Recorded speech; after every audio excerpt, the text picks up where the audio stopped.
Chapter 1. Rebirth and a New Beginning. At the end of 1995, within a uniquely charming CAF on the campus of Harvard University, a handsome young American, clad in a sharply tailored Armani suit, animatedly converses with the gentleman seated across from him, his slightly wavy short hair neatly framing his neck, reminiscent of Swan, while his broad shoulders fill out the suit as if he were a mere clothes hanger. Not far away, a female server cradles a tray while wiping down the bar, occasionally stealing glances in their direction, wondering if he might be a model from some prestigious company. Amid her speculation, the server discreetly surveys the mixed-race gentleman across the table, whose sleek black hair complements his striking features. Though he possesses a hint of American ruggedness, he is predominantly softened by his Asian heritage, particularly evident in his large, blue eyes that seem to brim with wisdom, utterly captivating the cafe's waitress. "Oh my God, I've only ever seen eyes like his on Tom Cruise." The server whispers to her companion as she clutches the tray. "Really?" "Absolutely." When he looks at me, I feel completely ensnared, unable to escape. "Oh, perhaps I should slip him a little note with my phone number?" "Don't be ridiculous. How could a man like that possibly lack for women? Even if we approach him, he probably wouldn't spare us a glance. What's the harm? A lovely evening would be a delightful option. You little." Just as the two servers grapple with the idea of approaching him with a note, the exuberant young man eagerly addresses his companion. "Leon, have you heard? The league is expanding and preparing to make my move into the NBA. Come on, my good brother. Just as I once said, together we shall forge a dynasty." The dark-haired gentleman regards the outstretched hand with calmness, smiling slightly as he replies, "Esteemed Mr. Jerry Buss, second son of the illustrious Buss family, have you secured your family support for your ambitious application to the NBA?" "Of course." Jerry Buss excitedly pats his friend on the shoulder, grinning as he adds, "This is all thanks to your uncanny predictions." "Haha." Leon chuckles wryly, his thoughts drifting back to the past. Leon, once an ordinary office worker in the Celestial Empire, had inexplicably traversed to this world, a parallel universe resembling Earth. Moreover, he had been reborn in the home of an elderly gentleman.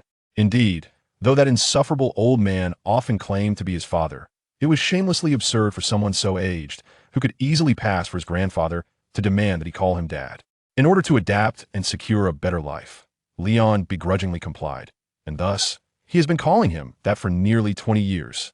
In his previous life, despite his diligence and earnestness, Leon could never attain the lifestyle he desired, with his sole joy being the occasional NBA live broadcasts and the surrounding gossip and news. During his leisure, he also delighted in revisiting footage of NBA legends from the 70s and 80s, which became one of his few pastimes. Upon his rebirth in this parallel universe, Leon discovered a curious anomaly. While most aspects of this world mirrored his original one, there existed subtle differences. At least in the realm of the NBA, this held true. For instance, the NBA currently boasted only 29 teams. Moreover, the marquee players of each team deviated from his memories, with numerous unfamiliar names surfacing. For example, as the 1995 NBA season drew to a close, the long-retired Kareem Abdul-Jabbar was still actively playing for the Milwaukee Bucks. Not to mention other teams, where several historical NBA icons who should have retired or appeared by now were notably absent. This peculiar reality had rendered Leon remarkably nonchalant, for anything could happen in this parallel universe, especially regarding his peculiar father, whose name had long sparked his curiosity since he began to comprehend the world around him. After all, he had only ever heard his mother refer to him as Arnold. Until one day, while perusing a sports magazine, Leon stumbled upon his father's full name, Arnold Jacob Orbach. Damn! Upon witnessing that revelation, Leon nearly toppled from his chair, gazing at the elderly gentleman across from him, meticulously spreading butter on his bread and constantly placing a cigar beside him. In that moment, the image of the czar began to blur with that of his rather unremarkable father. "So, old man."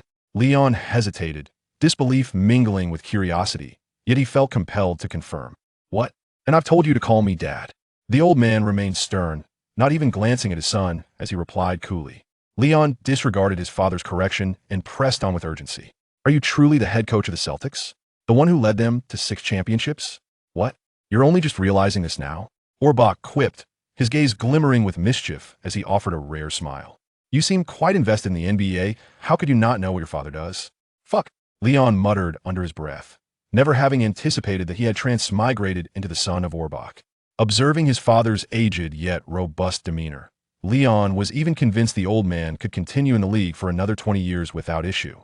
Soon, with a newfound acceptance of his identity, Leon's interest in this somewhat unhinged NBA league only intensified. During his school days, when Leon encountered the youthful, wide-eyed Jerry Buss, the future owner of the Lakers, he found nothing surprising, however. Jerry Buss regarded Leon with utmost admiration. After all, having a friend who could predict outcomes with uncanny accuracy was invaluable to Jerry. A man devoted to his faith, Leon was, in essence, the only god in his life. From purchasing Microsoft stock to investing in Google, and recently recommending a certain Steve Jobs who was developing some innovative Apple smartphone. In short, from Microsoft to Google, Leon had enabled Jerry Buss to amass considerable wealth, solidifying his crucial role and influence within his family.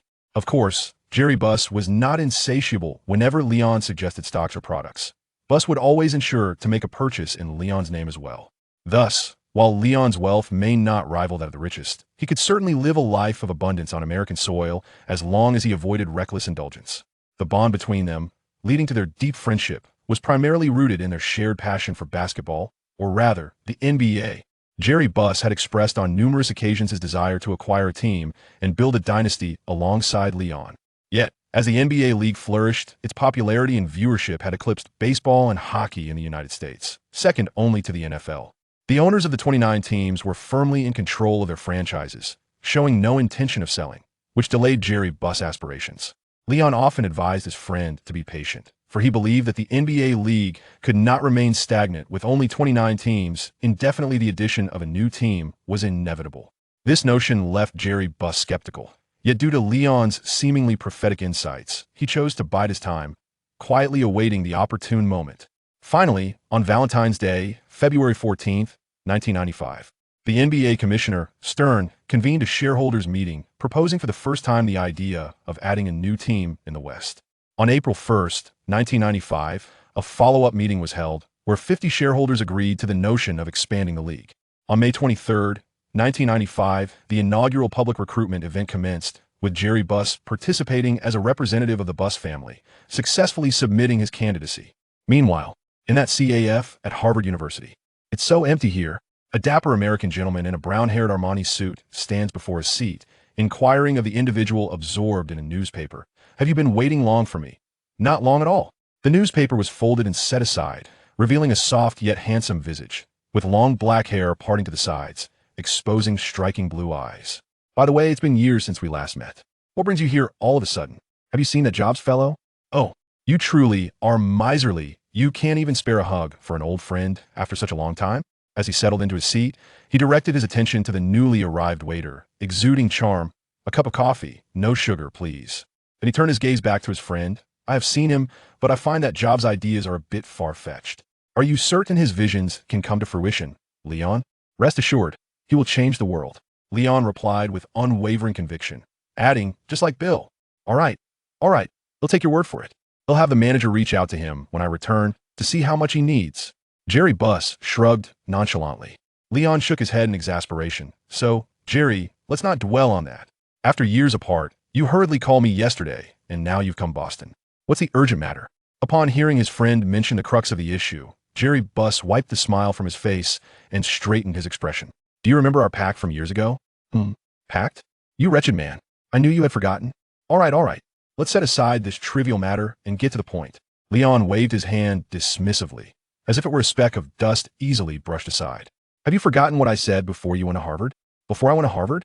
Leon covered his forehead, his blue Aisa trait inherited from his mother darting around. "Oh, damn. Are you referring to?" "Exactly." Jerry Buss was pleased with his friend's reaction and then dropped a heavier bombshell. "Stern has finally opened a window. He's preparing to add a new team in the West, and him gearing up to step in. Brother." As he spoke, Jerry Buss extended his hand. "Come on. Good brother. Just like I said back then. Let's join forces to create a dynasty." Chapter 2. The Spirit of Capitalism. Leon gazed at the slightly elongated and fair hand before him, momentarily lost in thought, his expression betraying a sense of wonder. In Leon's memory, Jerry Buss was still the elderly man he had envisioned, so this robust and powerful hand was quite a rarity. Jerry, noticing his friend was once again lost in reverie and feeling somewhat dissatisfied with his slightly aching arm, remarked, "Even if you're stunned by this tremendous surprise and at a loss for words, at least you should help me up." Coming to his senses, Leon opened Jerry Buss' hand with a bemused expression, chuckling. "Today is not April Fool's Day, Jerry. Don't jest." "What? You think I'm joking?" Jerry Buss exclaimed with an exaggerated expression, clearly displeased. Of course, Leon shrugged, teasingly responding. You claim you're forming a new team to join the NBA? That's even more absurd than hearing my old man left the Celtics. Hey. The disgruntled Jerry Buss tapped the glass table before him, speaking in a serious tone. Esteemed Mr. Leon Jacob Auerbach. Okay. Leon spread his hands in surrender. Just call me Leon. As for that name. Leon smacked his lips, recalling his bothersome old man, and grumbled, I truly can't stand it. Ha! Jerry Buss returned to his jovial demeanor, patting Leon on the shoulder. Mr. Auerbach is so illustrious, leading the Celtics to 6 championships. Leon, you should learn from your father. Seeing the almost murderous glare from Leon, Jerry Buss raised his hands in mock surrender, chuckling. All right, I won't mention your father anymore. However, Leon, since you dislike your father so much, why not join an NBA team as a general manager or head coach and defeat the Celtics? Jerry Buss, adopting a devilish demeanor, coaxed Leon, who was momentarily taken aback, then responded with exasperation, spreading his hands wide. Which NBA team would invite a mere 26-year-old to be a general manager or head coach? Mr. Jerry Buss. I would. Jerry Buss declared matter-of-factly, extending his right hand once more, earnestly stating, Leon, as long as you help me secure a position for the new team, you'll be the owner, and you'll be the general manager. Seeing the earnest gaze of his friend, Leon felt a stir of emotion, his thoughts beginning to churn. After taking a sip of coffee from the table, he chuckled wryly. All right, this is indeed quite tempting. But Mr. Jerry Buss, let me hear what you have prepared. Witnessing his friend's affirmative expression, Jerry Buss, brimming with excitement, downed his coffee in one gulp and exclaimed, I've secured $1 billion. Leon nearly choked, almost spitting out his coffee in shock. What on earth? You've prepared $1 billion? Observing his friend's gaping expression, Jerry Buss nodded with satisfaction, affirmatively stating, $1 billion. Wait, does your family permit you to spend $1 billion? Leon asked incredulously. Of course. Jerry Buss, the second son of the Buss family, shrugged with mild annoyance. You must understand that both Microsoft and Google have already made our family quite wealthy. $1 billion. To them, that's merely a drop in the bucket. Leon shook his head in disbelief, surprised that he had merely hinted at a couple of things, and his friend had taken it to heart, amassing such wealth. However, considering the subsequent valuations of Microsoft and Google, that $1 billion was indeed not a large sum. So your family has agreed to let you spend $1 billion to enter the NBA market? Leon still questioned with skepticism. Not at all. Jerry Buss shook his head, causing Leon to nod inwardly. For $1 billion is no trivial matter. Yet, Jerry Buss' next words utterly astonished Leon. $1 billion is just our seed money. I've prepared nearly $5 billion in total. Jerry Buss smiled confidently. Leon could no longer contain himself, and coffee spewed from his mouth.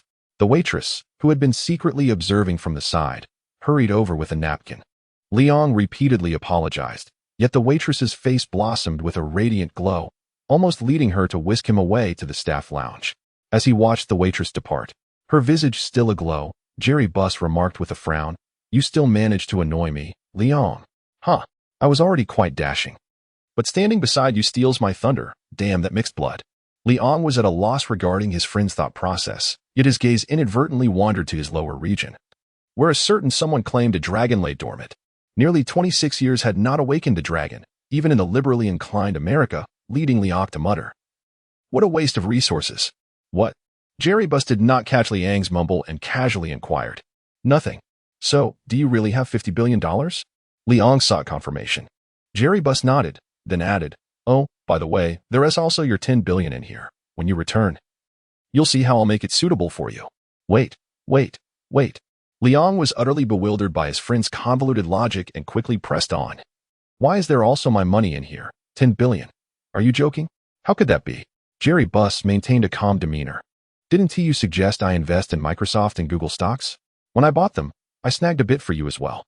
This $10 billion is merely the dividends accrued over the past decade or so, not much, really. Damn it, Leon exclaimed in disbelief. Just a few casual remarks. And you've earned $1 billion over the years, and you call that not much, cursed capitalists. All right. Now you must believe in my sincerity and capabilities. Jerry Buss said proudly.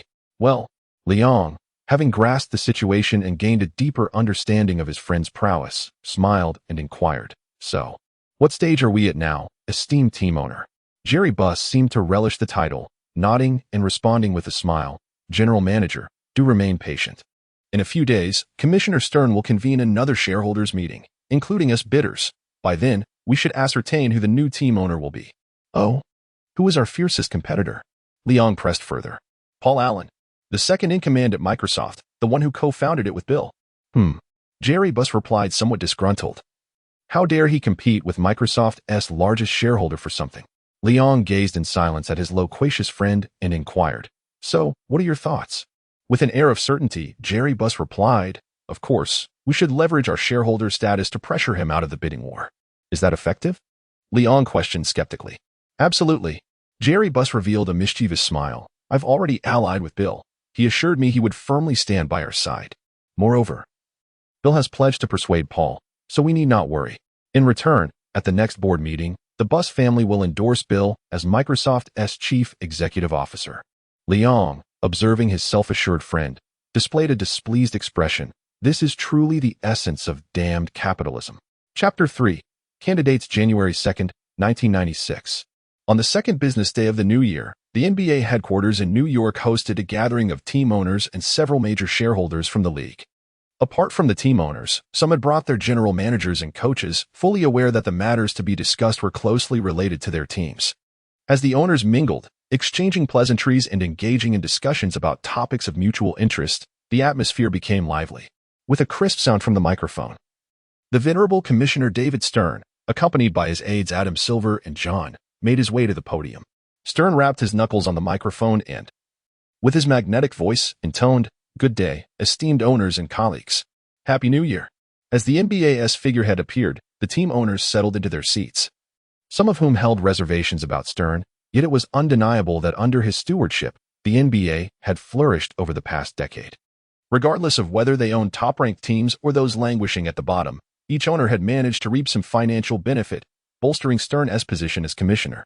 Stern relished his authority, content that so many illustrious owners, regardless of their fame or prowess, sat quietly, listening to his address, an opportunity not afforded to everyone. After exchanging pleasantries, Stern cleared his throat and cheerfully announced, The reason for today's gathering is to inform you of an important development. Through our collective efforts, the NBA will welcome a new team.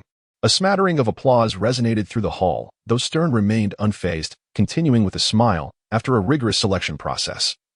3 candidates have emerged for your consideration. Let us warmly welcome them.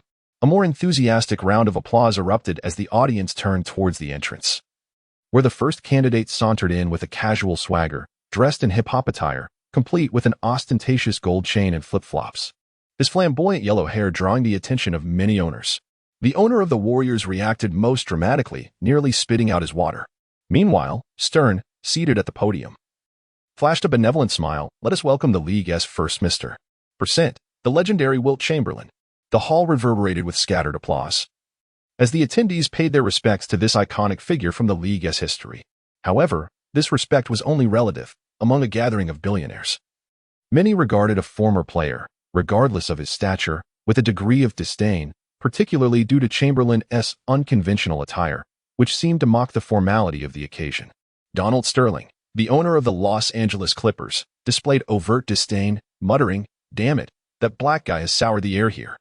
Were it not for the presence of more prominent and renowned owners, Sterling would have stormed out in indignation. To him, Chamberlain was unworthy of sharing the same space.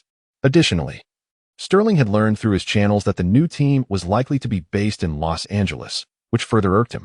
After all, the Clippers were already the sole team in Los Angeles. Why should another team be introduced? Only New York currently boasted 2 teams, the Knicks and the Nets, so there was no need for another team to encroach upon the Los Angeles market.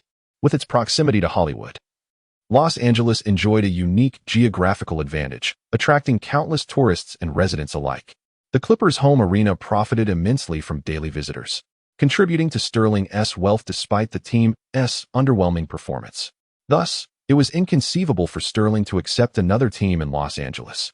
With a veneer of politeness masking his irritation, Sterling maintained a forced smile, which appeared disingenuous to Chamberlain.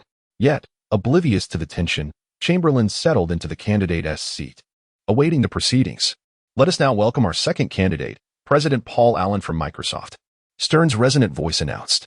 A distinguished gentleman, adorned with gold-rimmed glasses and accompanied by a secretary, gracefully entered the venue. Unlike Chamberlain, Allen immediately captured the intense focus and cheers of the assembled owners. There was no denying that Microsoft had become an unparalleled giant, and as its influential second-in-command, Allen's status, assets, and capabilities far surpassed those of many team owners present. As Paul Allen made his entrance, the owners, whether sincerely or feigned, offered genuine applause and warm welcomes. Paul Allen waved his hand, engaging in little conversation, and took a seat directly in the center of the three candidates. As a busy entrepreneur, it was clear that if Paul Allen did not possess a true passion for basketball and the NBA, he would never squander his time attending such a trivial election conference. In his view, this was merely a formality. Neither Chamberlain nor the two younger entrants posed any threat to him. As he privately remarked to his secretary, "Stern enjoys these trivialities. Doesn't he realize that in the time it takes me to bend down, I could easily add $10,000 to my wallet? Why not just provide me with an account number so I can transfer the funds directly?" The secretary could only smile wryly, understanding that while money often resolves issues for their affluent boss, some formalities are nonetheless essential. As the two candidates settled comfortably, Stern did not hesitate to announce with a smile, "Now, let us welcome the final candidate, Mr. Jerry Buss, the second son of the Buss family, along with his assistant, Mr. Leon Jacob Olbermann." Stern paused. Typically, the assistant would not warrant an introduction, but the name and the influence behind it compelled him to think twice. As the owner of the team with the most championships in the league, Stern had often contemplated ousting the cigar-smoking elder. Yet he could not help but admire the old man's remarkable acumen for team management and strategy. The name Olbermann shone like a brilliant star etched into the annals of NBA history, impossible to overlook. The connection between the young man accompanying Olbermann and the recently prominent Buss family, reputedly wealthy but lacking in other assets, piqued Stern's curiosity. After some deliberation, he announced Leon's full name. The general managers of various teams were momentarily taken aback, their gazes swiftly drawn to the quiet corner occupied by the Celtics, only to find that the familiar elder was replaced by a notably youthful figure. "Excuse me, where is that old man?" casually inquired the Nets general manager. Yet, upon glimpsing the young man's hawk-like gaze, he swallowed hard, reconsidering his words. "Mr. Olbermann isn't here?" "No, Mr. Olbermann has prior commitments and has entrusted me to represent the Celtics at this meeting. May I ask your name?" The young man glanced at the somewhat impetuous yet now respectful Nets general manager, paused for a moment, and replied coolly, "Ainge. Danny Ainge." Chapter 4. The Venue Selection. All right, everyone. The three candidates are now present. Let us proceed to the next agenda item. Stern, standing at the podium, surveyed the room with a broad smile. After all, the NBA had ranked fourth among American leagues over a decade prior. However, since his ascension, he had diligently reformed and elevated the league to the second position among the four major leagues. To outsiders, Stern's leadership, which propelled the NBA up 2 ranks, seemed commendable, yet he recognized that the league had reached a bottleneck. Since the retirement of the first-generation superstar, Chamberlain, Stern had struggled to identify a suitable candidate for stardom. The Bucks' towering figure, once a source of great hope, had proven to be rather unremarkable in terms of audience appeal due to his mundane playing style. Meanwhile, the cigar-smoking elder from Boston had led his green-clad team to 6 championships in the past decade. Stern had exerted every effort to thwart the Celtics' success. Yet under Olbermann's astute guidance, they had still secured 6 titles. Fortunately, the Celtics' core, the diminutive center named Russell, was approaching retirement. However, with the recent selection of a promising young white forward, it appeared that the Celtics might soon bask in their former glory once more. This was utterly unacceptable to Stern. Did they truly believe the Celtics could monopolize the league? A team that continually claimed championships was a devastating blow to the league's integrity. Therefore, Stern had been striving to cultivate another team to rival this green behemoth, including the recently ascendant Chicago Bulls, to whom he had devoted considerable attention. The addition of a brand new team was one of Stern's strategies. Presently, the NBA was divided into Eastern and Western conferences, with the Eastern contingent of 15 teams nearing maturity, while the Western Conference had remained stagnant with only 14 teams for the past decade. Thus, the inclusion of an additional team had become an inevitable necessity. As Stern contemplated the corner where the Celtics sat, somewhat out of place, a smile crept onto his face. It seemed he was not the only one weary of the Celtics' perennial dominance. Others shared a growing dissatisfaction with their unyielding grip on the championship trophy. With that thought in mind, Stern decided against further contemplation. flashing a bright smile and revealing his pearly whites as he addressed the audience in his captivating voice. Ladies and gentlemen, last May, we confirmed that a new team would be joining us in the West. However, the city has yet to be determined. And I wonder if anyone among you has any opinions or thoughts on the matter. As soon as Stern finished speaking, a profound silence enveloped the room. The owners remained quiet, as such matters held little significance for most of them. Noticing the lack of response, Stern remained unfazed and cheerfully continued. Recently, our national staff has compiled reports from various locations. After deliberation, we have selected a few potential sites for your consideration. With that, the conference room projector flickered to life, illuminating the screen with three somewhat familiar names. First, we see Oklahoma City in Oklahoma. The local government has already reached out to us, and should our new team settle here, the city government will fully support the construction of a new arena. Both tax incentives and financial grants will significantly alleviate the investment burden. Stern smiled lightly. The league's economic team has calculated that if we select this location, the new arena could effectively be provided free of charge. As Stern's words echoed, the room filled with amiable chuckles, though the expressions varied among the owners. After all, not every owner was among the wealthiest elite. The notion of a free arena was not as simple as a mere reduction of $10 million. Even the Supersonics owner, seated at the back, felt a stir of interest, contemplating the prospect of relocating the team to Oklahoma. What do the three of you think? Although the discussion is aimed at the majority of owners, ultimately, the fate of the new team rests in the hands of the three candidates seated at the podium. On the far left, Chamberlain, chewing gum, glanced at his companions and flashed a brilliant smile, exclaiming, "Gentlemen, this is indeed a fine place, but you know my." With a relaxed posture, his long feet nearly resting on the podium, Chamberlain continued with a hint of levity, "Though Oklahoma is quite lovely, I have a greater fondness for the vibrancy of Los Angeles. After all, the women there are unparalleled across the nation." Stern, disregarding Chamberlain's somewhat frivolous remarks, turned his attention to Paul Allen and Jerry Buss, attempting to adopt a more amiable expression, and inquired, "What are your thoughts, gentlemen?" Paul Allen and Jerry Buss exchanged glances. And finally, with a gentlemanly gesture, Allen signaled for Buss to speak first. Buss, smiling and not one to decline, replied, "Mr. Stern, I share Mr. Chamberlain's perspective. While Oklahoma City is indeed commendable and could save us a substantial amount on arena costs, you know." At this point, Buss shrugged, casting a proud glance at Paul Allen beside him, and added playfully, "Paul and I are not exactly short on funds, are we?" Stern, "Leon." Chamberlain, "Are you polite?" Originally, upon hearing Jerry Buss's words, Chamberlain stood up, ready to retort. However, he reconsidered. One was the president of the world's largest software and hardware company, while the other, as the saying goes, was rich enough to be left with nothing but money. Stern barely suppressed the urge to utter a word beginning with F, his expression benevolent as he gazed at Jerry Buss, before shifting his attention to Paul Allen. Paul Allen exchanged a meaningful glance with Buss, then shrugged with a smile, saying, "Yes, I concur." Stern shook his head in resignation, and the address projected on the large screen was somewhat unsatisfactory to him. The more he observed Jerry Buss whispering to Liang seated beside him, the more Stern understood that Jerry Buss was wholly inclined to heed Liang's opinions. It was perplexing, while Jerry Buss was receptive to Liang's counsel. What was Paul Allen's situation? Stern mused, noting that regardless of what Jerry Buss said, Paul Allen nodded in agreement like a marionette. One could easily mistake Paul Allen for Buss's assistant. For heaven's sake, where was your assertiveness as the president of Microsoft? Stern silently lamented. As he transitioned to the next city selection, he calmly stated, "The next city is Los Angeles, California. I believe the merits of this city require little elaboration." Maintaining an air of nonchalance, Stern did not wish to linger on this matter, especially since the Los Angeles Clippers already existed. Contemplating this, Stern prepared to move on to introduce the next city when suddenly, a voice, slightly magnetic, interrupted his thoughts. "Esteemed Mr. Stern."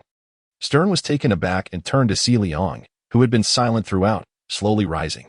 Although his expression remained calm, the seasoned Stern detected a hint of excitement and fervor.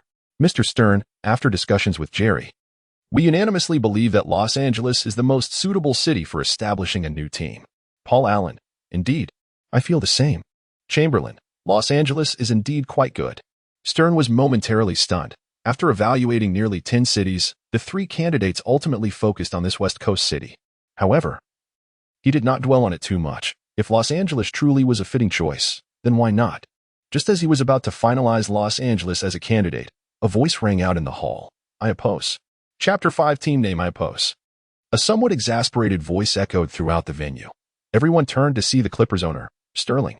I do not believe Los Angeles needs another team. Sterling, with a somewhat grim expression, stood up and spoke matter-of-factly.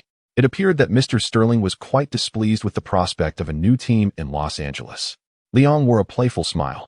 Regarding the infamous racist of future notoriety, feeling no fondness for this individual whatsoever. Of course, the soul of Los Angeles belongs to the Clippers. All the citizens of Los Angeles ardently support the Clippers and are willing to cheer for them, Sterling stated with a touch of pride. Huh. The citizens of Los Angeles supporting a team that hasn't made the playoffs in over a decade? Mr. Sterling, you are truly unique in fabricating such tales. Liang's slightly biting mockery elicited light laughter from the other owners present.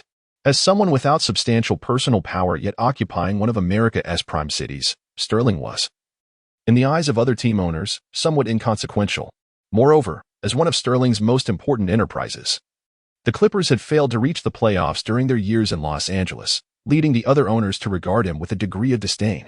Hearing his wounds so brazenly exposed, Sterling's face flushed with anger, shifting from red to pale, and he spoke in a low voice. Chairman, I represent the Clippers and formally oppose the addition of a new team in Los Angeles. Observing the somewhat reckless Sterling, Stern shook his head in resignation. Like the other owners, he felt a tinge of dissatisfaction. In a city like Los Angeles, blessed with Hollywood and naturally drawing attention, the performance of its NBA team was woefully inadequate. This compelled Stern to consider that it was time for some changes, especially in Los Angeles, where the MLB's Los Angeles Dodgers, the NHL's Los Angeles Kings, and the MLS's LA Galaxy all far surpassed the Clippers in both fame and capability. This had led Stern to privately voice his grievances to his subordinates. Originally, Stern had not held many thoughts about Los Angeles as a potential site for a new team. But with Liang's unexpected interjection, his agile mind began to whirl, and an idea gradually emerged. Perhaps adding a new team in Los Angeles might be an excellent choice. Stern squinted, observing Sterling standing in the middle of the conference room, his expression once again reflecting a hint of disdain. Suddenly, Sterling paused mid-sentence, feeling inexplicably clammy with sweat. Sensing something amiss, Sterling glanced around, noting that many were looking at him with amusement. He pursed his lips, watching Stern with a hint of stubbornness, remaining silent. Stern recognized that this matter could not be rushed, so he spoke slowly. Well then, let us temporarily retain Los Angeles as a candidate, and next. Wait a moment, Mr. Stern. Liang, still standing, interjected apologetically, turning to face Sterling with a smile. Mr. Sterling, may I ask if you are familiar with football? Sterling was taken aback, uncertain why this illustrious young man mentioned football, but he nodded and replied coolly, as the world's foremost sport, I am indeed aware. Then, I presume Mr. Sterling is also acquainted with the highly popular Milan Derby in Serie A? Sterling hesitated, reflecting on the increasingly popular Milan Derby, feeling both dazed and intrigued. You are correct, Mr. Sterling. Our attraction to Los Angeles stems not only from its unique geographical location, but also from our ambition to create an NBA equivalent of the Milan Derby. Just think about it, Mr. Sterling. If our team were to settle in Los Angeles, and perhaps even share a venue with your team in the early stages, much like San Siro for AC Milan and Miazza for Inter Milan. In the future, your team would represent Inter, while our new team would embody AC Milan. As Sterling listened to Leon's persuasive counsel, his eyes sparkled with increasing brilliance, his heart fluttering with excitement. The comparison of his Clippers to the illustrious Italian club, Inter Milan, pleased him immensely. Meanwhile, Jerry Buss, seated beside Leon, lowered his gaze, striving to conceal the grin that threatened to betray his amusement. After all, his companion, endowed with the uncanny ability to foresee the future, had previously informed him that the Serie A would, for the next decade, be dominated by AC Milan and Juventus, relegating Inter to merely sip from the remnants, a mere pretender to greatness. Yet, despite this, Sterling found himself wavering. He glanced at Stern and the two candidates seated nearby, uncertainly voicing, Leon, is it truly possible for such a scenario to unfold? He cast a consultative look toward his manager, who, captivated by Leon's envisioned utopia, nodded in agreement toward his boss. Observing Sterling's growing intrigue, Leon seized the moment to ignite further enthusiasm, remarking with a smile, Mr. Sterling, we are merely a newly established team and cannot hope to rival the storied Clippers. Thus, if we can achieve parity with your team in the coming years, It would be nothing short of remarkable, you understand. In most cases, Leon ceased his discourse, yet Sterling comprehended his implication entirely. Historically, within the annals of the NBA, every newly inducted team typically endures a low period spanning 3 to 5 years before gradually rising. Even the Celtics, upon joining the NBA in the early 1960s, found themselves languishing at the bottom of the league standings for their first 2 seasons. Thus, if the forthcoming 4 to 5 seasons unfold as Leon suggested, would not the Clippers have the opportunity to dominate their opponents? The mere thought of such a scenario stirred a delightful anticipation within Sterling, not to mention the prospect of substantial financial gain. At this juncture, sensing the moment was ripe, Leon jestingly remarked, "If Mr. Sterling is truly reluctant, we might consult with Mr. Dolan, the owner of the Knicks. I hear Brooklyn is quite appealing. Perhaps we could become neighbors with the Knicks." James Dolan, seated centrally in the assembly and known for his penchant for spectacle, responded with a grin, "That would be splendid. A prestigious family like the Buss clan should not be relegated beneath a team like the Clippers. New York awaits you, until your new arena is established. Our Madison Square Garden can be graciously lent to your team." Dolan's invitation was buoyed by the Knicks' recent success, having reached the Eastern Conference Finals under Ewing's leadership. Upon hearing this, Sterling felt a sudden wave of anxiety and promptly declared, "No need for Mr. Dolan to concern himself. I believe Los Angeles can accommodate another team." Observing how easily Leon had swayed Sterling, Stern narrowed his eyes at the seemingly youthful figure and remarked, "While Mr. Sterling has acquiesced, we must also seek the opinions of the other 2 candidates." Paul Allen remained unfazed, simply stating, "I have no objections." Meanwhile, Wilt Chamberlain exaggeratedly whistled and added, "Los Angeles. I like it. I agree." Stern then surveyed the room and, with a symbolic tap of his small gavel, declared, "Now, regarding the ownership of the new team." He was interrupted as Paul Allen raised his hand with a smile, saying, "I apologize, but I am withdrawing from this election." The other owners were taken aback by Allen's abrupt exit, yet it was not entirely surprising. It had been evident from the selection venue that he was merely a supporting player, while the specifics of Allen's withdrawal remained unclear. The gathering's gaze shifted to the other candidate, Chamberlain. Hey, why is everyone looking at me? I'm not withdrawing. I want to run." Chamberlain's bold declaration elicited laughter from the assembled owners. Unfazed by the jovial atmosphere, Chamberlain persisted in his candidacy. Though many perceived him as more of a mere participant than a serious contender, unlike the more strategic Allen, Stern dismissed Chamberlain's antics. And following a series of procedural steps post-Allen's withdrawal, Jerry Buss was unanimously elected as the owner of the new team. Amidst the applause of fellow owners, Stern warmly welcomed Buss to the podium, handing him the microphone while inquiring, "Mr. Jerry Buss, congratulations on your election as the owner of the new team. What are your thoughts? Have you perhaps decided on a name for the new team?" Stern had anticipated a routine response, expecting Buss would need to confer with his team.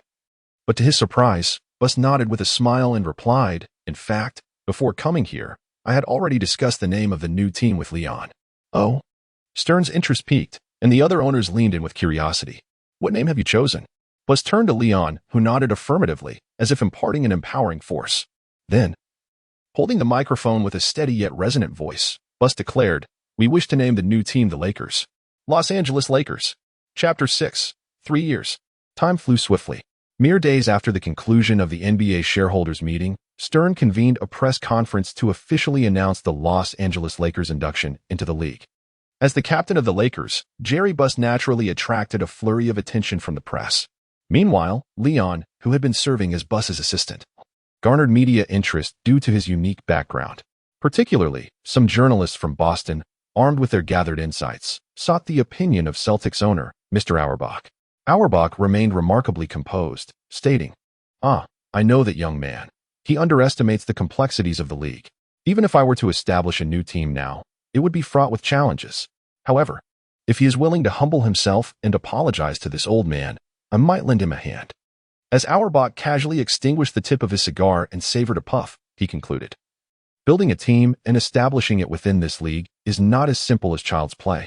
Following Auerbach's commentary, the media swarmed around Buss and Leon, akin to sharks sensing blood in the water. Many reporters relayed Auerbach's remarks directly to Leon. "What? You inquire about my thoughts? What could they possibly be?"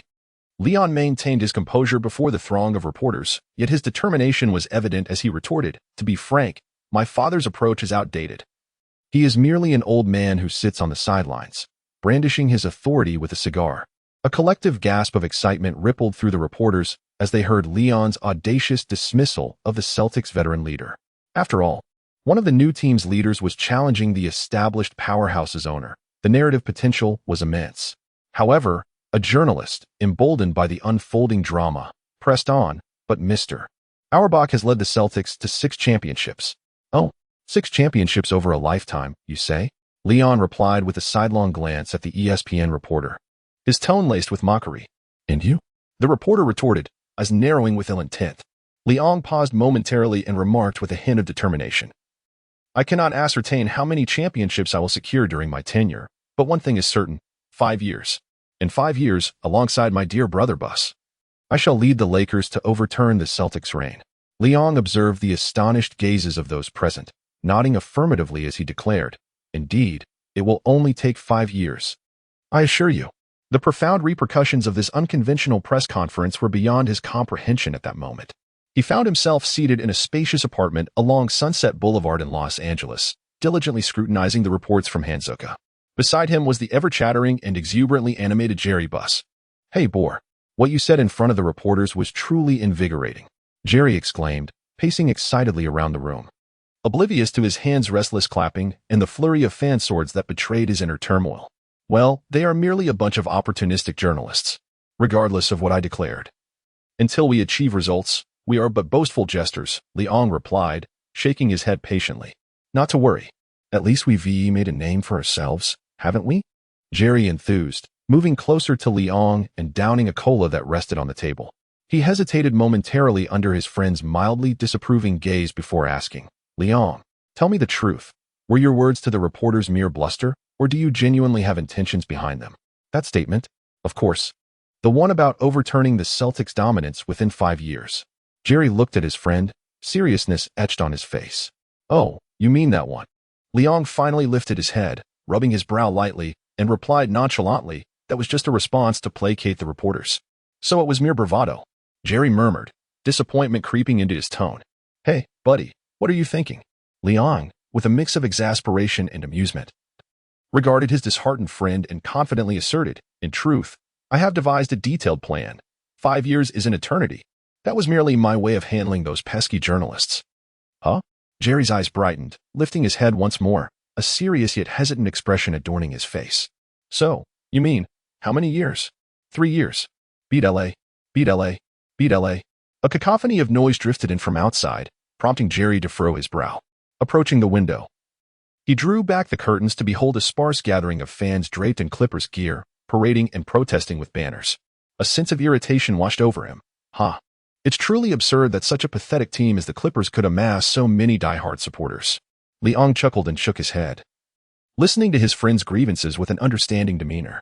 In recent years, as the influence of the NBA has grown exponentially, even teams like the Clippers, which have lingered in the lottery zone for years, have amassed a considerable number of devoted fans. Don't be too upset, Jerry. Isn't this also a positive development? As Leon meticulously examined the various reports in his hands, he spoke in a nonchalant manner. Good news? Jerry Bass looked at his friend with a hint of confusion. Leon shrugged his shoulders, and after finally setting down the report he had been reviewing, he lifted his gaze to Jerry Bass and smiled, saying, All right, Jerry. Let go of those frivolous thoughts and concentrate on the present. It is of utmost importance, for you must realize that we currently possess nothing. Leon shrugged his shoulders and smiled, saying, You must understand, we currently lack a gymnasium, training facility, office building, staff, coaches, team doctors, and even scouts. This is quite a substantial undertaking. Oh, and I mustn't forget the team flag. After a moment of contemplation, he added this note to his notebook. No. Jerry Buss revealed a sly smile, waving his hand dismissively. My friend, we had an agreement. You are responsible for matters concerning the game, while I shall handle everything beyond that. Therefore, I will take care of the gymnasium, training facility, and office building, but the staff, coaches, team doctors, and scouts will rely on your connections. Of course, regarding the team flag, you may select a few that you deem appropriate, and we shall make our choices together. Leon was momentarily taken aback, gazing incredulously at his shameless friend. After all, just yesterday during their conversation, Jerry Buss had fervently assured him that he need only focus on his role as the general manager of the team, Everything else would be handled by him. Even if the coach and scouts were under his purview, it was rare for a general manager to be tasked with seeking out staff and team doctors. Observing his friend's astonished expression, Jerry Buss scratched his head and offered a wry smile, saying, "Don't look at me like that, brother. In truth, you are far more suited to find these individuals. After all, you possess connections. I have no such connections." Liang, unusually expressive, retorted, "I'm only 26 years old." "Man, 26. But you do have a 60-year-old father. Have you forgotten?" The esteemed cardinal, realizing the implication behind Jerry Buss's playful gestures. Liang pondered for a moment and conceded, "Indeed, you make a valid point. I shall take care of that. However, regarding the necessary facilities, rest assured, I have negotiated with Sterling. The Clippers' Dome Arena will be rented to us for 3 years. I will pay him $10 million a year, that wretched vampire. I assure you, Liang." Leon was taken aback, observing the rare serious expression on his friend's face as Jerry Buss articulated with deliberation. 3 years. Within 3 years. Our Lakers must possess our own arena. Chapter 7. Ascender. Time flew by, and it was already April 1996. The NBA regular season was nearing its conclusion, and many teams entering the playoffs began to exert their efforts, striving for commendable outcomes to secure favorable rankings and home court advantages. Conversely, those teams that failed to qualify for the playoffs had largely commenced preparations for the forthcoming season. At this moment, amidst the swirling snow in Milwaukee, Leon tightened his coat. Clutching a bulky mobile phone reminiscent of a brick, battling the relentless wind and snow, he shouted, "Jerry, listen to me. I've just recalled something important. When our team travels for away games, we absolutely must have our own aircraft. Ugh, it's utterly ridiculous that it's still snowing in Milwaukee in April." As he listened to his friend's intermittent voice crackling through the receiver, Jerry Buss, seated in his luxurious apartment with a glass of whiskey in one hand and a cigar in the other, felt a pang of guilt. He slowly set down the cigar and hastily scribbled notes in a nearby notebook. All right, I understand. I will negotiate with American Airlines to ensure they have a plane ready for us during our away games. Wait. After finally hailing a taxi, Leon slipped into the slightly warmer confines and took a deep breath, stating solemnly, "What I mean is, we should either purchase a private jet exclusively for our travels to games, or at the very least, rent one. I believe negotiating with American Airlines won't be too costly." "Is it truly necessary?" Jerry Buss inquired, a hint of skepticism in his tone. "Currently, only that extravagant owner of the New York Knicks has equipped his players with a private jet, and I don't even have one myself." "Hey, Jerry, you must understand. One must invest to reap rewards," Leon replied, undeterred by his friend's doubts. "Our players are all towering giants. If we need to arrange a plane at the last minute for an away game, it would be an absolute ordeal for them. Renting a suitable aircraft is my baseline requirement. I genuinely believe that addressing this matter once and for all would save us considerable trouble."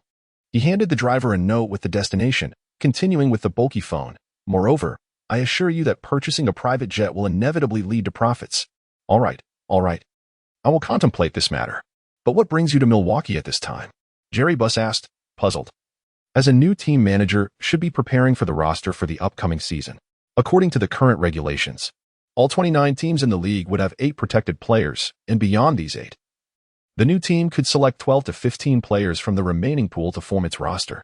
Of course, free agency and the draft also presented crucial opportunities for a new team to achieve rapid development, especially in the year 1996. While others may not be aware, Jerry Buss had heard his friend mention more than once that if their team maneuvered skillfully during this year's draft, they could secure foundational players for the next 20 years. Amidst the myriad matters requiring attention, the general manager had inexplicably set aside the team's affairs to fly solo to the desolate Milwaukee. Indeed, to Jerry Buss, who had grown up basking in the warm sun of the West Coast, the perpetually snowy Milwaukee was a place even the birds would disdain. "Oh, and that Minnesota place too. Nothing much, just here to discuss a trade." Leon responded without elaborating, instead reassuring his friend. "Jerry, I understand your concerns, but you must realize that once teams exclude their 8 protected players, the remaining individuals are merely scraps. I acknowledge that there are some capable players among them, but they are not destined to be our team's future. Is there anyone in Milwaukee worth considering?" Jerry Buss quipped. "Are you planning to bring over Big Irv and Baker? Neither of them appeals to me. Besides, I've received word that Vin Baker is likely to be traded. Never mind, I'm arriving at my destination now. If all goes well, you should hear about it tomorrow or the day after." With that, Leon ended the call, prepared to settle the taxi fare and alight. Hey, buddy.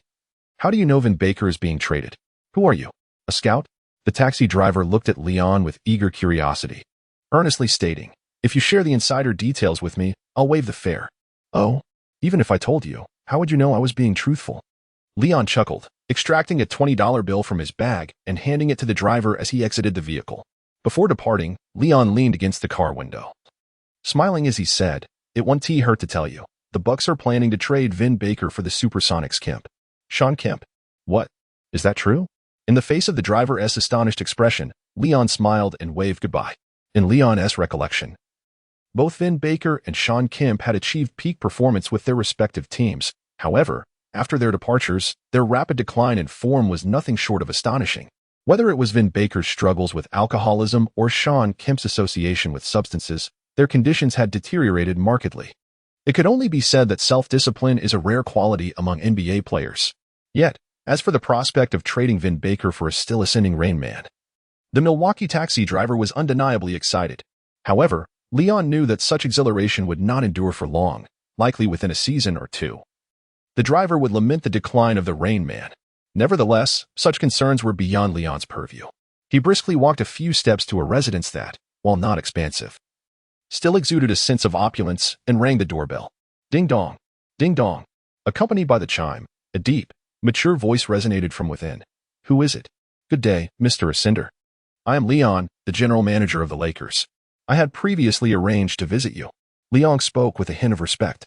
The grand door slowly creaked open, and the towering figure before him compelled the 185-meter tall Leon to tilt his head upward in awe.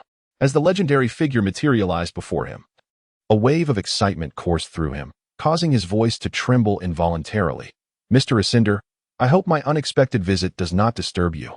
The giant revealed a gentle smile, creating a welcoming gap, and replied softly, it has indeed been a long time since anyone addressed me by that name. Please, call me by my current name. Come in. Of course. As you wish. Leon slowly walked into the room beside the giant, turned his head, and said with a smile, if you're willing, I shall address you as Mr. Kareem Abdul-Jabbar. Chapter 8. Come, Kareem. Seated in the spacious living room, Leon meticulously scrutinized the giant before him.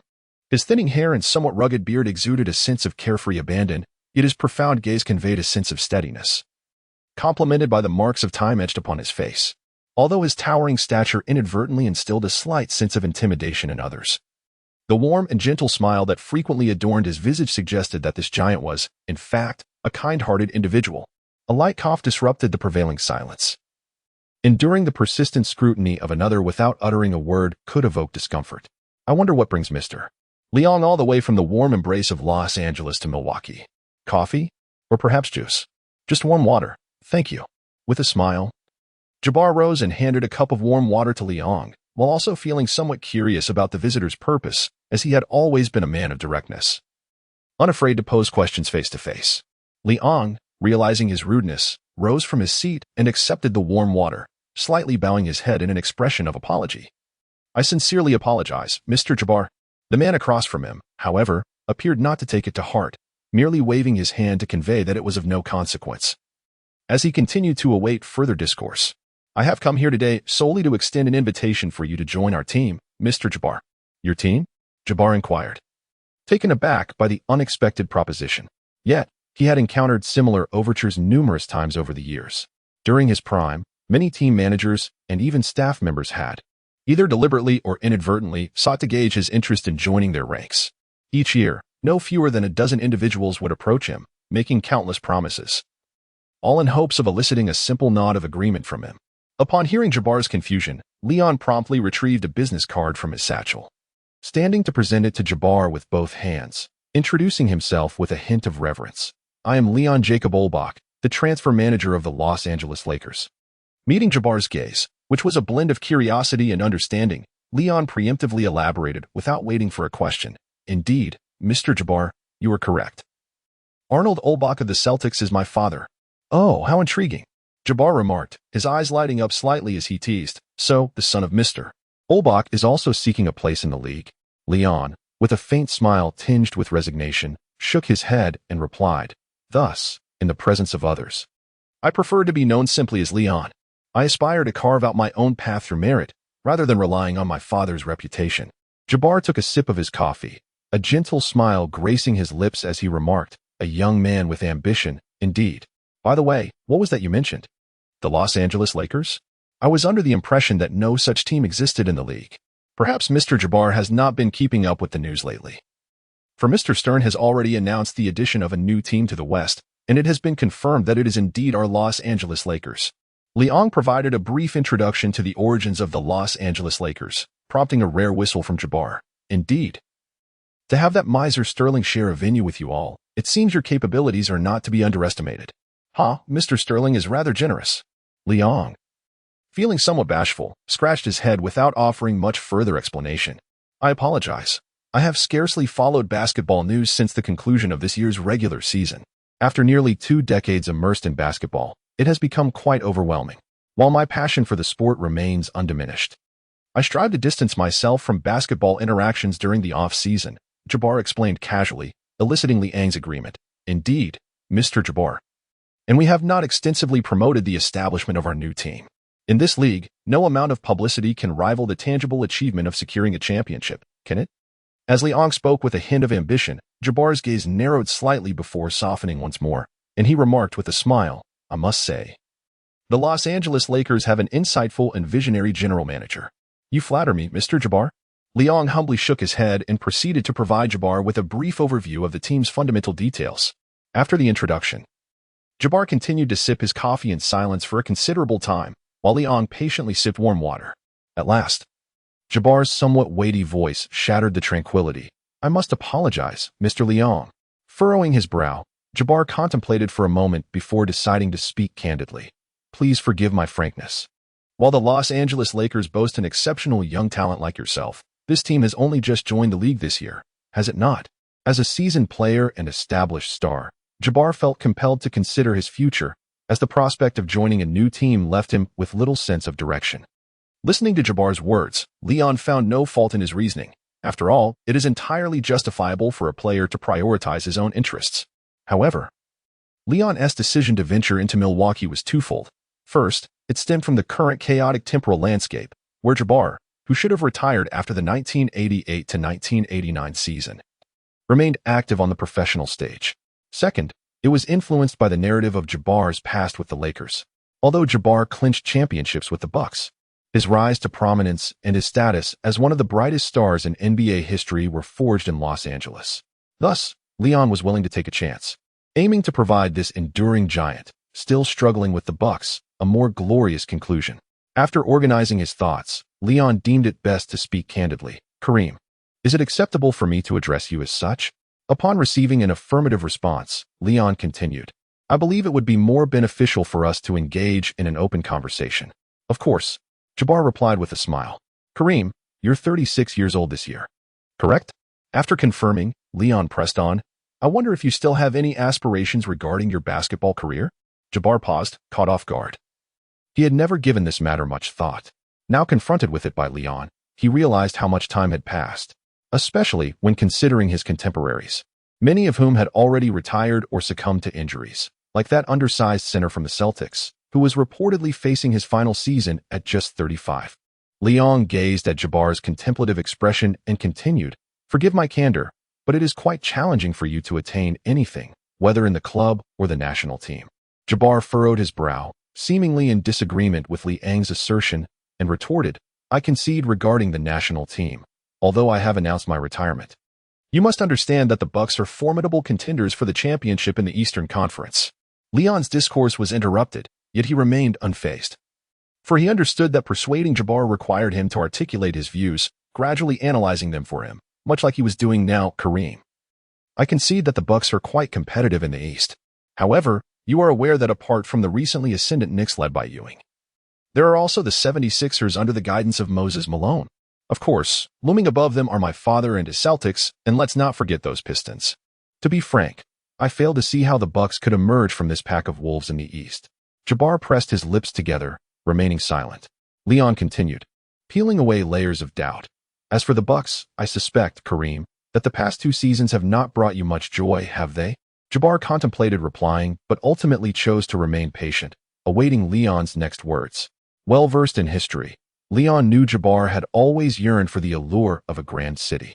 Be it New York or Los Angeles, both held a special place in his heart. Yet, with Ewing now in New York and the miserly Sterling unwilling to offer Jabbar a substantial contract with the Clippers, Jabbar had spent the majority of his career languishing in Milwaukee.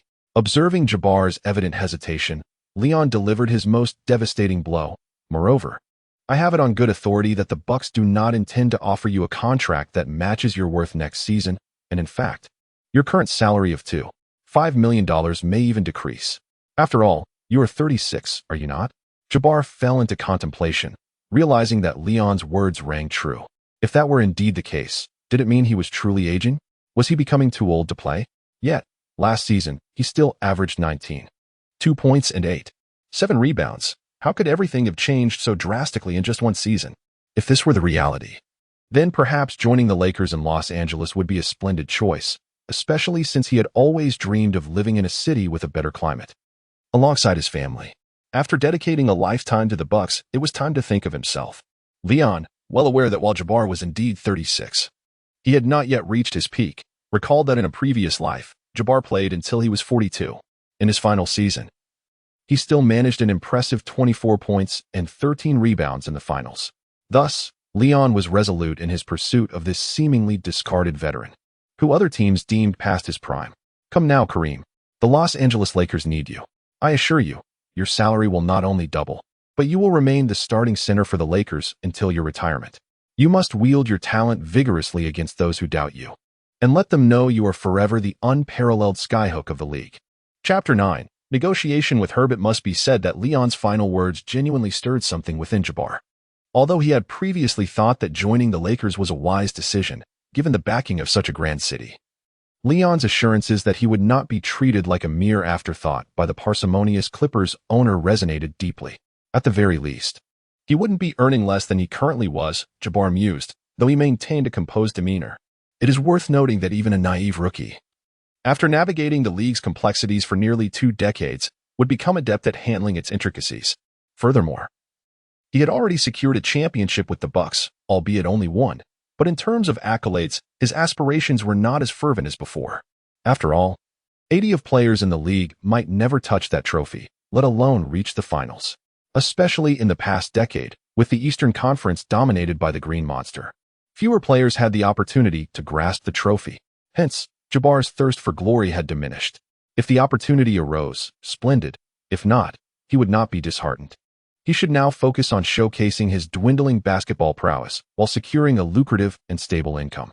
At 36, Jabbar had to plan for his financial future post-retirement. Just then, Leon presented a tantalizing offer. Kareem, if you are willing, I hope you can finish your career with the Lakers, and in return, the team will offer you a suitable position, be it as a coach, scout, or even in the front office. Upon hearing this, Jabbar's normally impassive face revealed the slightest hint of emotion, a subtle smile creeping across his lips, reflecting the turmoil within. Especially after the Lakers extended such a significant gesture, he recognized that the young man before him was not merely speaking empty words. Are you truly serious? Jabbar's query was less of a question and more of an affirmation. However, Leon misunderstood and thought Jabbar doubted his authority to influence team management decisions, so he clarified, I do have the power to make such decisions. And I am certain that Jerry will be overjoyed at the prospect of you joining the Lakers. You have no idea how much our owner admires you. He has mentioned your remarkable performances on the court more than once. A radiant smile illuminated Jabbar's face for the first time in front of Leon, his pearly white teeth gleaming against his dark complexion. Under Leon's expectant gaze, Jabbar finally said, Then I suppose I should start looking at houses in Los Angeles. However, Mr. Leon, please allow me to handle matters pertaining to the Bucks. Confidently, Leon replied with a smile. The next day, standing in a VIP suite at the Bradley Center, overlooking the arena that could accommodate nearly 15,000 spectators, a flicker of envy crossed Leon's eyes. After all, the current Lakers could be described as merely a shell. Not only was their staff incomplete, but they also had to share their arena with the Clippers. Although in a previous life he had only seen the Staples Center, now an iconic Los Angeles landmark, on television, it felt as ephemeral as a moonlit reflection on water. Constructing such a vast arena in a space as precious as Los Angeles was no small feat. However, his friend had informed him that his family seemed to have a channel to persuade the governor's approval, and with the cooperation of the local government, they should be able to carve out a piece of land in the city center for the arena, reflecting on the grand arena built in his past life. Leon felt a surge of excitement, and as he gazed upon the current arena, it lost much of its impact. "My apologies for keeping you waiting, Mr. Leon." A slightly aged voice emanated from behind him, the owner of which was none other than Herb Cole, the target of this visit. "Not at all, Mr. Chairman. This presents a splendid opportunity for me to explore this magnificent arena." Young spoke with a hint of politeness. "Should Mr. Leon express interest, I would be delighted to personally escort you on a tour of the Milwaukee Bucks." The two exchanged pleasantries during their initial meeting, refraining from delving into substantial matters. In the meantime, Herbert guided Leon on a brief tour of the Bucks arena, regaling him with tales of the team's illustrious history. Once they had completed the circuit and, under Herbert's guidance, settled into the office, the genuine conversation began. It remains a mystery what prompted the newly appointed general manager of the Lakers to visit Milwaukee. Herbert skillfully picked up a cigar from the table and courteously gestured for Leon to partake. Leon smiled and declined, opting for a straightforward approach as he candidly expressed, "I hold the Milwaukee Bucks in the highest regard. If possible, I would truly appreciate the opportunity to closely observe your team's development." After the customary pleasantries, the conversation shifted to the main topic. Herbert, well aware of the dynamics, refrained from interrupting Leon, instead savoring a puff from his cigar while expertly pouring himself a modest glass of whiskey from his cabinet. Leon did not pause, continuing, "I have come here with the intention of discussing a transfer deal with your esteemed team." "A player, you say?" "Huh." Upon hearing that Leon was here to negotiate a transfer, Herbert chuckled. In his view, the newly joined Los Angeles Lakers had no players to offer. According to league regulations, apart from the 8 protected players, the remaining members of the other 29 teams were available for selection by the new team. Herbert reflected on his own squad, which had long been relegated to the end of the bench, merely waving towels and fetching water for the starters. Not only did they contribute little, but they also drained his resources. This thought led Herbert, not particularly affluent, to feel as if Leon had come to rescue him. He even wished that Leon would swiftly take away those leeches who only knew how to suck him dry. With this in mind, and after a small sip of whiskey, Herbert adopted a generous demeanor. "We extend a warm welcome to the Los Angeles Lakers, who have joined our league family. Of course, we understand that a new team must endure numerous hardships on its journey. You know, Mr. Leon, I have accompanied the Bucks from their inception to their championship triumph, progressing step by step to reach this point. Therefore, if your team is interested in any of our players, aside from the few key starters, I believe we can certainly engage in discussions." Observing Herbert's hypocritical expression, Leon chose not to expose him. Instead, with a hint of amusement, he responded, "Dear Mr. Herbert, I am here to discuss the transfer of your backup center, Kareem Abdul-Jabbar." With that, Leon leaned back gently in his chair, a smile gracing his lips as he gazed at the astonished owner of the Bucks. Coughing slightly, Herbert Cole nearly spat out his whiskey, hastily placing the glass down, and incredulously asked, "I apologize, perhaps I did not hear correctly. Who did you say your club is interested in?" Liang's intentions had completely surpassed Herbert's expectations, leaving him to wonder if he had misheard the name of the player mentioned. Leon had no choice but to reiterate his previous statement. "Currently, the backup center for your esteemed team is none other than Kareem Abdul-Jabbar." "Are you jesting, Mr. Leon?" Herbert was now certain. His ears were functioning perfectly. The individual he spoke of was indeed the former league giant, Jabbar. Could it be that this young man's mind was not quite right? "No, I am not jesting. Both the owner of our team and I are earnestly hoping that Jabbar will join our Lakers. It is for this reason that I have come here to negotiate with Mr. Herbert in hopes of reaching a transfer agreement." Leon spoke with a tone that was entirely businesslike, laced with a hint of urgency.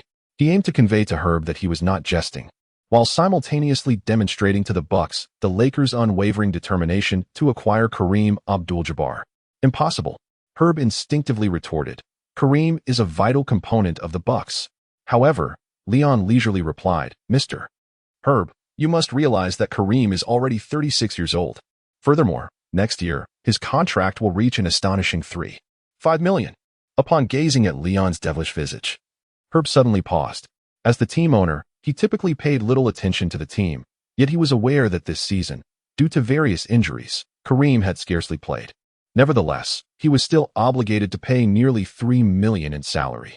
Looking ahead to the next season, the team manager had explicitly informed him that they would seek opportunities to trade Kareem, Otherwise, his salary would be reduced significantly, perhaps to $1 million or even lower. Based on his understanding of Kareem, he was certain that the latter would never accept such a humiliating offer, especially considering Kareem's advanced age. How many more years could he possibly play? Herb pursed his lips, his mind racing.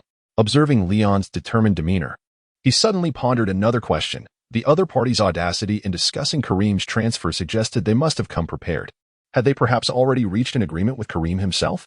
This seemingly absurd yet plausible thought took root in Herb's mind, leaving him incredulous at the possibility. However, being a seasoned businessman, he quickly recognized his own inappropriate state of mind and resolved to halt the negotiations, realizing he was not in the right condition to continue. He promptly found a suitable excuse. Mr. Leon, regarding Kareem's transfer, I need to discuss this thoroughly with the management and the head coach of the team. I apologize, but I cannot continue to show you around the Bucks. Rising to shake hands with Herb, Leon remained unperturbed. No worries, Mr. Chairman. I believe there will be many opportunities in the future. He left his contact information, indicating he would be in Milwaukee for the next couple of days. And after Herb's consultation, he hoped they would reach out. Stepping out of the Bucks office, Leon wore a relaxed expression. He was confident that the Bucks would agree to engage in transfer negotiations with the Lakers. Hence, he felt no urgency and instead seized the opportunity to explore Milwaukee, relishing the role of a tourist. Indeed, just one day later, the Milwaukee general manager called to inform him the Bucks would not include Kareem in the protected 8-player list. However, the Lakers would be responsible for Kareem's $3.5 million salary next year. This meant that the Lakers could genuinely begin discussions with Kareem regarding the transfer. Chapter 10. The Hook Joins. The negotiations between the Bucks and the Lakers were more accurately characterized as a dialogue between a delegation consisting of the Bucks owner and general manager and Leon alone. Yet, the larger party held no advantage whatsoever. Leon, who had set his sights on Kareem, had done his homework. He thoroughly understood Kareem's status within the Bucks. Coupled with his recollections from the future, he was certain the Bucks did not wish to retain this once mighty giant of the league. Several factors contributed to this sentiment. Kareem was already 36 years old, and his vigor had faded compared to his youthful days. Additionally, the team boasted promising talents like Vin Baker and the soon-to-arrive Shawn Kemp. Finally, there was the matter of his exorbitant salary, which accounted for nearly one-third of the team's total payroll. It was essential to note that the Bucks were not a financially stable club. They relied on owner Herb's personal assets to maintain the team's operations. Spending millions to support a player who was essentially a backup was indeed a luxury the Bucks could hardly afford. Another crucial aspect was Kareem's own intentions. His contract with the Bucks would expire next year, and his attitude towards remaining with the team was ambiguous. While the Bucks were unwilling to spend significantly to keep the veteran, if the stalemate continued, the Bucks would watch Kareem depart as a free agent at the end of the season, leaving them with nothing. Although the Bucks would not gain financially from parting with Kareem this season, they would be relieved of his nearly $3.5 million contract next season. For the not-so-wealthy Herb, this was akin to a windfall. Moreover, with the Bucks situated in the East and the Lakers in the West, the two teams rarely faced each other. And selling to a non-rival was ideal in Herb's eyes, essentially a favor to the Los Angeles Lakers. Once Herb made the final decision on the trade, the Bucks management swiftly took action. Team manager John Horst directly informed Kareem that they would not oppose his joining the Lakers, having already conferred with Leon. Kareem gladly accepted during the call, and Leon's timely text reached Kareem's phone. Kareem, the Los Angeles Lakers welcome you. After concluding discussions with the Bucks, Leon gradually rose, smiling at the Bucks owner, saying, "Very well. Esteemed Mr. Herb, I believe it is time for me to take my leave." Having secured Kareem's transfer, he was ready to return to Los Angeles. Since the transfer was not yet finalized, he needed to meet with Jerry Buss to have the final transfer documents signed, ensuring the deal was officially completed. Although in a mature organization, most matters could be settled by the general manager, the Lakers were still in their infancy, and many significant decisions required Jerry's input. Moreover, this was Kareem we were discussing, declining Herb's dinner invitation and dismissing the remaining players recommended by him. Leon hurriedly boarded a flight back to Los Angeles. To be honest, had it not been for Kareem being with the Bucks, he might never have set foot in the cold city of Milwaukee in his lifetime. Of course, if the Bucks ever considered selling their Greek unicorn, Leon would not mind making another trip. But that was a matter for 2 decades hence, and Leon had no intention of thinking that far ahead.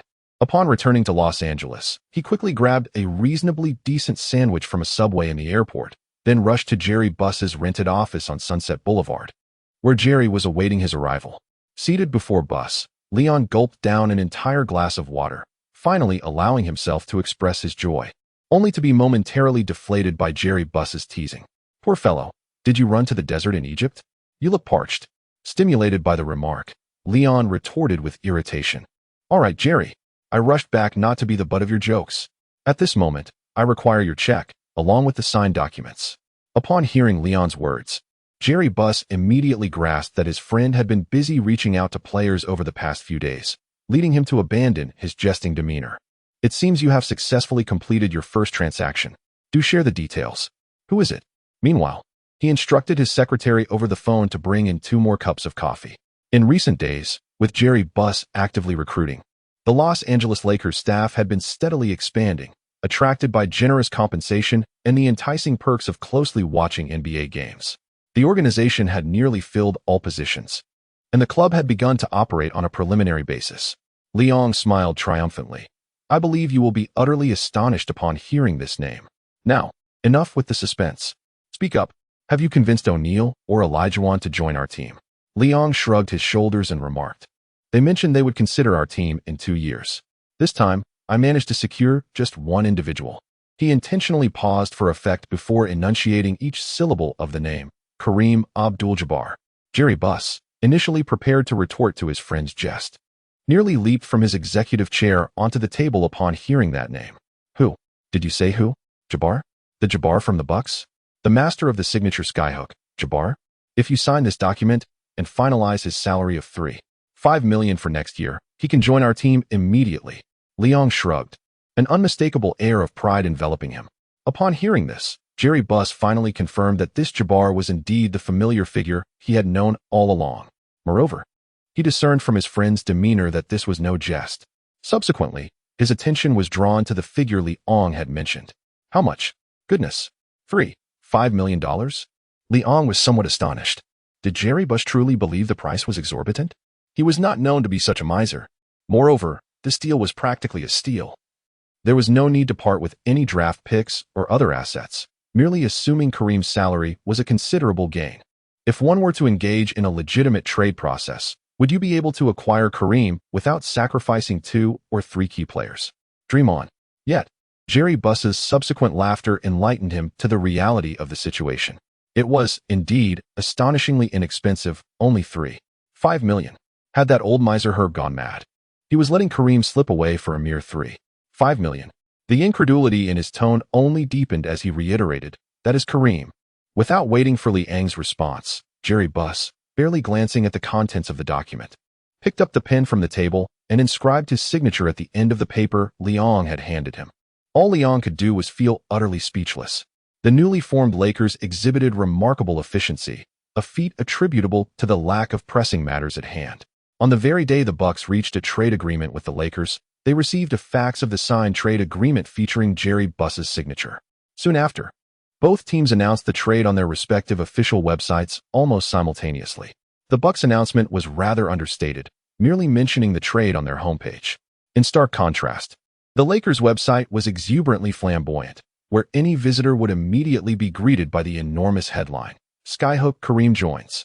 The following day, as the people of Los Angeles awoke from their slumber, clutching newspapers and sipping coffee in preparation for breakfast, the immense headline and bold exclamation marks left most of them in a daze. Once they regained their composure, the shocking news caused many to choke on their coffee or burn their eggs. "Oh my God," was the initial reaction of the majority.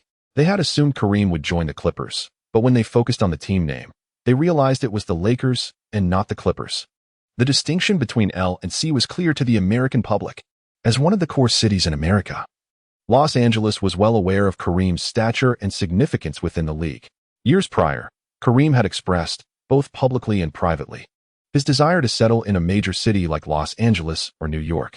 However, at that time, the New York Knicks already had Ewing, so their interest in Kareem was minimal. On the other hand, the owner of the Los Angeles Clippers, Sterling, was even more miserly than Herb, the owner of the Bucks. No matter how much Kareem yearned for life in a big city, he would not lower his worth to play for the Clippers if the financial compensation was grossly inadequate. Just when it seemed this matter would be shelved, and Kareem was destined to spend his twilight years in Milwaukee. The newly established Los Angeles Lakers silently swooped in to acquire him.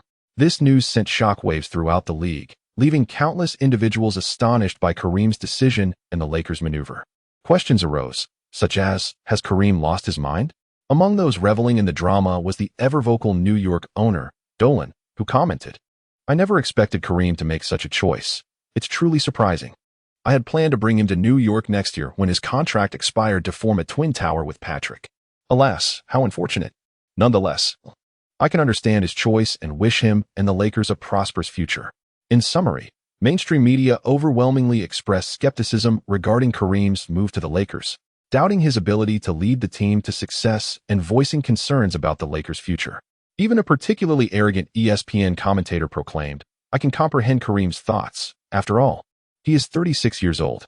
I can assure you, in the final years of his career, apart from earning a handsome salary with the Lakers, he will achieve nothing." In response to the external skepticism, Kareem remained silent, while the steadfast supporters of the Los Angeles Clippers felt a glimmer of hope shining through the shadows cast by the Lakers. Those damn media just spout nonsense. If Kareem had joined the Celtics or the Knicks, they would have sung his praises to the heavens. Yet joining our newly formed team garners nothing but criticism. "It's truly infuriating," exclaimed Jerry Buss, tossing the newspaper onto the floor in frustration. "Calm down, Jerry. You should know the nature of those scoundrels," Leong remarked, remaining composed as he sipped his cola, squinting at the dwindling number of fans supporting the Clippers outside. "At least look out the window. The number of demonstrators opposing our inclusion in the Los Angeles family has decreased significantly, hasn't it?" Jerry Buss rose from his seat, slowly approaching the window, and beamed at the sight of the reduced crowd of protesters, exclaiming joyfully, "Well done, Leong. Your choice was indeed astute. I hope to see that shark from the east or the flying pig from the Suns next year." Leong was certainly aware that his friend was jesting. Neither O'Neal nor Barkley could be compared to the burgeoning team they had now. However, reflecting on his past life, particularly the Shaq who journeyed west with the Magic, he recalled O'Neal's contract with the team, which had 3 years remaining. Stroking his chin, he mumbled to himself, "It's not entirely impossible." "What did you say, Leong?" Jerry Buss inquired, having not caught his friend's murmurs.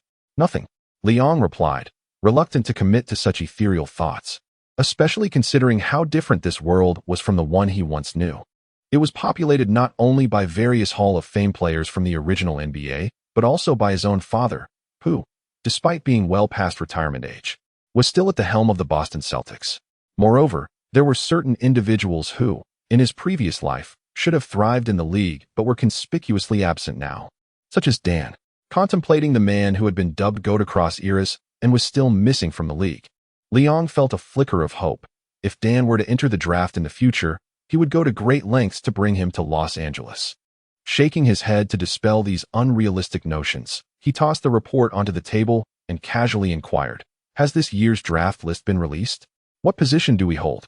Upon hearing this, Jerry Buss wore a triumphant grin, exclaiming, "That old coot Stern has been quite generous, granting us the 2nd overall pick." "Oh," Liang's eyes lit up, his smile broadening. "Now that is indeed splendid news." Reflecting on the illustrious 1996 draft class, he couldn't help but marvel. It was unparalleled, both in retrospect and prospect. Even the later drafts of 2003 and 2021 paled in comparison to this one. To put it succinctly, among the top 20 selections in this draft, 13 to 15 would go on to have illustrious careers, with the majority earning all-star accolades. It was a draft where one could select an all-star with their eyes closed. Beside him, Jerry Buss excitedly added, "Now that we have Jabbar, I believe we should bolster our backcourt." Leong mused quietly, contemplating how to maximize the potential of the 2nd overall pick. After all, in his previous life, the first player in Lakers history was selected with the 13th pick. Utilizing the 2nd pick would certainly be a safe bet, though it might not yield astronomical returns. As Leong pondered these strategies, Jerry Buss continued to chatter, "This year, whether it's Allen Iverson or Stephon Marbury, both are excellent choices." "Hey, Leong, are you even listening?" Yes, I'm listening," Leong replied, snapping back to attention. "I acknowledge that both Iverson and Marbury are exceptional guard options, but they are not my targets." "Then who is?" "It can't possibly be that guy from Southern California, right?" "I'm not particularly fond of him," Jerry Buss quipped, rolling his eyes. "Certainly not. Wait a moment. As he scanned the scouting report, Liang's gaze fell upon a familiar name, momentarily taken aback. Turning his head, a spark ignited in his eyes as he pulled out the scouting report, scrutinizing it word for word. By the way, Jerry, how is he on this list? Jerry Buss, puzzled, peered at the report and sighed. Brother, we already have Jabbar. Are you seriously considering another big man? We're discussing the backcourt here. My point is, why can't he be a part of the backcourt? Liang, perplexed yet resolute, inquired earnestly. Jerry Buss, his face etched with terror, gazed at his friend in astonishment and exclaimed, What are you saying, brother? Are you suggesting that a nearly 7-foot giant should play in the backcourt? Have you lost your mind? No, I have not. Liang redirected his gaze to the scouting report in his hands, his eyes ablaze with fervor and urgency. In a voice only he could hear, he murmured to himself, He is truly destined to be a point guard. Irvin Johnson. Chapter 12, The Team Jersey. Liang gazed intently at the scouting report in his hands, lost in thought, oblivious to the musings swirling in his mind. Despite the majority of the scouting reports still featuring black and white photographs, the iconic visage of Magic Johnson, along with his radiant smile akin to sunlight, undeniably fused with the impression etched in Liang's memory. Liang could never have anticipated that, even now, the legendary Magic Johnson, who had long since resounded throughout the entire NBA, had yet to enter the league. And yet, it is now 1996. However, gazing upon the youthful figure of Larry Bird within the aging roster of the Eastern team, Liang felt his once calm heart begin to stir with excitement. The duality of black and white heroes? Liang gazed at the scouting report of the magician Johnson, murmuring to himself. What did you say, Liang?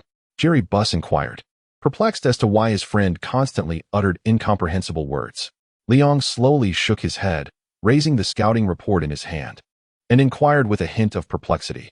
If there exists a magician, why do some still hold Allen Iverson or Stephon Marbury in higher regard? I concede that Iverson is an extraordinary talent, a rarity in 50 years, yet he pales in comparison to the magician, does he not? Who is this magician you speak of? Are you referring to Irvin? A disparity? Jerry Buss gazed at his friend with an expression of mild alarm. What are you insinuating?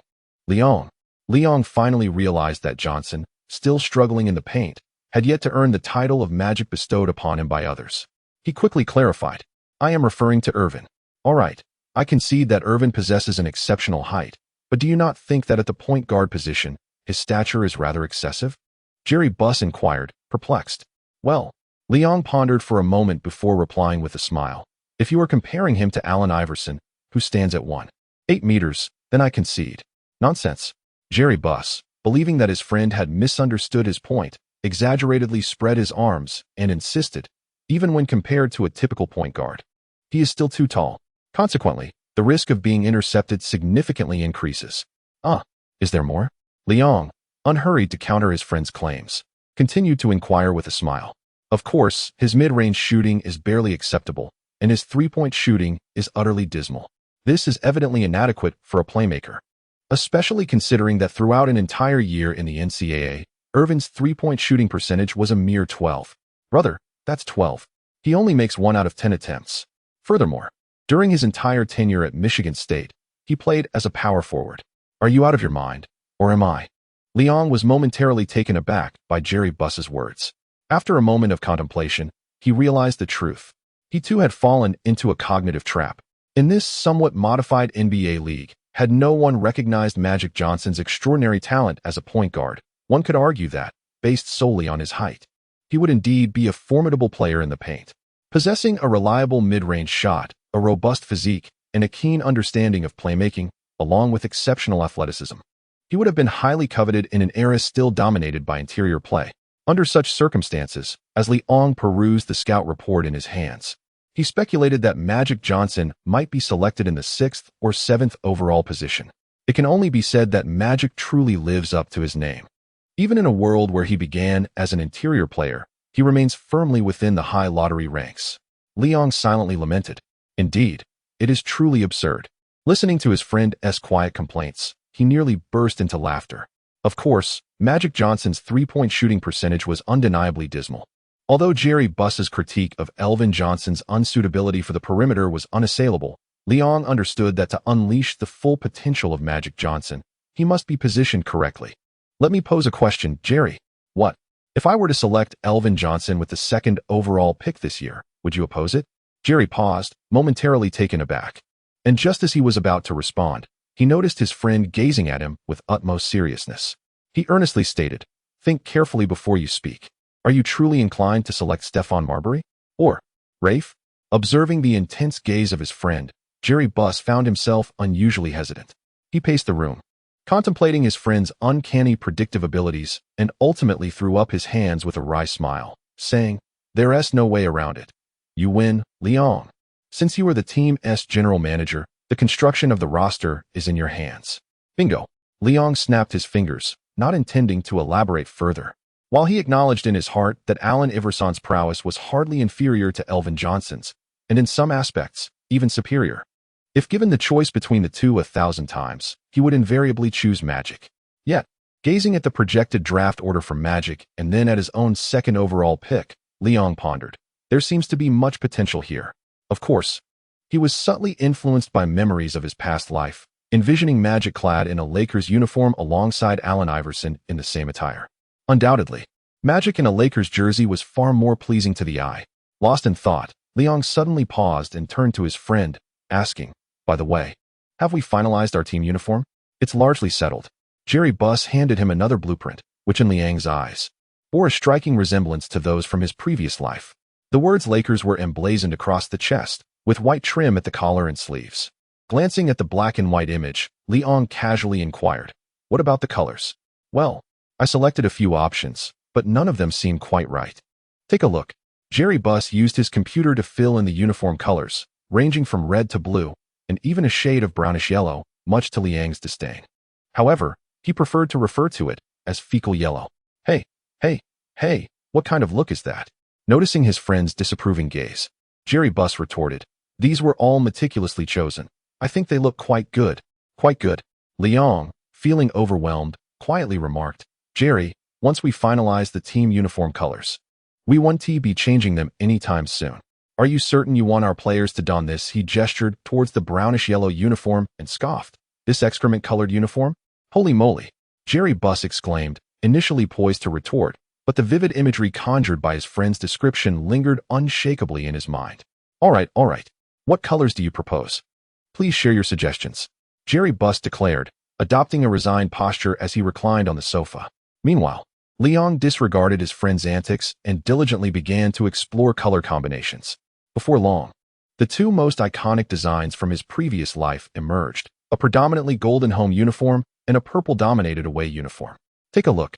Leon waved his hand, and Jerry Buss, with a face full of reluctance, leaned closer to the computer, eager to scrutinize the flaws in his friend's selections.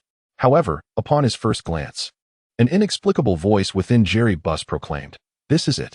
This is precisely what I desire."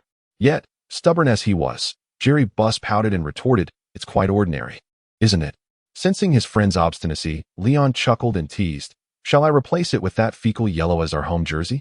No, Jerry Buss exclaimed, conceding. "It shall be just the two of them.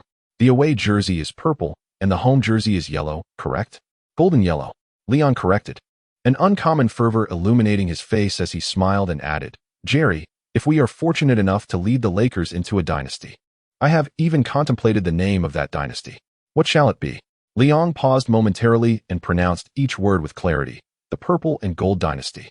Jerry Buss, with an expression of calmness, gazed at Leon and replied nonchalantly, "Leon, we shall undoubtedly forge a dynasty." Upon finishing his statement, seemingly unsatisfied, Jerry Buss exclaimed with fervor, "Certainly." Chapter 13, At All Costs.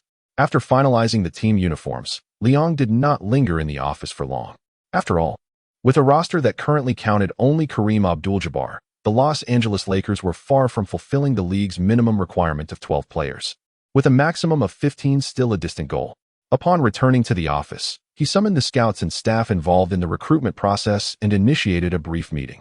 "George, how is the progress on your end?"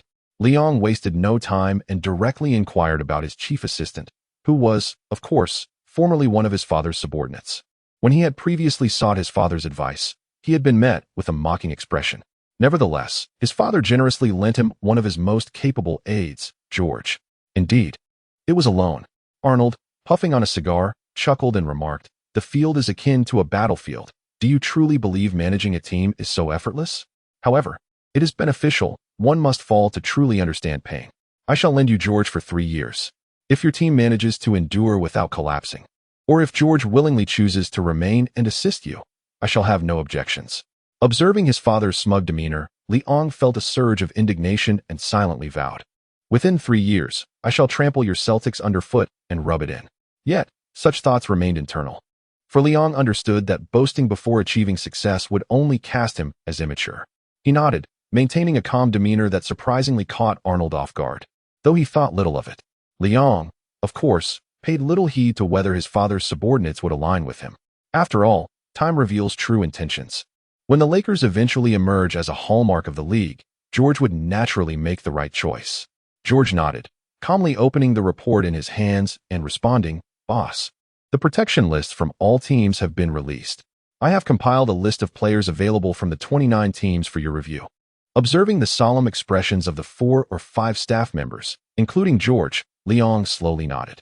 He, too, was eager to ascertain whether this team manager, perceived by outsiders as having arrived through connections, held any genuine influence within the organization. As Liang anticipated, the team's staff harbored a degree of resistance towards the newly appointed manager. Should Liang meet with him directly, he might be underestimated or faced with insubordination regarding his directives. However, it must be acknowledged that Liang had made a strategic move.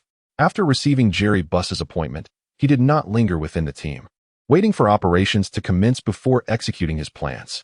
Instead, he seized the opportunity, while everyone was still enveloped in the excitement of the new team's establishment, to single-handedly secure Jabbar's joining.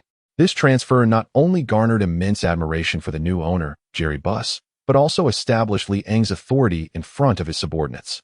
They had never expected to bring the legendary center, known for his career averages of 20 points and 10 rebounds, the Sky-Hook Jabbar, to the Lakers.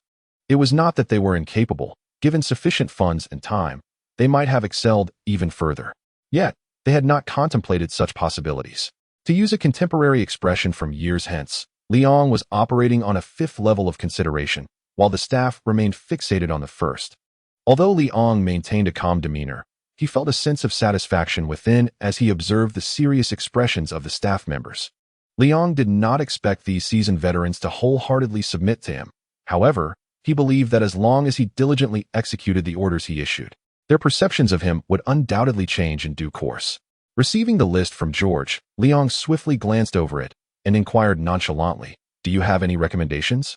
George shrugged, expressing a hint of exasperation. "Boss, as you are aware, each team has 8 protective slots, leaving us with limited options to choose from.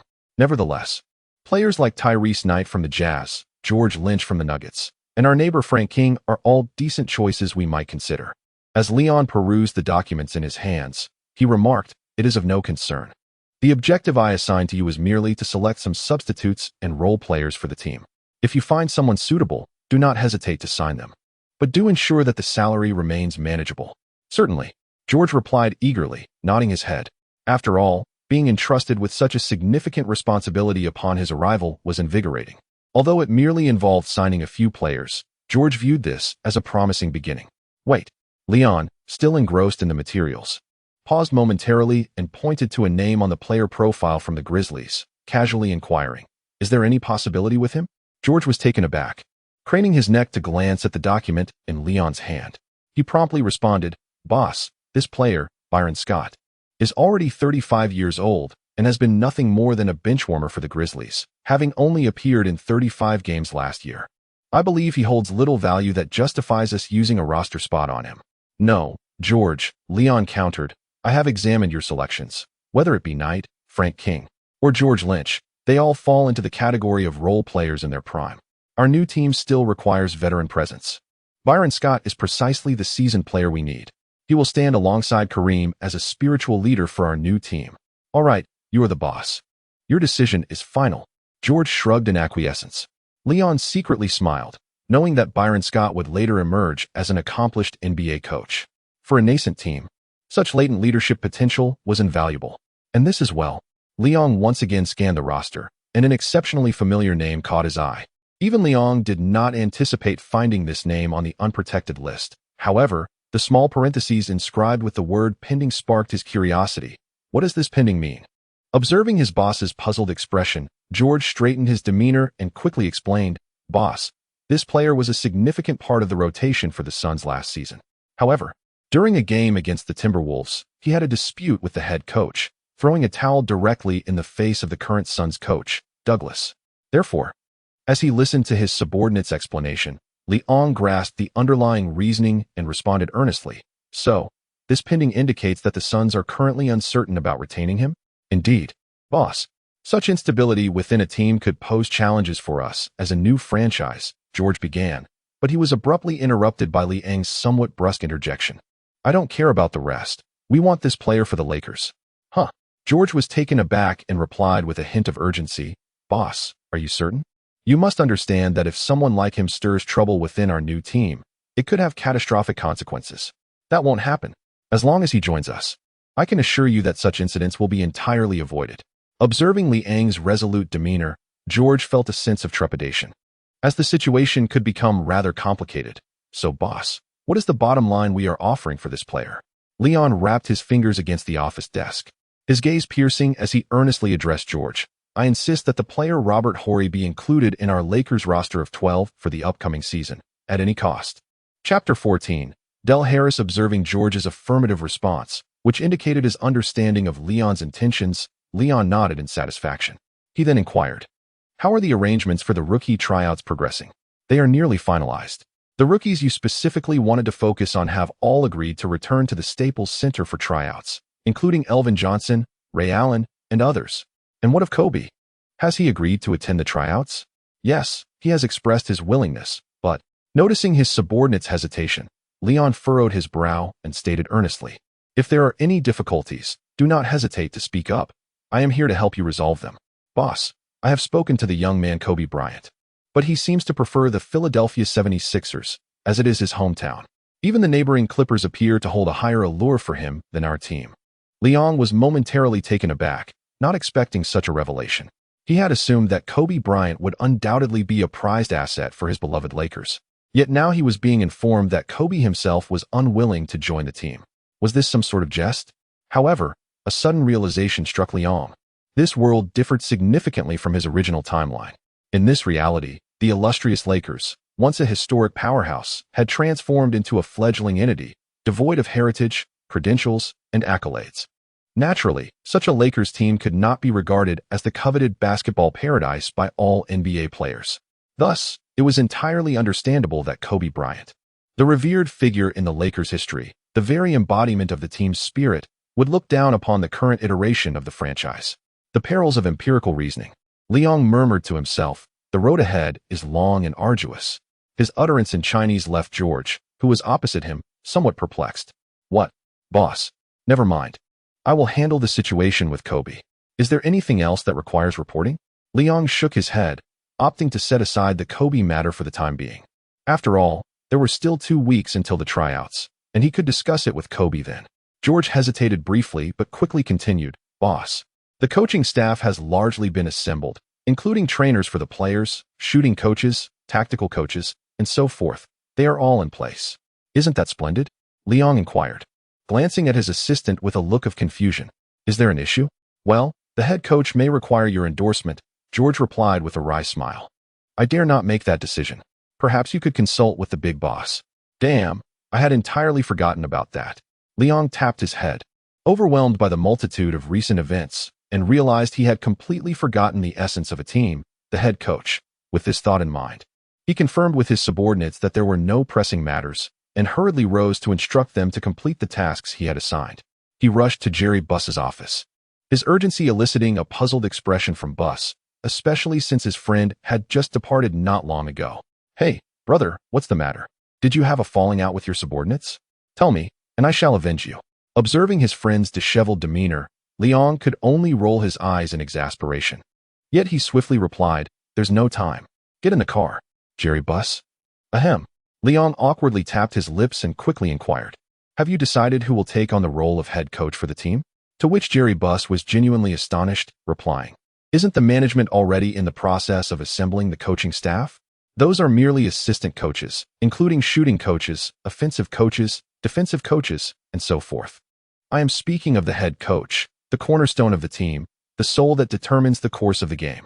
Much like Coach Jerry Sloan of the Jazz, Coach Greg Popovich of the Spurs, and Coach Don Nelson of the Warriors. Indeed, Jerry Buss exclaimed with a playful squint. And let us not forget our esteemed Celtics coach, Red Auerbach. Enough. Silence. Leong interjected. All right, I concede. This was indeed my oversight. Jerry Buss's expression turned serious. While he enjoyed jesting, he never trifled with matters of importance. There has been so much happening recently that I overlooked this, but truly, this is something I ought to address. Leong found himself somewhat helpless. This was the consequence of a lack of experience. Although he was a traveler from another realm and Jerry Buss was a key figure nurtured by a prominent family, both had their share of experiences. However, when it came to handling the minutiae of various matters, they were, to some extent, rather naive.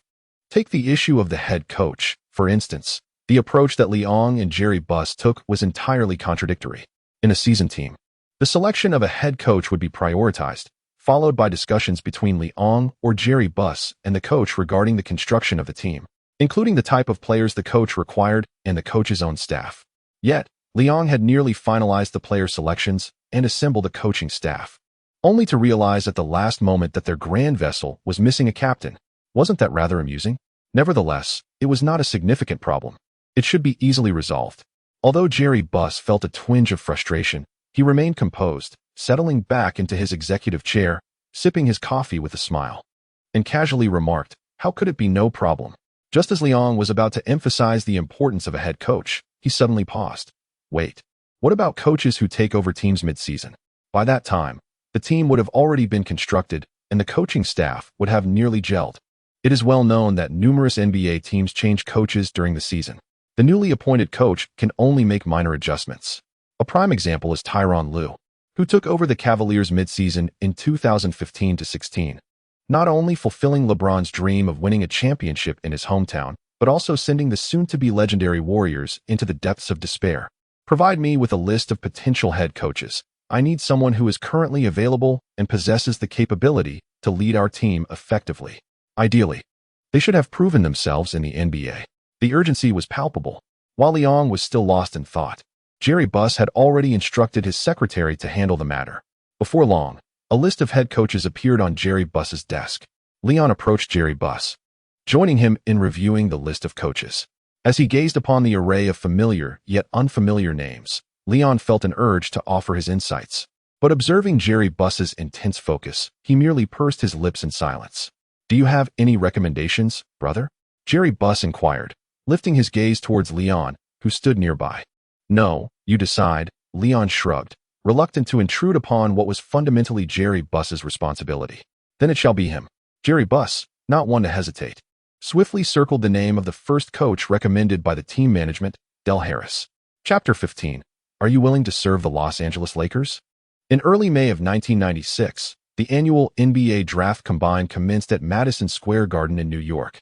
Young aspirants, eager to showcase their prowess and seize the opportunity to enter the NBA, gathered in droves, demonstrating their talents to the media and, primarily, the managers of all NBA teams present. As Leong observed the energetic young men relentlessly assaulting the hoops of Madison Square, he couldn't help but feel a twinge of annoyance, remarking, "Do they not realize that merely dunking will not earn them the favor of coaches and managers?" Seated beside Leong, Jerry Buss, cigar in hand, chuckled heartily. "Come on, brother, today is not just about us. It's media day. Those youngsters must flaunt their explosive athleticism to capture the media's attention." Leong couldn't entirely disagree but continued to watch the two figures before him. Kobe Bryant, soaring through the air with grace, and Earvin Magic Johnson, persistently attempting three-point shots. Observing Magic's struggles, with few shots finding their mark, Kobe frowned at the cacophony of clanking metal reverberating through the gym. "Hey, bro, your shooting form seems a bit off," Kobe exclaimed, seizing the basketball and leaping into the air, executing a beautiful motion. The ball traced a perfect arc through the air, only to meet the unforgiving rim with a resounding clang. Upon landing, a shadow of embarrassment crossed Kobe's face as he sheepishly scratched his head. "That one doesn't count. Let us try again." Without waiting for Irvin's response, he retrieved the ball that had rolled to his feet and ascended once more. Thud! The sharp sound echoed throughout the gym again, and as Kobe landed, his expression was one of despondence. He glanced at the expressionless Johnson, who stood nearby, and silently leapt again, this time releasing the ball with a somewhat stiff shooting form. Swish! The crisp sound of the net rippling reached his ears, though Johnson remained stoic. In the proud heart of Kobe, this was nothing short of a profound humiliation. A light chuckle erupted from behind them, and Leon, having approached unnoticed, observed the future Iron King teaching Magic Johnson how to shoot. The scene elicited a smirk from Leon. "Hey, who are you? Unauthorized personnel are not allowed on the court." Kobe, already feeling embarrassed, was now thoroughly irritated. He glared at Leon, who was impeccably dressed in a suit and exuded an air of confidence. "Hee, Kobe. Don't be upset. I am Leon, the general manager of the Los Angeles Lakers." Leon smiled and waved his hand, simultaneously greeting the figure standing beside him. "Hey, Elvin. It's a pleasure to meet you. I am indeed a devoted admirer of yours." Both Kobe and Elvin Johnson were momentarily taken aback, as they had encountered numerous team managers and head coaches throughout the day, yet Leon was the first to approach them with such cordiality. "Greetings, Manager Leon. I am Elvin Johnson, playing as a power forward and center." Observing the slight hesitation of the magician, Leon couldn't help but chuckle inwardly. Prior to this encounter, he had gleaned from his assistant George that Elvin Johnson's draft stock had notably declined, dropping from the previous 6th or 7th position to approximately 10th. The reason behind this, as the omniscient ESPN reporter had unearthed, was that Johnson, who had played at the University of Michigan last year, had suffered a leg injury that required a period of rehabilitation, and it seemed that the leg ailment had not fully healed. This posed a considerable concern for a rookie about to enter the fiercely competitive NBA arena, particularly for a player who operates in the paint. Although this was a significant setback for Johnson, the news delighted Leon, as his team only possessed the 2nd overall pick in the first round and the 1st pick in the 2nd round. The ambition of the Lakers to simultaneously secure both Magic Johnson and Kobe Bryant during the draft seemed utterly fanciful.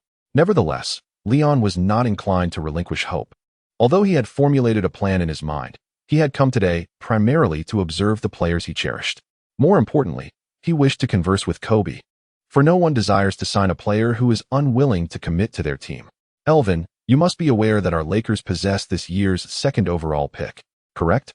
"Indeed, sir," Elvin Johnson replied, somewhat perplexed, uncertain of the significance behind the Lakers manager sharing this information. "What I mean to say is, if I were to select you with that 2nd pick, would you feel elated?" Leon chuckled and said, "Huh?" Elvin Johnson was momentarily taken aback, then his expression turned serious. "Sir, that joke is not amusing at all." Elvin had never doubted his own abilities. In fact, he believed that this year's top prospects, the diminutive Allen and the guard named Steven, were inferior to him. However, the current public perception was not favorable, and he had little hope of being among the top 3 picks. "I am serious." Leon's expression became grave, and his tone took on a solemnity as he continued. "Although this is a secret between us, I am willing to share with you, Elvin, that in this year's NBA draft, you are our first choice." Upon hearing this, Elvin's eyes sparkled with excitement as he gazed at Leon's earnest expression. "Is that really true, sir? Do I truly have a chance to join the Lakers?" "Indeed. And once you join the Lakers, you will be a starting player for our team. This is my promise to you." Leon smiled and said, upon hearing this, Elvin became even more excited, his hands trembling slightly, yet he suppressed his exhilaration, assuring, "Rest assured, sir, if I am fortunate enough to join the Lakers, I will certainly strive diligently to become a commendable interior player." With a chuckle, Leon refrained from elaborating further and instead reassured, "Do not place too much pressure on yourself, Elvin, and remember, do not mention this to the other managers. It is our little secret." "Of course," Elvin eagerly pledged, only to suddenly realize that Kobe had been quietly listening to their conversation the entire time. "Hey, what's with that expression? I'm not the type to gossip." Kobe's eyes revealed a hint of envy. After all, being promised a starting position in the NBA by the head of a top draft team is a dream beginning for many. "I hope you keep your word." This was the first time Elvin spoke to Kobe today. Of course." Kobe began to retort, but was interrupted by Leon. Kobe, would you be willing to play in Los Angeles?" "Huh." Chapter 16, The Goal. "Huh." Upon hearing Leon's words, Kobe, who was standing nearby preparing to practice his shots alone, was momentarily taken aback. Having grown up in a foreign land, Kobe was accustomed to the indifferent gazes of others, even at this rookie training camp. While others were accompanied by their agents and family with bags piled high, he arrived alone, carrying just a shoulder bag. As anticipated, All the media journalists, along with coaches and managers from various teams, were focused on the prodigious talents, and even the tall individual beside him had several coaches approaching for discussions. Yet, the first person to speak to him today was this extraordinarily young general manager of the Lakers. What did you say? Kobe was momentarily stunned. Hearing Leon inquire about his thoughts, he initially found it amusing. Could a rookie player truly decide his destination? However, he quickly regained his composure, surprised yet excitedly asking, "Is the Los Angeles Clippers going to select me?" Leon wore a frown, expressing his disbelief. "Why can't it be us, the Los Angeles Lakers? You would prefer a team like the Clippers? They haven't reached the playoffs in nearly a decade. And you? Aren't you the ones looking to draft him?" Kobe, taken aback, pointed at Elvin beside him and remarked, "If I recall correctly, you only have the second pick in the first round, right?" "I certainly don't expect to fall to the second round." "Of course," Leon replied with a nonchalant smile. "That's why we are working tirelessly to ensure both you and Elvin land in Los Angeles." Hearing this, Kobe revealed a confident smile. "I certainly have no objections to joining the Lakers, but I also demand a starting position." "That will depend on your performance," Leon replied, cautious not to promise too much, remembering that in his past life, Kobe had also started as a bench player. Making such a promise as a general manager could undermine the authority of the head coach. "Humph, we shall see," Kobe declared, and with that, he strode past Leon. Clutching the ball, a swift blur of energy, Leon felt a gust of wind as he turned to see the Eagles soaring through the air, executing a powerful dunk. "Wow, quite impressive, isn't it?" Jerry Buss had appeared beside Leon, watching Kobe hang from the rim, whistling in admiration. "What do you think? They are remarkable, aren't they?" Leon said, his eyes bright as he observed Kobe suspended from the hoop, alongside the equally eager Elvin Johnson. Jerry Buss regarded the two young talents with a hint of skepticism. "Leon, are you sure they are that exceptional? Remember, we possess the second overall pick. Even if we can't secure Allen Iverson, I believe Steven or Ray would also be splendid choices. Rest assured, Jerry, once we secure both of them, we won't have to worry about our backcourt for the next 20 years. Leon asserted with unwavering confidence. "Then let us make it happen," Jerry Buss encouraged, patting Leon on the shoulder. "You handle matters within the team, and I'll take care of everything outside the court. Let us work together." Leon felt a surge of emotion and nodded firmly, saying, "Leave it to me. I hope we can lead the Lakers to create a dynasty together." "We certainly will." Jerry Buss nodded confidently and suddenly, with a hint of excitement, said, "But there's some good news as well. The Los Angeles city government has approved it, and right next to the city conference center, there is a plot of land up for bidding. That is the true city center. I want to secure it as our home arena. What do you think? The city center? That would be absolutely perfect." Leon joyfully replied as he walked alongside Buss toward the exit. "If we can secure it this year and start construction next year, could it be that we will have our own arena by the year after next?" "Of course," Leon confidently declared. "Then I will strive to lead the Lakers to the championship by then." "Championship, huh? Leon, you are as arrogant as ever." A voice interjected, inappropriate for the moment. Both Leon and Buss turned to see a refined old gentleman holding a cigar and a cane, looking at Leon with a mocking expression. Beside him stood a tall, thin yet spirited elderly man. "Jerry, I apologize for the interruption. This kid has become increasingly boastful since joining the league." "Huh, one must be youthful and bold, right, head coach?" As Leon observed the two elderly men exchanging pleasantries, Jerry Buss respectfully greeted them and shot Leon a knowing glance before hastily escaping from Liang's grasp. Seeing his remarkably unreliable brother, Leon cursed under his breath but turned to his father and said helplessly, "Dad, what brings you here?" "What? You can come, but I can't?" Arnold Orbach retorted angrily. "I wanted you to help me with the Celtics, but you insisted on starting a new team. Is it so embarrassing to assist your old man with the Celtics?" "Of course," Leon replied with a grin. "You Orbach." Arnold pointed an accusing finger at Leon, about to unleash a tirade, but was stopped by another elder nearby. "Hey, Arnold, at your age, why be so upset? Take it easy, your children will find their own fortunes." "Jerry, the key point is..." Arnold began but was interrupted again by Leon. "Are you Mr. Jerry Sloan?"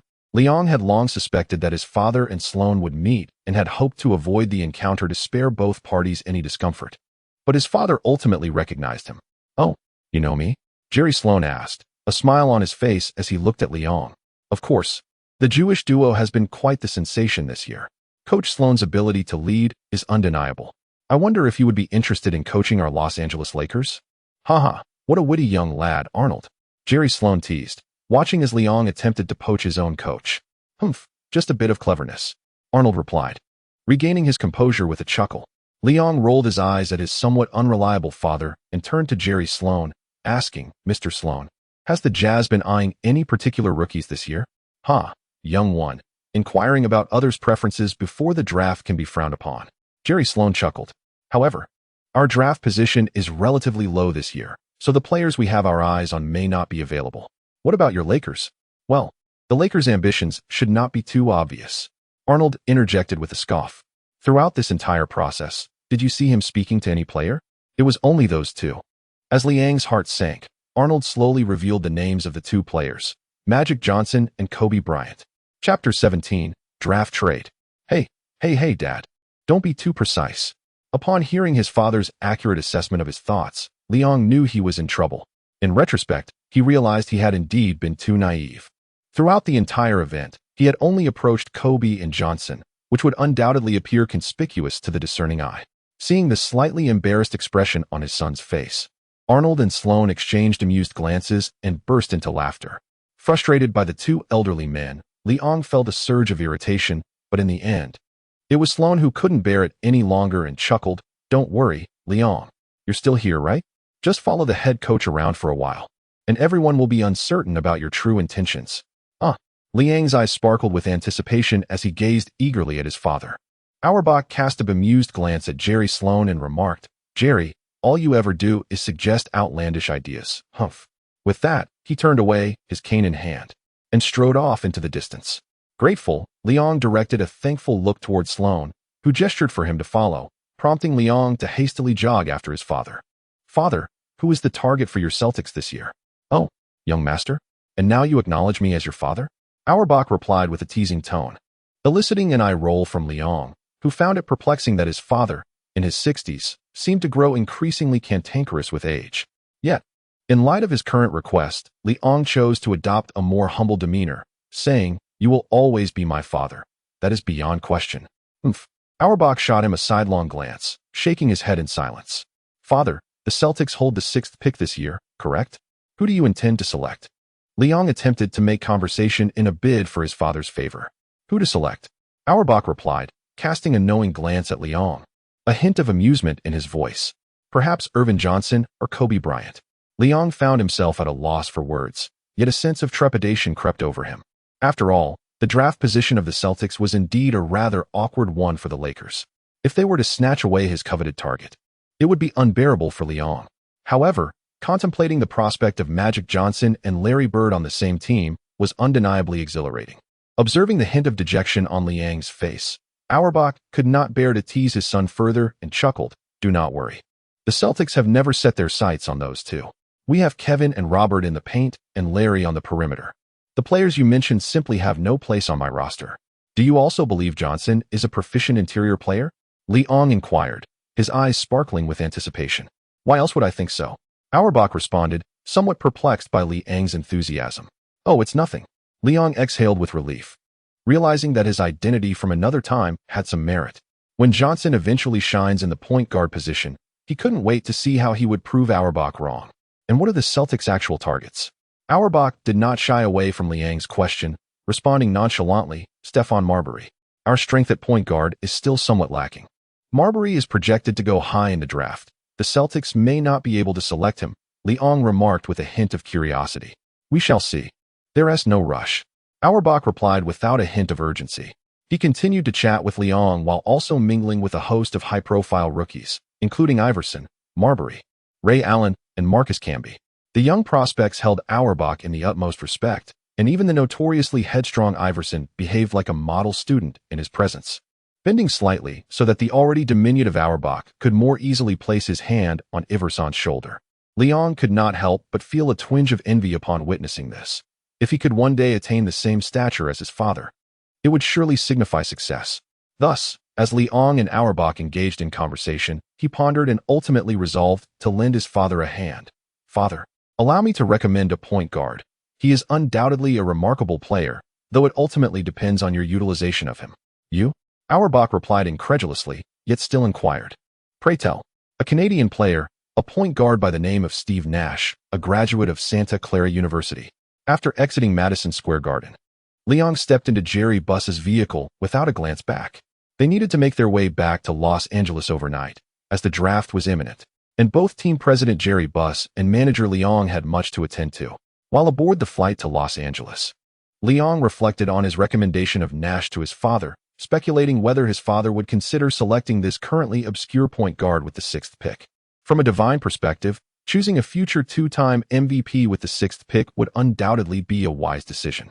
Moreover, if Nash were to indeed join the Celtics under Auerbach's tutelage and collaborate with Bird, McHale, and Parrish to form a formidable quartet, their strength on paper would be truly terrifying. However, it must be noted that even if Nash ultimately joined the Celtics, his adaptability to their offensive system remained uncertain, yet such concerns were not for Liang to contemplate. Upon returning to the Los Angeles office, Liang's first order of business was to summon his assistant George, directly asking, "How have you progressed with the tasks I assigned?" "Everything is in order, including Byron Scott and Robert Horry, who have both been integrated into our roster," George responded, beaming with enthusiasm. "Excellent." Liang's esteem for George grew, as he had initially anticipated personally handling the negotiations with Robert Horry. However, since his subordinate had successfully completed the task, Liang felt no need to delve into the details, for there were more pressing matters to address. "What is the status regarding the draft picks?" "Boss, as per your instructions, we consulted numerous teams, but ultimately only the Timberwolves and Hornets expressed a willingness to engage in trade," George reported. "The Timberwolves are prepared to exchange their 5th pick and guard Terry Porter for our selection. The Hornets are willing to offer this year's 13th pick, 25th pick, and their first-round pick next year in exchange for our 2nd overall pick." "Are the Timberwolves serious?" Liang remarked, glancing at their proposal. "Porter from 2 years ago might have been acceptable, but we already have plenty of veterans. Why aren't they offering Kevin Garnett?" "Boss, you know that is impossible." George wiped the sweat from his brow, thinking to himself how bold Liang was to even suggest it. As everyone was aware, Garnett was regarded as the hope for the Timberwolves' revival. I understand. Hold on, let me make a call." With that, Liang directly dialed the number of then General Manager Bob Whitfield. "Hey, Bob, this is Liang, the General Manager of the Lakers." "Hello, Mr. Liang." Bob, newly appointed as the General Manager of the Hornets, was brimming with ambition and was not surprised to receive a call from Liang. "How goes it, Mr. Liang?" "Our Hornets' intentions are quite earnest. If the Lakers are willing to grant us the 2nd overall pick, you will simultaneously receive 3 promising rookies this year and next." This is immensely significant for a burgeoning team. Liang rolled his eyes, yet still smiled as he said, "Mr. Bob, I have a proposal that is even more intriguing. Perhaps you might consider listening?" "Oh," Bob replied, somewhat curious, patiently awaiting Liang's elaboration. Liang, without any hesitation, smiled and remarked, "In recent years, I have been closely following the Hornets games and have noticed that your team has been lacking a formidable interior player. I am considering offering a prominent big man in exchange for your 13th pick. Kareem, perhaps? That could be a possibility." Bob stroked his chin and mused quietly. No. Kareem is an untouchable asset for the Lakers." Liang replied earnestly, though to Bob it sounded like jest. An untouchable asset at 36? Who would believe that? However, unbeknownst to Bob, Liang's words were sincere. Without hesitation, Bob half-jokingly inquired, "Then, who else do you think your team could part with?" Ignoring the playful banter, Liang quickly responded, "The starting center for the Timberwolves, Tom Gugliotta." "What?" Bob was genuinely taken aback. It is worth noting that Tom had delivered an impressive performance last season, averaging over 20 points and 8 rebounds, undoubtedly placing him among the league's elite interior players. "Are you certain? Have you negotiated with the Timberwolves?" Bob asked, his breath quickening with urgency. "Absolutely," Liang affirmed. "However, if it is Tom, I will require both of your first-round picks this year." "No problem. If it's Tom." "I agree," Bob readily acquiesced. After all, he believed that a peak interior player was worth 2 first-round picks. Although this year's draft was highly anticipated, many new players entered the league with lofty expectations only to fade into obscurity. Rather than taking a half-baked prospect and nurturing them, it was far wiser to secure a finished product. "Then, let us proceed with a pleasant collaboration, Mr. Bob." Liang swiftly ended the call. Amidst George's puzzled gaze, he dialed the Timberwolves' general manager once more. George was uncertain why his boss was so confident about acquiring Tom from the Timberwolves. Yet he couldn't help but feel a flicker of anticipation as he observed his boss's self-assured demeanor. "Hello, who is this? Mr. Layden? I am Leon, the general manager of the Lakers." "Ah, Mr. Leon. Your assistant must have informed you of our offer. What do you think? Our fifth pick and Porter should more than satisfy your requirements, no?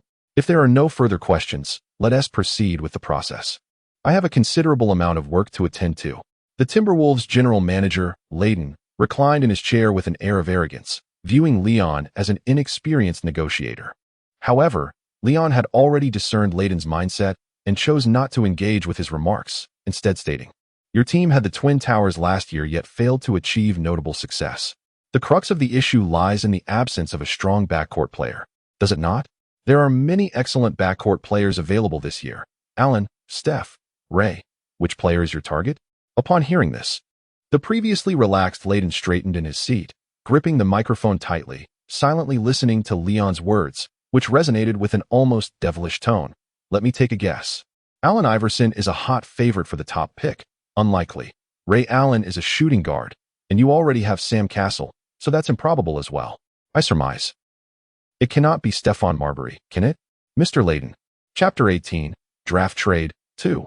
We have a mole among us.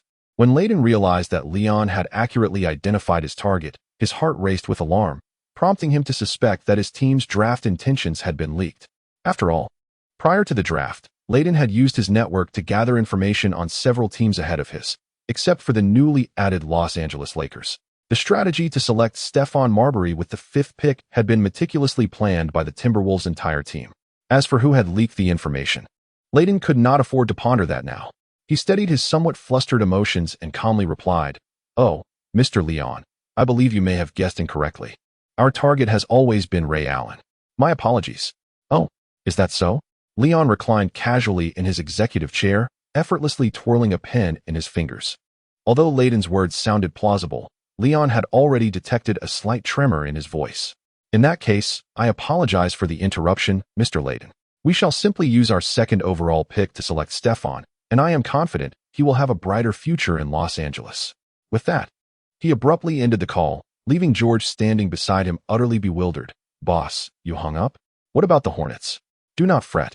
Leon remained composed in his reclining chair. Extending his right hand nonchalantly, "I will count to 5, and the phone shall ring again." As he raised his first finger, followed by another. When he reached his ring finger, the phone on the table emitted a sudden, jarring sound. "Ring, ring." Leon shrugged his shoulders, his confident demeanor eliciting admiration from George. As he answered the phone, Leon casually remarked, "What seems to be the issue, Mr. Layden?"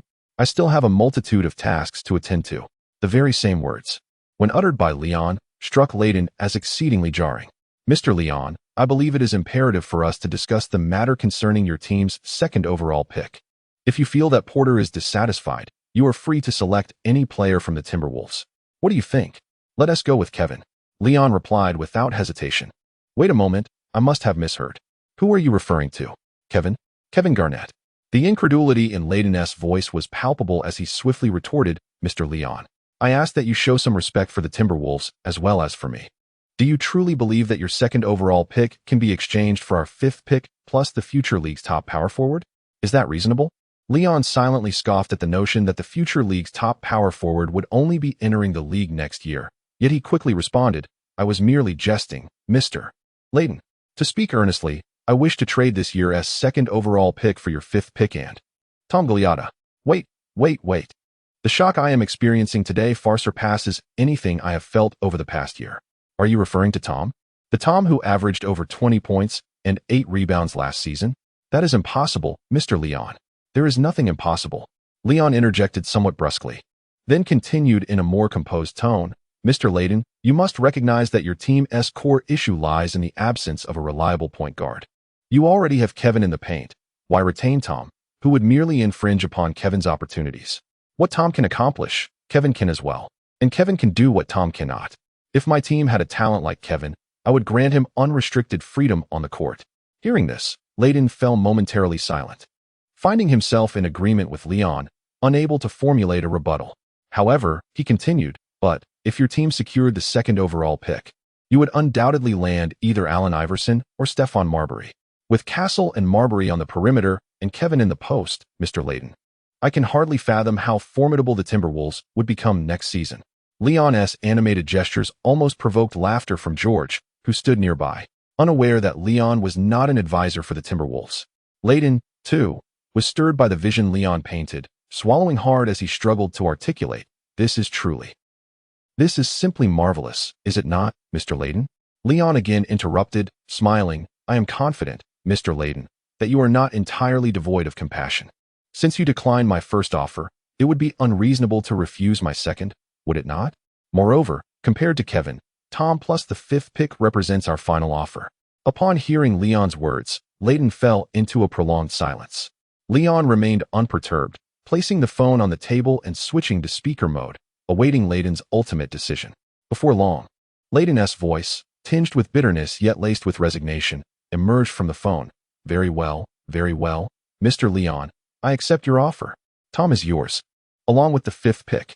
I hope this does not lead to regret. Yes. Leon vigorously swung his fist, an expression of exhilaration illuminating his face. Yet his voice remained remarkably composed. Trust me, Mr. Layden, this is undoubtedly one of the most astute decisions of your career. I assure you. As the call ended, George, standing nearby, could no longer contain his excitement and leaped into the air, exclaiming, Boss, fuck. You are incredible. This is the most impressive negotiation I've ever witnessed. Without a doubt. Observing his animated subordinate, Leon waved his hand in a gesture of humility, saying, No. This is certainly not the finest negotiation you have encountered. Really? George asked, puzzled. Then when was that? Of course, it will be my next one. Leon replied with a slight smile, brimming with self-satisfaction. George stared at Leon, somewhat speechless, while Leon chuckled and quickly added, Just kidding. But from here onward, it's all in your hands, George. Don't let me down. Rest assured, Boss, I will accomplish the task, George declared, patting his chest in assurance. With everything meticulously arranged by his boss, he understood that if he failed to manage even the slightest details, there would be no place for him in this league. Soon, 3 faxes appeared simultaneously in the NBA league office. After approval from the head of the transfer department, the transactions were swiftly published on the NBA's official website. 1. The Los Angeles Lakers traded the 2nd pick from the 1996 draft for the 5th pick from the Minnesota Timberwolves and the 13th and 25th picks from the Charlotte Hornets. 2. The Minnesota Timberwolves exchanged the 5th pick from the 1996 draft and Tom Galliata for the Lakers' 2nd pick. 3. The Charlotte Hornets traded their 13th and 25th picks for Tom Galliata from the Minnesota Timberwolves. Chapter 19. The Draft. On June 25, 1996. A roaring airplane landed at New York International Airport. From the sizable aircraft, 5 or 6 individuals disembarked in succession, with Leon and Jerry Buss naturally bringing up the rear. The two had returned to New York with their team members to participate in the annual draft event held tomorrow at Madison Square Garden. Hey, brother, what do you think of this plane? Jerry Buss, dressed in a light blue suit and sporting oversized sunglasses, walked with an air of flamboyance, his sharply pointed shoes gleaming brilliantly. It's quite nice, though it could use some modifications by Boeing to increase the space between the seats. After all, our players are all towering figures. As Leon descended from the plane, he suggested, I understand, I'll have my secretary coordinate with them once we return. However, I do believe we should reserve the game room inside. At least it would ensure that my time spent flying won't be too lonely. Following closely behind, Jerry Buss teased with a smile, Are you planning to accompany the team for away games as well? Leon turned to gaze at the magnificent aircraft, its gleaming fuselage and graceful contours momentarily capturing his attention. Of course, I can't attend every match, but should our team reach the playoffs, or even the finals, I certainly intend to accompany them throughout the journey, wouldn't I? Jerry Buss, momentarily lost in thought, turned to look at his friend, slightly puzzled. Is something wrong, Leon? By the way, Jerry, why not emblazon our team's massive logo on this plane? Leon, regaining his composure, remarked with a smile, That way, whether taking off or landing, everyone in America will recognize our Lakers. Jerry Buss's eyes sparkled with excitement as he enthusiastically slapped Leon's shoulder, exclaiming, You truly are a genius, Leon. I'll make arrangements right away. All right, no need to rush. Our primary task is, of course, to secure our goals. On June 26th, Madison Square Garden buzzed with life, resembling a grand gathering. This might very well be the largest annual assembly of the managers of the NBA's 30 teams. Such opportunities for this group to convene are exceedingly rare. Jerry Buss navigated through the crowd with Leon, occasionally greeting familiar faces, while Leon welcomed each encounter. In an era devoid of WeChat, exchanging business cards was the most effective means of sharing contact information. Before long, Leon found himself with a stack of business cards. Observing the cluster of team managers encircling his father not far away, Leon silently scoffed. "Kiss-ups." "What was that, Leon?" Jerry Buss inquired, turning to his friend with a quizzical expression. "Nothing. Let us head to our meeting room. The draft must be about to begin." Leon shook his head, choosing not to elaborate further. Jerry Buss, respecting his friend's silence, soon led him to the second-floor conference room arranged by the league. Through the room's window, they could survey the entire venue, including the rookie players seated below. Notably, in the green room area, 13 to 15 players deemed the future stars of the league by numerous media scouts and general managers awaited their fate. "Hey, look, these are the future of the league," Jerry Buss exclaimed with pride, standing at the window and observing the rookies below, some anxious, some exhilarated, and others composed. "What do you think, brother? Are you confident?" "I've been ready for this," Leon responded, brimming with confidence. If someone like him, a time traveler, were to make a poor choice, then he simply wouldn't deserve to live. As the two engaged in conversation, the true face of the NBA, Stern, briskly approached the center of the stage. As the league's commissioner appeared, the previously raucous gathering gradually quieted. Stern, satisfied, nodded slightly in acknowledgement, and after a brief opening statement, the draft officially commenced. "Tonight, we are set to hold the 1996 NBA draft, where another group of exceptionally talented young individuals will enter the league, destined to shape the future of the NBA. Without further ado, let us begin." With the first pick, the Philadelphia 76ers had 5 minutes to make their selection. In fact, only 2 minutes had elapsed after Stern's announcement when he received a note from backstage. Without hesitation, he opened it, glanced at the name, and declared with a smile, "The Philadelphia 76ers select Allen Iverson from Georgetown University." As Stern's proclamation echoed through the hall, a wave of cheers erupted. A small player with a mohawk hairstyle leapt from his seat and sprinted towards the podium, embracing Stern, who was not much taller than he. He promptly donned a cap adorned with the 76ers logo atop his head. "He's really not that tall," Jerry Buss mused. Having become accustomed to towering players standing before Stern, suddenly confronted with Iverson, who was only a head taller than Stern, he felt a sense of unexpected wonder. "But he will be the second-best point guard of this draft. An indomitable fighter," Leon remarked, reminiscing about Iverson's past performances. "Second best?" Jerry Buss turned to him with a smile. "Do you still hold that opinion, Leon?" "Absolutely. It has never wavered," Leon replied with confidence and poise. Jerry Buss chuckled lightly, then, recalling something, added, "He may indeed be the second-best point guard in this draft, but I believe he excels more at scoring.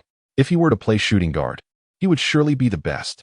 No, he might still rank second," Leon asserted with conviction. "Really? Who could possibly surpass his scoring ability?" Jerry Buss asked, incredulous. Leon gazed down at the youthful, bald-headed boy, a faint smile gracing his lips. "He is right there." Amidst their casual conversation, the draft proceeded swiftly, reminiscent of the previous life. The second overall pick, the Timberwolves, selected Stephon Marbury, a fellow point guard. The Raptors followed suit, choosing Marcus Camby, a tall and slender center, while the Grizzlies opted for Raheem, an all-around power forward. At Leon's gesture, George promptly filled out the selection and submitted it. Stern opened the Lakers' letter, peering at the name inside, and proclaimed with a smile, "With the 5th pick, the Los Angeles Lakers select from Michigan State University, the 6'9" power forward, Elvin Johnson." As Stern announced, the crowd erupted in cheers once more. Elvin joyfully sprinted to the stage, eagerly donning the Lakers' cap, revealing his pristine white teeth. Excellent. Johnson was now secured. All that remained was Kobe. Standing by the window, Leon crossed his arms, his grip tightening with a hint of anxiety. After all, he understood the principle of securing what was in hand, wary of other teams swooping in. Fortunately, as players were selected one after the other, it finally came time for the Lakers to make their choice. Eagerly prepared, Leon urged George to submit the draft letter. Once again, Stern opened the letter amidst the watchful eyes of the audience and slowly read aloud the Lakers' selection. With the 13th pick, the Los Angeles Lakers choose from Philadelphia's Lower Merion High School, the 6'4" shooting guard, Kobe Bryant. Chapter 20, The Book. With Kobe successfully acquired by the Lakers, the entire meeting room erupted in jubilant cheers. Leon waved his hand vigorously, exhaling a sigh of relief. This all felt so surreal. In his previous life, many friends had fantasized about the Lakers' greatest lineup, where the 1 and 2 positions were eternally occupied by the indomitable Magic Johnson and Kobe Bryant. Yet, in this world, when both of these legends truly appeared on the same team, still named the Los Angeles Lakers, the excitement in Leon's heart was unimaginable. Observing Leon pacing back and forth in excitement, Jerry Buss chuckled. "Isn't it a bit much, Leon? They are merely 2 rookies. You don't understand. You don't understand." Leon exclaimed passionately. "They will make history. They will become the brightest stars in the annals of our Lakers." "Really?" Jerry Buss appeared somewhat skeptical, laughing as he responded. "Of course. I am certain." Leon nodded emphatically. And just as he was animatedly expounding on the promising future of these 2 players to his close friend, George abruptly interrupted their conversation. "I apologize for the interruption, but it is time for us to make our selection." George scratched his head and chuckled. "Oh, has it already come to the 25th pick so soon?" Leon regained his composure and promptly accepted the list of unselected players handed to him by George. He cast a sweeping glance over the names and inquired, "Do you have any recommendations?" "Currently, our roster has no one for the point guard position, although Byron Scott can fill in as a point guard. He is fundamentally a shooting guard. I believe we should select a dedicated point guard." George swiftly articulated his perspective, leaving Leon momentarily taken aback. "No point guard? But isn't Irvin Johnson?" "Ah, right. They all believe Irvin plays power forward. Apart from my conversation with Jerry, where I mentioned that Irvin is naturally suited for the point guard role, no one else is aware of this. Yet, upon reflection, even if Irvin transitions to point guard, our backcourt remains rather feeble. So, what are your recommendations?" Leon continued to ask. "Derek Fisher from the University of Arkansas strikes me as an excellent choice." George replied quickly. "He possesses a robust physique, respectable ball-handling skills, and a reliable mid-range shot, which can create space for the interior. His defensive capabilities also exceed the average, making him a commendable option." "Oh." Liang's eyes brightened. He had not anticipated that he would select the starting point guard from the Lakers in his previous life. Indeed, Fisher and the Lakers were a match made in heaven, particularly in his synergy with Kobe. Throughout Kobe's illustrious career, he had partnered with numerous point guards. Yet Fisher was the one he trusted the most. "Excellent, he shall be our choice," Leon decisively proclaimed. "All right." The affirmation from his superior thrilled George, who swiftly completed the note and submitted it. Subsequently, Fisher also became a member of the Lakers family. As the first round of the draft concluded, the second round swiftly followed. With the first pick of the second round in hand, the Lakers, at Liang's behest, unsurprisingly selected forward Osella Harrington from St. George University. While Liang recalled that there were other exceptional 3 and D players like Sandon Anderson later on, Harrington undoubtedly stood out as the finest prospect in this year's second round. Furthermore, in reports from his previous life, Liang had come across an intriguing anecdote regarding Harrington. He had a distant cousin, Brook Lopez. Indeed, it was the same Lopez who later made a name for himself as a dominant center in the NBA. After securing Harrington, Liang stretched lazily, realizing that the Lakers' work for this draft was nearly complete. He entrusted the remaining tasks to his assistant and prepared to explore the bustling streets of New York City with his friend. However, before departing the venue, he suddenly noticed a towering figure in a corner, a dark-skinned giant with an exuberant afro, who was currently bowed in contemplation, seemingly lost in thought. How could I have forgotten him? Liang slapped his forehead, glancing at the figure about to depart, and hurriedly chased after them. "Hey, Liang, where are you going?" Jerry Bass called out from behind. "You go ahead, Jerry. Send me the address when you return. I have some matters to attend to." Liang hurriedly pursued the giant without looking back. "Hey, buddy, wait a moment." After traversing a lengthy corridor, he finally caught up with the imposing figure just as he was about to exit through the door at the corner. "Hello, do we know each other?" "We do not. But I presume you are here as a rookie participant in the NBA draft? Why are you leaving so early? Isn't the selection process still ongoing?" Liang leaned against the wall, attempting to calm his excited heart, and smiled as he inquired. "Hee." The towering man displayed a hint of a bitter smile. "I apologize. Sir, I merely came to observe. I am aware that I have no hope of entering the NBA. I just wanted to experience the atmosphere. I shall take my leave now, and I am sorry for any inconvenience I may have caused." Clearly, the giant had mistaken Liang for a staff member, and after speaking, he turned to depart. "Hey, wait a moment. I am not." In a moment of desperation, Leon grasped the arm of the giant, only to find that the colossal figure effortlessly lifted the nearly 180-pound Leon, taking several strides forward. Wait, wait, wait. Leon had no choice but to raise his voice and swiftly clarify, I am not a staff member here. I am Leon, the general manager of the Lakers. Upon hearing this, the towering figure gradually ceased his actions, a look of confusion crossing his face as he scratched his head, displaying an endearingly naive expression. In a fluster, he gently set Leon down, stammering, I apologize, Mr. Leon. I did not realize you were the general manager of the Lakers. It's quite all right, Leon replied, shaking off the effects of being lifted, a smile gracing his lips. You certainly possess great strength. Tell me, what is your bench press in college? For 140 pounds, sir. The giant, although perplexed by Leon's inquiry, answered truthfully. Impressive indeed. Leon appeared to admire a work of art as he patted the giant's boulder-like arm.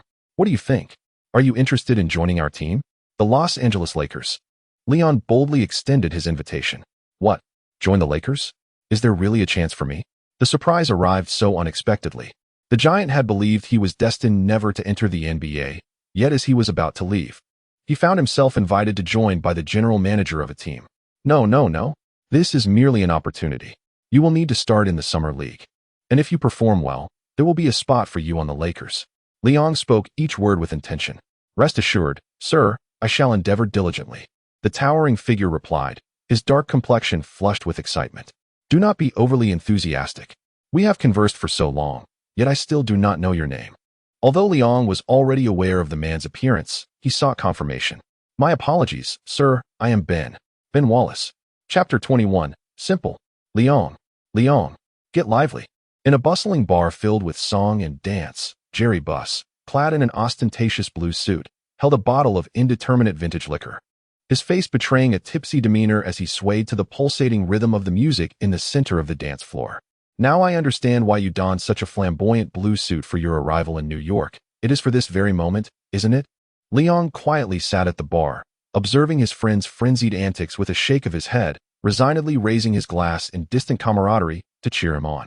Following the conclusion of the draft, after Leon had serendipitously acquired Ben Wallace, Jerry Buss sent the address of this bar to his phone. Upon arriving, Leon was astounded by the bar's grandeur, located on the most bustling street of New York, resplendent in gold, with an array of luxury cars parked outside. To his astonishment, he even spotted a helicopter on the helipad as he approached the entrance. Just as he stepped through the doors, Leon witnessed a man and a woman disembarking from the helicopter. The man, clad in a tailored suit and possessing a robust physique, escorted a woman in a flowing white dress as they proceeded swiftly into the side entrance of the bar. Her figure was truly remarkable, though viewed from a distance. Leon could see the powerful gusts from the helicopter's rotor gently billowing the woman's dress, accentuating her graceful silhouette, prompting him to exclaim in admiration, Brother, don't you recognize her? The security guard at the entrance looked at Leon with a bemused expression. Should I know her? Leon replied, curiosity evident on his face. She is the most radiant moon in the sleepless city of New York, the guard said with a grin. Though she frequents all the bars in New York, no man has ever dared to touch this rose of the city. Oh, Leon shrugged nonchalantly, offering a casual blessing. I wish her luck. At that moment, as he sat quietly sipping his beer, Leon gazed at the intoxicating scene around him, suddenly enveloped by a sense of disorientation. In his past life, he had been a 9-to-9 corporate drone. Who would have thought he would now embody the very image he once both envied and despised? Would he inevitably become the very version of himself he loathed? Looking at the beer in his hand, Leon murmured. But then a smile broke through. But I like it. Hey, bartender, bring me 4 more beers. A clear, ethereal voice chimed beside him, jolting Leon from his reverie. Turning, he was met with the sight of the woman in the white dress. Miss Hepburn, you really must stop drinking. You've had enough for tonight. The bartender implored with a pained expression. Mind your own business. Was it Elijah who warned you? I told you to ignore him. He.S. in Boston. And this is New York. But Mr. Elijah, forget that old coot. Hurry, bring me my drink. The woman, slightly tipsy, shot a sideways glance at the bartender. At that moment, Leon finally got a clear look at her features. Although her eyes were slightly glazed, her large, expressive eyes sparkled beautifully. Her long black hair cascaded in waves over her shoulders, and as she leaned slightly on the bar, she appeared to be, at least 7 meters tall. Despite her loose-fitting white dress, The cool drafts from the bar's air conditioning made it billow delicately, often accentuating her enchanting figure. Have you seen enough?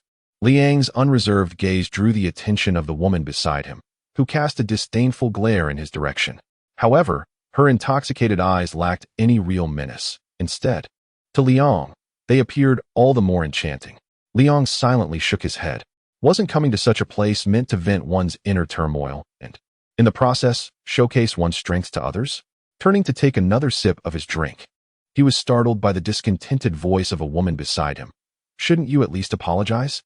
Especially after the discomforting look you gave me earlier. Listening to her, Liang cast a bemused glance at the woman, who appeared on the verge of collapsing and contemplated leaving this place of discord. Wait, as he prepared to rise.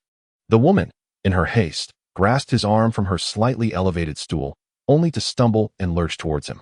Be careful. With the bartender's exclamation ringing in his ears, Liang instinctively turned, feeling a waft of fragrance envelop him. He reached out, steadying the girl who was about to fall. Why is she so soft? Liang was momentarily taken aback, only to realize that his hands had inadvertently found themselves in a most inappropriate position. However, due to the dimly lit surroundings, the onlookers assumed he was merely supporting the lady's shoulder. Have you had enough of your wandering hands? The lady, filled with indignation, struggled to maintain her composure. Her flushed face, already aglow, deepened in hue, whether from the effects of alcohol or sheer embarrassment remained uncertain. I am terribly sorry.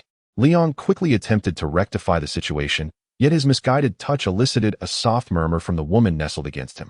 Hearing her voice stirred an involuntary reaction within Liang, but he swiftly quelled any inappropriate feelings and gently assisted her to her feet. The lady, now stripped of her earlier bravado, appeared even more enchanting with her rosy complexion. Are you all right, Miss Hepburn? The bartender hurriedly emerged from behind the counter and approached the lady named Hepburn with a hint of anxiety in his voice. I'm fine. Hepburn was aware that this mishap was not the fault of the bar, yet she was clearly not inclined to let the true culprit off the hook. What? Are you not going to apologize in this situation? Hepburn, striving to maintain her already befuddled mind, calmly inquired, gazing at Liang, who stood frozen in place. Liang shrugged his shoulders, convinced of his own innocence. Had he not turned to support her, that radiant, enchanting face might have met with the hard marble in an unfortunate collision. My apologies, madam, if I have offended you, he said with a wry smile, shaking his head as he introduced himself. I am Liang, and it is a pleasure to make your acquaintance, Miss Hepburn. Upon observing the sincerity in his gaze, Hepburn momentarily paused, taken aback. Accustomed to the lewd intentions or sycophantic flattery of men around her, this man, with his clear eyes devoid of ulterior motives, seemed refreshingly different. Norma Jean Hepburn, she replied, steadying her increasingly dizzy head in a desperate attempt to cling to her last vestiges of consciousness. You may call me Hepburn, or simply Jean. However, as she spoke, her body uncontrollably swayed backward once more. Watch out. Chapter 22. Are you wearing colored contacts? As he caught the delicate figure collapsing into his embrace, Liang found himself utterly flustered, especially when he noticed that his hands seemed perilously close to what could be likened to two towering peaks. He instinctively shifted them aside, mindful of the bartender standing nearby. He certainly did not wish to be perceived as a rogue. What to do now? Liang cast a pleading glance towards the bartender, who, with a resigned gesture, indicated his inability to assist. Did he not have a well-dressed gentleman accompanying him? Would it not suffice to entrust the matter to him? Due to the cacophony within the bar, Liang was compelled to raise his voice, exclaiming, "That is my chauffeur. However, typically, Ms. Hepburn's driver simply delivers her here and then departs, as we possess only a single helipad, yet there are numerous clients with helicopters." The bartender smiled as he elucidated this, but to Liang, that smile appeared rather infuriating. Very well, then, might you know the residential address of this esteemed Miss Hepburn? Liang, with no alternative, resolved to escort Hepburn home. I apologize, but safeguarding our client's privacy is one of our bar's responsibilities, the bartender replied, still smiling. Liang chuckled, nearly exasperated. Are you not concerned that I might be a nefarious individual, intending to take her away for unspeakable deeds? He adopted a fierce expression, yet to the bartender, Liang's demeanor seemed anything but menacing. In fact, it was somewhat endearing. Pointing towards Jerry Buss, who was still swaying on the dance floor, the bartender explained with a grin. Your friend mentioned upon his arrival that he is the owner of the Los Angeles Lakers, and you are the general manager of the team. I trust that a general manager of an NBA team would not stoop to such despicable acts, would he? Liang cast a glance at Jerry Buss, who was still reveling in the dance hall, and silently scoffed. What a loudmouth. With that, he hoisted the inebriated Hepburn off the ground and strode purposefully toward the exit. Excuse me, sir, you have yet to settle the bill for your evening with Miss Hepburn. The bartender rushed forward, attempting to intercept him. But Liang simply nodded towards the playful Jerry Buss in the distance and declared, he will cover the expense. The bartender hesitated, still trying to thwart him, only to be met with Liang's retort. When have you ever seen a company outing where the employees foot the bill? With that, he nonchalantly carried Hepburn out of the bar. Not far away, Jerry Buss noticed Liang departing with a woman clad in a white dress and couldn't help but whistle in excitement, exclaiming, wow, Liang really knows how to have fun. He's already charming a lady. Without further thought, he immersed himself once more in the pulsating rhythm of the dance floor. Meanwhile, as Liang stepped outside with Hepburn, he gazed at the vibrant, neon-lit streets of New York and was suddenly overcome by an inexplicable sense of emptiness. Glancing at the nearby Hilton Hotel, he smirked at the beauty in his arms, pondering, you are indeed fortunate, on a night like this, daring to pass out on the streets of America. I wager that by morning, you would be left with not a single article of clothing. Liang, moving leisurely, embraced Hepburn as he approached the reception desk. Noticing the clerk's knowing gaze, he felt no inclination to elaborate. After all, he had consumed a considerable amount of alcohol at the bar. Despite appearing lucid in the intoxicating atmosphere, once outside, the effects of the alcohol began to take their toll, leaving his mind foggy and his body weary. Relying solely on his last reserves of strength, he barely paid attention to the room key handed to him, nor the clerk's somewhat teasing expression. Struggling with Hepburn in his arms, he managed to enter the elevator, unlocked the door, and was momentarily taken aback by the fragrant ambience and the alluring pink hues illuminating the room. However, nearly at his breaking point, he awkwardly placed Hepburn onto the enormous circular bed without a second thought and collapsed onto the side, instinctively covering himself with the bedspread, succumbing to slumber. The night passed in silence, and as the morning sun streamed through the hotel's floor-to-ceiling windows, it illuminated Liang, who, still in a haze, rubbed his swollen eyes and his arms. Why did my arms ache so much after a mere nap? No, it wasn't just my arms. In a state of confusion, Liang felt an all-encompassing soreness, as though he were pinned down by some heavy weight. Damn, even with his eyes still half closed, he found the notion of being pressed by a ghost quite surreal. The remnants of his hangover made it difficult for him to fully open his eyes. The bright sunlight outside blurred his vision, yet he sensed something moving in front of him. Straining his only movable hand, he rubbed his eyes and was startled to find a cascade of dark hair draped over his chest, its tips tickling him. As clarity gradually returned to his mind, he lifted himself slightly and turned his head, finally realizing the truth. He had not been pressed by a ghost, but rather was in the embrace of a beautiful woman. Though they were both covered by a blanket, Liang could still feel the distinct difference in their bodies, especially now that he was awake. Lying next to such a stunning creature stirred something primal within him, igniting his youthful vigor. However, the movement of the woman in his arms caused her brows to furrow, and she gradually opened her dreamy eyes. Admittedly, in the dim light of the previous night, Liang had not taken a close look at the woman beside him, but she was undeniably captivating. Her eyes, reminiscent of a clear blue sky, complemented her delicate features. With her eyes still half closed and her long, dark hair cascading down her face, she exuded an enticing allure. However, her somewhat awkward attempt to rise provided Liang with ample opportunity to feast his eyes upon her. Yet, inexplicably, despite the splendid view before him, Liang's gaze remained fixated on her enchanting blue eyes, which momentarily captivated him completely. In a moment of impulsive curiosity, he blurted out, "Are you wearing colored contacts?" Chapter 23. She might profit, but you will never lose. As soon as Liang uttered those words, he regretted it. He observed the clarity returning to the beauty's eyes, her pupils narrowing, while her little cherry lips widened in shock. He could easily anticipate that, at such a close distance, if she emitted a high-pitched shriek, even he, though not deaf, would be left with a ringing in his ears. Thus, before the scream could escape her lips, he instinctively covered her mouth with his own.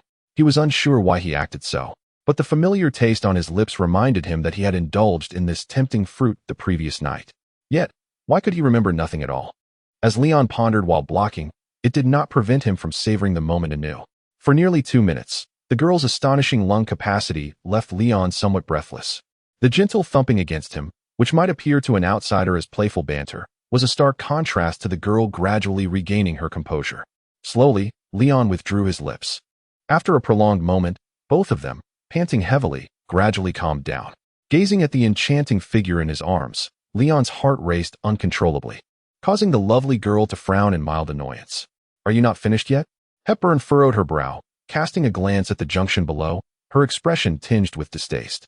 She attempted to pull away, but whether due to the lingering passion of the previous night or the recent fervent exchanges, perhaps the screams or the kisses, she found herself devoid of strength. "Could you please?" Hepburn murmured softly, her face flushed crimson. Leon helplessly shrugged his shoulders. He was not the kind of man who would take advantage of others without limit. Although he felt utterly drained at that moment, he summoned his formidable willpower to depart from the warm, humid space. As he abruptly exited, a sudden gust of cool air enveloped him, causing him to shiver involuntarily. Hepburn lay languidly on the bed, side by side with Leon, and at that moment, they both realized how enchanting the pink room appeared. "Leon, you truly did this on purpose," Hepburn exclaimed in anger, turning to bite the man beside her. However, the inherent differences between men and women allowed Leon to effortlessly defend against Hepburn's assault with a single hand, which he perceived more as playful banter. All right, Jane. I will take responsibility," Leon said with a smile, while fending off Hepburn's advances. "Take responsibility for what?" Hepburn retorted, her face alternating between shades of crimson and pale, muttering incomprehensible words. Yet, in Liang's eyes, this only made her appear more endearing. He unconsciously reached out to pat her head, offering gentle reassurances. "What troubles you, Jane? Do you think I would abandon you? Never. If you wish, I can visit your home anytime." "No," Hepburn screamed, abruptly turning her head, her expression serious. "Absolutely not. Do not come to my house." Seeing Hepburn's resolute demeanor stirred a pang of discomfort in the budding emotions of Leon. He decided to adopt a nonchalant facade, saying, "If you don't want me to visit, then I want tea. After all, a fool who doesn't seize an opportunity is just that, a fool." "What are you talking about?" Hepburn, overwhelmed by the events from yesterday to today, found her mind still muddled and was oblivious to the shift in Liang's emotions. She glared at him in frustration. "What are you saying?" Confronted with Hepburn's rising temper, an unnameable fire ignited within Leon. "I mean, since you don't want me visiting your home, wouldn't it be better for us to part ways here? After all, didn't we both get what we needed last night?" "You." Hepburn's eyes widened slightly, her breath quickening as she stared at Leon in disbelief. She then abruptly sat up, furrowing her brows tightly, limping slightly as she gathered her scattered clothes from the floor. After dressing, she staggered slowly out of the room. Throughout this process, Leon leaned against the bed, silent, quietly observing Hepburn as she composed herself and gradually departed the house. Leon, with a hint of pride and a tinge of regret, turned his head to gaze out the window, lost in thought for an extended moment, his mind adrift.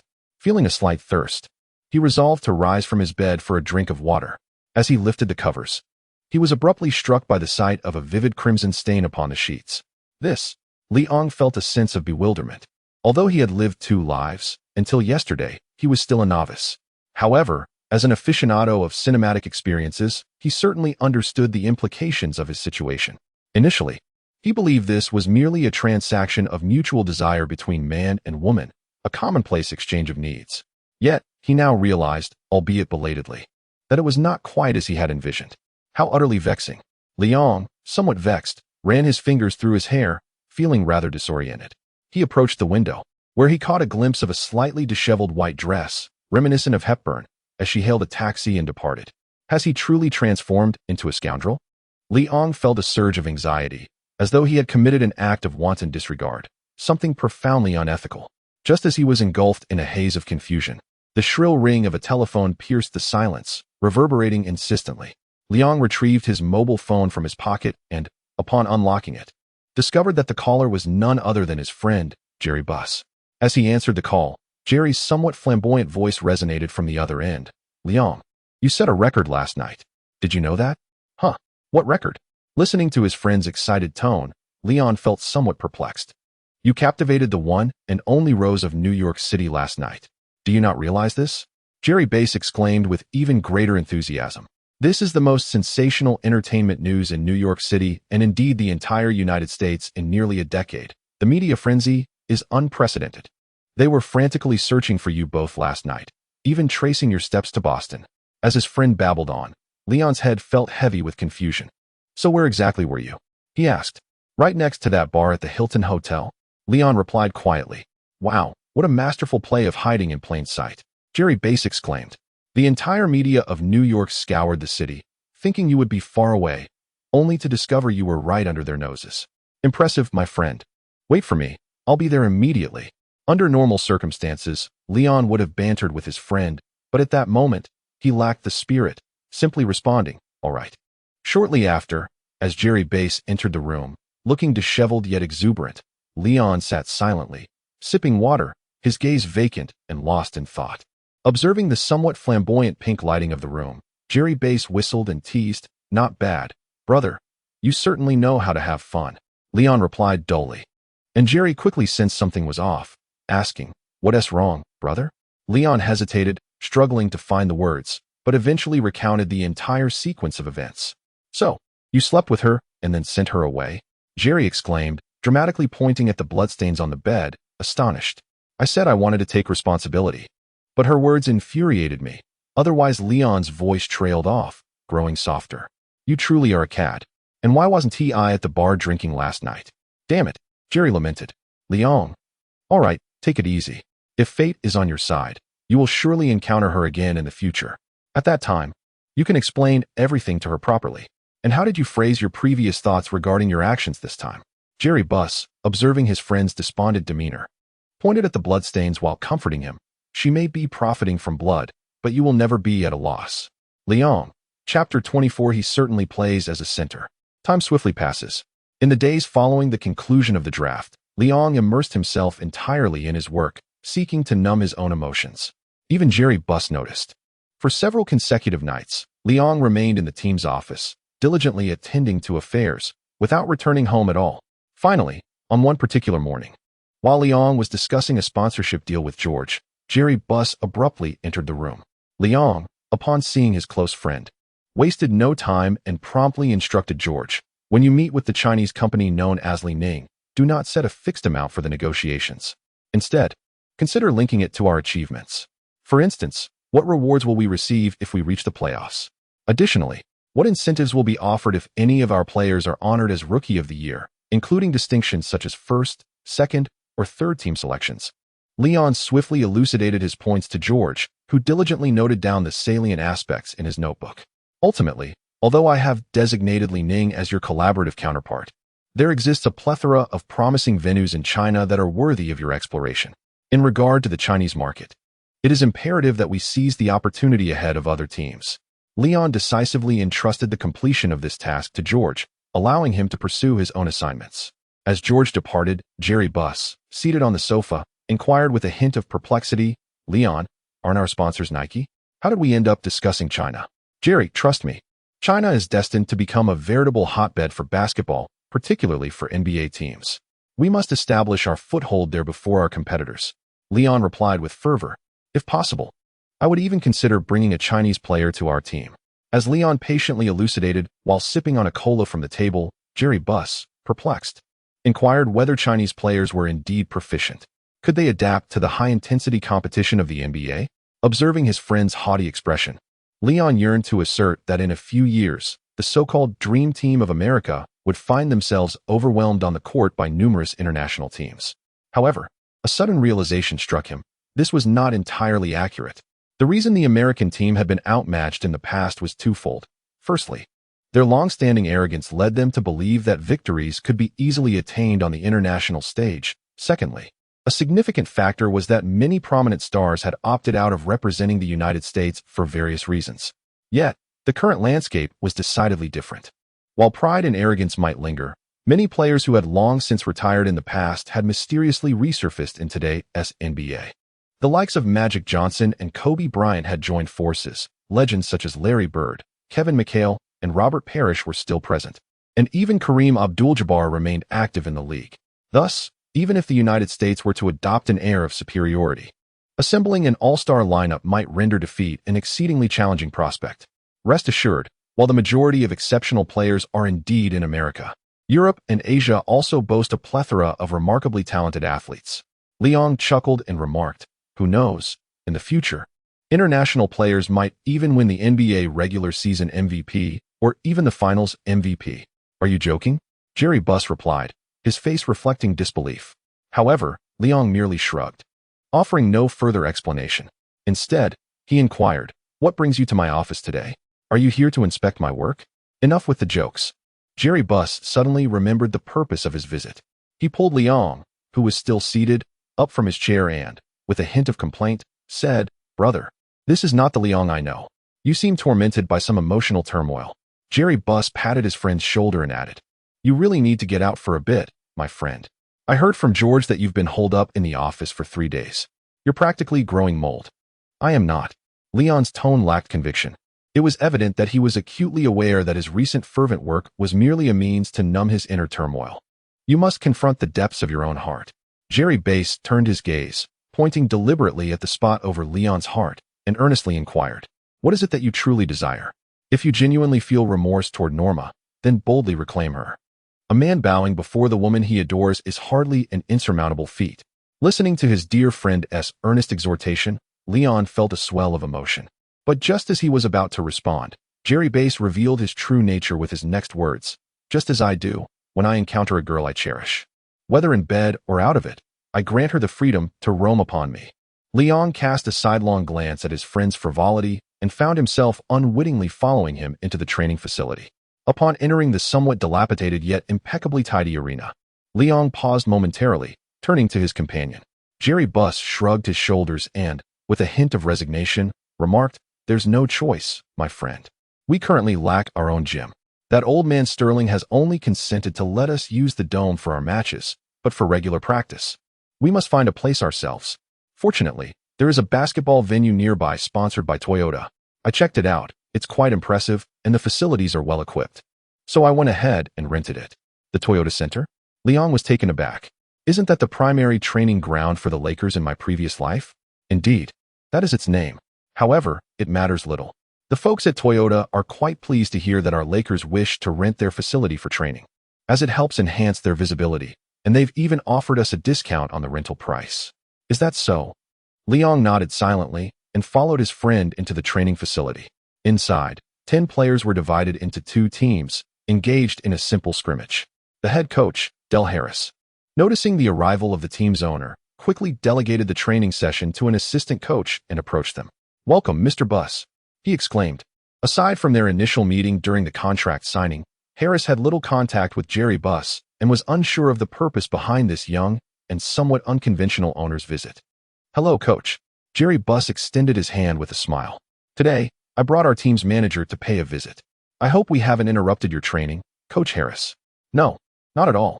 Today's training has already concluded. The players organized themselves for a scrimmage and can leave the gym now," Harris replied with a smile. And after shaking hands with Jerry Buss, he extended his hand towards Leon. "It's a pleasure to meet you, Mr. Leon. I recently had a meeting with Mr. Arnold, who mentioned that you would be an outstanding team manager." Leon was momentarily taken aback, but soon a smile graced his lips as he remarked, he would never say that. He would only utter, "This brat knows nothing at all. To think he could go solo is a delusion that requires at least 500 more years."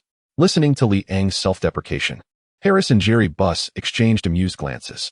With a grin, Leon inquired, "I apologize for arriving late to meet you, Mr. Harris. May I ask for your insights regarding the current team configuration? Alternatively, do you believe there are any players whose contracts might be ill-suited?" Harris was momentarily taken aback by the straightforwardness of his team manager, but upon noticing the team president beside him, who appeared equally attentive, he pondered before responding.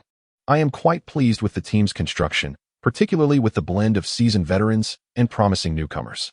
The addition of Kareem Abdul-Jabbar is nothing short of inspired. He will undoubtedly bring invaluable assets to our Lakers. Moreover, those exceptionally gifted newcomers, Elvin, Kobe, including Derek, are truly remarkable. I have no doubt they represent the future of the Lakers." After expressing his approval of the team's initial efforts, Harris proceeded to voice his concerns. "However, I can't help but feel we may have an excess of forwards. Particularly, apart from Kobe and Horry, we have also recruited forwards who have already proven themselves in the league. I find it perplexing why the team would choose to bring in Ben Wallace. This player, aside from his considerable physicality, lacks shooting skills and ball handling ability. It truly baffles me. Ben Wallace. Liang's eyes widened in disbelief as he exclaimed, but I brought him in to play center. Chapter 25. Eliminate them. See center? Harris was momentarily taken aback by Liang's words, while Jerry Buss, respecting both Harris and Liang's perspectives, refrained from voicing his own opinion. This led the three of them into an awkward silence. Eventually, it was Harris who regained his composure, taking a deep breath. Seemingly perplexed as to why the general manager of his team would commit such a fundamental error, hastily acquiring a player without comprehending his positional capabilities. I apologize, Mr. Liang, but I must be candid. I truly cannot see how Ben could fulfill any role in the paint. Although his tone carried a hint of apology. To the others, it resonated as an unequivocal assertion. Mr. Harris, why do you believe Ben cannot play in the paint? He possesses sufficient physical attributes and strength to withstand the offensive onslaughts of all NBA big men, including that big shark from Oakland. Upon hearing Liang's unwavering confidence, Harris looked at him incredulously. You mean to say he can withstand Shaquille O'Neal of the Magic? Are you certain, Mr. Liang? While he may not be able to withstand him now, I believe that after 2 years of experience in the league, O'Neal would find it challenging to gain the upper hand against Ben. Liang stated with conviction. Initially, Liang believed that his words would illuminate Harris to the value of Ben Wallace. However, to his surprise, after a moment of contemplation, Harris raised his head and firmly declared, no. Even if Ben's defense is somewhat acceptable, his abysmal offense renders him utterly incapable of establishing himself in the league. How stubborn can this fellow be? Liang, feeling exasperated, silently derided the situation, leading him to regard the speaker with a sense of disdain. No wonder your name is absent among the renowned coaches in NBA history. Your judgment is evidently lacking. As a time traveler, he was well aware of the optimal placements for players to maximize their effectiveness. However, being confronted in such a manner was rather stifling. Observing the tense atmosphere, Jerry Buss promptly intervened to diffuse the situation, stating, all right, let us temporarily set aside this issue for discussion at a later time. Coach Harris, do you have any other concerns to address? Seeing his friend, who was also the team owner, taking the initiative, Liang refrained from openly contradicting him and smoothly redirected the conversation. What about the other players? Do you have any issues to raise, Coach? Unbeknownst to Harris, Liang's form of address had gradually shifted from a formal you to a more casual you and finally to Coach. Harris, engrossed in his own thoughts, continued, Boss, I believe our team is rather deficient at the point guard position. Aside from the rookie Fisher and the soon-to-retire Byron Scott, we lack a competent starting point guard. But wait, Liang interjected, unable to let Harris finish his statement, pointing towards the court where Magic Johnson was skillfully dribbling the ball. It's him, Elvin. Harris exclaimed, taken aback, his inner thoughts spilling forth. Elvin Johnson, a nearly 7-foot player playing point guard? He spent 3 years in college as a power forward. Liang countered, so you believe that conventional wisdom is infallible? If a 7-foot player cannot play point guard, then how can the 6'6" Charles Barkley dominate the NBA's paint? That's just sophistry, Harris instinctively retorted. There is only one Charles in the entire league, and there is only one Elvin. Even one of him. Liang replied with a smile. Observing that Harris seemed poised to respond further, he waved his hand dismissively and cheerfully proposed, how about this, esteemed coach? Since neither of us can convince the other, shall we engage in a friendly match to determine who is truly in the wrong? Liang's actions completely took the two individuals beside him by surprise. Jerry Buss initially thought that a brief exchange between the two would suffice, but who would have imagined that it would escalate into a confrontation? Meanwhile, Del Harris found himself bemused, never expecting that his candor would provoke a challenge. What was this? A fit of rage born from embarrassment? However, having navigated the league for many years, Harris was not one to be overpowered by a mere novice. He retorted directly, so, esteemed general manager, how do you propose we compete? Jerry Buss, who had intended to mediate the situation, chose to remain silent upon hearing his coach's words. He was quite eager to witness the unfolding drama, especially since he was curious to see how Liang's team would perform. Seeing Harris accept his challenge filled Liang with excitement. He feared no confrontation with Harris, as he was convinced of his impending victory. His only concern was that Harris might decline to compete, which would not only leave their dispute unresolved, but also create a rift between them. As for Harris's opinions of him, that was preposterous. In Liang's vision, Harris had never been the ultimate helmsman of the Lakers. He was merely a transitional figure in the establishment of the Lakers dynasty. Matters on the basketball court should undoubtedly be resolved through basketball. As Harris regarded Liang with disdainful eyes, assuming that Liang intended to personally challenge the nearly 50-year-old veteran. Liang shot a bemused glance back at Harris and calmly suggested, "Let us each select 5 players and engage in a 12-minute 5v5 basketball match to determine the victor. To ensure my triumph, I demand that Ben Wallace and Elvin Johnson be included in my team. Is that agreeable?" "Of course." Harris confidently shrugged, a smile playing on his lips. "Since you believe my choices are questionable, how about you let me have Kobe, Horry, and Byron Scott? And you can select the remaining players?" Harris found no fault in this proposition. Glancing at the remaining players, he noted that aside from the newcomers he had signed from the free market, Nick Van Exel and Eddie Jones, the rest, including Jabbar, were seasoned veterans. To Harris, it seemed like he would be taking advantage of a child in this competition. "On my side, I have Jabbar, Eddie Jones, Nick Van Exel, Joe Klein, and Romeo Robinson. Does that work for you?" Liang, undeterred by the presence of Jabbar, Eddie Jones, and Van Exel, turned to summon his own players. Clapping his hands and smiling as he addressed them, "Brothers, do you know why I called you here?" The 5, including the Magic Man, exchanged glances, and finally, the affable Magic Man asked, "Sir, do you have any instructions for us? All of you present are players I personally advocated for or signed. However, our chairman and head coach harbor certain doubts regarding your capabilities and positioning. Therefore, I have gathered you all to compete against the opposing team." "Oh ho," veteran Horry whistled, grinning as he said, "Looks like we're in for a show. Robert, maintain your seriousness. You all must bring forth your utmost effort to compete against them, proving to your coach and chairman that their judgment is flawed." Liang spoke each word deliberately. "Sir, do we intend to defeat them?" The still somewhat naive Kobe flashed a bright smile, revealing his pearly white teeth as he inquired. Little did he expect that Liang would reveal a somewhat fierce expression. His voice laced with a hint of anger as he replied, "Of course, we shall eliminate them." Chapter 26, Strategizing and Positioning. Liang observed the 5 players, each displaying an eager enthusiasm that made him feel he possessed a certain potential for being a sage. Particularly, witnessing even the seasoned veteran Robert Horry, who had battled on the court for 5 or 6 years, reveal a glimmer of excitement brought a subtle smile to Liang's face. Only Byron Scott, nearing the age of 35, smiled faintly, seemingly unperturbed, exuding an air of nonchalance. However, Liang paid little mind to this. After all, his decision to include Byron Scott in his team was precisely to temper the fiery spirit of the younger players.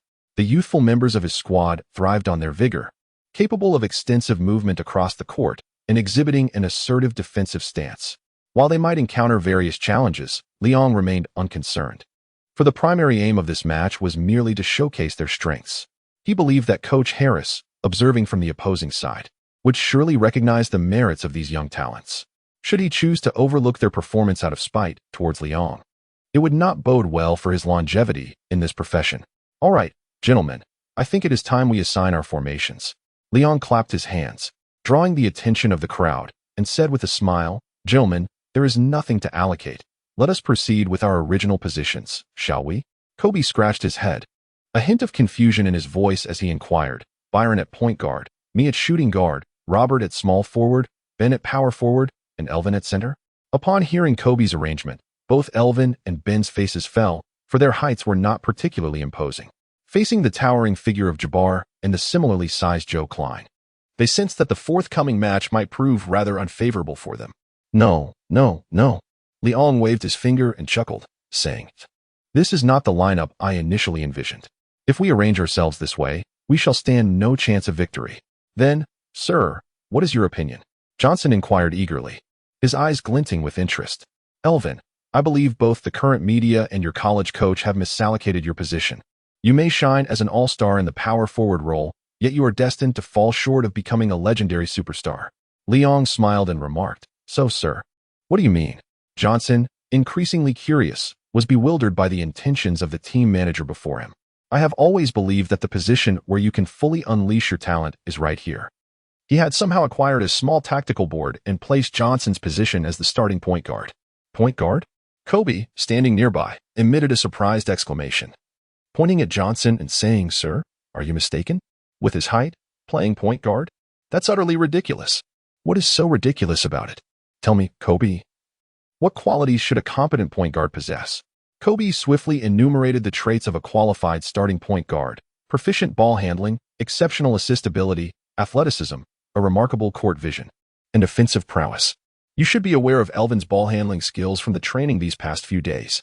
During college, playing as a power forward, he averaged 6.5 assists per game.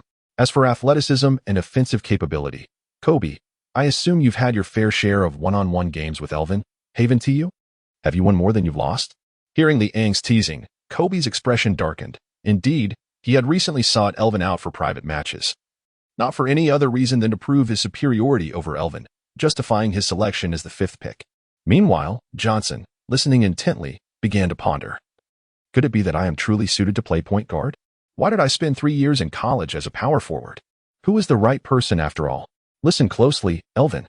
Observing Johnson engulfed in self-doubt, Liang clapped his hands and turned his gaze towards Johnson, speaking earnestly. Elvin, you must understand that if we had the first overall pick in this year's draft, I would not hesitate to select you.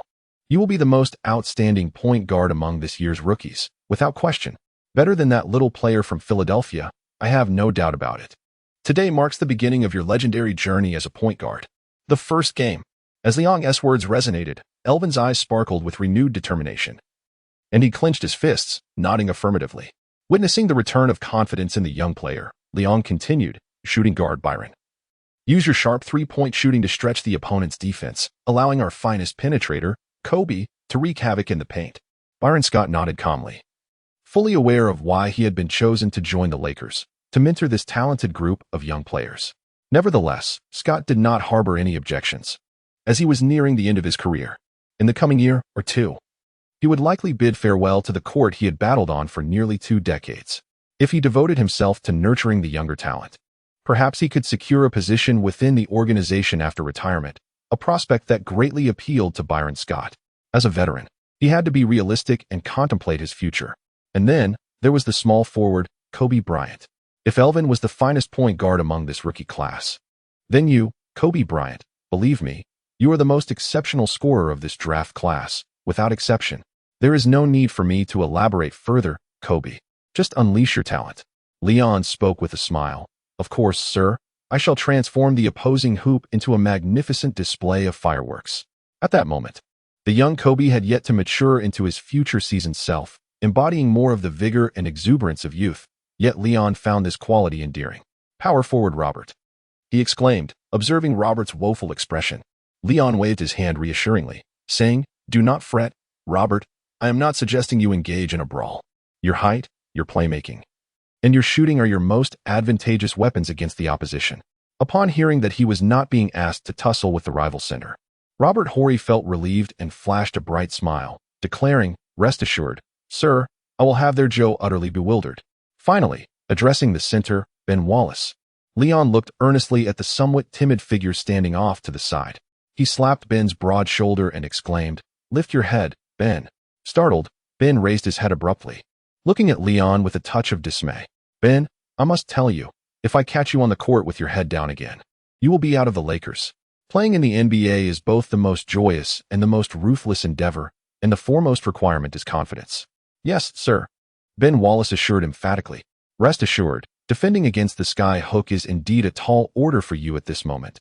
So for this scrimmage, you have but 2 tasks. Utilize your body to push Kareem out of the 3-second area while simultaneously safeguarding the rebounds, whether on offense or defense.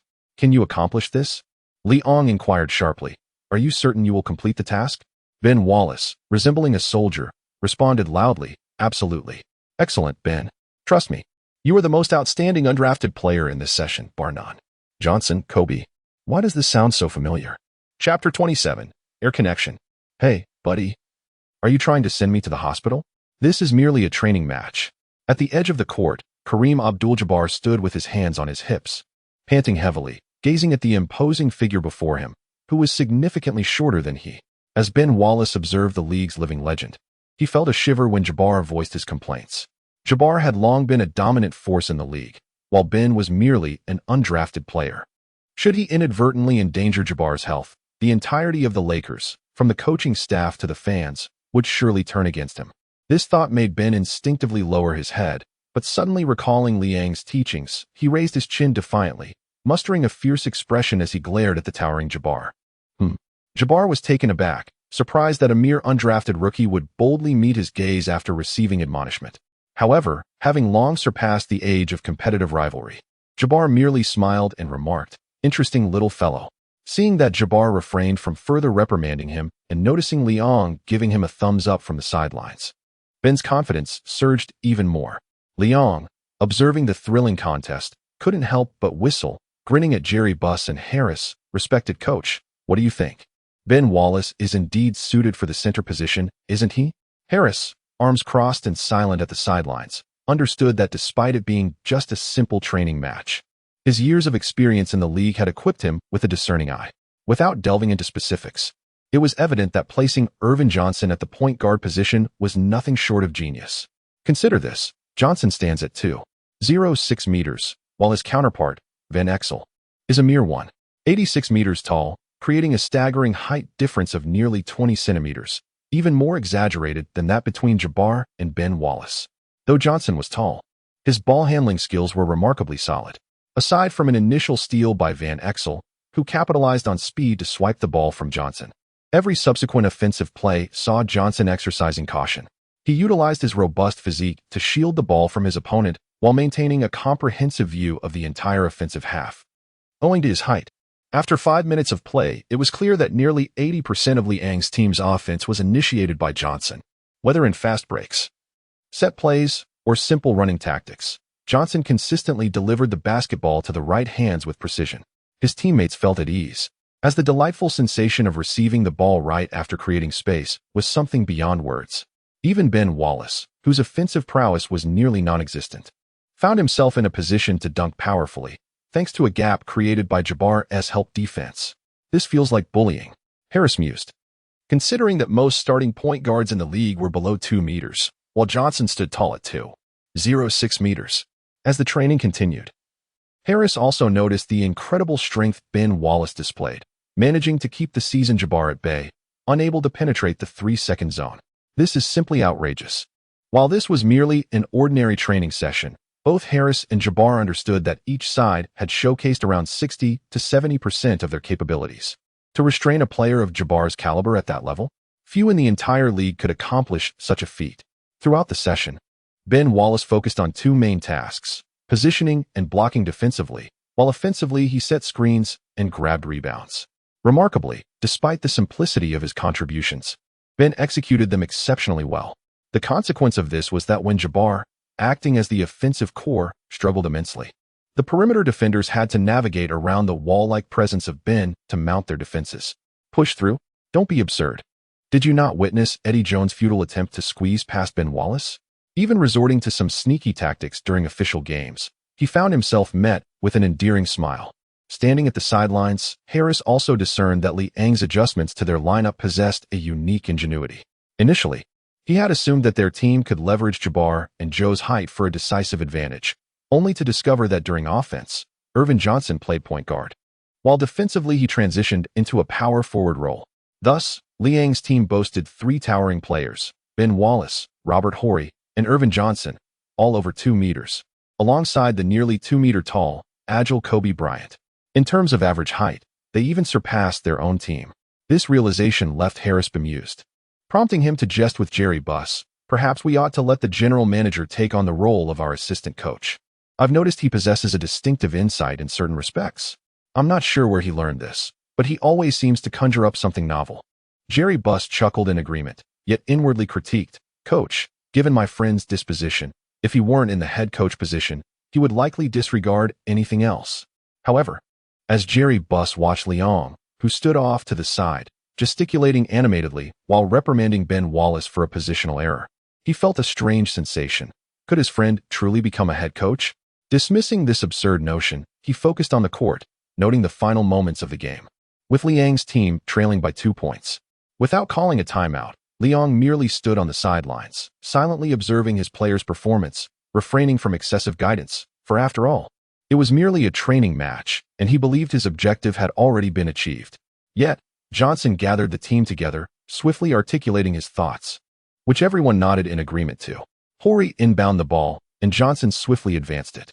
Beyond the 3-point line, Ben positioned himself for a screen, but this time, Van Exel, defending Johnson, astutely took a step back, widening the gap between himself and Ben Wallace, intending to navigate around Ben for defense. However, Johnson smiled at the defender retreating away from him, who said, "I can't shoot threes." In the terrified gaze of Van Elserk, Johnson soared into the air like a bamboo shoot sprouting from the ground, adopting a shooting posture. However, Jabbar was already in pursuit, stretching his towering arms in an attempt to block Johnson's shot. Yet, suspended in midair, Johnson remained unfazed, his eyes darting towards the number 8 player, who was charging into the paint, utilizing Scott's screen for support. With precision, he transformed his shot into a pass, delivering the basketball flawlessly into the air. Meanwhile, clad in the number 8 jersey, Kobe had already propelled himself into the sky, his body extending like that of a majestic eagle, forcefully slamming the airborne basketball into the hoop. Accompanied by the agonizing creak of the rim, Leon on the sidelines pumped his fists in exhilaration, exuberantly exclaiming like an announcer, "Bryant Johnson connection." Chapter 28, Pre-Game Meeting. In early October of 1996, the warm monsoon from the Pacific wafted over the West Coast. Although autumn was approaching, the pleasantly warm climate of Los Angeles enveloped its residents in comfort. For the Los Angeles Lakers, this moment marked a critical juncture in preparation for the upcoming season. As a team newly welcomed into the league's family, they found themselves in the spotlight. Yet most of the attention was still directed towards the Chicago Bulls, who had just clinched the championship that year. Leon has always kept a vigilant eye on this legendary team from his previous life, from Scottie Pippen to Dennis Rodman. From Steve Kerr to the venerable Phil Jackson, familiar players and coaches indeed. However, the boiled egg has vanished, replaced by a new core, a long-haired, fiercely graceful, and transcendent center, Claire Jordan. It can be said that the championship victory in 1996 was solely shouldered by this individual, Claire Jordan, as he propelled the Bulls forward. Particularly in the 6th game of the finals against the Supersonics, facing the formidable duo of the Glove Payton and Rain Mankemp, he delivered an unprecedented performance: 15 points, 14 rebounds, 11 assists, 10 steals, and 10 blocks. This historic quintuple-double propelled him to the pinnacle of the league. His brilliance was unmatched, instantly establishing him as the league's universally acknowledged number 1. A Jordan of the paint, perhaps? As Leon gazed at the news, he murmured to himself, feeling little surprise. After all, the temporal continuum of this world had become utterly chaotic. Many Hall of Fame players remained active on the court. The disappearance of Egg or its delayed arrival was understandable, making the emergence of an interior version of Jordan seem entirely reasonable. However, such matters were no longer a concern for Leon or the Los Angeles Lakers. Since the conclusion of the last practice match, Leon had engaged in a brief exchange with Coach Harris. Although Coach Harris did not directly acknowledge his misjudgment, he seemed less insistent about placing Johnson in the point guard position than before. With a serious demeanor, he stated, "Mr. General Manager, I shall validate whether Irvin is suitable for the point guard role during the summer league. However, should I deem him unfit, I will revert him back to the power forward position." It was evident that Harris was exhibiting a touch of stubbornness. Leon, uninterested in further contention, smiled and nodded, replying, "You are the head coach, so your word is final. However, I do hope, dear coach, that personal desires do not jeopardize a player's prospects and future." Harris was taken aback, surprised that the general manager of his team would express such sentiments. But he quickly regained his composure and replied with a smile, "Of course. I maintain a sense of professional integrity." Leon nodded and followed Jerry Buss out of the training facility. Along the way, Jerry, with an exuberant demeanor, wrapped his arm around Leon's shoulder and exclaimed, "Hey, my friend, you won't believe it. Harris has secretly confided in me that he envisions Irvin shining brilliantly in the point guard position." "Did he really say that?" Leon inquired, a look of confusion adorning his face. "Then why did he just sigh? One must leave some face for others, right?" Jerry playfully patted Leon's shoulder, teasing, "You, a rookie coach who has yet to officiate a single game, managed to draw even with him for an entire session. If you don't allow him to reclaim some dignity, how can he maintain his standing in the team?" "Well, that does make sense."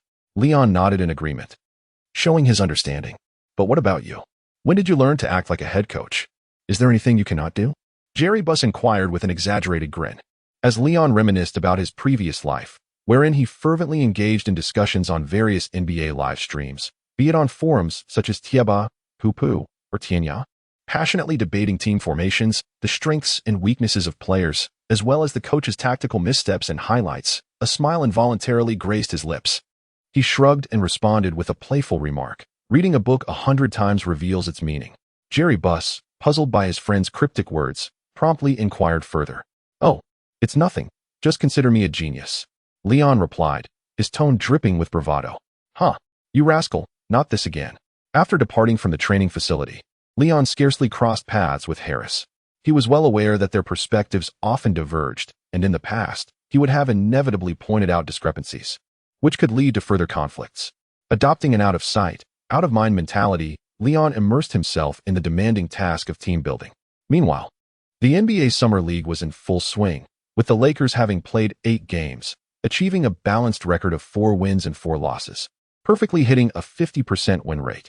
However, it brought him solace that throughout these 8 games, Harris had entrusted Johnson with the position of point guard, who performed remarkably well. Furthermore, while Ben Wallace did not have a fixed role as center, Harris predominantly utilized him in the paint to defend against the opposing team's key inside players. To Leon, this was more than sufficient, as the primary goal for their nascent team was to cultivate the young talents within the roster during their inaugural year. Subsequently, Jerry Buss convened the first full-team meeting since the inception of the franchise. Since the establishment of the team, Buss had issued individual tasks to various departments to expedite operations. Hence, the Lakers had yet to hold a collective meeting, a factor contributing to their swift functionality. At this meeting, department heads and staff gathered to report on their recent activities and achievements. As the team's manager, Leon delivered a speech. Boss, as of today, the team's construction is entirely complete, having signed a total of 14 players, predominantly comprising free agents, with a significant mix of veterans and young talents.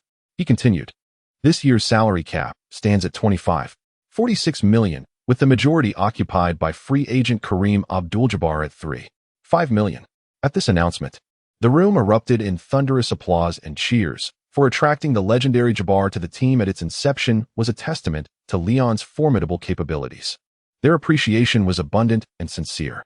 As the applause faded, Leon continued, additionally, rookie Irvin Johnson's salary is $2.8 million, Eddie Jones $1.9 million, Robert Horry $1.7 million, and Kobe Bryant $1.02 million. The remaining salaries can be found in the player's salary detail sheet. In summary, our total player expenditure is approximately $15 million, leaving us nearly $10 million under the salary cap, while we've established a sound framework for the next decade. He added, if we can achieve remarkable results in the next 2 to 3 years, I firmly believe many superstars will be eager to join the Los Angeles Lakers. With Leon's concluding remarks, the meeting room once again erupted in resounding applause, as the vision for the team's future and the rational planning stirred excitement in all present. Observing Leon's insights, Jerry Buss, seated at the head of the table, clapped his hands, stood up, and cheerfully announced, all right, colleagues, this meeting is nearly at its end. However, before we adjourn, I must remind everyone that tomorrow marks our team's inaugural performance of the new season. Be sure not to miss it. Laughter filled the room as everyone filed out of the meeting. Leon had also packed his notebook, preparing to depart, when he was abruptly grasped by Jerry Buss. Noticing that most of the people had already left, Jerry Buss revealed a sly smile and inquired, Leon, do you know who our opponent is tomorrow? I must say, Stern is truly a cunning old fox. Who is it?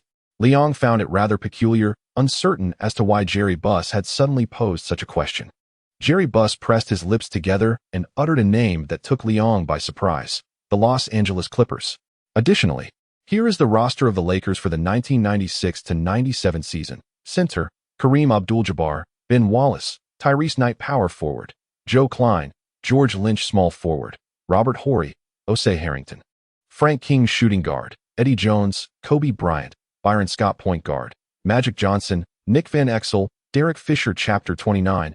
A splendid evening. October 11th, 1996 at this moment. The Forum in Inglewood, Los Angeles, was already abuzz with excitement as numerous spectators donned in casual attire and Clippers jerseys began to filter through the ticket gates. Meanwhile, Leon and Jerry Buss exchanged glances in the parking lot, each holding a jersey, the newly designed Lakers uniforms for the upcoming season. One jersey featured a base of pure yellow adorned with purple accents, representing the home uniform, while the other boasted a solid purple base highlighted with gold, serving as the away uniform. The design of these jerseys bore a striking resemblance to those Liang had seen in his previous life. After all, he had personally visited the design department, overseeing the details meticulously. He certainly did not wish to feel the acute embarrassment of watching his team play while the players donned uniforms that appeared utterly incongruous. Hey, buddy, while I understand your intention behind having me wear the jersey, do we really have to? Jerry Buss, holding aloft the Lakers' future home jersey, cast a somewhat endearing glance at his close friend.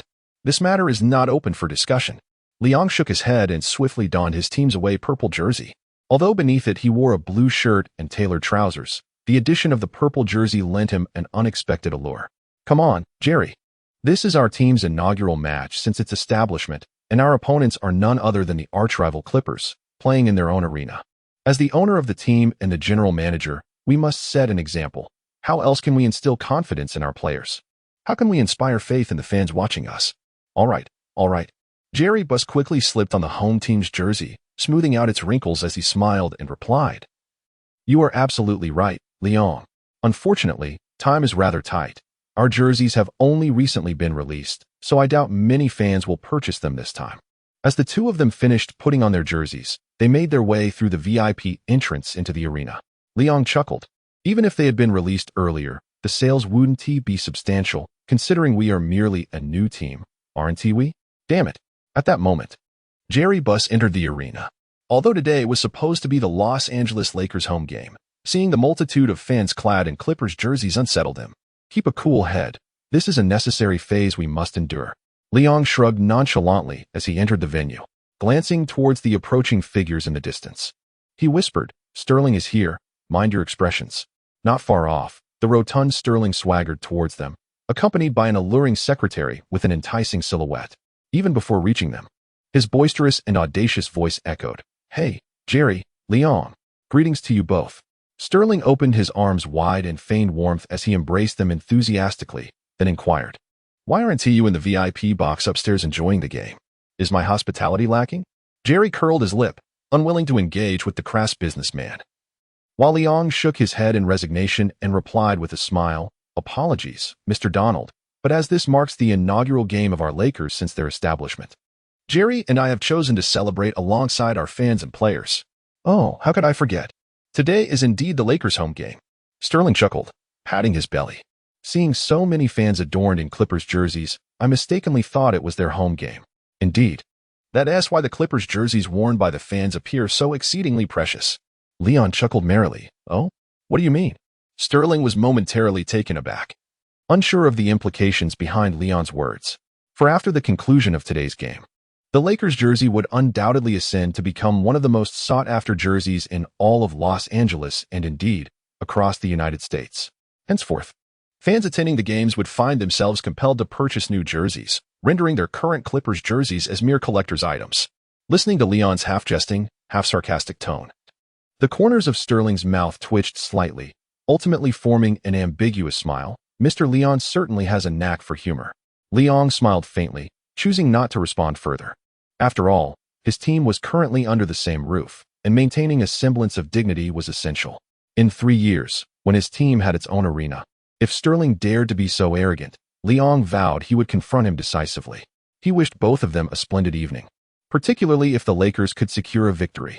Upon finishing his remark, Sterling did not afford Leon or Jerry Buss any opportunity for retort, promptly departing with his female secretary. Observing Sterling's seemingly hasty retreat, Jerry Buss spat in contempt, muttering fiercely, Is he merely here to show off? What about Leon?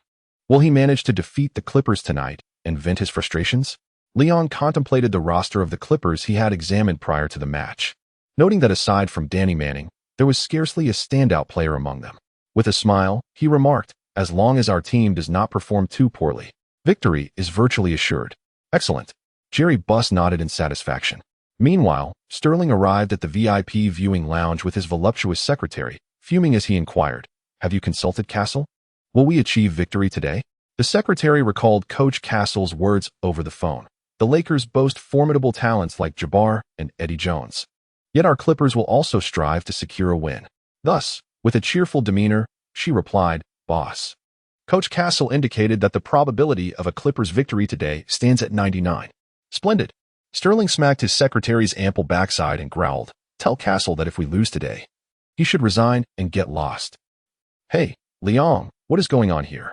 Liang and Jerry Buss made their way to the front row seats at the sidelines. Jerry Buss discovered that each seat was adorned with a Lakers home jersey, including all the seats above.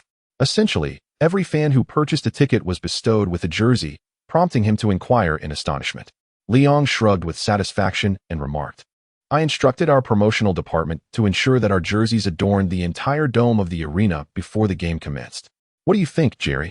Once this match concludes, we shall have garnered our first batch of fans. It's simply splendid. Jerry Buss nodded in approval, a smile gracing his face as he replied, if we secure victory today, it will undoubtedly be the most magnificent evening. Observing the players from both teams warming up on the sidelines, Liang confidently stated, rest assured, tonight will indeed be a splendid night. Chapter 30. Can't wait until next year.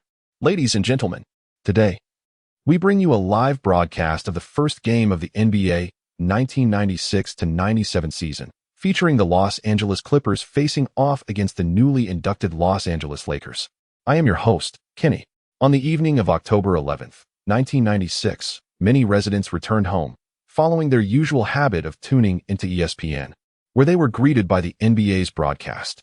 Excitedly, they opened a bottle of beer, ordered fried chicken, and settled onto their comfortable sofas to watch. Today, we are privileged to have Mr. Wilt Chamberlain, the first Mr. 100 in NBA history, as our guest. Kenny cheerfully introduced his companion, while Chamberlain, sporting an exaggerated hip-hop style complete with a large gold chain and gleaming gold teeth, beamed with delight, as if eager for the world to acknowledge his flamboyance. Wilt, I heard you previously campaigned to be the owner of the Lakers. Could you share your experiences with everyone? Kenny inquired, as the game had yet to commence, prompting a casual conversation. Of course, Chamberlain chuckled. At that time, I, Paul Allen, and the current owner Jerry Buss were all contenders. To be honest, I was on the verge of becoming the owner of the Lakers, but you know that old Stern favored those despicable capitalists. Oh, what have I just heard? Kenny teased. Is there some insider information here? Absolutely, Chamberlain declared fervently. Before the election, I had garnered the support of half the team owners. Yet Stern stubbornly insisted on handing the Lakers over to Jerry Buss. Don't you think there's something fishy about that? Kenny's lips twitched slightly as he thought to himself that with Chamberlain's intellect and emotional intelligence, entrusting the team to him would be a disaster. However, he replied, it is indeed a pity. But Wilt, now that this new Lakers team has been established, what are your thoughts on them? A ragtag army, Chamberlain scoffed. Oh, why do you say that? As a seasoned host, Kenny knew how to pose questions that would elevate viewership. Chamberlain, unreserved, stated, I must admit, General Manager Liang made a clever move by signing Kareem from the Bucks. You see, Kareem was the only one who could rival me in my prime. He analyzed while simultaneously boasting about himself, causing Kenny to roll his eyes. Noticing the host's exasperated expression, Chamberlain chuckled and continued, but look at the Lakers' subsequent maneuvers. First, they signed the soon-to-retire Byron Scott, then acquired Robert Horry from the Suns, who infamously threw towels at the coach last season. And what is next? A bunch of rookies. What does that mean? Are they preparing to tank before the season even begins? Yet they also signed Eddie Jones and Nick Van Exel in free agency. Kenny couldn't help but counter. Hey, brother, you must realize that if this were 3 years ago, I would concede that Nick was a decent player, but now? Forget it. Chamberlain's exaggerated expressions and flamboyant gestures elicited a chuckle from Kenny. As the broadcast director signaled that the game was about to start, Kenny posed one final question with a smile. So, Mr. Chamberlain, who do you predict will emerge victorious in today's match? The Los Angeles Clippers, Chamberlain declared confidently. Danny Manning will annihilate the Lakers. There is no doubt about it. With the referee's whistle piercing the air, the basketball was tossed high into the sky. The match between the Los Angeles Lakers and the Los Angeles Clippers was officially underway, marking the inaugural game of the NBA 1996-97 season. Although a highly anticipated clash between the Celtics and the defending champions, the Bulls, would commence in 2 hours, this particular game was the sole NBA matchup at this moment, drawing unprecedented attention despite both teams currently lacking widespread appeal. Kareem observed the opposing center, who was a head shorter than him, and smiled slightly, watching as the referee tossed the basketball into the air, effortlessly directing it to his half of the court. All right, viewers. The game between the Los Angeles Lakers and the Los Angeles Clippers has officially begun. We see Kareem easily claiming possession for the Lakers. The ball landed in. Wait, what is this? as the basketball, still airborne from Kareem's touch, had not fully settled in the hands of point guard Johnson, it was swiftly hurled by Johnson, rocketing toward the Clippers' paint. In that moment, a figure in a number 10 golden jersey dashed forward, Eddie Jones, who caught the ball midair. Utilizing his momentum, he took 2 giant steps before leaping into the air, soaring like an eagle, and forcefully slamming the basketball into the hoop. Unbelievable, Kenny exclaimed dramatically in the broadcast booth. The game has barely begun, and the Lakers have executed a fast break. The ball barely lingered in the hands of Kareem and Elvin before it found its way to Eddie Jones, who was waiting in the Clippers' half to score effortlessly. Absolutely spectacular. Kenny continued animatedly. Earlier in the Summer League, Coach Harris faced criticism for transitioning Elvin Johnson from power forward to point guard, but judging by this play, it seems the adjustment has paid off well. He glanced at Chamberlain, who sat beside him, smiling. Chamberlain shrugged, retorting, "That was just the first play, Kenny. Danny will respond immediately." As the two discussed, Jerry Buss, seated courtside, watched as Eddie Jones executed a thunderous dunk, leaping to his feet in excitement, exchanging high fives with scattered Lakers fans in the second row. "Fantastic, brother. The Los Angeles Lakers seem different this time," exclaimed a bearded man, clearly unaware that Jerry Buss was the owner of the Lakers. "Indeed, the Lakers are destined to become one of the league's iconic teams, much like the Celtics." Jerry Buss responded with a smile. "That's absolutely wonderful. You see, my friend, it was quite a torment to be a Celtics fan in Los Angeles back in the day." The bearded man showed no hesitation in expressing his affection for a team from another city, boldly pointing at the Clippers, who were currently on the offensive, and declared, "Who would support a team that hasn't made the playoffs in nearly a decade?" Of course, Jerry Buss replied with a grin, "Next year. At the latest, the Los Angeles Lakers will enter the playoffs. Wouldn't you agree, Leon?"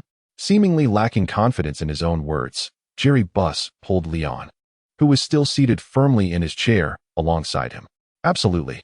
Leon shrugged his shoulders and confidently declared, "Perhaps we won't even have to wait until next year. This year is not impossible." The bearded man chuckled and added, "Hey, brother, if the Lakers make it to the playoffs next year, I will be a lifelong fan of the Lakers starting from then." As the conversation unfolded, the Clippers' offense continued in an orderly fashion. Danny Manning, the sole star player of the Clippers, expressed his dissatisfaction with his less skilled teammates and decided to take matters into his own hands. As the leader of the team, the other players naturally refrained from objections and silently cleared the right side of the court for Manning. On the defensive end, Horry was cautious and took a step back to create space, preventing Manning from breaking through. However, Manning was undeterred, charging towards the paint with the ball. In his eyes, the Lakers were nothing but a group of amateurs. How could they possibly stop him, a superstar? As he took a step past Robert Horry's defense, Manning's conviction strengthened. Could such a flimsy defense truly thwart him? Little did he realize that Horry had intentionally opened up the right side, continuously using his body to push Manning closer to the baseline. Consequently, Manning had only one path for either a layup or a dunk. And at the end of that path loomed a pair of colossal hands. What was this? This thought crossed Manning's mind as he descended from the air, only to discover that his shot was brutally swatted against the backboard by a massive hand before the ball even reached its apex. Swatted. The number 33 player flashed a triumphant smile as he secured the airborne basketball, and this defensive play ignited the entire arena. "Hey, brother."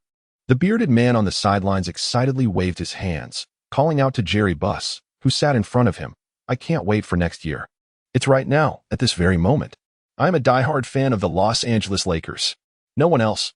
Chapter 31. The Empty Building. Danny Manning was still demanding the ball in the paint. How many times had this happened? Will? In the ESPN broadcast studio, Kenny looked at the stubborn Manning on the court and the somewhat glaring score, chuckling as he glanced at Chamberlain. 79-60. According to the International Convention, the home team is listed first, followed by the visiting team. No one could have anticipated that the Clippers would lose to the Lakers before the game began, especially with just 6 minutes remaining in the match, as the Lakers led their city rivals by almost 20 points. This was a shock not only for the viewers at home, but also for the fans in attendance. The most notable difference was that the fans originally donned a variety of jerseys, with nearly half wearing Clippers gear. An uninformed spectator entering the arena might have thought it was a Clippers home game. But now, Jerry Buss stood, facing away from the court, gazing up at the entire arena, watching thousands of fans, of whom 80 had donned the Lakers jerseys that Leong had prepared in advance.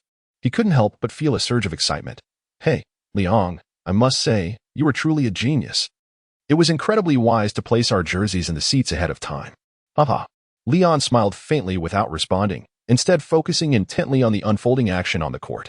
With the Lakers enjoying a substantial lead, Harris had substituted all the starters, leaving on the floor 5 players: Fisher, Kobe, Othella Harrington, Ben Wallace, and Tyrese Knight. As for the Clippers lineup, well, aside from recognizing Danny Manning and Brent Barry, Leon couldn't name any of the remaining players. Yet, this was of little consequence. The NBA was thriving, with players constantly changing, and even as a time traveler, it was impossible for Leon to remember every player's name. Watching the determined Danny Manning attempt to push past the formidable Ben Wallace, Leon nearly burst out laughing. Though Wallace might lack finesse in other areas, he was a force to be reckoned with in terms of strength. Leon understood Manning's mindset, after all. Anyone who was bullied by an undrafted rookie would feel compelled to retaliate, even to the point of dominating him, in order to establish their standing in the league. Receiving a pass from a teammate, Manning exerted all his strength to lean back, only to find himself crashing against an immovable wall. This was Manning's third attempt to penetrate the Lakers' paint, yet he seemed unable to even breach the 3-second area. Kenny quipped, I heard that Ben Wallace is actually an undrafted rookie this year. Can you believe that a 3-time All-Star like Danny can't even get past an undrafted player? With a flair for exaggeration, Kenny dismissed the 3-time All-Star's prowess entirely. Conversely, Wilt Chamberlain, with his professional background, began to recognize some nuances. The Lakers had unearthed this player, Ben Wallace, from the undrafted pool, and while he might not be a well-rounded player, he appeared to be a promising talent in terms of sheer strength and lower body power. Oh? Kenny raised an eyebrow, teasingly replying, Wilt, you didn't say that before the game. You claimed the Lakers' draft picks were nothing but trash. Chamberlain replied, slightly embarrassed. Though his dark complexion concealed any signs of discomfort, he interjected with a smile, isn't that merely a subjective misjudgment? Kenny watched as Manning, unable to overpower Wallace, was forced to attempt a long-range turnaround jump shot, which, unsurprisingly, allowed Knight, who had been lurking under the basket, to snag another rebound. Fast break. Knight swiftly flung the still-cold basketball toward the front court, while Kobe, clad in number 8, darted forward like a bolt of lightning to catch the ball mid-air. Spotting Brent Barry rushing to defend, he executed a sudden stop and a change of direction, rhythmically dribbling the ball with both hands.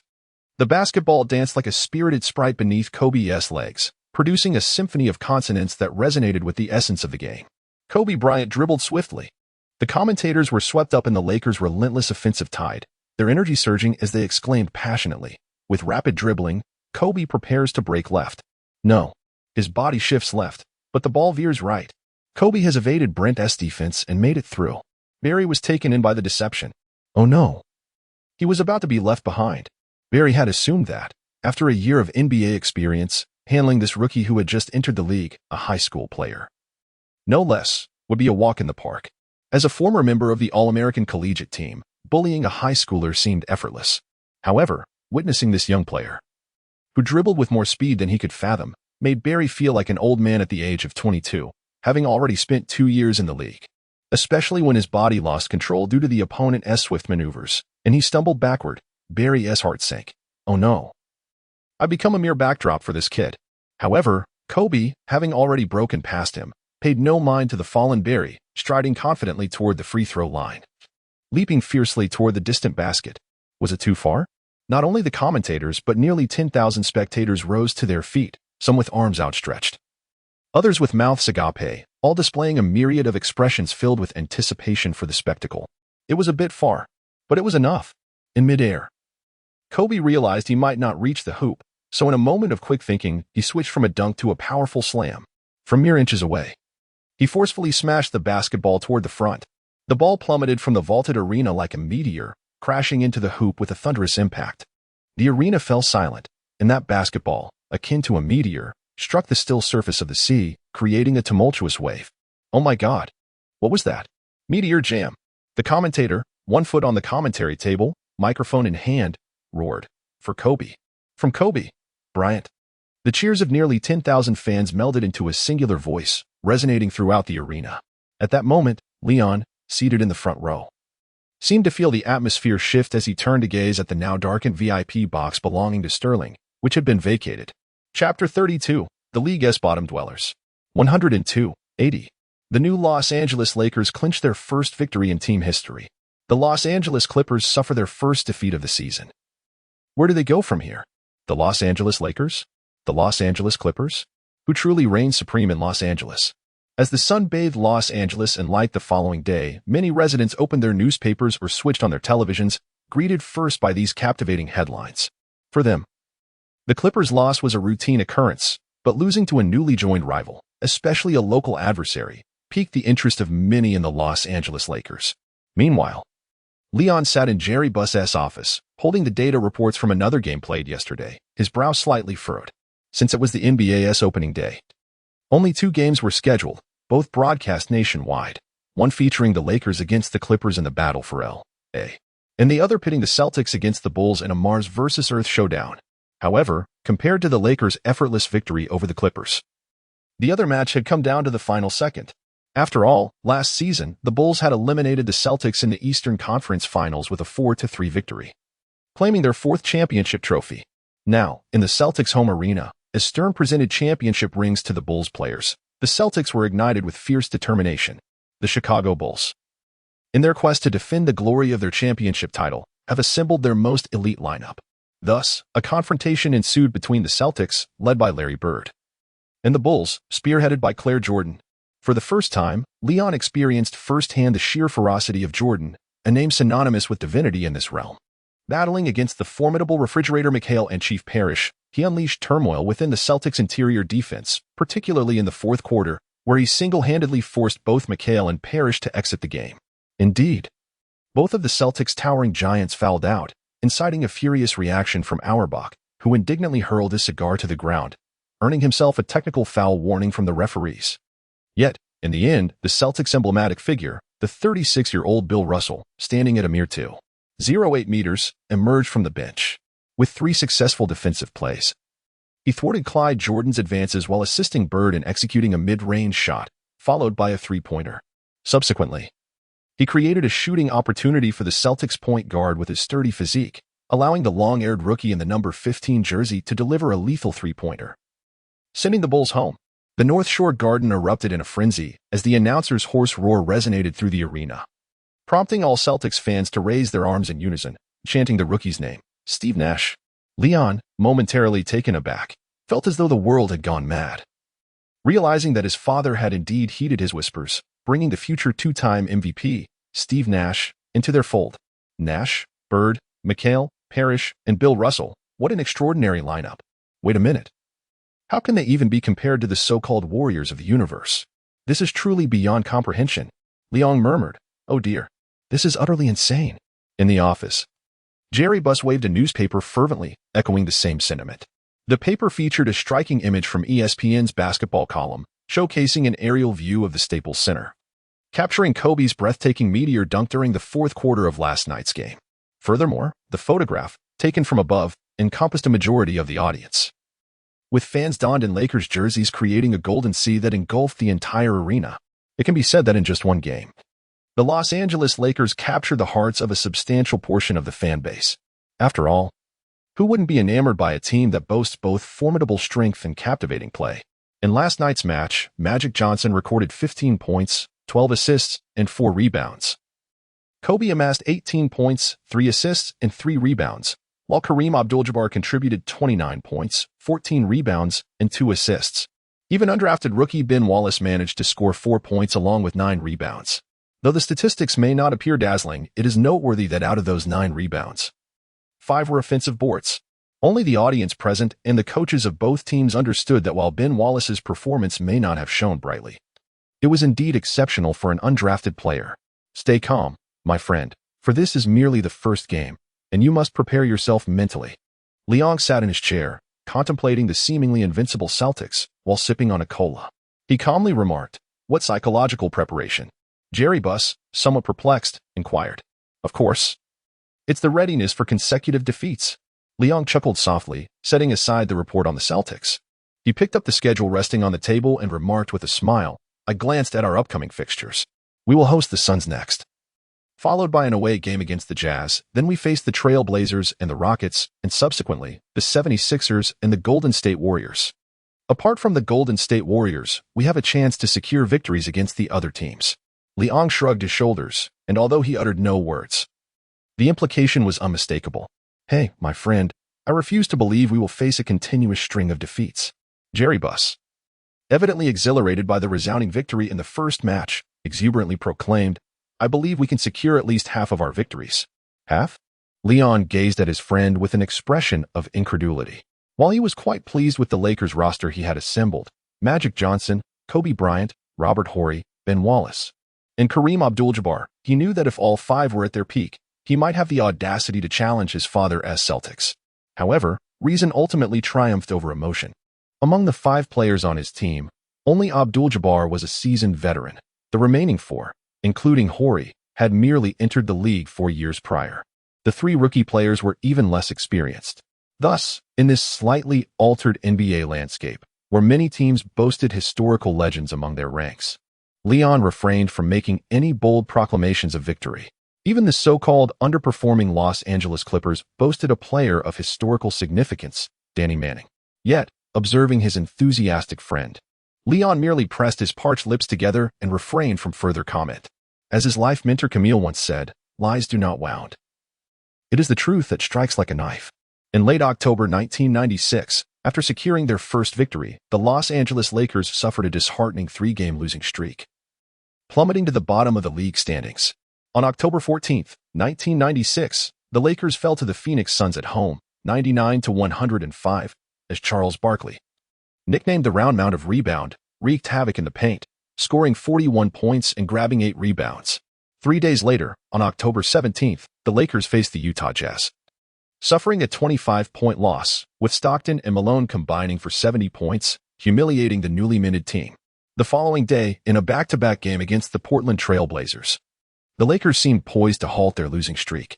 However, Blazers star Clyde Drexler erupted, and Lakers starting shooting guard Eddie Jones sustained a wrist injury just 5 minutes into the game, forcing him to exit. The inexperienced Kobe Bryant, who replaced Jones, was thoroughly outmatched by Drexler, who dominated him in scoring, assists, defense, and steals. After one successful drive, Drexler barreled through Kobe's defense to slam the ball through the hoop, converting a 3-point play that utterly destabilized Kobe's psyche. By the fourth quarter, Kobe had fouled out, retreating to the bench, a towel draped over his face in despair, prompting Leon in the stands to shake his head in resignation. Ultimately, deprived of outside shooting threats, the Lakers relied solely on Johnson and Abdul-Jabbar to carry them to the end of the fourth quarter. But a critical error by Johnson in the closing moments sealed their fate, marking their 3rd consecutive loss. With little time to recuperate, the Lakers boarded a flight back to Los Angeles, preparing for upcoming home games against the Rockets and the 76ers. Both the players and head coach Harris understood that failing to win at least one of these matches would be unacceptable to both fans and management. However, upon returning to Los Angeles, the Lakers encountered a devastating blow. During practice, Abdul-Jabbar suffered an ankle sprain while attempting a routine jump, leaving Coach Harris momentarily speechless. The upcoming game against the Rockets featured the league's top-ranked center, Hakeem Olajuwon, and the 3rd-ranked center, Ralph Sampson. Of course, the rankings were self-declared by Rockets fans, especially considering the indomitable force of Chicago Bulls center, Michael Jordan, with a formidable twin-tower lineup composed of 2 of the league's top 10 big men. The Rockets had surged to a 5-game winning streak. Thus, when Harris observed Abdul-Jabbar crumpled on the training court, clutching his ankle, he contemplated succumbing to despair alongside him. Abdul-Jabbar was acutely aware of the implications of his injury. Sitting on the ground, he contemplated his situation and smiled as he suggested, "Coach, perhaps I should get a cortisone shot and play tonight?" Despite the challenges, Abdul-Jabbar maintained a positive outlook. He understood that his career was nearing its twilight. Yet the Lakers had shown him considerable respect. The franchise had relocated him and his family from the frigid climes of Milwaukee to the sunny shores of Los Angeles, a transition he greatly appreciated. Especially gratifying was Leon's commitment to allow him to remain with the Lakers in a support capacity after his retirement, a promise that delighted Abdul-Jabbar. Although his tenure with the Lakers had been brief, he had already developed a profound affection for the team. As he observed his team struggling with losses, Abdul-Jabbar recognized that if they did not rectify their course swiftly, it would not only affect the rookie players but also deal a substantial blow to this nascent team. After all, the Lakers were situated in Los Angeles, a city with more than one basketball team, as evidenced by the Clippers' recent record of 2 wins and 2 losses. Therefore, Abdul-Jabbar was willing to expend the dwindling reserves of his energy to steer this new squad back onto the right path. Harris hesitated, acutely aware that if Abdul-Jabbar were to falter, their chances of victory would diminish significantly. As the coach wrestled with his indecision, Abdul-Jabbar prepared to speak again, only to be interrupted by an unexpected voice. "Kareem, there's no need." The group turned to find Leon, having appeared at the sidelines, observing the scene. Leon had arrived at the gym early this morning, quietly seated in the upper stands, observing the team's practice. Since the commencement of the season, he had been following the team closely, whether at home or on the road. As the team manager, aside from player transactions, he had entrusted all other responsibilities, such as team sponsorships and daily operations, to his chief assistant, George. Having recruited George from his father's establishment, Leon recognized the latter's exceptional capabilities, often leaving him feeling somewhat inadequate in certain aspects. With little else to occupy his time, Leon had been accompanying the team on their travels. Through just a few games, he had discerned a significant issue. The team relied too heavily on Jabbar. In both offense and defense, all central positions revolved around him. The offense was structured around Jabbar, radiating through the entire team as offensive strategy, while the defense hinged on his leadership for overall coordination. To be candid, had Jabbar been 5 years younger, Leon would have had fewer concerns. After all, the prowess of the skyhook is undeniably formidable. However, at the age of 36, Jabbar had initially come to the Lakers seeking a retirement role. Yet it seemed he had inadvertently transitioned into a core player without even participating in a single game. The strain of consecutive high-intensity matches had been the primary cause of Jabbar's injury that morning. Witnessing Jabbar's determination to receive an injection and take the court, Leon intervened decisively at the training facility. "There is no need, Kareem. If the Los Angeles Lakers require a 36-year-old veteran to salvage their chances, it would be a disservice to the other players on the court and to Coach Harris. Wouldn't you agree, Ben?" Upon seeing Liang's arrival, numerous players greeted him, and Ben Wallace, who was fiercely contesting rebounds beneath the basket, caught Liang's eye. With a goofy smile, he raised his arms, showcasing his impressive muscles, and exclaimed, "Of course, Mr. General Manager. What brings you here?" Harris, observing Liang's unilateral decision-making with a hint of displeasure, maintained a composed facade as he inquired with a smile. "What brings you over?" "Just came to take a look," Liang replied with a grin. "I also wanted to have a word with the head coach." "Do you have a moment, coach?" In the presence of outsiders, Liang afforded his coach ample respect. Harris was momentarily taken aback, but nodded with a smile. After instructing the assistant coaches to continue the practice, he followed Liang to the sidelines. "Mr. Harris, given Kareem's injury, I would like to inquire about your plans for the upcoming games. Isn't this a matter for our coaching staff?" Harris responded, a hint of irritation in his tone. "It seems you are overstepping your bounds, Mr. Liang. Please forgive any unintended offense, Mr. Harris, but may I offer a suggestion? Why not allow Irwin to play in the paint for the next game?" Leon chuckled and said, "Elvin? Hey, Mr. Leon. It was you who suggested he transition to point guard." Harris retorted, "Indeed." Leon shrugged and smiled, saying, "I still believe that Elvin possesses an extraordinary talent as a point guard. However, given the current circumstances, with Kareem injured and our front court lacking a formidable scorer, perhaps placing Elvin in the paint could yield surprising results. After all, wasn't he originally a power forward? It seems entirely reasonable to position him there." Harris fell silent for a moment before turning away, replying coolly, "I appreciate the general manager's suggestion, but this is not a matter for the general manager to ponder. If there's nothing else, I must attend to training." With that, he walked away from the discussion without looking back. Leon chuckled softly, choosing not to elaborate further. Instead, he quietly settled into a nearby chair, his gaze fixed intently on the unfolding scene. After a brief moment, he suddenly observed Irwin maneuvering into the paint to position himself for the ball, prompting Leon to break into a grin. Stubborn old man. Chapter 34. Breaking the losing streak. The Los Angeles Lakers were still on the offensive. The cacophony of cheers erupted from the gathered audience, with many fans rising to their feet, fervently waving their towels, their chants seemingly poised to lift the very roof of the arena. Irwin charged forward with the ball, executing a no-look pass. To whom, you ask? Oh my God, Ben Wallace, the league's foremost center, soared through the air. The first and third centers stood like marionettes in the paint, utterly motionless. It was astonishing that the offensively challenged Ben Wallace managed to score 15 points throughout the game, a testament to the Rockets' dismal performance inside. In the ESPN broadcast booth, Kenny sat at the commentary desk, chuckling as he teased the Rockets fans who had proclaimed their centers as the best. He turned to Willis and inquired, "Willis, what are your thoughts on the Rockets' performance?" Willis Reed cleared his throat, his expression turning serious. "To be frank, I'm unsure whether Hakeem was careless or simply overlooked something. This is entirely unlike his usual play. Remember, during the 1989 finals, they pushed our Knicks to the brink, especially in Game 7. I nearly exited the game due to a leg injury, but Kenny, you know." As he spoke, Reed's casual smile bore hints of ruggedness and defiance. Just as he intended to reminisce about his glorious past, Kenny, in a somewhat abrupt manner, interrupted him. "All right, Willis, let's focus on the Rockets' current offensive play." Kenny wiped the sweat from his brow.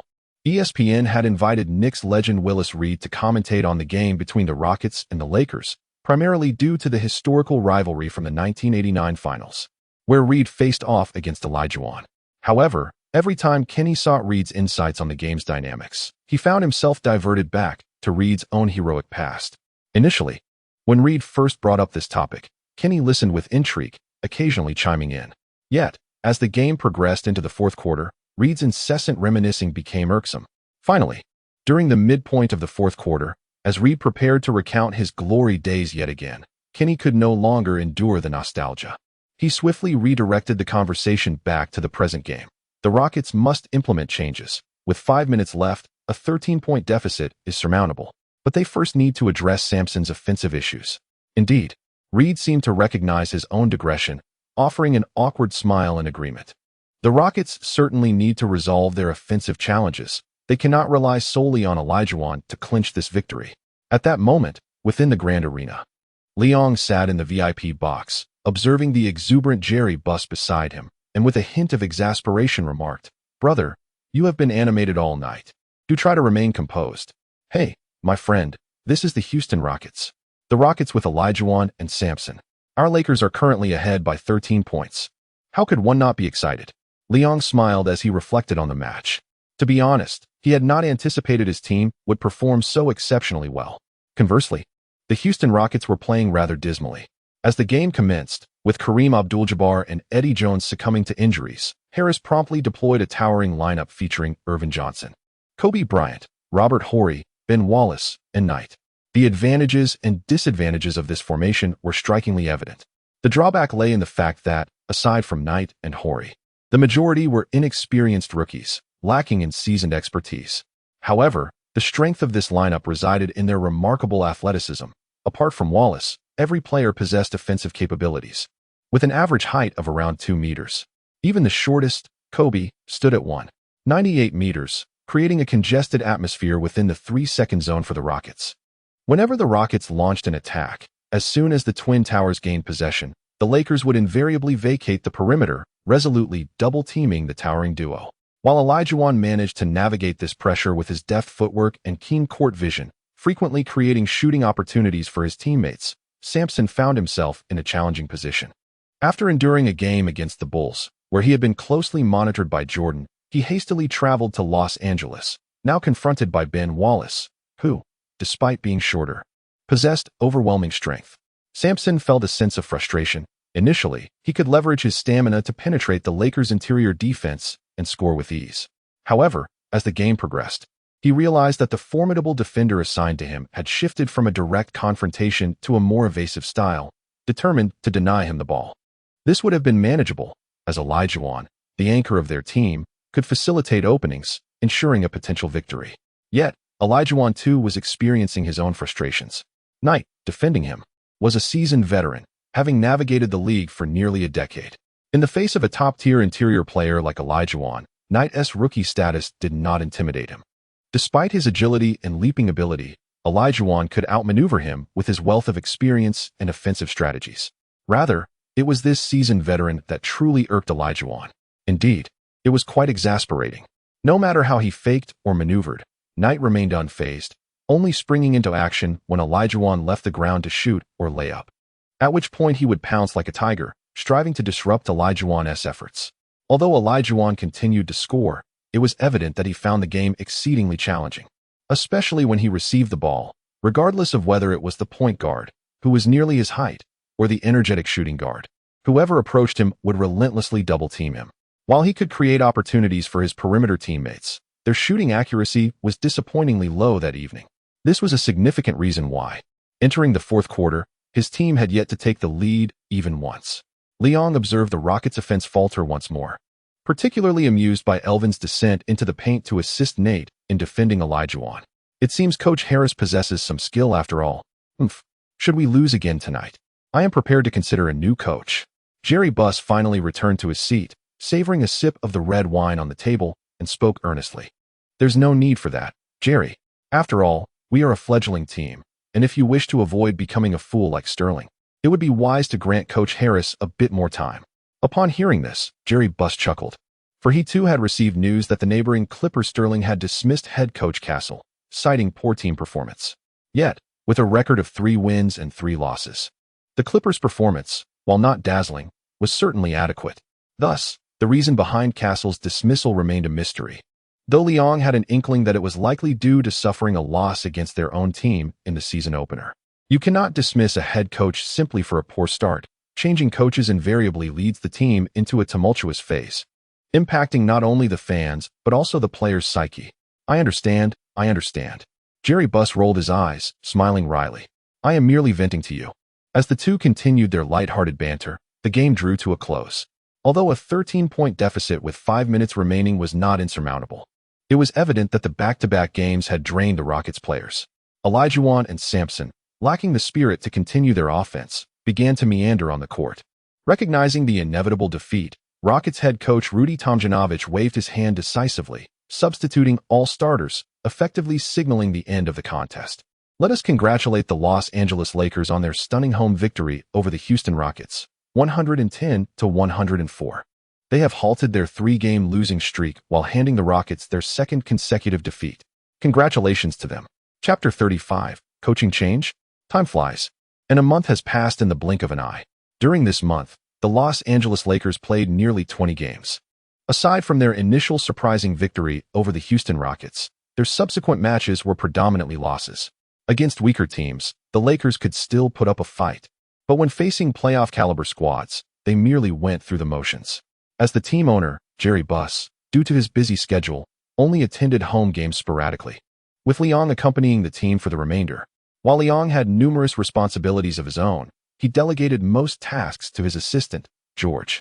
The sole matter Liang personally handled was a series of collaborations with Li Ning from China, though all team uniforms across the league were uniformly supplied by Nike. NBA basketball did not solely consist of game jerseys. Players also had the option to select other brands for their practice jerseys, arm sleeves, and even their game shoes. Liang even introduced several of his own players to the other party. Although promising stars like Elvin Johnson and Kobe have already been coveted by Nike and Adidas, the Lakers possess far more talent beyond just these two. Under the guidance of Liang, the staff at Li Ning swiftly secured contracts with second-round draft pick Harrington and undrafted player Ben Wallace, who would each receive custom-designed basketball shoes tailored to their needs. This news filled them with immense joy. After all, one was a second-round selection and the other went undrafted. Yet a brand was willing to sign them and create bespoke footwear. How could they not be delighted?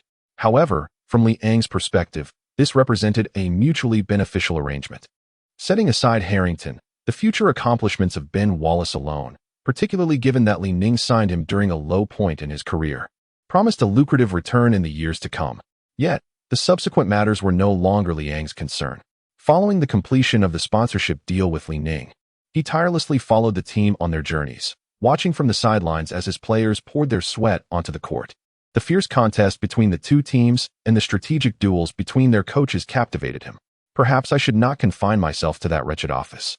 Endlessly approving mountains of paperwork, the sidelines are where my true passion lies. LeBron sat on the sidelines, observing as the illustrious Magic Johnson executed a precise behind-the-back pass from the low post, deftly deceiving Moses Malone's defense and delivering the basketball flawlessly into the hands of Kareem Abdul-Jabbar beneath the hoop, with the rim tantalizingly close. Jabbar opted not for a thunderous dunk, but instead executed a delicate layup, effortlessly guiding the ball into the net. This exquisite collaboration ignited a chorus of cheers from the enthusiastic crowd. It is noteworthy that although the Los Angeles Lakers' record this season is comparable to that of the Los Angeles Clippers, The Lakers' exuberant offensive style has garnered greater affection from the fans of the City of Angels compared to the Clippers' somewhat lackluster transition between offense and defense. Particularly as the season commenced nearly 2 months ago, a significant number of fans donned the Lakers jerseys to attend the games, subtly affirming that the Lakers are gradually becoming the new favorite among the basketball aficionados in Los Angeles. Liang sat in the stands, pursing his lips. Although he was impressed by Johnson's assist, watching Johnson descend once more into the low post for a physical tussle on defense left him somewhat displeased. As the season progressed, aside from the initial phase, Harris had placed Johnson in the point guard position for development. However, as the games continued, Johnson's position shifted further inward, reverting to his collegiate roots. Although the decision to have Johnson play inside was Liang's suggestion, it was evident to any discerning observer that it was merely a stopgap measure due to the injury of the team's center, Jabbar.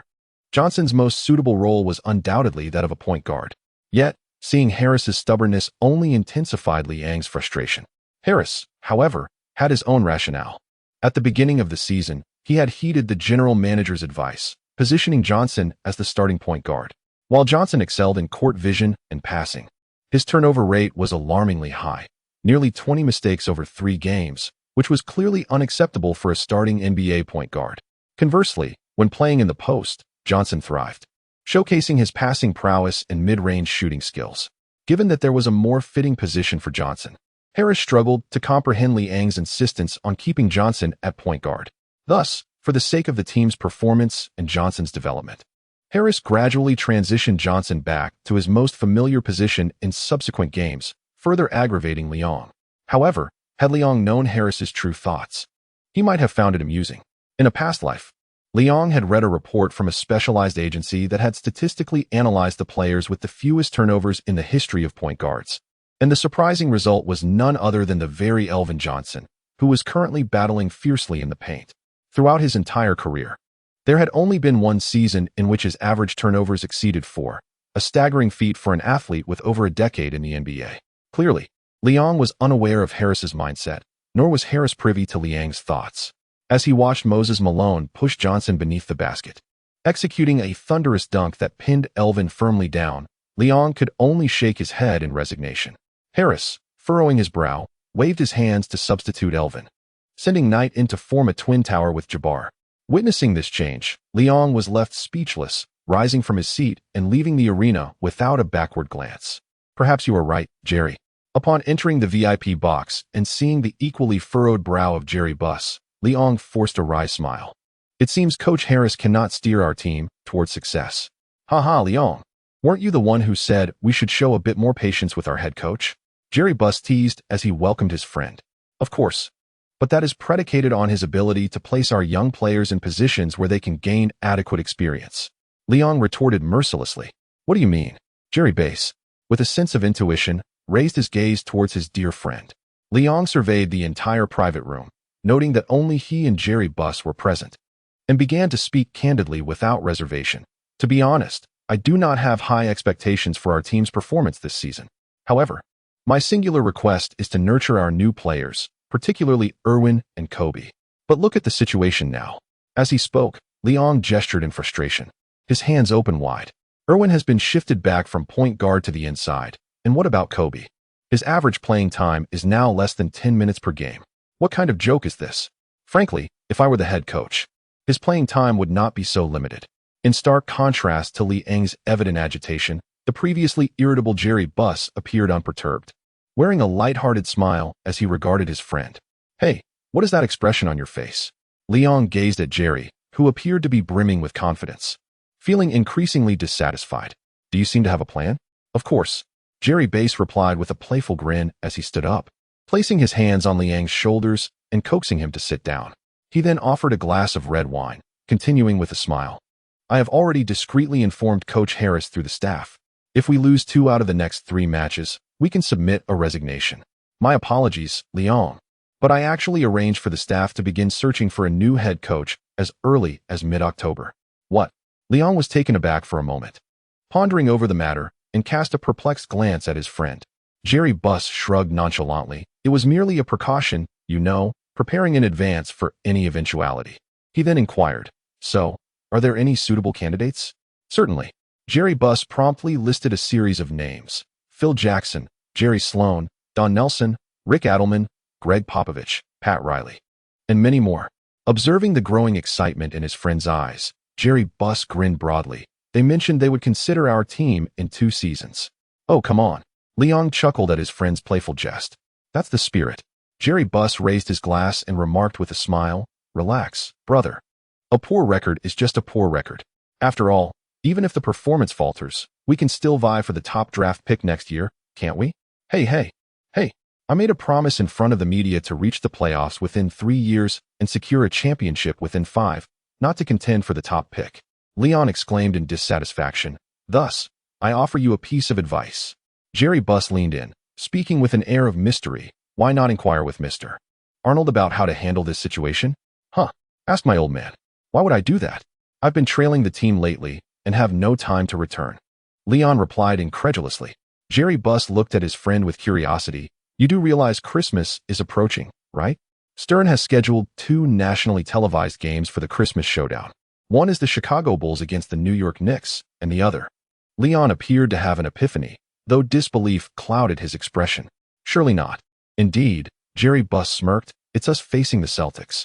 Chapter 36. I Am Not Called Hay. On December 24, 1996, a plane adorned with the Los Angeles Lakers logo ascended from Los Angeles International Airport, heading straight for Boston. As the vividly decorated aircraft vanished into the sky, many onlookers expressed their astonishment. This spectacle also filled Leon, waiting in the terminal, with a sense of pride. Ever since he suggested to Jerry that they emblazon their private jet with the Lakers logo, the team's fame soared across the United States. Numerous team owners took notice and followed suit, particularly the New York Knicks and the Portland Trail Blazers, whose wealthy owners mimicked the idea by chartering 2 planes, emblazoning their respective logos upon them. The reason Leon did not board the same flight to Boston as his team was twofold.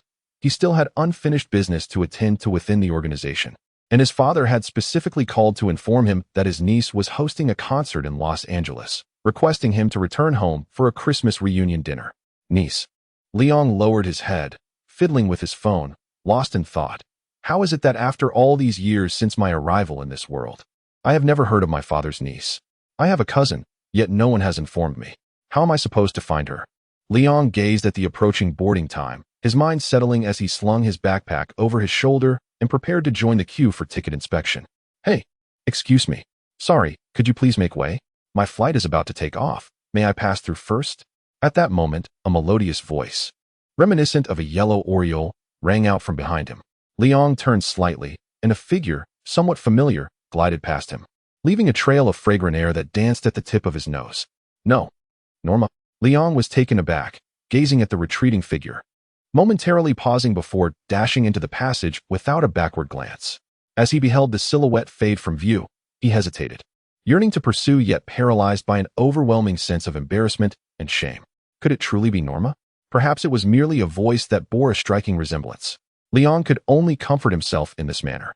Following the large crowd, he made his way through the ticket gate and arrived at his first-class seat. Just as he was about to sit down, he noticed a beautiful woman had already occupied the seat beside him. The oversized sunglasses obscured her delicate features, and although she wore a slightly loose trench coat, her exquisite figure reclining in the spacious seat evoked a sense of admiration from those nearby. Recognizing the familiar silhouette and the faint fragrance that lingered in the air, Leon smiled inwardly, observing the other party's expressionless demeanor as she feigned ignorance of his presence. He settled into his seat. Noticing the empty glass on her table, he pondered for a moment before turning to the flight attendant with a smile and saying, "2 glasses of soda water, please." "Thank you."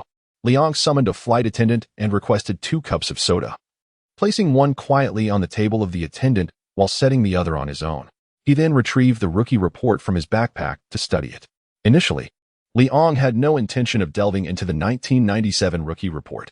In his view, apart from the historically significant power forward poised to enter the league, the most notable players were perhaps the 3rd overall pick, Chauncey Billups, and the 9th pick, Tracy McGrady. However, to be candid, the Lakers had no need for either of them at present. The starting backcourt for the Lakers over the next decade was already set to be Magic Johnson paired with Kobe Bryant, with Eddie Jones merely serving as a transitional figure. How could they possibly integrate both Billups and McGrady into the mix? especially McGrady, who, like Kobe and Johnson, thrived as a ball-dominant player. Asking him to play off the ball seemed utterly implausible. Liang shook his head with a wry smile, reflecting on his long-standing dream of one day assembling a starting lineup comprising 5 All-Stars. Even amidst a league teeming with stars and many historic NBA legends still active, the emergence of new generation players felt like a deluge, making the formation of a super team seem more feasible. Yet, Liang preferred to ensure the logical coherence of his team. As for the top-ranked prospect, the so-called historically greatest power forward, he scoffed. If he were to join the team, that would be an entirely different matter. Truth be told, had his team lacked Johnson and Bryant, or had even one of them been absent, Liang might have resolutely decided to embrace a losing strategy to secure the top draft pick the following year. After all, this was Tim Duncan, the only player universally praised by media and coaches alike, heralded as an immediate all-star caliber big man upon entering the NBA. In fact, in a previous lifetime, when Liang encountered related reports, a journalist from Sports Illustrated remarked that in past evaluations of draft positions, even the top 3 picks each year had shown some flaws. However, when it came to Duncan, he saw not a single issue. His entry into the league was destined to dominate the interior game. While such statements may have seemed exaggerated, the truth was that Duncan's performance upon entering the league far exceeded even the most optimistic projections. Just observe how many teams were tanking for Duncan this year. The Spurs, with their admiral, were a prime example. Following Robinson's injury, Coach Popovich began a deliberate campaign of losing, resulting in a staggering 10-game losing streak. Teams like the Knicks, Toronto Raptors, Denver Nuggets, and New Jersey Nets were also plunging towards the bottom. However, when Liang spotted the Philadelphia 76ers on that list, he couldn't help but grimace, thinking it was utterly shameless for a team boasting both Allen Iverson and Moses Malone to engage in such antics. Although Malone was still a mere 36 years old and one of the league's few remaining rebounding kings, having reclaimed the title with an average of 14.7 rebounds the previous year, was it truly justifiable for them to resort to tanking? Liang shook his head, lifted his gaze, and drained the soda water in his hand.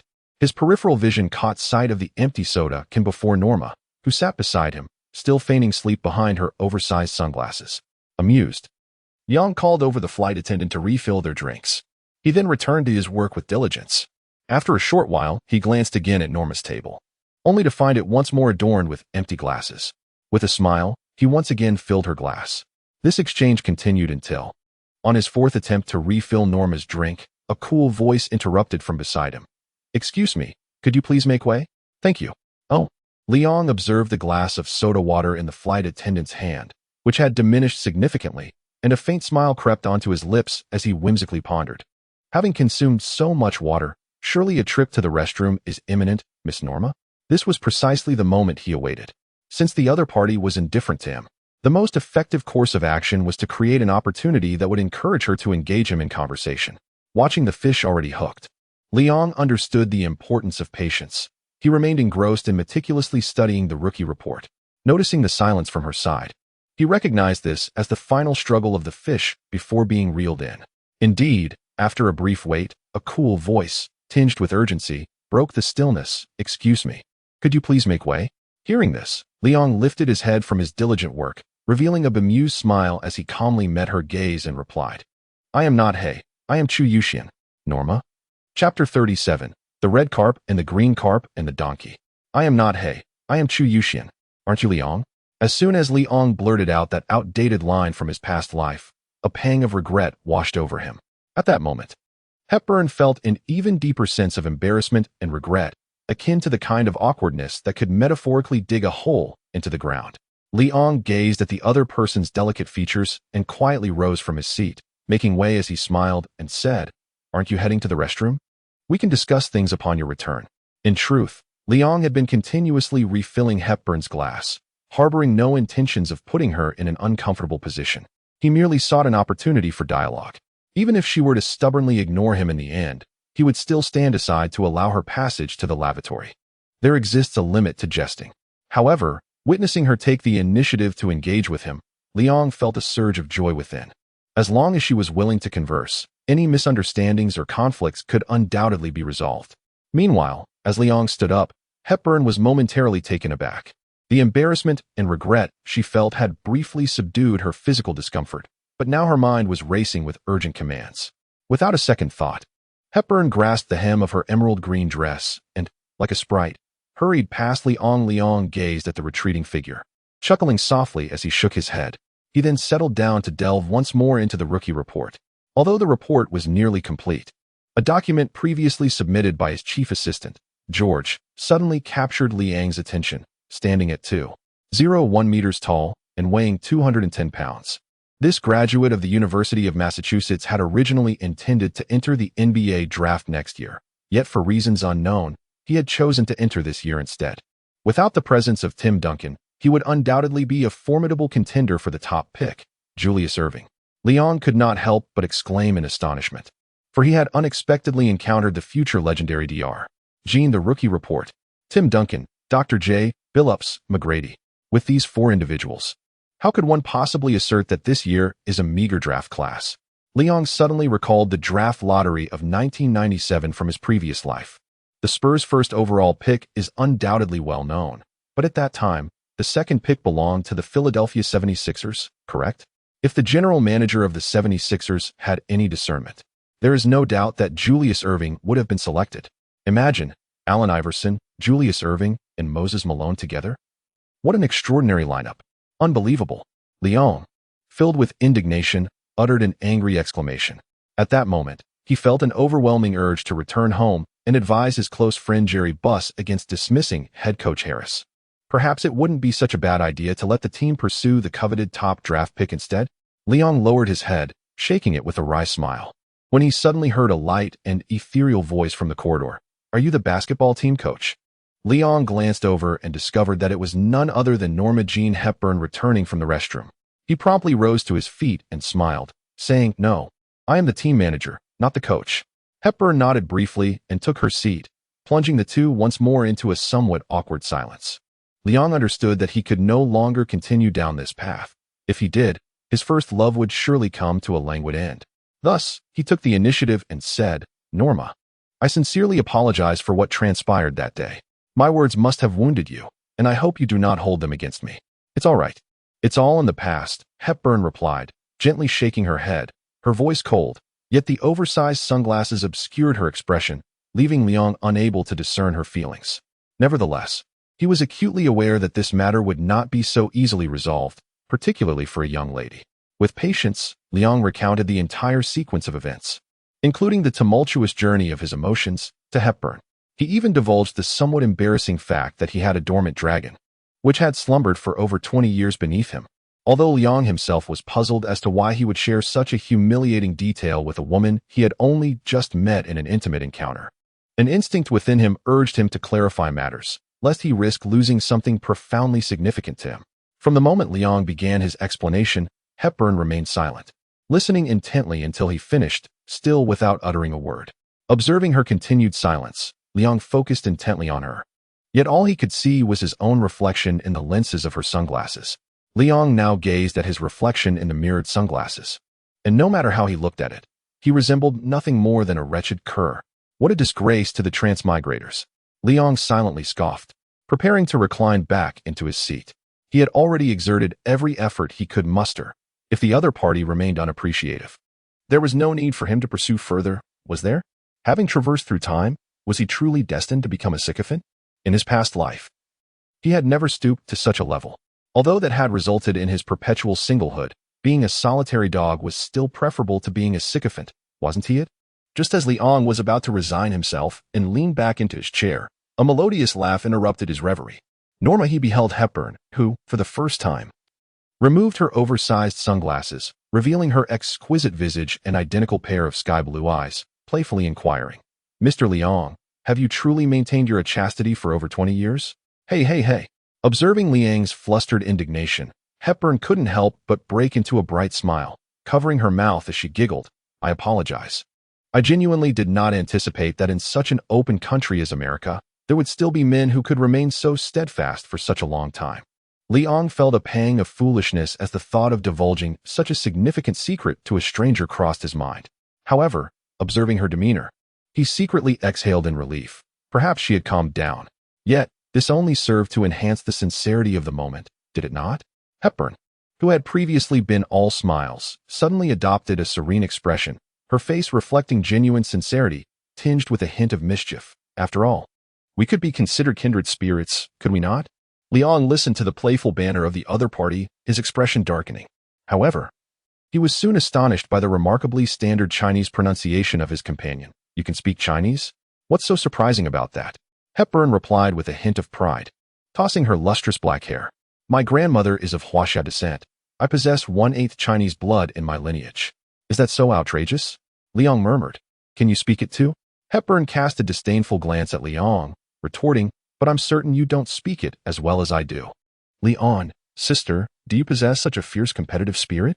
However, upon witnessing Hepburn's disdainful gaze, a flame of defiance ignited within Liang's heart. My dear, while I may waver in other areas, when it comes to the Chinese language, if I cannot surpass you, then I am not a true dollywash. Shall we engage in a contest?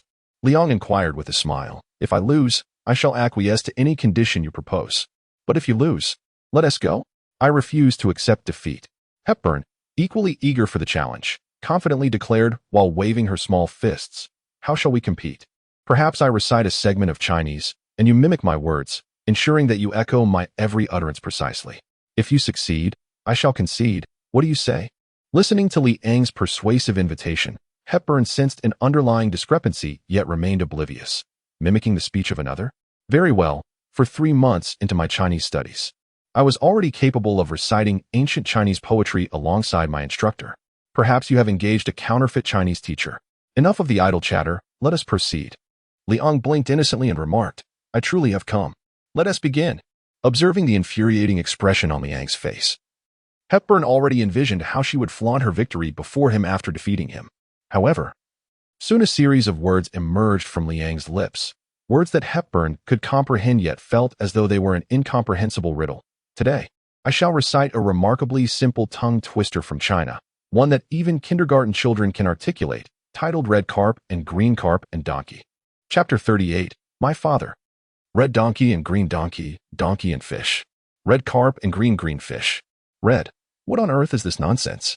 After 5 minutes of struggle, Hepburn nearly hurled the empty cup on her desk in frustration, casting a disgruntled glance at Liang. Was this intentional, Liang? No. Liang quickly waved his hand, straightening the overturned cup that Hepburn had knocked over, while smilingly saying, This is merely a tongue twister suitable for elementary school students in China, something that even they can articulate. Elementary school students? Are you jesting? Hepburn clearly expressed her disbelief. After several more attempts, she finally succumbed with a hint of despondency, leaning back in her chair and stating, All right, I concede. So, what is it that you wish to extract from me? No, I have already taken the most precious thing from you. Before Liang could finish his words, he noticed Hepburn rolling her eyes dramatically. With a chuckle, Liang hesitated momentarily before inquiring, Norma, that day you mentioned that I need not take responsibility. What precisely did you mean by that? I certainly do not wish to evoke any unpleasant memories. I merely wish to gain a deeper understanding of your past, if you wouldn't mind sharing. Observing Liang's earnest expression, Hepburn pressed her lips together. Finally letting out a deep sigh, her gaze drifted towards the window as she spoke softly, I have a fiancé. What? Liang was taken aback by such an absurd rationale. After all, since their last parting, he had returned to Los Angeles and conducted some online research about Norma Jean Hepburn. Born on February 24, 1976, she hailed from a notably affluent family.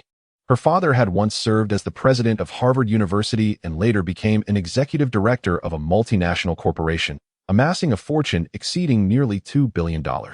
Although her mother devoted herself entirely to homemaking after marriage, she had been a renowned female director in America prior to giving birth to Hepburn. Hepburn's grandmother possessed half Chinese heritage and was fluent in authentic Mandarin, and having been raised by her grandparents, Hepburn absorbed the essence of the Chinese language into her very being. Additionally, she was not only proficient in Mandarin but also excelled in French, German, and Italian. Upon reading this, Liang smirked. Remove Italian from the equation, and I can boast a greater command of Japanese and Korean, both of which I gradually mastered through countless viewings in my previous life. As he continued to read, Liang was astonished to discover that Hepburn was indeed an extraordinary talent. Although she exhibited remarkable learning abilities and linguistic gifts in her youth, even her grandfather had envisioned her future as a diplomat. However, It was unexpected that at the tender age of 10, Hepburn released her first single on YouTube and submitted screenplays to major Hollywood studios.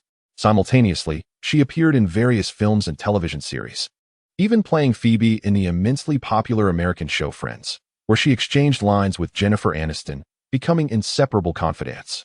Please note that Hepburn and the actress portraying Phoebe are not the same person, so do not conflate them. Is this truly so outrageous? Could she possibly be a time traveler? Leong felt an inexplicable thrill run down his spine. Even the time travelers depicted on novel websites paled in comparison to the remarkable presence of this young woman before him. He had thought that if fate granted him another chance to meet her, he would delve into her story. Little did he anticipate that their next encounter would occur in such a context, and to his astonishment, she had a fiancé? Who is he? Tell me. And I shall take matters into my own hands. A barrage of distinctly American idioms slipped from Liang's lips as he glared in indignation. Hepburn paused momentarily at his reaction, but soon a sweet smile graced her lips. Well, he can't truly be called a fiancé. He is merely a childhood betrothal arranged by my father. Is this something Americans indulge in as well? Aren't you American yourself? What on earth is an American? Hepburn cast Liang a bemused glance but continued, My father and his father have been close friends since their youth. They grew up together, striving side by side. And their friendship has endured for nearly half a century. Now, they have both achieved remarkable success. One is the head of a multinational corporation, while the other seems to be involved with a basketball team, much like your own profession, Liang. Is that so? Liang scratched his head, feeling an inexplicable familiarity with Hepburn's words. Do you know which team the other party's father manages? The Celtics. Hepburn smirked, finding it amusing as she remarked. There is only one NBA team in Boston, right? Surely, it can't be the Harvard University basketball team? So, do you know the name of that manager? At this moment, Liang's apprehension grew ever stronger. I don't know his name. Hepburn shot him a disapproving glance and cheerfully replied, I've never watched an NBA game in my life. But I've heard my father say that the elder in question often enjoys a cigar after directing the players during the game. Holy SHT. Leon muttered a silent curse under his breath.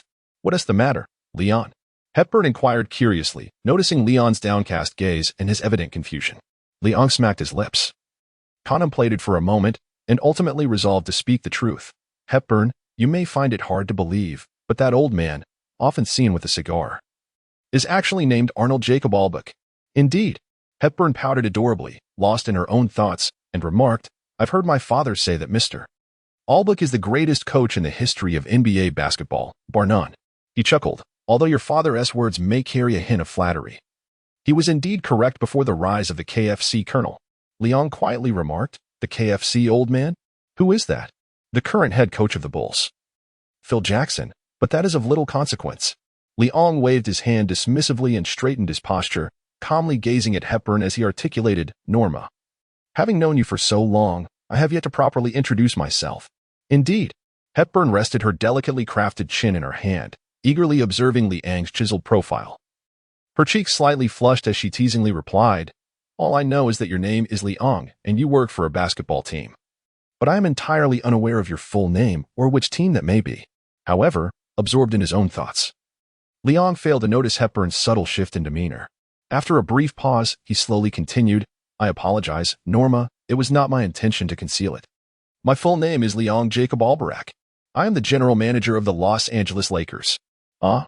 Hepburn exclaimed with surprise, covering her cherry-red lips as she inquired. Then Mr. Arnold is. Indeed, he is my father. Chapter 39, The $3 Million Advertisement. Father. Hepburn's lips quivered slightly as she pointed at Liang and then at herself, expressing her skepticism, but you bear no resemblance to Mr. Arnold. You lean more towards an Asian appearance. That is because my mother is a true-bred Chinese. Liang shrugged with a sense of pride, saying, I take great pride in having half of my heritage rooted in Chinese lineage. Ah, no wonder I overheard my father mention that Mr. Arnold's second wife is of Asian descent, but I did not realize she was Chinese. Hepburn remarked with a hint of nostalgia. Of course. Just as Leon was about to say something, the airplane suddenly jolted, causing Hepburn to sit upright with a gasp, instinctively leaning forward. Quick as a flash, Leon grasped Hepburn's delicate hand midair, steadying her slightly flustered form. Good evening, dear passengers.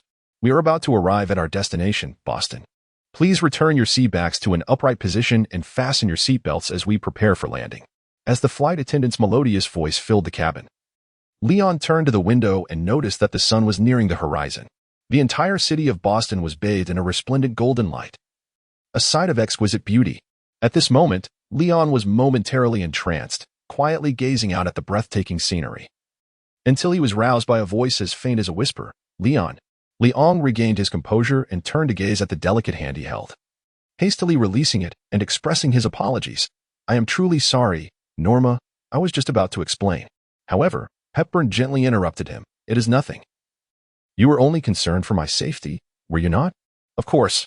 Leon was momentarily taken aback, gazing at the extraordinarily beautiful visage before him, before offering a smile and nodding. Perhaps we can discuss this further once we land. What do you think? Hepburn silently nodded in agreement. And soon both of them reclined in their seats, lost in their own thoughts. Shortly thereafter, as the airplane descended smoothly, Leon, in a gentlemanly manner, assisted Hepburn in retrieving her suitcase, cheerfully inviting her. Shall we proceed, Miss Hepburn? Or perhaps I should say my niece. Hepburn was well aware of Liang's implication, after all. Prior to boarding the flight, she had received a call from her father instructing her to return with the child of his close friend, who was none other than her never-before-seen, nominal fiancé. Initially, she had arrived late at the airport, anxious about missing her flight, and had no intention of seeking out her so-called fiancé, or rather, she had no desire to do so in her heart. Yet, unexpectedly, after much circling, she found herself on the same flight, seated beside him. Hepburn responded with a smile. Let us go, uncle. Liang's expression turned perplexed as he pondered how he had inexplicably aged a lifetime, humorously accompanied by Hepburn, as he effortlessly returned to his abode. Well, look who has arrived. Our beloved general manager of the Lakers, fresh off a 5-game losing streak, has returned home. Upon hearing Auerbach's irksome voice, Leon furrowed his brow and, with Hepburn in tow, entered his residence, retorting with a sardonic smile. With the Celtics' current lineup, even if my grandmother were to take the helm on the sidelines, I believe victory would be easily secured. You wretched child. Your grandmother has been gone for 30 years. Auerbach huffed, his frustration inexplicably directed at his own offspring. All right. Motherly set a magnificent turkey upon the dining table, soothing Auerbach's emotions as one would comfort a child. Mr. Ilya is still with us, Arnold. Today is Christmas Eve, so please temper your demeanor. And what of it? Auerbach retorted from his seat of honor, lighting a cigar as tendrils of smoke gracefully escaped his lips.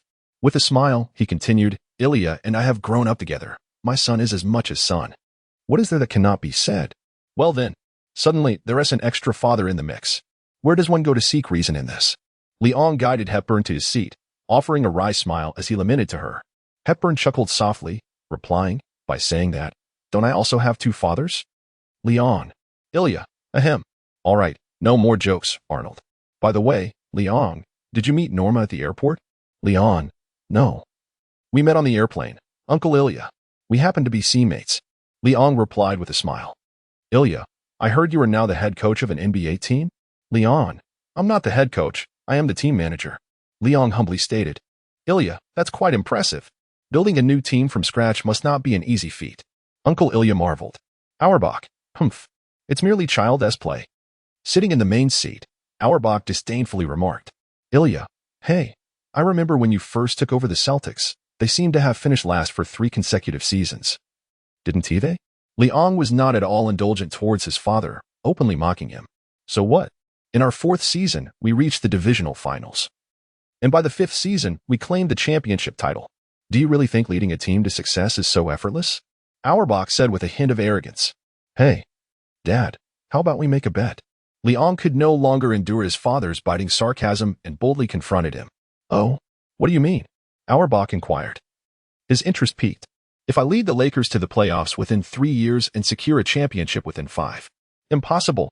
Auerbach slammed his hand on the table, his face contorted in disbelief. A wager, perhaps? What say you, father? Are you afraid? Leon challenged, his eyes gleaming with defiance. Nonsense. Am I to be afraid?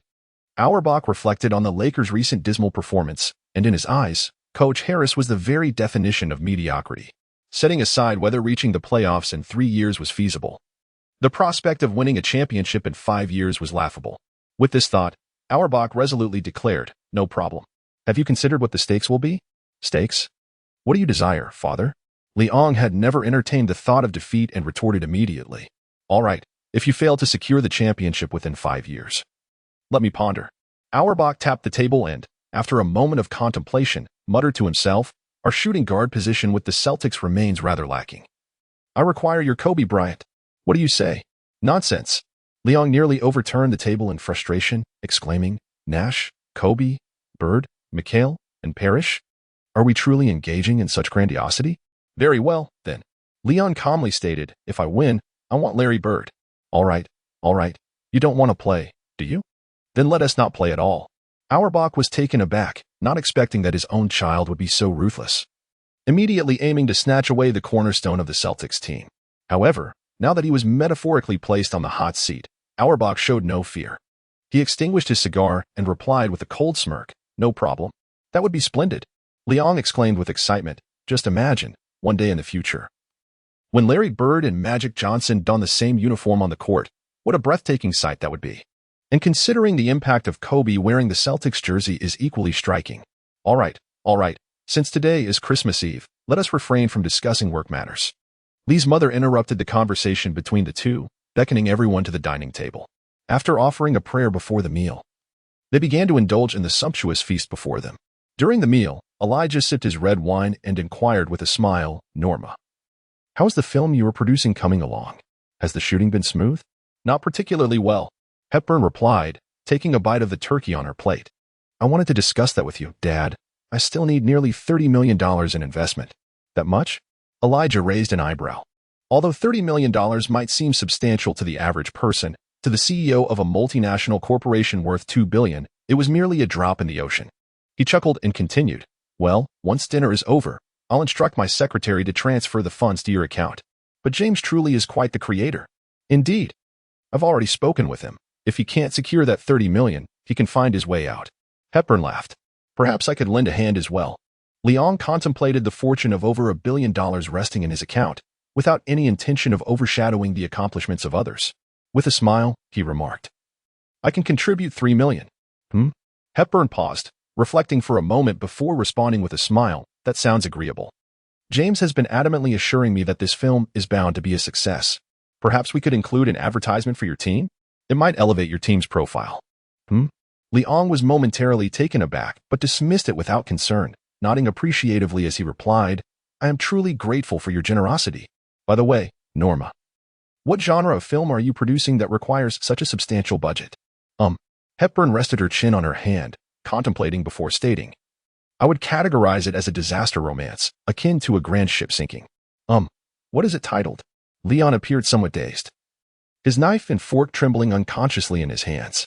Hepburn, with a mixture of amusement and curiosity, gazed at Leon, puzzled by his sudden change in complexion.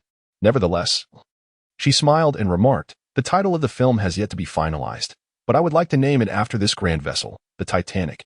Chapter 40, The Final Time. Ahem. Leon nearly spewed the cola from his mouth. After a difficult swallow, he hurriedly inquired, "Pardon me, Norma, I didn't quite catch that. What is the name of the film?" "Titanic." Hepburn glanced at Leon with a puzzled expression, took a sip of her red wine, and curiously asked, "Is there a problem?" "Leon, are you referring to the Titanic directed by James Cameron?"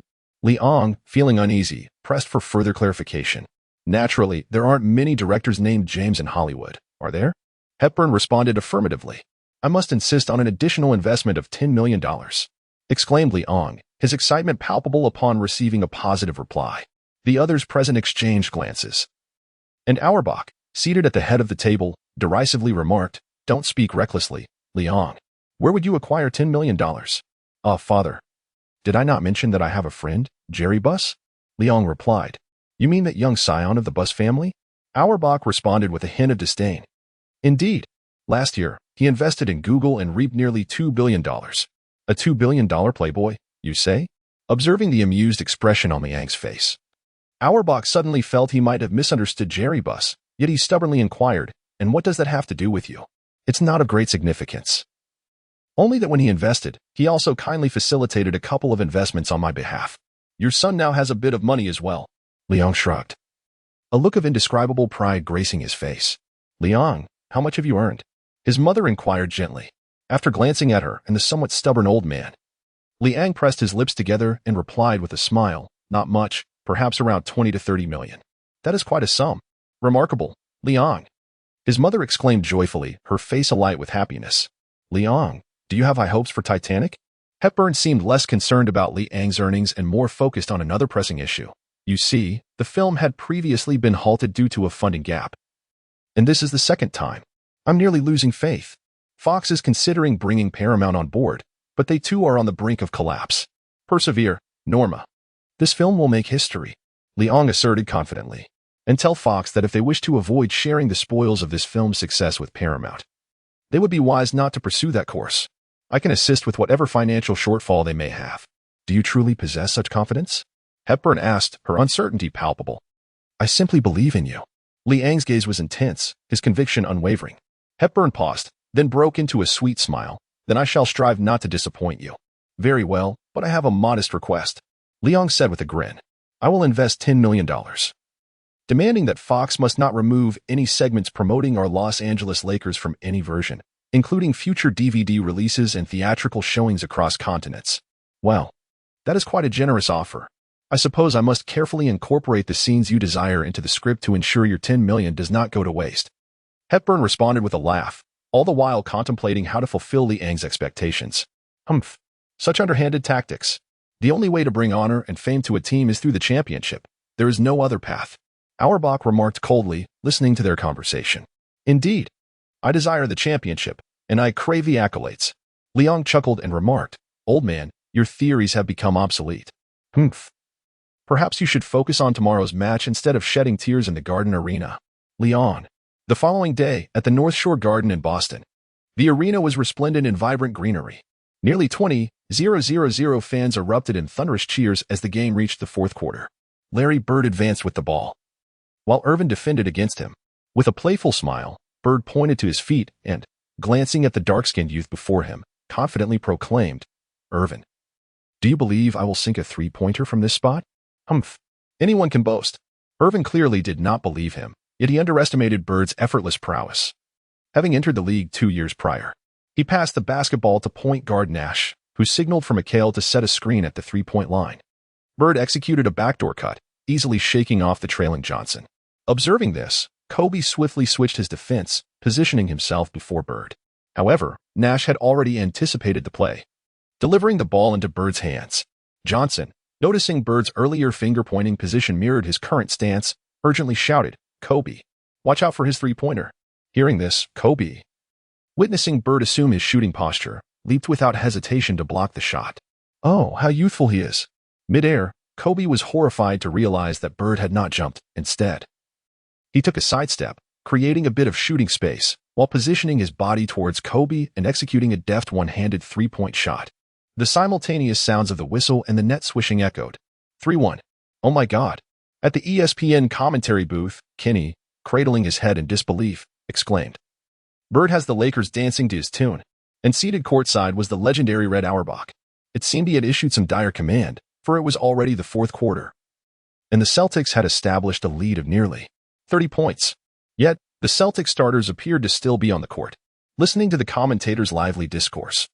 Liang in the luxury box wore a frown while Hepburn beside him chuckled heartily. Was it truly that amusing? Leon cast a displeased glance at his companion, or rather, his nominal fiancée. Hepburn shrugged nonchalantly and remarked with a smile, I thought Mr. Arnold was merely jesting yesterday. I never anticipated he would hold such a grudge. And that player named Larry is exceptionally skilled. He toys with your team as if they were mere pawns. Humph. It's merely a matter of having entered the league 2 years earlier. Grant my players 2 years of development, and they would surely vanquish the Celtics. Liang remarked with displeasure. But it seems that the Celtics have thoroughly trounced you. Hepburn replied with amusement. That is only because I am not on the coaching bench. If I were, the team would not be in such a dire state. Let us hope so. As the two conversed, with merely 3 minutes remaining in the game, Auerbach appeared to experience a moment of conscience, gesturing grandly to substitute all the starting players, despite the fact that the score gap had already reached 40 points. With the final buzzer echoing through the arena, the Celtics emerged victorious on their home court, triumphing over the visiting Lakers with a score of 125-80, thus presenting a magnificent Christmas gift to all Celtics fans. In a rare occurrence, Auerbach accepted an interview after the game. When asked by a reporter why he continued to field his starters in the fourth quarter after victory was secured, Auerbach offered a slight smile, displaying an ostensibly amiable demeanor. and calmly stated, "It is merely to demonstrate to someone that matters in basketball should be resolved on the court. All those extraneous embellishments are of no use." Liang rose from his seat and approached the window, gazing at the large screen in the arena that displayed his father's cryptic interview remarks. Simultaneously, he observed the somewhat desolate figure of Coach Harris in the player tunnel. Instinctively, he clenched his fists, as if he had resolved to make a significant decision.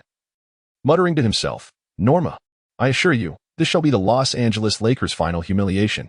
The very last time." Chapter 41. What? The Los Angeles Lakers suffer a 5-game losing streak. Harris officially dismissed. This was the second day following Liang's return from the team's expedition to the East. And the major media outlets in Los Angeles reported this news so swiftly that Liang hardly had time to react. As he walked towards the team's office area, he noticed the head coach office was already shrouded in darkness and utterly empty. With a resigned expression, he quickly entered Jerry Buss's office.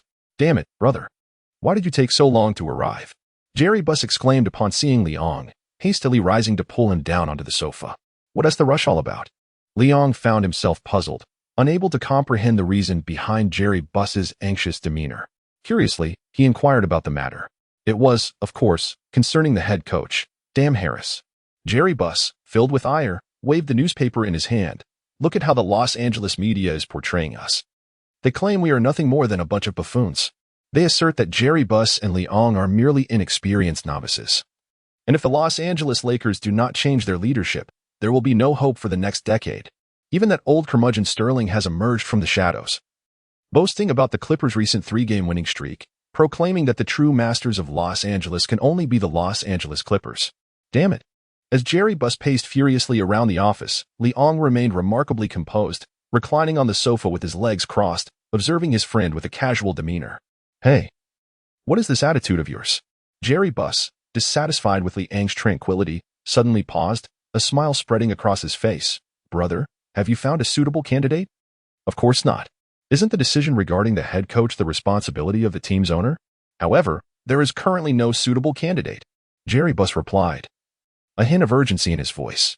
Upon hearing this, Liang's previously relaxed expression faltered. He uncrossed his legs and, adopting a more serious demeanor, remarked, "But I recall just before I boarded the plane." Yes, Jerry Buss exclaimed, spreading his hands in exasperation, "before boarding.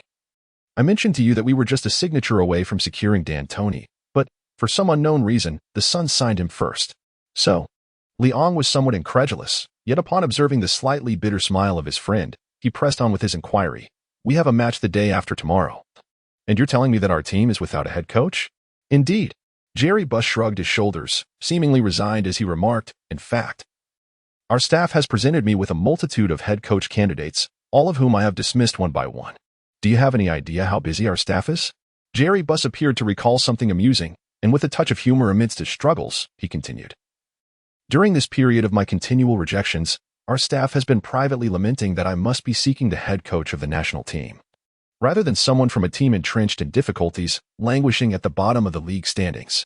Aha! Liang could hardly contain his delight upon hearing this.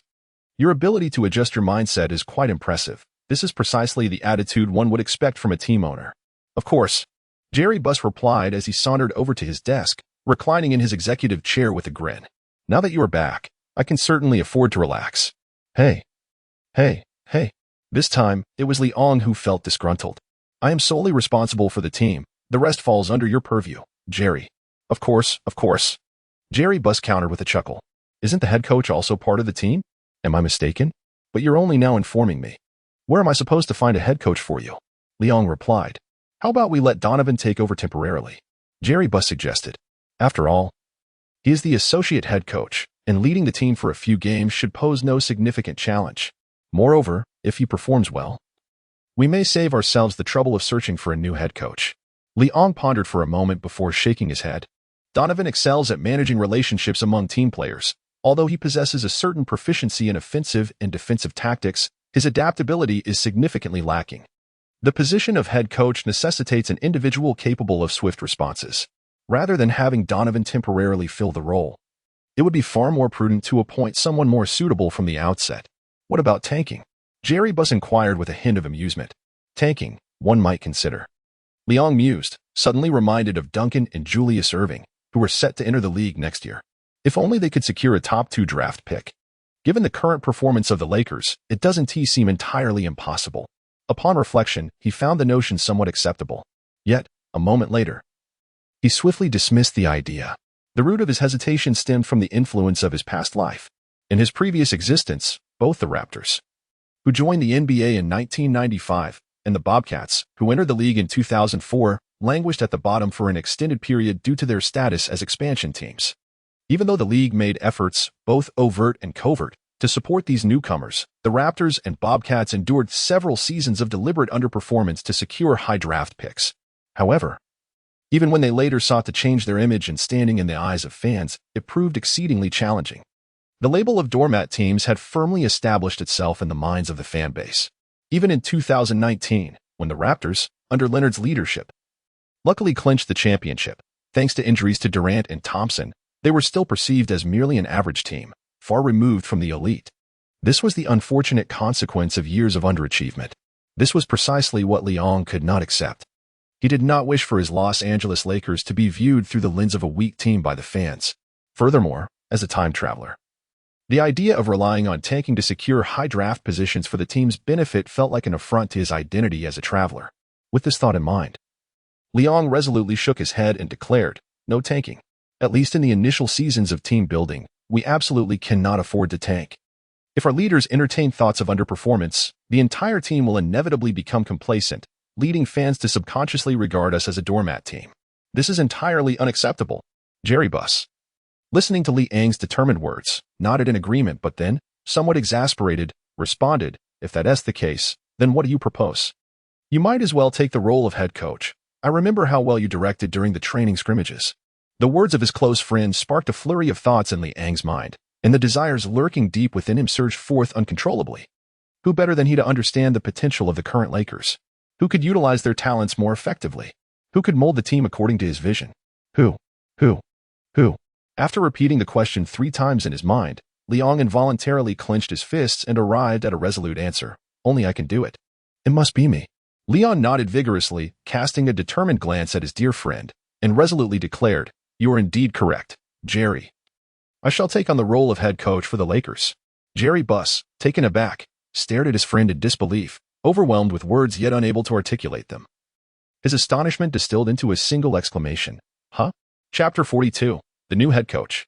"Huh?" As if he had not fully grasped his friend's words, Jerry Buss lifted his gaze, his eyes wide with astonishment as he inquired, "What did you say, Dwyane?" "I said, I will be the head coach of the Lakers," Dwyane asserted with unwavering determination. "You? Are you jesting?" Jerry Buss erupted in laughter, gazing at his dear friend, initially believing Dwyane was merely jesting as he had done before. However, upon witnessing the earnest expression and resolute gaze on Dwyane's face, Jerry Buss pursed his lips and inquired, "Are you truly serious?" "Absolutely. I am not joking," Dwyane firmly replied, not only addressing his friend's question but also responding to his own inner convictions. He realized that he should not merely remain in the shadows, orchestrating player transactions and shaping the team's structure. Rather, he yearned to be present on the sidelines, as an integral part of the team, actively engaged in the game. He craved the immense prestige that comes with such a role. On the grand stage of the NBA, apart from becoming a star player, another pathway to success lies in becoming an accomplished coach. Yet, deep within Dwyane's heart, there still lingered the primal urge to lead his team and decisively overshadow his arrogant father. This desire emanated from the very core of his being. For defeating the Celtics is the ultimate dream for every player and fan of the Los Angeles Lakers, isn't it? This was true in his past life, and it remains so in this one. But you don't even possess a coaching certification. Jerry Buss chuckled, waving his hand dismissively, finding the situation somewhat amusing. Dwyane suddenly recalled that in this world, due to the rapid expansion and growth of the NBA, Stern mandated that every head coach of a team must possess a coaching certification. This requirement, however, only applied to head coaches, while assistant coaches and fitness trainers were not subjected to such stipulations. Although this regulation significantly limited the pool of candidates aspiring to become head coaches in the NBA, it ensured that only the most reputable and capable coaches remained within the league. After all, even if a team owner wished to dismiss their head coach, they had to consider whether there was a qualified substitute with a coaching certification available, which was one of the reasons the Lakers faced challenges in their search for a head coach recently. Yet, Liang's ensuing declaration dispelled Jerry Buss's last shred of doubt. I have the certification, issued by the official NBA. When did you? Jerry Buss's eyes widened in disbelief. You must know that my old man also obtained this certification back in the day. Liang shrugged and replied with a smile, indeed. Back then, Stern even cited Mr. Auerbach's successful attainment of the certification as an example, stating that if the nearly 70-year-old Auerbach could pass the coaching qualification exam, what excuse could others possibly have? Reflecting on the past, Jerry Buss questioned with curiosity, but what does this have to do with you? I took the exam on behalf of my father. Liang chuckled, an unmistakable sense of pride in his voice. After completing it for him, I found it quite simple. So I decided to take the exam myself. You claim that an exam with a mere 30 pass rate is easy. Jerry Buss exclaimed dramatically, extending his arms. You are truly a madman. Huh?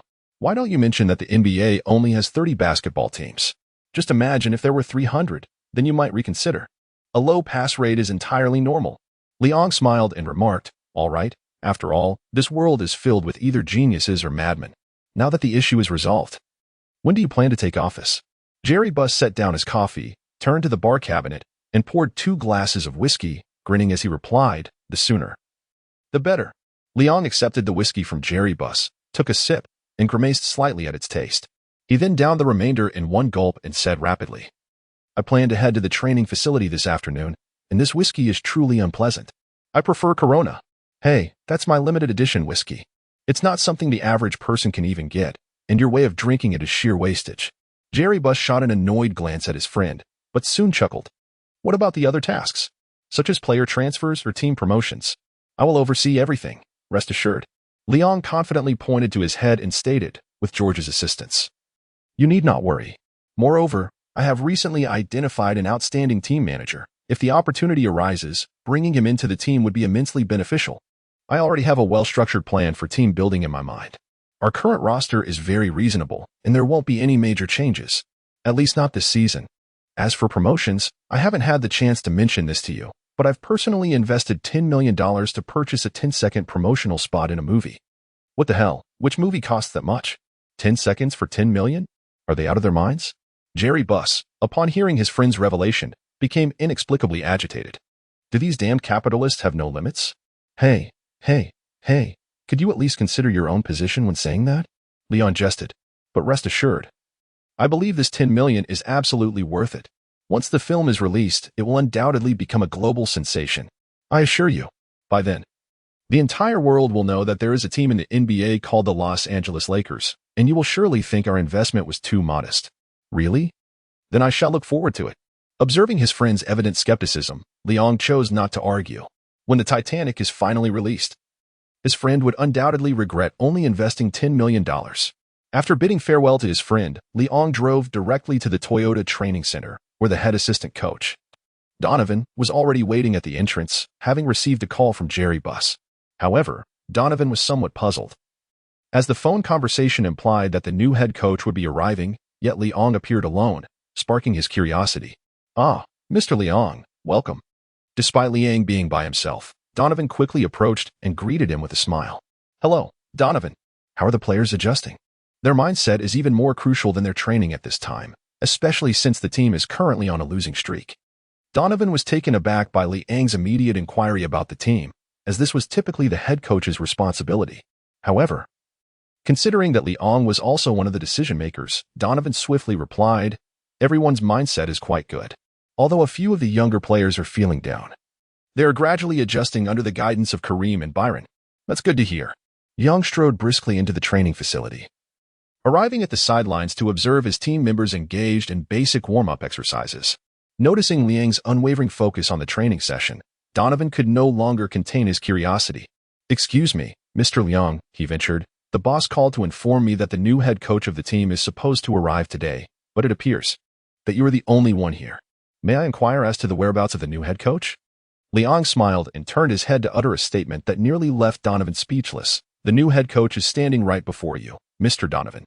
Chapter 43, My Office. The new head coach is standing right before you, Mr. Donovan. Liang, with his hands casually tucked into his pockets, turned his head to glance at his chief assistant with a smile illuminating his expression. However, this statement left Donovan utterly bewildered. and it was only after Leon reiterated it that the dazed Donovan finally grasped the situation. "Excuse me, Mr. Leon, if I am not mistaken, the head coach." "Is you?" "Indeed it is. Is there a problem?" "No, no." Donovan quickly shook his head, lowering his gaze in a somewhat guilty manner, fearing that his discomfort would be noticed. Yet Leon paid no heed to the emotional turmoil of his chief assistant. Discontent, disdain, or skepticism, none of these concerns held any weight in Leon's eyes. As one of the team's owners and a former general manager, he believed that even with his authoritative position, he would not elicit any dissent from the assistant coaches. A sense of belonging is forged through victories on the court, not dictated by his parachuted status. This was his inaugural experience as a head coach, leading a genuine NBA team. Distinct from his previous life where he had guided lackluster teams like the Bobcats or Raptors to numerous championships in a 2K game. Gazing at the players, who were not mere 3D models but living individuals, Leon felt a profound sense of purpose, a smile involuntarily gracing his lips. "This is my team. A team led by me, authentically." Taking a deep breath, Leon surveyed the team he had assembled, his joy swelling. At that moment, Donovan seized the opportunity to inquire, "Coach, shall we gather the players to inform them of your appointment as head coach?" Leon appeared quite pleased with Donovan's address. Shaking his head with a smile, "There's no need for that. Let's gather everyone together for an announcement once training concludes." As he spoke, his gaze wandered across the court, observing the players in their respective drills. When he noticed Johnson relentlessly battling in the paint, attempting to carve out his niche, Leon furrowed his brow but chose to remain silent. After all, transforming Johnson's position was not a matter to be resolved overnight. Leon had even mentally prepared himself for the possibility of solidifying Johnson as a point guard for the remainder of the season, despite having less than a third of it left. Turning his attention to the other side of the court, he saw Ben Wallace laboriously practicing his hook shot, his stiff wrist straining to send the basketball soaring through the hoop. Though the basket was merely a stone's throw away, Ben struggled immensely to send the ball through the net. Bang, bang, bang. After 3 consecutive attempts that bounced off the rim, Leon's frown deepened as he stood on the sidelines, finally unable to contain his frustration. He turned to Donovan and inquired, who decided it would be beneficial for Ben to practice his hook shot. "Are you unaware of where his true strengths lie?" Noting his superior's displeasure, Donovan swallowed hard and quickly replied, "Sir, Coach Harris previously believed that as an interior player, Ben should contribute offensively to support the team, even if his defense holds up. This would alleviate some of Kareem's burdens." "Utter nonsense," Leon exclaimed. "Perhaps you ought to have the team physician examine Ben's arm and wrist. Are you not aware that he suffers from carpal tunnel syndrome?" Leon, somewhat displeased, inquired, "Carpal tunnel syndrome? What is that?" It was the first time Donovan had encountered such a specialized medical term, especially emanating from the lips of a basketball professional. This revelation instantly transformed Liang's image in Donovan's mind. Such expertise? He comprehends this? Donovan murmured to himself, though upon remembering that the individual was a Harvard graduate, it began to make sense. However, Liang was aware that he had not learned the term carpal tunnel syndrome during his studies at Harvard. Rather, he had first encountered it while watching Ben Wallace's Hall of Fame speech in a previous life. Yet, it was evident that Liang was oblivious to the shifting expressions of his chief assistant. He continued to vent his frustrations, only 6 feet 9 inches tall. "Practicing hooks in the paint? What is that about? Are we trying to inflate the block statistics? Offense, offense. Damn it, our team is Elvin, Kobe, Eddie, Robert, and Kareem. Do we really need another scorer? If we require him to score, all he needs to do is dunk that damned basketball into the hoop." Liang whispered in a low, furious tone. He had anticipated that Harris might lead the team into a state of disarray, yet he never envisioned it would devolve into such chaos. While it was somewhat understandable to have a wizard play inside, to suggest that Ben Wallace develop a low-post hook shot, that was utterly absurd. It would be far more plausible to allow Kobe to hone his low-post one-on-one skills instead. Observing Liang's barely contained rage, Donovan pressed his lips together. Contemplating the notion of the death of a friend does not mean the death of the path. Even his address towards the former coach shifted as he quickly said, "Sir, I have advised Harris as well, asserting that this approach is unrealistic. However, as you know, Harris can be quite obstinate at times." Casting a glance at his chief assistant, Liang could hardly be bothered to question the veracity of Donovan's words. He sighed and stated earnestly, "Cancel all of Ben's offensive training for now.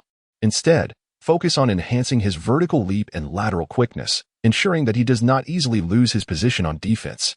Is there anything else?" Donovan quickly jotted down Liang's directives, refraining from expressing any personal opinions. It was evident to anyone with eyes that the new head coach was infuriated. And Donovan had no desire to provoke Liang at this precarious moment. Maintain his weight and strength. Do not allow him to slim down easily. In the NBA, where the paint is densely populated, if he loses his height and then his strength, he will be perilously close to departing from the league. Do you understand my meaning? Liang spoke in a deep voice. Understood. Donovan quickly replied, preparing to communicate with the specialized trainer regarding pertinent matters shortly.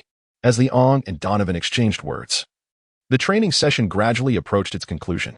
The players, who were supposed to return to the locker room for therapy and personal care, were summoned together by another assistant coach. The players present exhibited no surprise, as Liang frequently visited the training venue and competition sites to observe their matches. It was likely he had an important announcement to make. Gazing upon the 14 players and the surrounding assistant coaches, Liang ceased his conversation with Donovan, stepped forward, and clapped his hands to capture everyone's attention. Hello, gentlemen. I trust one am not an unfamiliar face to you all. Perhaps I spend more time with you during the day than you do with your wives or girlfriends. Haha. Leon's words elicited a chorus of good-natured laughter from the players. The squad was well acquainted with this nominal second-in-command, as he was a familiar presence at both home and away games, often seen mingling and jesting with the team on the bus en route to the venues.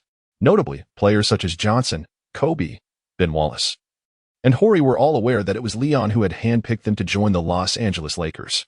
Even the most illustrious player on the roster, Jabbar, had been personally recruited by Leon in Milwaukee, thus fostering a general sense of fondness towards him among the team.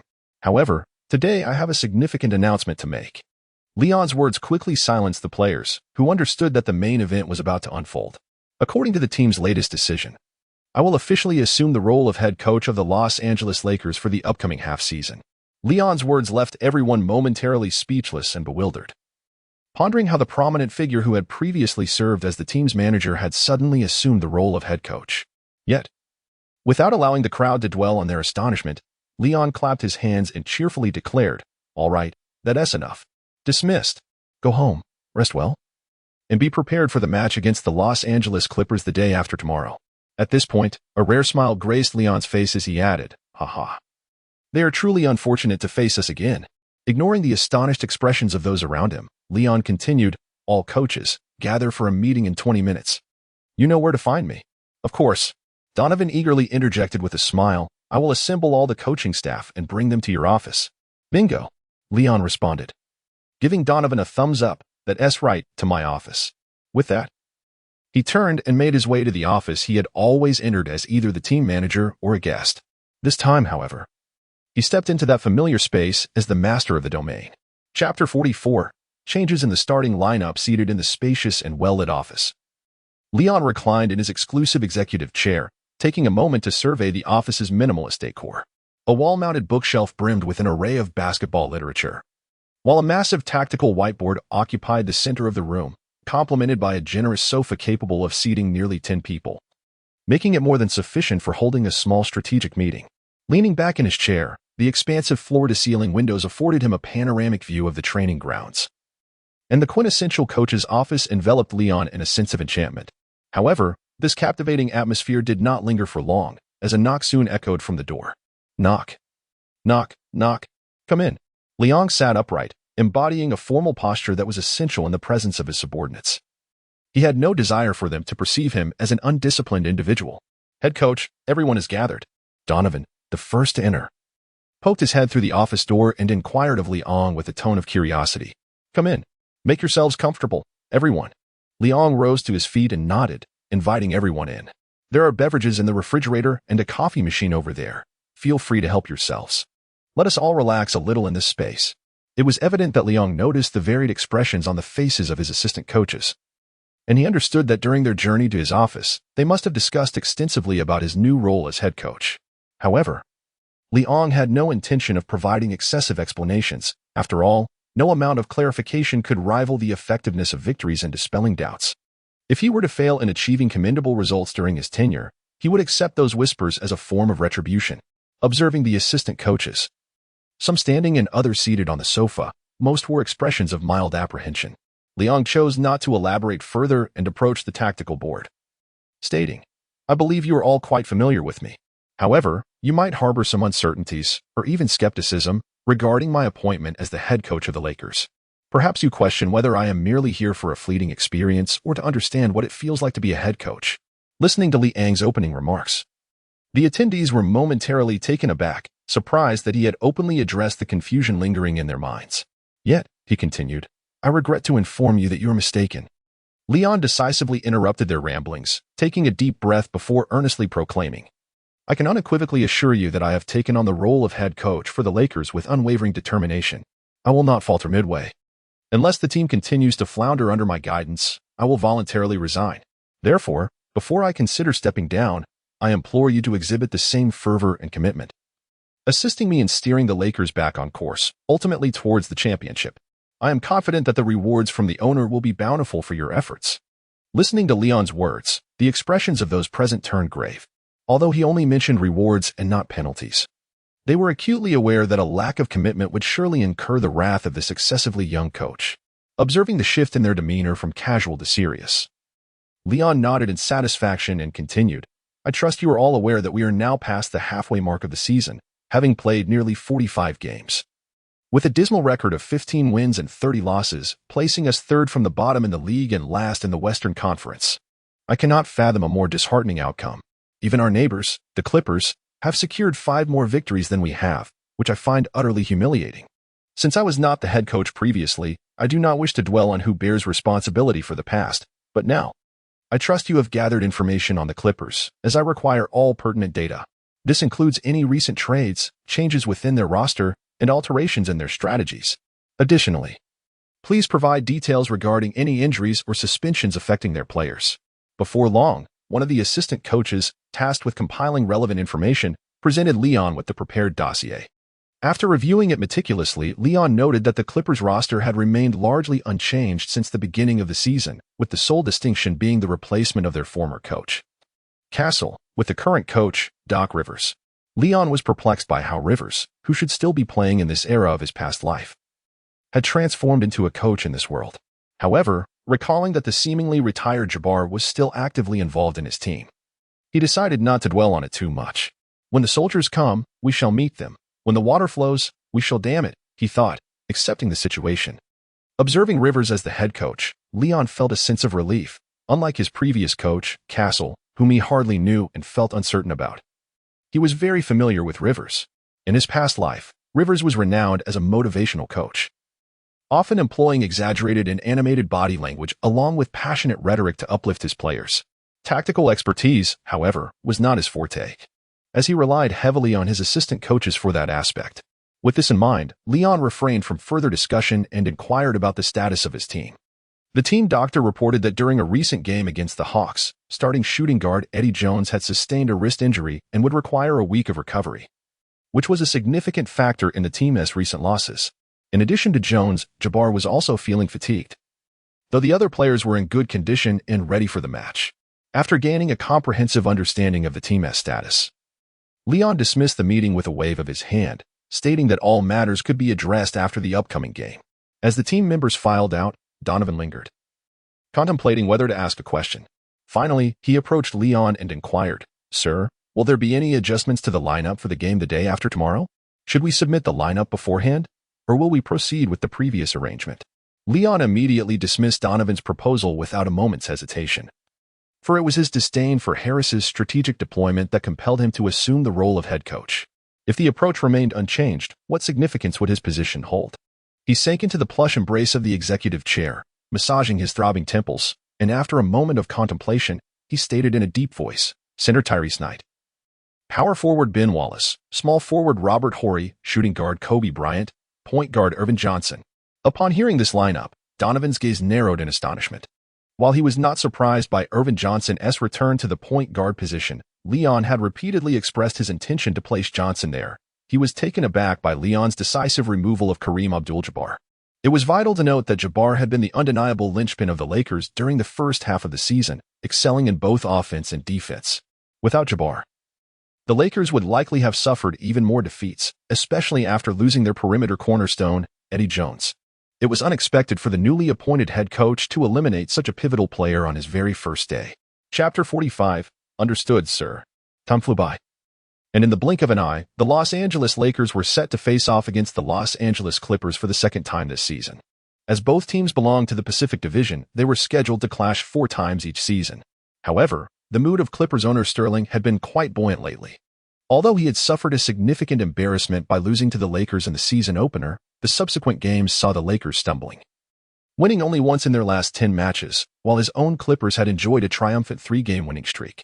This success followed Sterling's bold decision to dismiss Coach Castle and hire the young Coach Rivers, which had quietly transformed the team's fortunes. While they had yet to return to playoff contention, the Clippers' win percentage was gradually climbing back to 50. Furthermore, their star player, Dwyane Manning, was averaging 32 points, 7 rebounds, and 5 assists this week, earning him the title of Western Conference Player of the Week, thus making the Clippers the talk of the town. As the next game approached, Sterling arrived early at the Staples Center, hoping to encounter the Lakers' excessively youthful and inexperienced owner and general manager. After all, from Sterling's perspective, his team was riding high on momentum, performing excellently, and with home court advantage, surrounded by fans clad in Clippers gear, everything seemed to favor them. How could they possibly lose? After waiting for some time in the VIP corridor without the appearance of Jerry Buss, Sterling grew impatient and, draping his arm around his scantily clad secretary, cheerfully inquired, "Daisy, have you contacted Doug? Is he confident about today's game?" "Boss, Coach Doug said he sees no scenario for defeat. At least not today." "Excellent. Tell Doug that if we win today, I will personally reward him with 100,000 from my own pocket." Satisfied, Sterling nodded and, with his secretary in tow, ambled towards the VIP box, eager to engage in some pregame activities. Meanwhile, the Clippers players had arrived early at the arena and were warming up. Coach Rivers stood at the sidelines with his arms crossed, observing his players while fielding questions from an ESPN reporter. "Hello, Coach Rivers. How do you assess your team's condition for today's game? You can see it for yourself. Last week we secured 3 consecutive victories. Dwyane is an extraordinary player with a remarkable ability to clean up messes. We are in excellent form, and at least today, we shall emerge victorious. What are your thoughts on the season opener loss to the Lakers?" The ESPN reporter boldly pressed. However, Rivers was brimming with confidence, a smirk playing on his lips. "Apologies, but I wasn't the head coach of the Clippers back then. Nevertheless, I believe that had I been in charge, by the end of today, the record between the Clippers and Lakers would stand at 2-0 in our favor."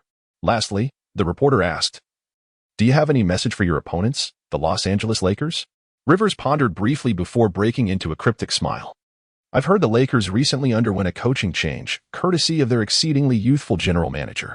I believe they should take this season to enjoy the remaining games and develop their rookie players, then start afresh next season," as Rivers confidently concluded his interview.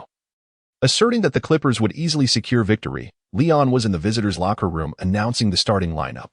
The moment the lineup was revealed, nearly all eyes were drawn to the surprising omission of Jabbar, and Leon was no exception. He believed that if Jabbar could set an example by supporting his decision, his authority within the team would be firmly established. Jabbar did not disappoint Leon. He clapped his hands and laughed. "What are you all staring at? It's you who will be out there battling. I don't want to have to step in and clean up after you because of poor performance. Let this old man rest. Isn't it better for me to come in during garbage time?" Hearing Jabbar's remarks, the team redirected their focus back to the game. Leon seized the moment to clear his throat and reassert his presence. "I will say this only once." Leon extended a finger, his demeanor strikingly serious. "What follows pertains to the tactical arrangements for this match. I do not wish for that individual to flounder on the field like a headless chicken due to a lack of clarity. Should that occur, even if the match has merely begun for a minute, I will not hesitate to substitute you out." Leon's stern words and earnest expression sent a shiver through everyone present. They all understood that he was not merely speaking for effect. If they did not adhere to his instructions, they could very well find themselves substituted before the game even commenced. The players of the Los Angeles Lakers, particularly the starting 5, could hardly fathom the embarrassment of being replaced within the first minute of play. Observing the focused expressions of his teammates, Leon nodded in satisfaction and retrieved the tactical board from behind him. It clearly displayed the starting 5 of the Los Angeles Clippers, with 2 conspicuous red circles marking the positions of their point guard, Derek Martin, and center, Stanley Roberts. "These 2 are our primary targets for today's offensive." His succinct statement conveyed the significance of the red circles on the tactical board. Leon spoke swiftly. The Clippers starting point guard, Dwight, is sidelined due to injury and can only observe from the sidelines today. In his stead, Derek Martin possesses remarkable speed and a commendable physicality. Yet there is a crucial aspect to consider. Upon reviewing the Clippers roster, Liang discerned a potential vulnerability, standing at a mere 180 meters. This player often resorts to risky steals during defense, leaving himself exposed. Elvin, capitalize on this. Understood, sir. Elvin replied with a confident grin. Kobe. Liang gestured towards the wing on the opponent's side. Be ready to cut inside at any moment.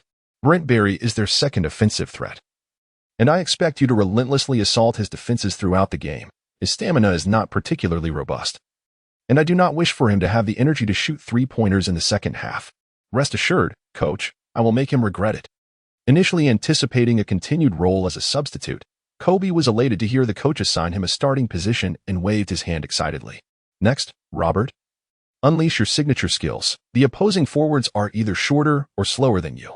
Do not dare claim that your true potential is merely hitting 3 shots per game. With Kareem absent, I expect you to showcase your true prowess. Yes, sir.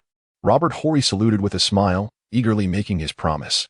Tyrese, with Kareem out today, you are our sole assurance for offensive plays in the paint. I do not expect you to match Kareem's efficiency. But when your teammates create space and the ball finds your hands, I will slam that damn basketball into the hoop, sir. Tyrese Knight, making his first start of the season, was filled with excitement. Excellent. Lastly, Ben. Liang turned to the spirited Ben Wallace and sternly instructed, regarding the opponent, Danny Manning. I permit you to leave him unguarded when he is beyond the 3-second zone, allowing him to take mid-range and 3-point shots. However, the moment he enters the key, even for a fleeting second, use your strength to impose a robust defense. This applies to all of you. Be vigilant in assisting against Danny Manning. He is merely a soft target. I will not tolerate him wreaking havoc at our basket. Even if it means committing a foul, do not allow him an easy layup. Do you understand? In the final emphatic remarks, Liang's voice rose sharply, filled with intensity. Understood, sir. The assembled team responded in unison, their voices unwavering. All right. Let South take the court. Chapter 46, A Timeout.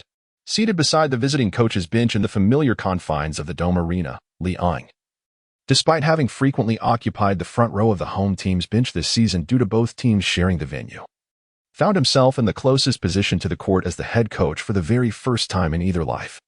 Amidst the thunderous cheers and roars of the fans behind him, coupled with the lively atmosphere of the arena, Liang observed his players sprinting on the court. Though his demeanor remained composed, his inner fervor burned like an unquenchable fire. It was not anxiety nor confusion, but rather an exhilarating thrill and unparalleled excitement. Liang found it astonishing that he felt no trace of anxiety. In his past life, he was a socially anxious individual, a mere cog in the corporate machine. Yet, in this new existence, he had ascended to the position of head coach for an NBA team at the age of 26, specifically the illustrious Los Angeles Lakers. Leading legends such as Magic Johnson, Kobe Bryant, and Kareem Abdul-Jabbar. Had this been his former life, the thought of facing his circle of friends would have been overwhelming. They would have undoubtedly sung his praises to the heavens. However, in this world, the Lakers were still a fledgling entity. Yet Liang was confident that he could nurture this young team into a formidable force soaring at the pinnacle of the league, exuding dominance overall. As he sat on the coach's bench, witnessing his players execute his strategic plays and unleash a torrent of offensive prowess, an indescribable sensation filled his heart. The match commenced with the Lakers launching a barrage of attacks that caught their neighboring rivals off guard. Kobe's decisive drives, combined with Robert Horry's impeccable shooting from beyond the arc, and Magic Johnson's otherworldly passing, culminated in a swift opening surge of 15-2 against their city rivals. Indeed, within the first 5 minutes, the Los Angeles Clippers had managed a mere 2 points, prompting head coach Doc Rivers to remain on his feet from the very start. Kobe Bryant, entrusted with significant responsibility in this game, darted around the court, leading Brent Barry in a dizzying chase. Upon receiving a pass from Johnson, he executed a dazzling and swift dribble that left Barry utterly disoriented. As Kobe caught Johnson's pass, the fans in the Staples Center showered him with boos, attempting to exert pressure. Yet, Kobe was never one to shy away from such jeers. In fact, he interpreted the hostility as a form of validation. After all, only the core players of a team typically drew the ire of opposing fans. Thus, the cacophony of boos from the visiting crowd ignited Kobe's resolve to drive towards the basket. With a grin, he held the ball in his right hand and waved his left hand in the air, signaling his teammates to clear a path. Recognizing Kobe's intent for a one-on-one confrontation, his teammates respectfully stepped aside, understanding that unity was paramount on the court, allowing Kobe ample space to showcase his talent. Brent Barry, witnessing the unfolding scene, felt a surge of indignation. As a seasoned player in the league, facing a mere high schooler was an affront. Indeed, this rookie was still in his teenage years. Fueled by this realization, Barry positioned himself defensively, growling, "Kid, I'm going to make you understand that the NBA is no playground for someone of your limited experience." Kobe cast a sidelong glance at him, remaining silent as he began to dribble rapidly. Barry, seemingly unfazed by the possibility of Kobe's breakthrough, pressed forward, determined to apply pressure. After all, their coach had warned them in the pregame meeting that this young player was far more likely to shoot than to drive. Thus, as long as they defended against the shot and allowed no lanes for penetration, Barry felt confident he could successfully block any attempt. He was assured of his leaping ability, which rivaled that of his African-American teammates. Little did they know that Kobe's preference for shooting in previous games stemmed from the directives of former coach Harris, who had positioned Abdul-Jabbar as the primary offensive weapon, necessitating a sacrifice of perimeter players' offensive routes. However, with Abdul-Jabbar resting today, and under the renewed trust and redefinition from Coach Liang, the flickering flame of breakthrough within Kobe was now blazing fiercely. Liang granted him ample freedom and options, urging him to decisively cut inside during the game, which secretly delighted Kobe. Having attained his desires, Kobe resembled a serpent unshackled, slightly bending his torso. And before Barry could react, he had already surged through from the right side. The gust of wind created by Kobe's breakthrough stung Barry's cheek, and by the time he regained his senses, Kobe had already penetrated the paint. "Stop him." Brent Barry, now alert, attempted a final struggle. But Kobe's sudden advance caught the entire Clippers team off guard. The first to respond, Danny Manning, immediately abandoned his defensive assignment on Ben Wallace, shifting laterally to obstruct Kobe's path. With hands clasped below and feet poised to plant firmly on the floor, he hoped to draw an offensive foul from Kobe. However, due to Kobe's unexpected breakthrough, Manning could not fully stabilize himself. He could only inch closer to the basket, with his left foot as support and his right foot slightly suspended, hoping to deceive the referee into calling an offensive foul. Yet the referee stationed in the corner had already witnessed the scene, whistle poised in his mouth, intently watching Kobe, ready to determine whether he would complete the basket for an and one or miss, resulting in 2 free throws. Meanwhile, the successful advance of Kobe did not escape Danny Manning's notice, who observed the completely unguarded Ben Wallace beneath the basket. A thought flickered in Kobe's mind. A pass to Wallace would undoubtedly secure an easy 2 points. However, gazing at this superstar of the league, last week's Western Conference Player of the Week, a fervent fire named dunking ignited within Kobe. What of the All-Star? What of the Western Conference's finest? He would still deliver a slam. With this determination, Kobe leaped from 2 steps away from the basket, landing forcefully, creating a thunderous sound that reverberated throughout the arena. Like a spring, he propelled himself into the air, basketball in hand, signaling his teammates to disperse. "Oh, a rookie is preparing to isolate Brent Barry." In the ESPN broadcast booth, the familiar voice of Kenny excitedly narrated. "According to our data, Kobe Bryant's shooting probability in the first half far exceeds his driving ability. Coach Harris seemed to aim to mold him into a stationary shooter. And Brent, with his experience, pressed forward, denying Kobe any shooting space. Well, Kobe bends down, a simple feint, and he's so fast. In an instant, Brent is left behind. Danny Manning, quick to react, abandoned Ben Wallace to try and draw an offensive foul. But would he make it in time? Kobe leaped. "Oh my God." Accompanied by Kenny's astonished exclamation, Kobe emphatically slammed the basketball into the hoop while soaring over Danny Manning.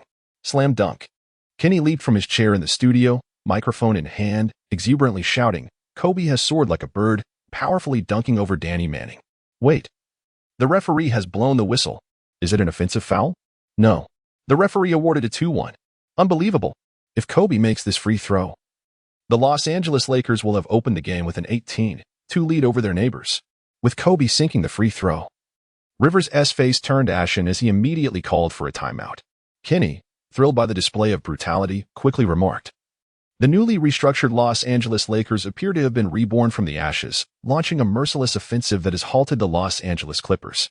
Chapter 47. Rivers' thoughts. With the sound of the referee's whistle, the first quarter concluded. It was hard to believe this was a team that had just endured a 3-game losing streak. Following the coaching change, the effects were immediately apparent. Kenny, sitting in the broadcast booth, smilingly inquired of his commentary partner, Berkeley, "Aren't you also surprised by the Lakers' performance today?" "Indeed," replied a jovial, portly man in a relaxed outfit. "Not only the Lakers, but Kobe Bryant's performance today has been explosive. The current score sat at 40-20. The homestanding Clippers, having just faced an 18-2 barrage. Although they called for a timeout and attempted to shake off their offensive lethargy, seemed unable to significantly impact the Lakers' defensive efforts, especially Kobe Bryant, who combined shooting and driving to achieve 12 points, 2 rebounds, and 2 assists. If one merely assessed the first quarter, he had completely outshone Brent Barry. By the end of the first quarter, Brent Barry had to resort to fouling Kobe to halt his advances, resulting in 2 fouls for him within the first quarter. Observing Barry's distressed demeanor, one could easily envision him as a mere backdrop to Kobe in tomorrow's NBA Weekly, Berkeley teasingly remarked. Such a Kobe Bryant was entirely absent under Coach Harris. Kenny nodded affirmatively, reflecting, including the decision to return Irvin Johnson to point guard in the first quarter. He recorded 6 assists and 8 points, though this was partly due to the opposing point guard's diminutive stature. Honestly, I thought the Lakers had given up on today's game by not fielding Jabbar, yet they have showcased a remarkable turnaround. As the two engaged in conversation in the broadcast booth, the second quarter commenced with the referee's whistle. Truth be told, as the first quarter concluded, on the bench, Coach Doug Rivers observed his once reliable Brent Barry, now panting heavily, drenched in sweat. Seeing this, Rivers swallowed the curse that nearly escaped his lips. It was evident to anyone that Brent Barry had exerted his utmost, yet it was simply insufficient. In this league, innate talent always eclipses hard work. Rivers understood that the explosive physicality and refined offensive skills of that young black athlete had been unleashed entirely due to the coaching change. Such attributes were beyond what his own players could compete with. Thus, at the start of the second quarter, Rivers promptly substituted Brent Barry for the more defensively adept Paul Richardson. He even instructed his players to double-team Kobe when necessary. However, this played right into Liang's pregame strategy. Initially, Liang had directed Kobe to take charge, partly due to Jabbar not being in the rotation, which indeed diminished the team's offensive firepower. Relying solely on Johnson's organization and offense is far from sufficient. Conversely, if Kobe can unleash his potential in this game, it would significantly alleviate the offensive pressure on his team. It is evident that Liang's pregame strategy has proven effective. Kobe has come out with an exceptional touch today. At the onset of the second quarter, he made a powerful drive, forcefully maneuvering past Richardson's defense. Although Richardson did not falter as easily as Barry, Kobe managed to execute a sudden mid-range jumper against the defense, extending his score to 14 points. Goodness, is this high schooler on something today? Rivers paced restlessly on the sidelines, observing that the opposing team's shooting touch had not waned during the break. Rather, it had intensified, causing him to furrow his brow as he contemplated whether to instruct his players to double-team. To be frank, Rivers has demonstrated considerable skill and insight by leading a Clippers team with only Danny Manning as their sole all-star this far. After just one quarter, he discerned the reality of Kobe's vigorous presence on the court. This young general manager of the Los Angeles Lakers possesses remarkable audacity, daring to designate this high schooler as the focal point of the team's offense in his inaugural game as coach. Thus far, it has indeed been the case. Initially, Rivers, along with his coaching staff and the media who received advance information, shared the same skepticism about entrusting a mere 27-year-old like Liang with the head coach position of an NBA team. After all, he himself had only recently crossed into his 40s and was regarded as the youngest coach in the league before Liang's ascension. Well, thanks to Liang's emergence, he is now the second youngest. Rivers cast a discontented glance at Liang, who sat leisurely like a solitary fisherman, contemplating how composed he remained. He is young enough to compete with the players on the court, yet he has taken on the role of an NBA head coach? Has the owner of the Lakers lost his mind? Or do they perceive NBA competition as having descended to the level of street ball? This skepticism was not confined to the residents of Los Angeles. Even citizens from other cities across America, including many industry insiders, believed that Jerry Buss must have been deranged to make such a decision. Liang, this inexperienced lad, might not even prevail in street ball coaching. Yet he is tasked with leading the highest level of basketball in the world? Who knows? He might soon decide to abandon coaching altogether and try his hand as a player instead. His age certainly suits that role. What is he doing in the NBA? Playing house? Such doubts were incessant, especially after Rivers received word that the opposing team did not plan to deploy Jabbar, further fueling his disdain for Liang. In fact, before the game, Rivers jokingly remarked to his assistant coach that perhaps he could spend the entire evening seated, merely enjoying an NBA match like an audience member. However, witnessing the underappreciated individual make arrangements that even he would hesitate to undertake, Rivers' perspective on Liang underwent a dramatic transformation, at least in terms of audacity. this young man surpassed many seasoned coaches. Upon introspection, Rivers would never have dared on his first day to relegate Danny Manning to the bench and elevate a rookie as the team's offensive nucleus. That would be akin to sabotaging his own career. Of course, this also relates to their respective statuses. Rivers is merely a coach, while Leon, as the team's second-in-command and manager, has the authority to make such bold decisions unless Jerry Buss intervenes. If Leon truly wishes to experience the intensity of NBA competition as a player, it is feasible. Chapter 48. The game concludes. Nevertheless, even if Rivers has grown to admire this young man, the situation on the court remains grim for his team. With a nearly 20-point deficit, Rivers sensed that if he did not make adjustments soon, he might follow in the footsteps of his predecessor, Castle. However, with the second quarter approaching its midpoint, Rivers astutely noted that the pivotal figure on the opposing team, that high schooler Kobe Bryant, was experiencing a decline in offensive efficiency. Although Richardson, whom he had deployed, might not possess the offensive prowess of the resting Brent Barry, he could certainly rank among the top 3 in defensive capability, especially when he witnessed Richardson once more assertively pushing Kobe towards the baseline, forcing him into an uncomfortable shooting stance. Rivers recognized that the time for a counterattack had arrived. Observing his center effortlessly secure the basketball that had ricocheted off the rim, Rivers waved his hand and shouted, "Fast break." The already sprinting Danny Manning received a long pass from the center, powering through Horry's interference to deliver a forceful slam dunk, a cathartic release for himself after a frustrating game. Hanging from the rim, Manning basked in the cheers of the fans, and upon landing, he raised his arms in triumph. To be candid, he had also felt quite constrained tonight. Although this game was not as targeted as the first, which had left him feeling uncomfortable, the opposing team's initial shooting prowess had been remarkably fortuitous. Bam, bam, bam. They came out firing, and no matter how they shot, it all seemed to go in, leaving the Clippers somewhat exasperated. However, with the Lakers failing on 3 consecutive offensive attempts, not only did the Clippers players, but even Rivers on the sidelines, seize the opportunity to celebrate Manning's successful dunk. Quickly pulling aside the still lagging Derek Martin to convey, "Tell Manning to collaborate with Richardson. He should exploit a mismatch against that high schooler. He is already running low on energy." Martin nodded swiftly and dashed to relay the coach's directive to Manning. Upon hearing it, Manning gave Rivers a thumbs up, signaling receipt of the message, prompting Rivers to nod in satisfaction, believing that with his astute guidance, the team could mount a surge of offensive momentum. As for Leon, he had recognized during the first quarter that Kobe's relentless drives would surely deplete his stamina, yet he did not intend to remind him. On one hand, if Kobe could generate sufficient positive returns for the team before exhausting his energy, Leon would gladly benefit from it. On the other hand, the Lakers were not solely reliant on Kobe for scoring. Both Johnson, still on the court, and Jabbar, resting on the bench. Oh yes, the true core of the Lakers remained seated on the sidelines. Observing the opposing coach instructing Martin, Leon knew it was time for him to act. He sprang from the coach's seat, marking his first departure from the bench this game, and approached Jabbar. Looking at the towering giant seated beside him, Leon's lips twitched slightly. But he managed to smile as he casually inquired, "Kareem, how are you holding up? Care to stretch your legs?" "Coach, I thought you might have forgotten about me."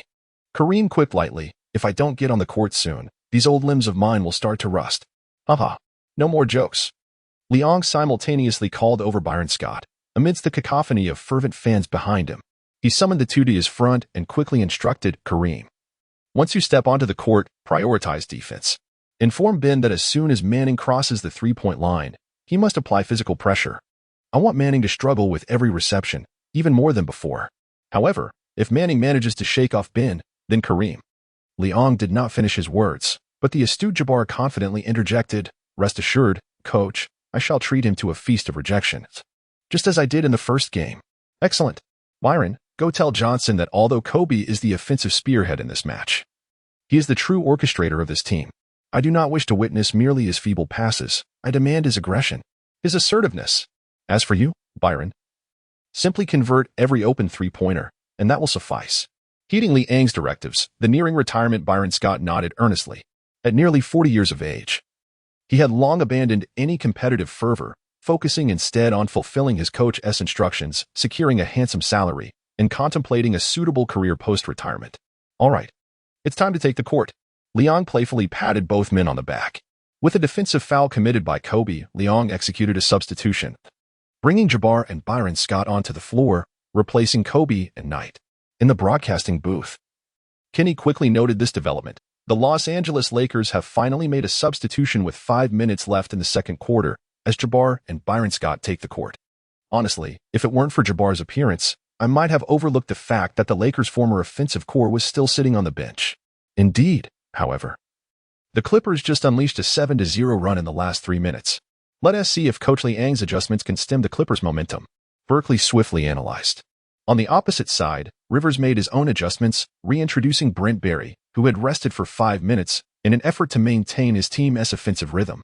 Yet, observing the vigorous Jabbar and the cunning Byron Scott, Rivers stood on the sidelines, arms crossed tightly, betraying a hint of anxiety. Soon, Rivers' concerns materialized. The freshly entered Jabbar exhibited remarkable stamina, immediately denying a driving Manning with a resounding block. Offensively, Jabbar, leveraging his height and bulk, firmly established his position in the paint. Receiving a pass from Johnson, the remaining 4 Lakers swiftly circled Jabbar, initiating their movements around him. Employing the offensive strategies left behind by Harris, Liang made minimal alterations. Recognizing that as a temporary coach, significant adjustments could not be made on such short notice. Nevertheless, this offensive scheme was adequate to counter the opposing lineup. Jabbar elevated, challenging the opposing center's defense, executing a graceful skyhook as he pivoted, one hand pressing against the defender while the other ascended, the beautiful skyhook re-emerging in the arena. Swish. The basketball sailed through the net, halting the Clippers' offensive surge and alleviating the Lakers' previous 3 failed attempts at scoring. Subsequently, Jabbar collaborated with Ben Wallace to successfully defend against Danny Manning's drive, capturing the defensive rebound and executing a long pass to the already sprinting Johnson. Witnessing the towering Johnson darting across the court like a cheetah, effortlessly dribbling behind his back to evade Brent Barry's interception, and then launching into a 3-step takeoff toward the basket, Liang returned to his coaching seat, spreading his arms with a smile directed at Donovan. The game is over. Donovan. Chapter 49. Trade Request. Ding. As the game timer above the hoop rang out, the match concluded, and the jubilant cheers within the arena abruptly ceased. Many fans adorned in Clippers jerseys gazed in disbelief at the colossal LED screen displaying the shocking score, 80-120. According to international standards, the home team stands first, followed by the visiting team. The Clippers supporters could hardly fathom that their team had been trounced by a staggering 40 points. However, upon reflection, they recognized that the Los Angeles Lakers were also their local team, and although they belonged to different factions, the distinction between who triumphed over whom was trivial. It was merely a matter of the older brother besting the younger, or vice versa. Especially as many fans mused that they were fortunate enough to witness a display of offensive brilliance today, the arena soon erupted in cheers, showering ample applause on the departing Lakers players, even alongside the players' tunnel. Numerous fans in Clippers attire willingly exchanged fist bumps with the Lakers players as they prepared to exit toward the locker room. This unique spectacle was promptly captured by the live broadcast, relayed to ESPN's studio. Haha. Kenny chuckled as he observed the footage flowing in. Look, Berkeley. The Clippers fans have defected. Wait, why do I say again? Berkeley took a sip of coffee from the table, chuckling, it's unavoidable. The Lakers' performance today has captivated the audience, delivering not only fluid offense but also applying substantial pressure on the Clippers defensively. Last week, Danny Manning averaged 32 points. Yet today he managed only 6 of 20 from the field, totaling a mere 15 points with free throws included. This match witnessed the Lakers completely overpowering the Clippers in both offense and defense. Indeed, the director in the booth signaled, indicating that reporters had captured Coach Liang for a post-game interview. Kenny, responding to the instructions in his earpiece, smiled and handed the live feed over to the reporter on site. At that moment, Liang, having just concluded a handshake with Rivers and preparing to depart, was intercepted by ESPN's beautiful reporter, Daisy. Hey, Coach Liang, may I take 2 minutes of your time for a few questions? Of course. Glancing at Daisy's professional attire and the lively atmosphere, Liang paused, smiling, absolutely. As a seasoned journalist, Daisy was well aware of her advantages. She deliberately accentuated her presence, beaming a bright smile as she inquired, today's match not only ended the Lakers' 5-game losing streak, but also achieved a resounding victory over your city rivals. Mr. Liang, how do you feel right now? I feel splendid. It's not merely about ending the losing streak. It's primarily that the Los Angeles Lakers are steadily finding their rhythm. Leon responded swiftly. Oh, Coach Leon. Do you imply that the former head coach Harris did not lead the Los Angeles Lakers on the right path? Daisy astutely discerned the focal point in Leon's reply and promptly countered. No, I merely assert that achieving victory for the team constitutes the correct path. At least for this evening, I believe that the strategies and substitutions I have implemented pose no issues whatsoever.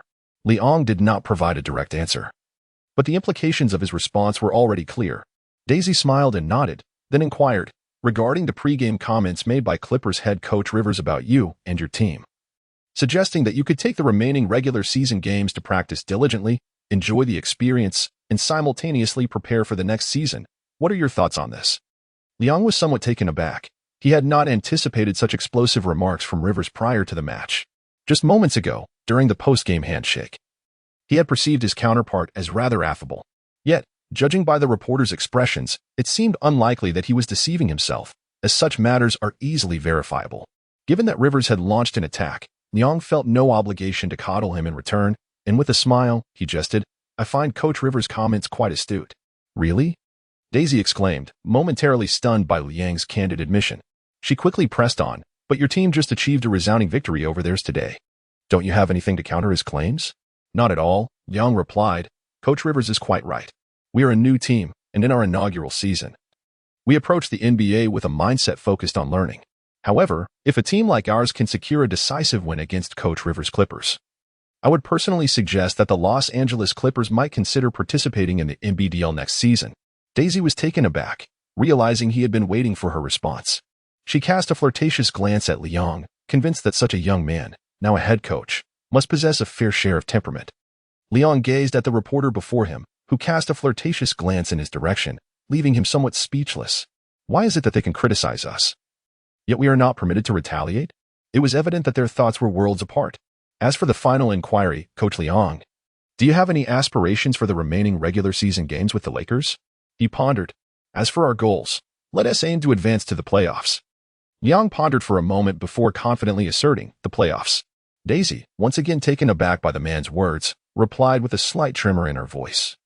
"Coach Liang, even if you and your team triumph in today's match, you will still remain in third to last place in the league and last in the Western Conference. What does that matter? As long as we strive to win the subsequent games, isn't that sufficient?" At this moment, Liang felt an indescribable confidence, yet to Daisy, it appeared somewhat arrogant. Nevertheless, she reluctantly extended her best wishes. "Very well, I wish you and your team smooth sailing in the upcoming matches." "Thank you." The following day, as the Los Angeles Lakers secured an undisputed victory over their city rivals, the Clippers, coupled with Rivers' pregame interview and Liang's post-match reflections, numerous American sports media outlets began to pay varying degrees of attention to the event. The primary catalyst for this interest was the announcement of the Lakers' new head coach prior to the game. Following the conclusion of the match, it became clear to all NBA enthusiasts across the nation that the Lakers team manager, dissatisfied with the team's performance, had personally stepped in to lead the squad to a resounding triumph over their neighbors.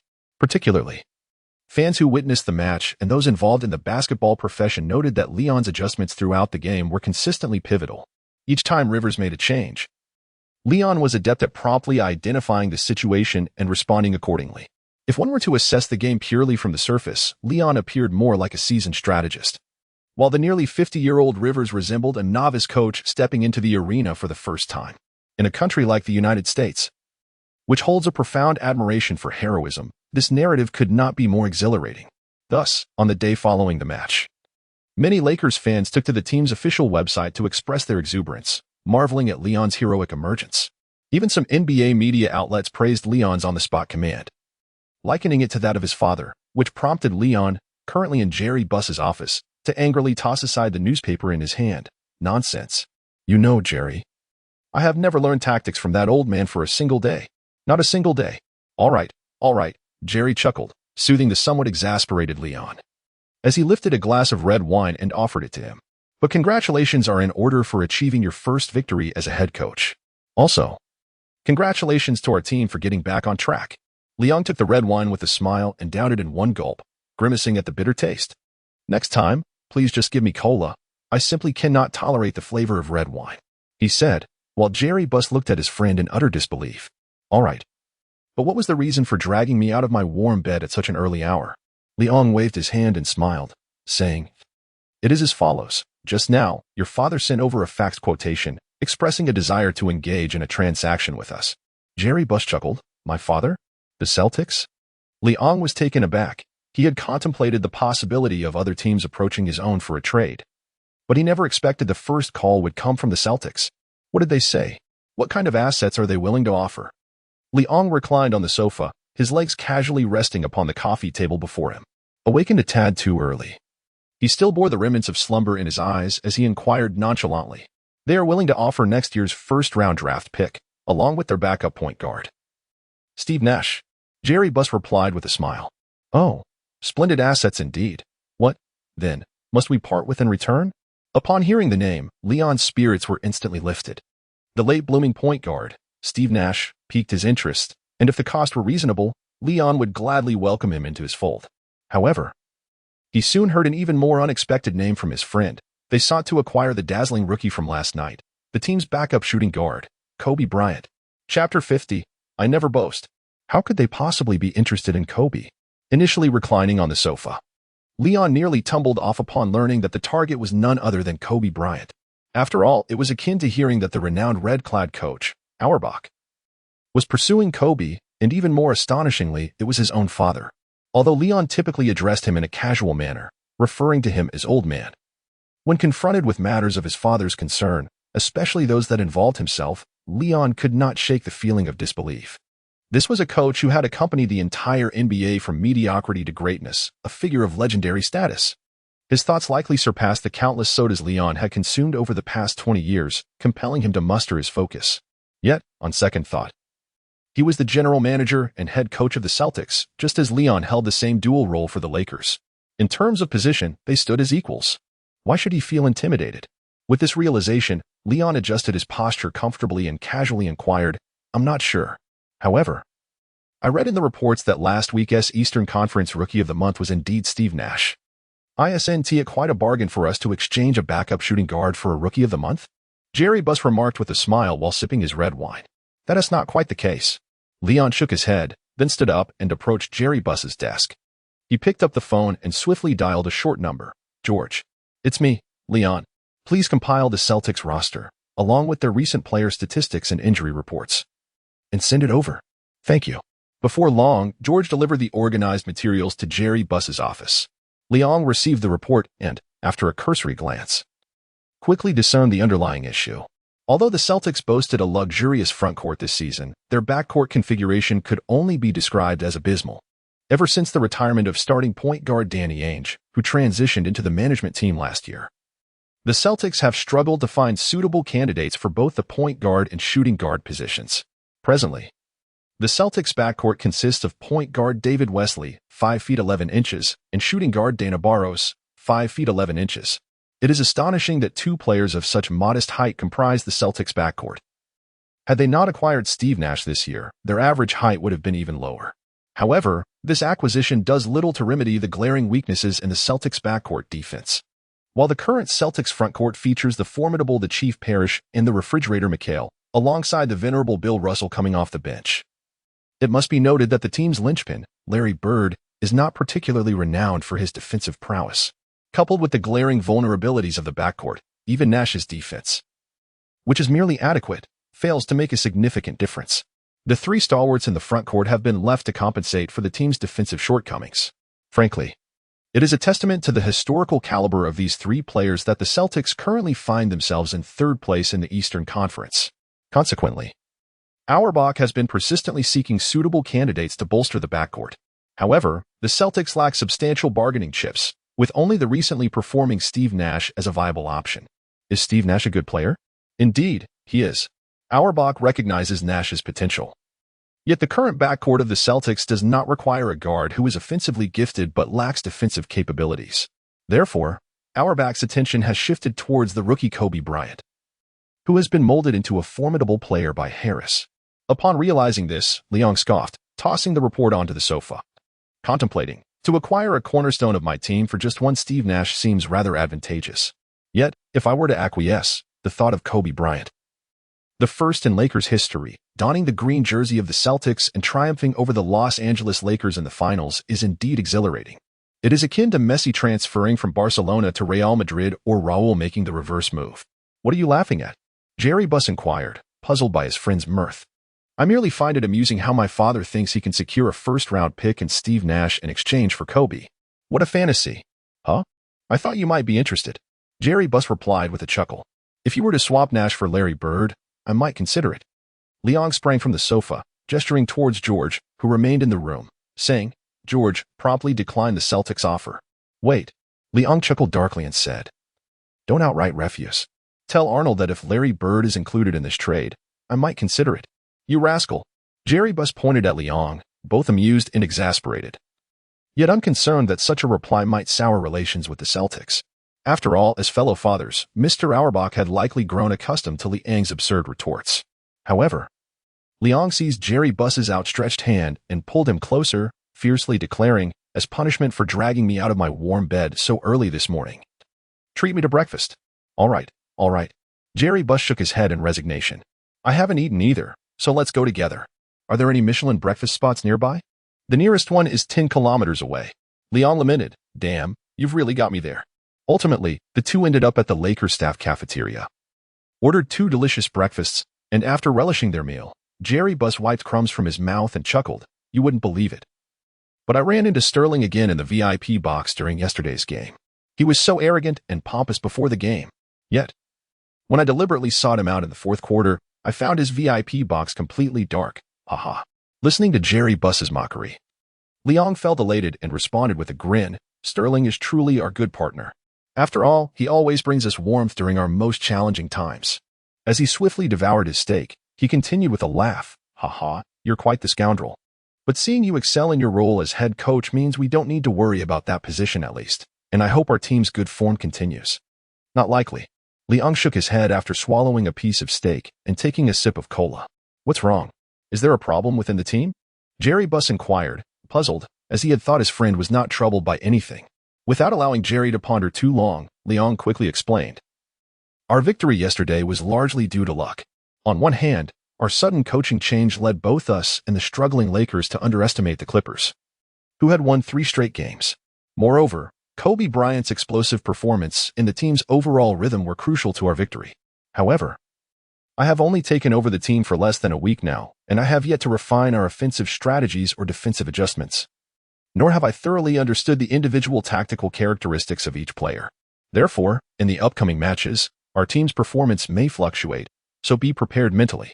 Don't fire me just because we've lost a couple of games. In a lighthearted manner, Liang candidly shared the forthcoming events and his concerns with his dear friend, Jerry Buss. Being astute, certainly grasped the underlying implications of Liang's words. With a reassuring pat on the shoulder, he chuckled and said, Rest assured, I fully comprehend your situations, and I will wholeheartedly support you from behind. However, how long do you anticipate it will take for you to adjust? Is there an approximate timeline? This would help me keep things in perspective.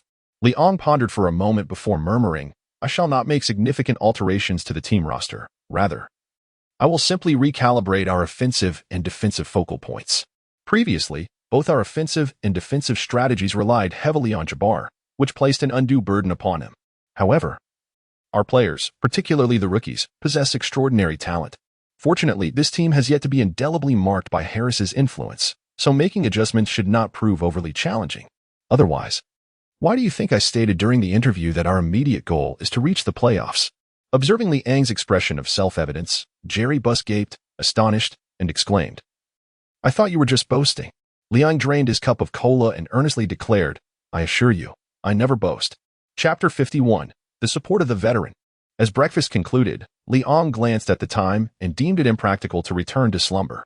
Thus, he proceeded to his office, summoning Chief Assistant Donovan and the coaches responsible for offense and defense, respectively, to deliberate on the tactical matters of the team.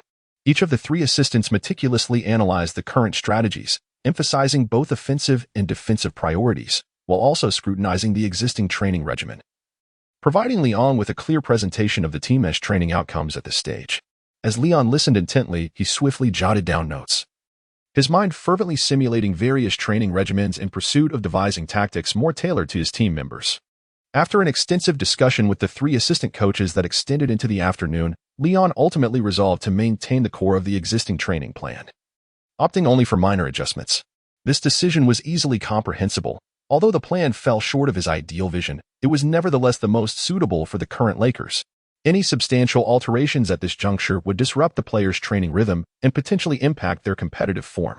With the festive season just passed and nearly half of the regular season remaining, Leon chose to refrain from drastic changes in the overall training content. Though he was resolute in making significant tactical adjustments, this commitment was the primary reason for his proactive assumption of the head coach role.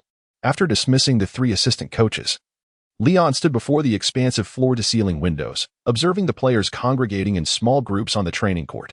Following their recent resounding victory, the players appeared notably relaxed. Even the typically taciturn Ben Wallace was attempting to engage in a 3-point shootout with Johnson. Witnessing this, Leon smiled.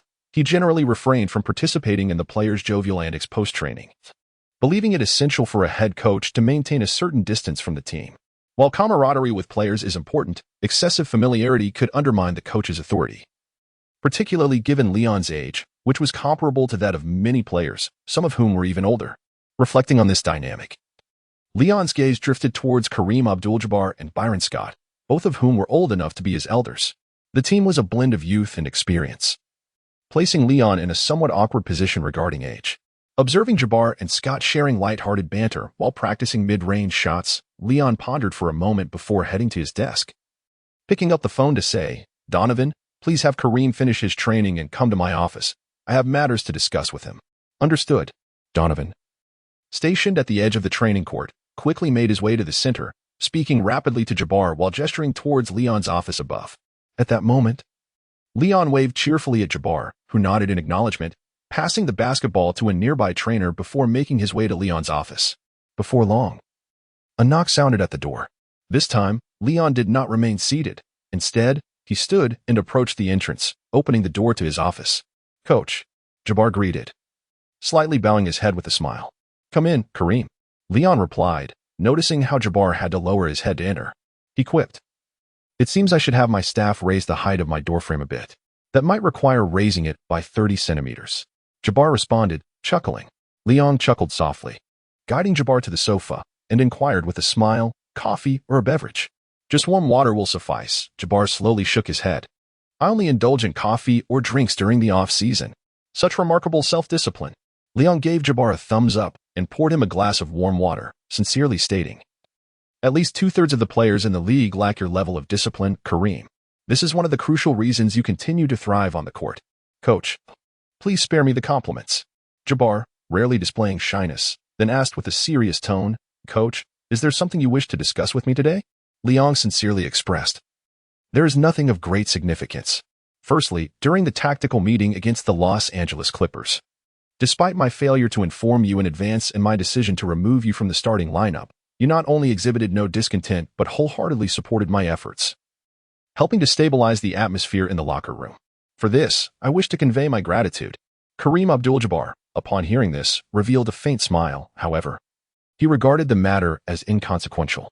At the age of 36, he recognized that, in the eyes of the world, he was nearing retirement in this league. As a seasoned veteran, Abdul-Jabbar understood that he could not indefinitely occupy a position in a team brimming with ambition, and thus, he had long been prepared for this eventuality. Even before Leon could continue, Abdul-Jabbar preemptively remarked, "Coach, there is no need to place excessive pressure upon yourself. You can discuss anything with me. If you feel that I am occupying a position in salary cap space that could be better utilized by others, I would not hesitate to retire at the end of the season." Leon was taken aback, utterly perplexed by how the script had inexplicably veered off course. The reason he had benched Jabbar for the last match was entirely to consider the upcoming schedule. Forcing a 42-year-old, who could still achieve a remarkable 2010 in the finals, to retire at the age of 36 seemed to Leon a notion that would invite misfortune upon him. Thus, he swiftly gestured with his hands and said, "Kareem, you've misunderstood my intentions. You are an invaluable asset to the Los Angeles Lakers. The team would never abandon you." Pausing briefly, Leon patiently elaborated, "What I mean is, Kareem, you are already 36 this year, and given your current physical condition, managing both offense and defense might prove overwhelming. I intend to gradually shift the focus of our team's offense and defense onto other teammates, while you, Kareem, will serve as the foundation of our team. With you, we need not fear collapse or defeat. You remain the cornerstone and anchor of our squad." At this juncture, Leon extended a finger and smiled, saying, "Kareem, do you recall what I told you in Milwaukee? Bringing you to Los Angeles was not merely to facilitate your retirement. Until your final game, you shall always be the starting center of the Los Angeles Lakers. Jabbar nodded, a hint of a smile gracing his lips. Of course, I remember. Jabbar's response brought immense joy to Liang, who excitedly continued, Listen to me, Kareem, what if I were to say that before your retirement, I hope to lead the Los Angeles Lakers to clinch a championship? Jabbar pondered for a moment, his long eyes deep in thought, and then slowly replied, If anyone else had said this, I would undoubtedly think they were boasting. However, Coach, your words, my intuition tells me that you are someone I can trust. Liang enthusiastically clapped his hands, fully aware of Jabbar's devout Christian faith and the significance of his words. Extending his right hand with fervor, Liang earnestly proclaimed, Let us embark on this journey together, Kareem. Together we shall advance. With Jabbar's endorsement, Liang was poised to integrate the team seamlessly. Chapter 52, Tactical Session. Having secured Jabbar's support, Liang swiftly summoned Johnson and Kobe Bryant. After a brief exchange, he privately conveyed to both that they would be pivotal in the foreseeable future, particularly Johnson, who would serve as the engine and offensive catalyst for the entire Lakers squad. This revelation ignited a spark of excitement in Johnson, who sat in Liang's office, his radiant smile and confident demeanor unmistakable. As for Kobe, Liang similarly held high expectations for him. Despite the presence of an all-star caliber shooting guard like Eddie Jones, Liang recognized that Jones was not the future of the Lakers. Kobe was. Consequently, Kobe felt a rush of exhilaration. Although entering the league as a high schooler garnered him considerable attention, it also came with its own set of pressures. Much like Kevin Garnett, who had also entered the league as a high school player and was now emerging as a rising star in the Western Conference and the league at large. The future of the Timberwolves looked bright. Liang acknowledged that, at present, Eddie Jones possessed a superior all-around skill set compared to Kobe. Yet he promised both players a fair competitive environment. Whether Kobe could rise to the occasion would ultimately depend on his performance. This notion pleased Kobe immensely. With unwavering self-confidence, he believed in his abilities and was convinced that it would not be long before he supplanted Eddie Jones as the starting shooting guard for the Lakers. After concluding his discussions with the two, Liang promptly convened a tactical training session, where he reiterated Elvin Johnson's pivotal role as the linchpin of their outside game. When Elvin advanced the ball, regardless of whether they were executing a fast break or half-court set, all other players were to align their movements and attacks according to Elvin's directives. Upon hearing this, the assembled individuals, including assistant coaches like Donovan, were taken aback. Only a few, such as Jabbar and Kobe, were prepared for the announcement, remaining silent as they absorbed Liang's instructions. Donovan recognized that this towering figure from Michigan High School was a favorite of Liang's, but he had not anticipated such a clear declaration of his core status within the team. With their elder statesman Jabbar offering no objections, the other players naturally refrained from dissenting. The only one to express disdain was Eddie Jones, who sat nearby nursing a wrist injury, but he said nothing further. Liang surveyed the room, noting the silence from the gathered individuals, before continuing, Undoubtedly, the linchpin of our interior play remains Kareem. We must revolve our strategy around Elvin and Kareem, with all offensive and defensive maneuvers executed through this central axis. At this point, Liang swiftly drew a black line on the tactical board, bisecting the magnetic markers labeled Johnson and Jabbar. Simultaneously, he affixed the markers for Eddie Jones, Robert Horry, and Tyrese Knight on either side of this axis. In this arrangement, when we are on the offensive, Johnson possesses an unparalleled height advantage against the majority of point guards in the league. Thus, even if the opposing team attempts to switch, deploying a player of similar stature to guard Johnson, there will always be a position where we hold the height advantage. This implies that we will invariably identify suitable mismatches. Our players must actively move, communicate effectively, and swiftly deliver the ball to the mismatched player, while others provide support. This way, we can create scenarios where we overpower smaller opponents and outnumber those we face, making our offense effortless. As for defense, the entire team's focus must shift in accordance with Kareem's directives. Robert, you and Eddie must remain vigilant against teams with proficient three-point shooters, effectively stifling their outside shooting. Within the paint, it is not solely Kareem and Tyrese who are tasked with this. Even those seated on the bench, such as Ben, George, and Joe, must do whatever it takes to suppress any incursions into the paint, even if it means committing a foul. The critical aspect of our defense lies in rebounding. I expect every player to possess a keen awareness for securing rebounds. Even Elvin, when necessary, must position himself in the paint to assist teammates in grabbing boards.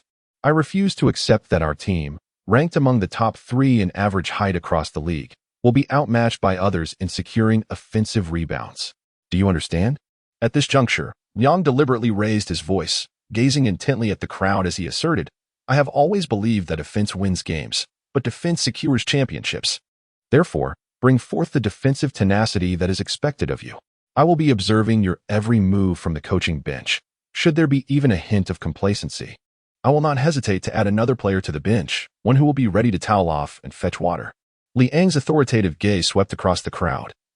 Aside from seasoned veterans like Jabbar and Scott, who remained unfazed, even players such as Robert Horry and Eddie Jones, despite their extensive tenure in the league, could sense the undeniable weight behind Liang's words.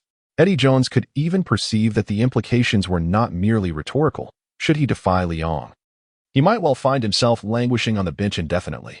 Swallowing hard, several seasoned players chose to remain silent, while the newcomers to the Lakers, who had just joined this year, were even more reticent.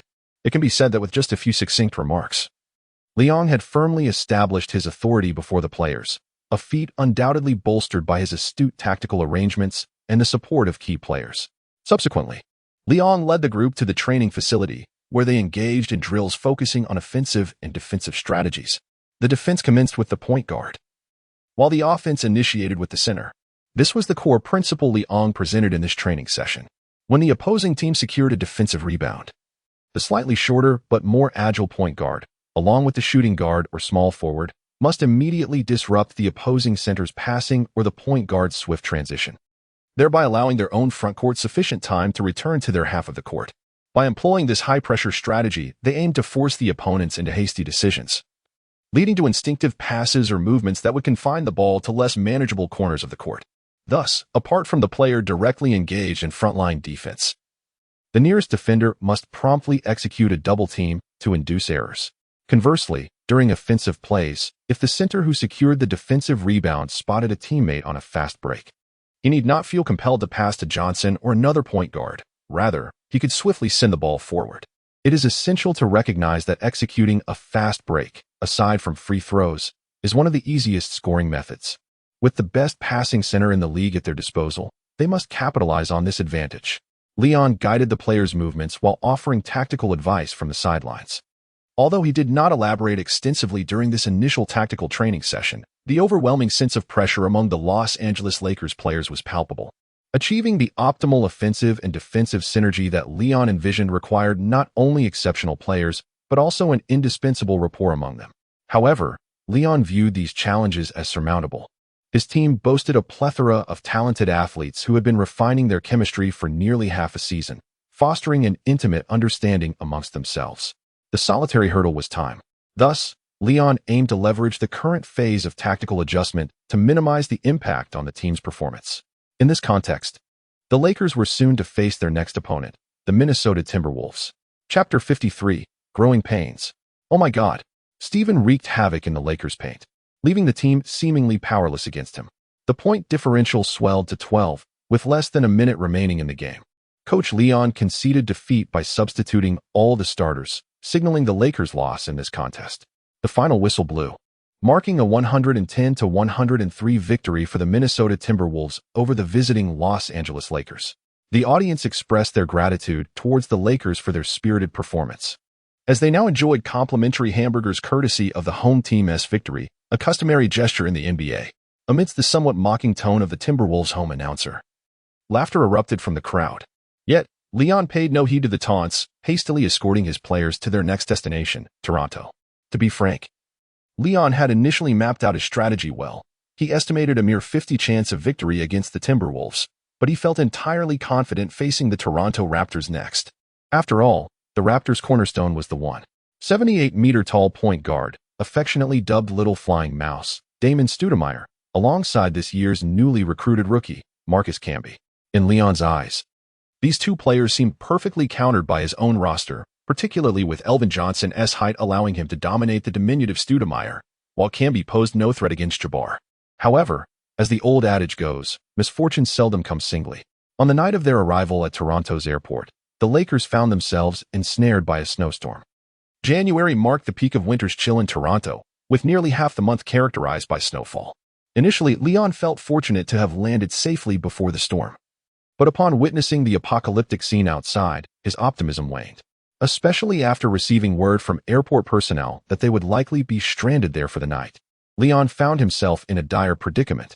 Thus, the entire Lakers team was compelled to remain at Toronto Airport, where the frigid temperatures made for an uncomfortable night spent wrapped in their coats, resulting in maximum fatigue among the players and a cold for their core player, Jabbar. Consequently, the following day, the lethargic Lakers suffered yet another disappointing defeat, losing 99-107 to the currently struggling Toronto Raptors. With 2 consecutive losses, the Los Angeles Lakers found themselves under intense scrutiny.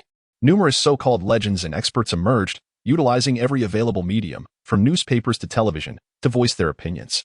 Interestingly, despite their lack of connection, these experts universally condemned Leon and his team, standing atop their lofty perches to criticize them relentlessly. In truth, I have long asserted that being a head coach is not a role for the faint-hearted.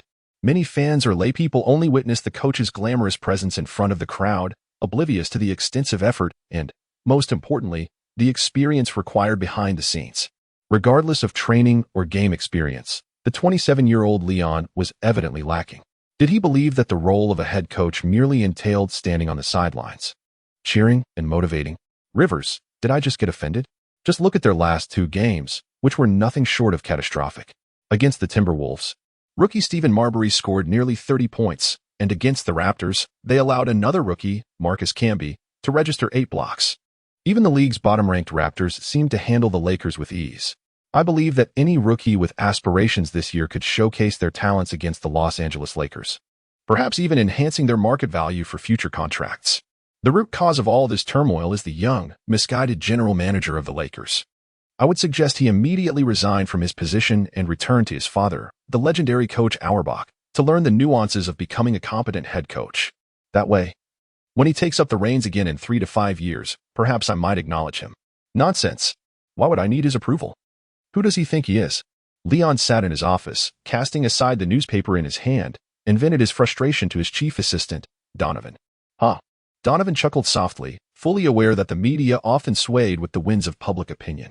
Having spent the last half-month with Leon, Donovan was certain of one thing: Leon possessed genuine talent and skill.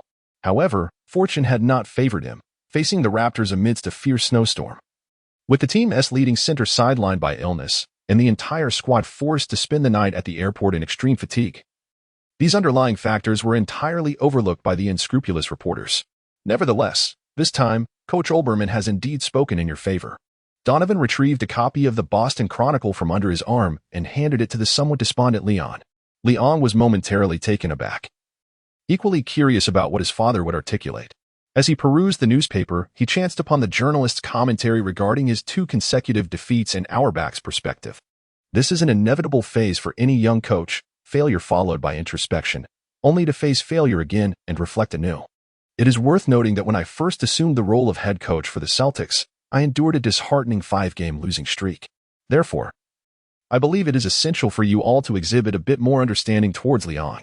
However, Mr. Auerbach, did you not previously express reservations about Coach Liang's entry into the NBA? What has changed now? That was before he joined the league. I merely wish to shield him from tasting the bitterness of defeat so early. Yet, it seems he has resolutely made up his mind. As a father, what could be more natural than to support my child? Observing his father's words brimming with encouragement, Leon felt a warmth within. He had not anticipated that the seemingly harsh man would be the first to defend him amidst the chorus of criticism and vitriol from others. Liang pressed his lips together and smiled as he addressed Donovan. We must strive even harder. Let us aim to end this losing streak and secure victory in the next match.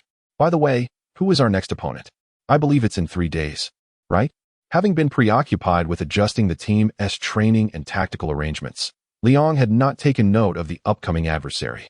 Observing Donovan's prolonged silence, he was taken aback and inquired with curiosity, "What's the matter, Donovan?" I have some unfortunate news, boss. Our next opponent is the current league leaders, the Chicago Bulls. Chapter 54, Pre-Match Analysis.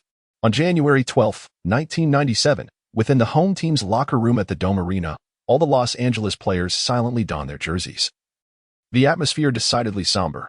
Yet, amidst the players, Leon remained engrossed in the materials before him, seemingly indifferent to the prevailing gloom in the locker room.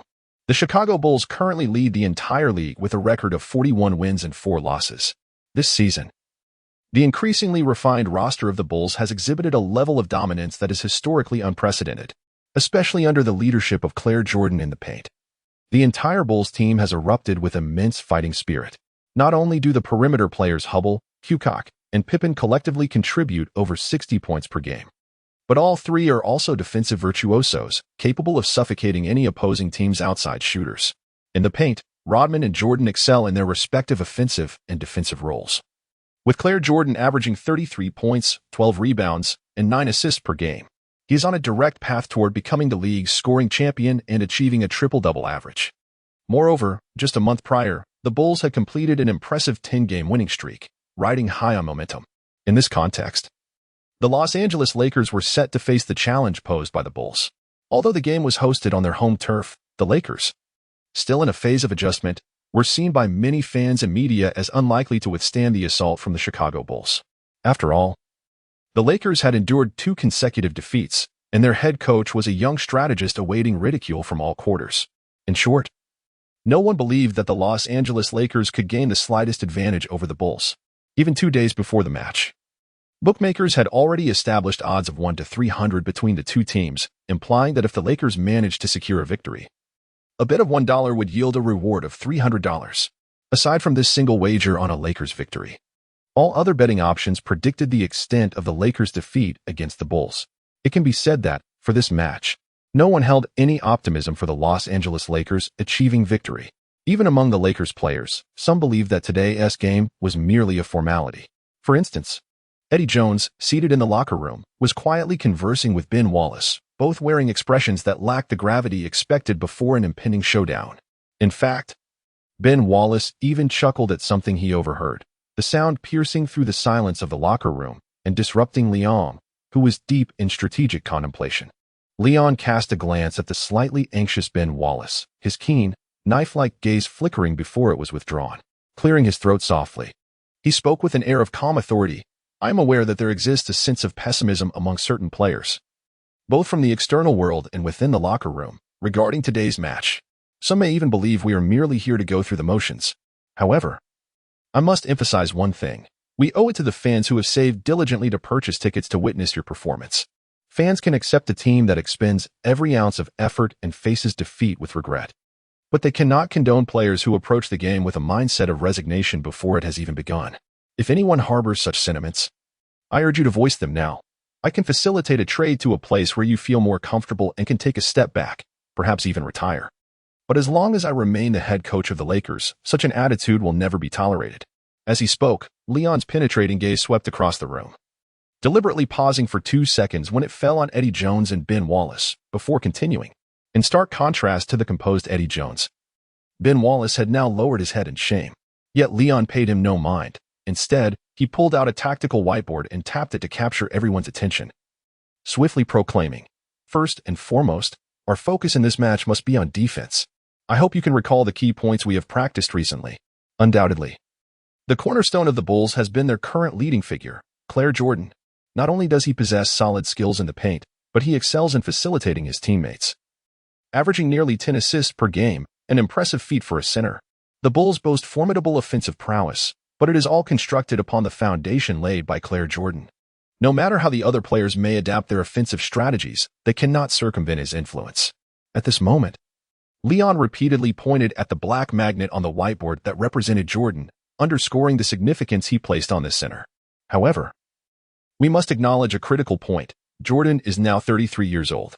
As an interior player, he can no longer score with the same fervor throughout the entire game as he once did. This has become particularly evident this season. Generally, Claire conserves his energy for the second half, particularly the latter part of the third quarter, while in the first half, he prefers to act as a facilitator for his teammates, unless he finds an easier scoring opportunity for himself. Therefore, Leon paused deliberately, raising his voice and gesturing towards Jordan's position, earnestly declaring, "Sever the connection between Jordan and his teammates, particularly cut off his link with the team's second-in-command, Pippen." While the team was engaged in specialized training against the Bulls, Leon was not idle. He meticulously analyzed the Bulls roster and reviewed their games from the current season, uncovering an intriguing observation. In this NBA landscape, where Clair Jordan had stepped into the shoes of Michael Jordan, he had already clinched his first championship by the fourth year of his career, leveraging his unique advantages in the paint.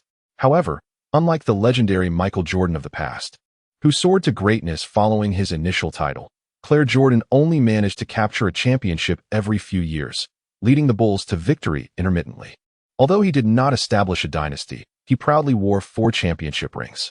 This year, Clair Jordan aimed to guide his teammates towards securing his 5th championship title. At this moment, Jordan's teammates mirrored Liang's recollections. Aside from the shooting guard being replaced by Tony Kukoc, the rest of the lineup remained unchanged. However, this presented a dilemma. In the previous era, with the unquestioned team cornerstone Michael Jordan commanding the perimeter, both Huber and Pippen willingly played supportive roles. Yet, in this reality, with Jordan now stationed in the paint, tensions brewed on the Bulls' perimeter. Both Ron Huber and Scottie Pippen seemed to harbor a sense of rivalry towards one another, leading to subtle frictions over ball possession during games. The Bulls' losses and narrow victories this season had been marred by similar issues in the closing stages. Without Clair Jordan's leadership and coach Phil Jackson's adjustments, the Bulls would undoubtedly have suffered more than a mere 4 defeats this season. Nonetheless, the fact that they had only lost 4 games thus far served to mask many of the internal conflicts and challenges. However, Liang believed that if his team could penetrate the Bulls' defense, this could be strategically exploited. Chapter 55, Roar. Eddie, pay attention to this area on offense. Eddie Jones, upon hearing Liang call his name, felt a surge of seriousness and sat upright, attentively absorbing Liang's instructions. Liang cast a glance at Eddie. Although he was somewhat displeased with Eddie's seemingly nonchalant demeanor and his lackadaisical attitude during training, he had never voiced his concerns. In contrast, players like Johnson and Big Ben consistently stayed behind after practice to refine their skills and enhance their physical conditioning, not to mention the relentless training habits of Kobe Bryant. Even though the rookie had yet to utter the famous phrase, "Have you ever seen the dawn in Los Angeles?" he often found himself studying tactics late into the night, passing by the gym and observing the solitary figure practicing within. Given this dedication, which coach could possibly harbor any disdain? However, Liang refrained from criticizing Eddie, recognizing that everyone possesses their own approach to life.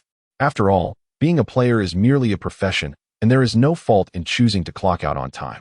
Thus, it was not erroneous for Liang to consider Eddie Jones as part of the Lakers' future. Indeed, it was a valid choice. The reason he still designated the recovering Eddie Jones as a starter for this match was due to the fact that the youthful high school recruit was not yet capable of shouldering the Lakers' perimeter responsibilities. In truth, Liang could have decisively advocated for Kobe to be appointed as the starting shooting guard, given Kobe's exceptional talent and promising future that would undoubtedly support such a move. Yet, with Magic Johnson firmly established as the starting point guard, would it be prudent to pair another rookie, Kobe Bryant, alongside him in the backcourt? 2 novices at the helm could easily be outmaneuvered by the seasoned guards of other teams.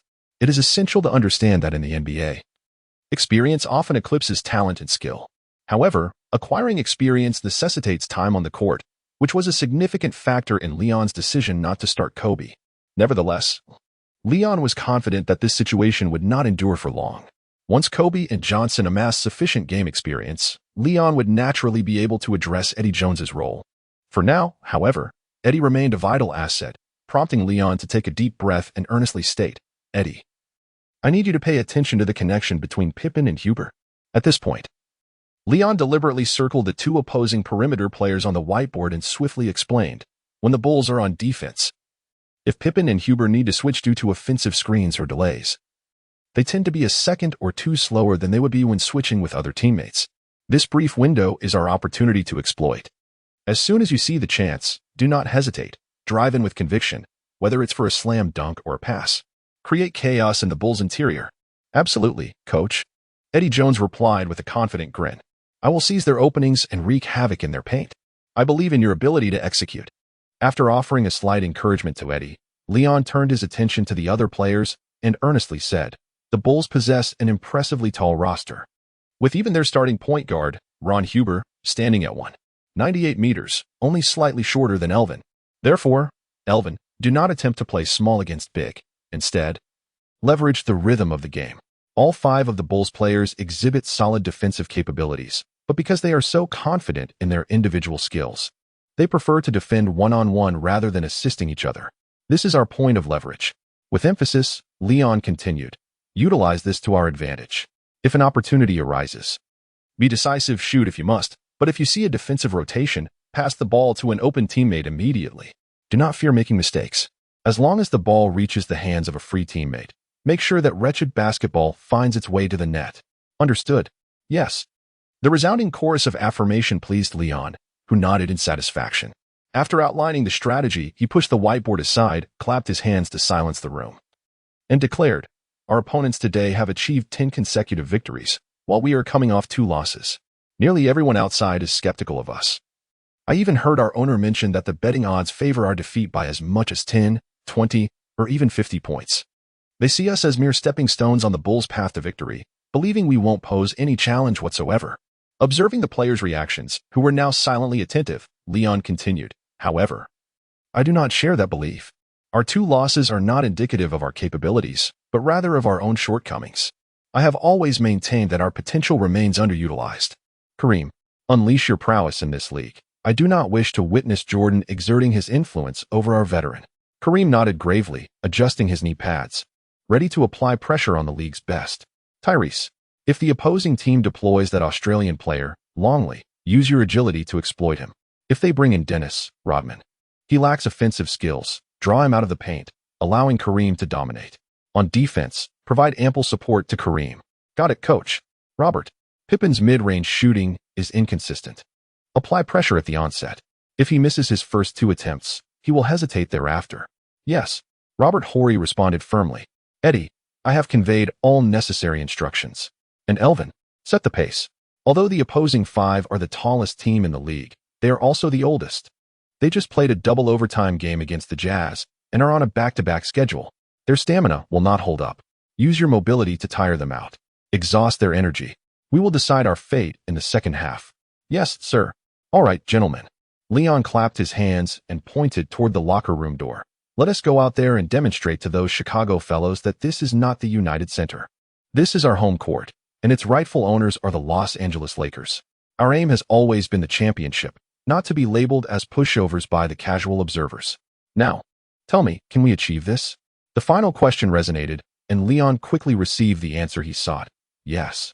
Excellent. Observing the eager energy of the players, Leon decided to ignite one final spark. Oh, and I forgot to mention, the betting odds for our 2 teams have reached 1 to 300. Our owner, the esteemed Jerry Buss, has arranged for a wager of 100,000 on our victory. If we triumph today, the winnings from the betting house will be entirely shared with you. With a persuasive tone akin to a siren, Leon severed the last thread of rationality in the players' minds, and Donovan, standing nearby, regretted not bringing earplugs. As the locker room erupted with the exuberant cheers of the players. Chapter 56. Cheers. Ladies and gentlemen, welcome to the live broadcast of the match between the Los Angeles Lakers and the Chicago Bulls, brought to you by ESPN. Familiar opening, familiar voice, Kenny, the esteemed commentator for NBA on ESPN, graces the screens of millions of households. Today, I am joined once again by my longtime partner, Berkeley, and we are delighted to welcome the legendary B.J. Armstrong, a historic figure from the Bulls, to our commentary team. A warm welcome to him. The other 2 commentators also greeted the viewers on camera. There's no need for an introduction for Berkeley, but B.J., how does it feel to be here at ESPN studio to commentate on the Bulls game? Kenny asked first. It must be said, tonight is a splendid evening. B.J. responded with a smile. You know, I was the starting point guard for the Bulls when they won their first championship. Now, he is on his way to claiming his 5th title, but he patted his slightly protruding belly and chuckled. I've been at home enjoying pizza and cola while watching him perform. Haha, this is not a bad way to live. Kenny jested. Of course, I thoroughly enjoy my current lifestyle. B.J. replied with a smile. So, what are your thoughts on the outcome of today's game, B.J.? Undoubtedly, the Los Angeles Lakers are formidable, but today's victors will still be the Chicago Bulls. Just as B.J. was about to elaborate, he was interrupted by Berkeley's voice from beside him. Not necessarily. Oh, Berkeley, what is your insight? Kenny, relishing the unfolding drama, inquired with a grin. Berkeley cleared his throat and quickly stated, the Chicago Bulls have just faced the current Western Conference leaders, the Utah Jazz, in a double overtime battle, and although they emerged victorious, they are utterly fatigued. Meanwhile, the Los Angeles Lakers, having enjoyed 3 days of rest, not only welcome back their star shooting guard, Eddie Jones, but even Kareem has recovered from his illness. I believe today the Lakers certainly have a chance to end the Bulls' winning streak. Haha, are you joking, Berkeley? How can the Lakers stop Jordan? A Jordan who just scored over 50 points in the last game, with the aging Kareem at 36? Or that Tyrese Knight, who averages only 8 points? Listening to BJ's taunts, Berkeley's face flushed, and as he attempted to retort, he could only stubbornly say, "Humph." Jordan is already 34. He is 33 years and 9 months, not yet 34. All right, gentlemen, how about a wager? On the outcome of today's match. Kenny intervened at the perfect moment to diffuse the tension, chuckling. We can discuss the stakes later. The game has already begun. As the referee tossed the basketball into the air, the first clash between the Los Angeles Lakers and the Chicago Bulls officially commenced. Given they belong to different conferences, there would only be 2 encounters throughout the season.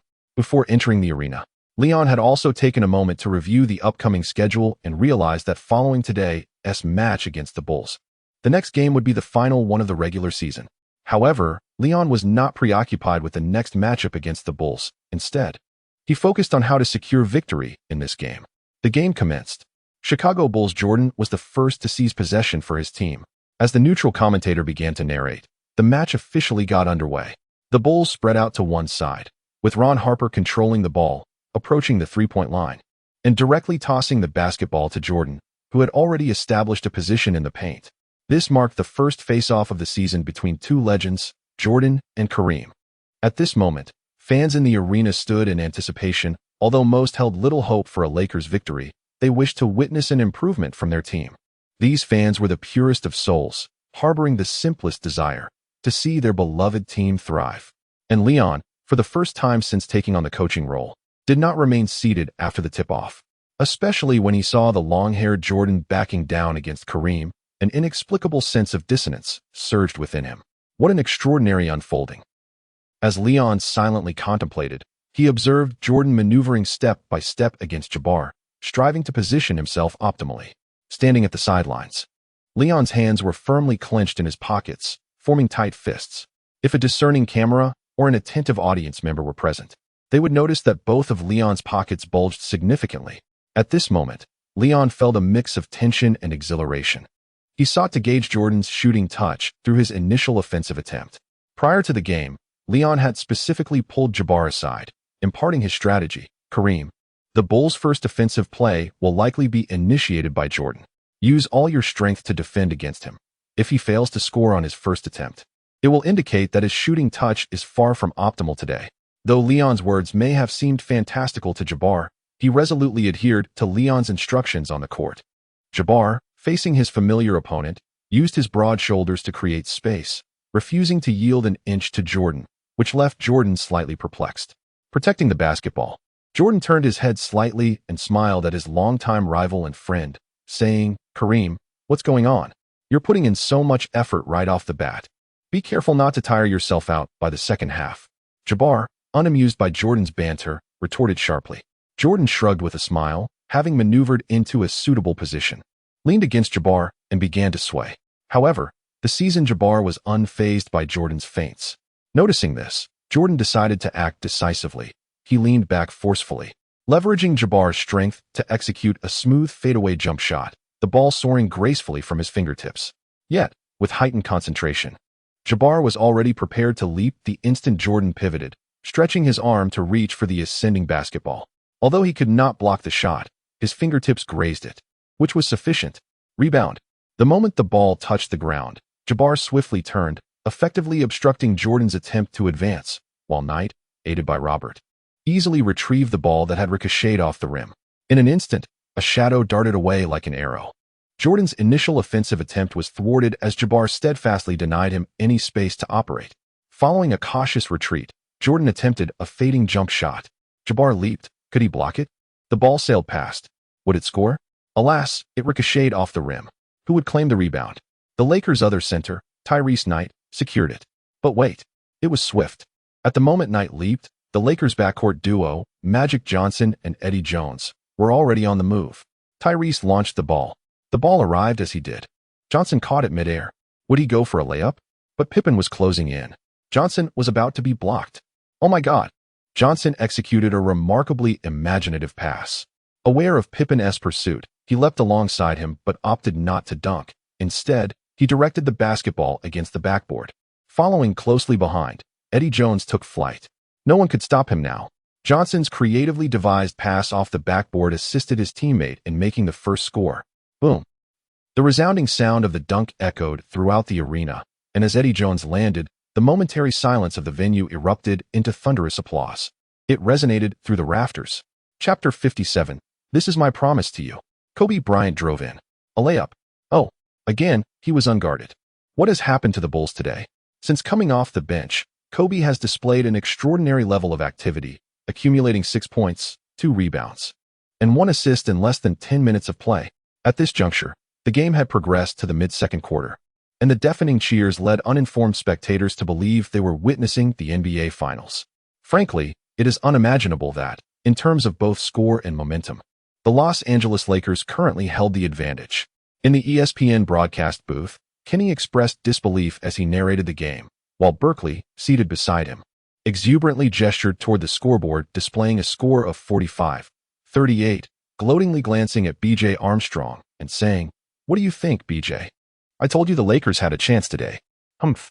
It's merely a 7-point difference. Jordan will soon catch up," B.J. Armstrong retorted, visibly displeased.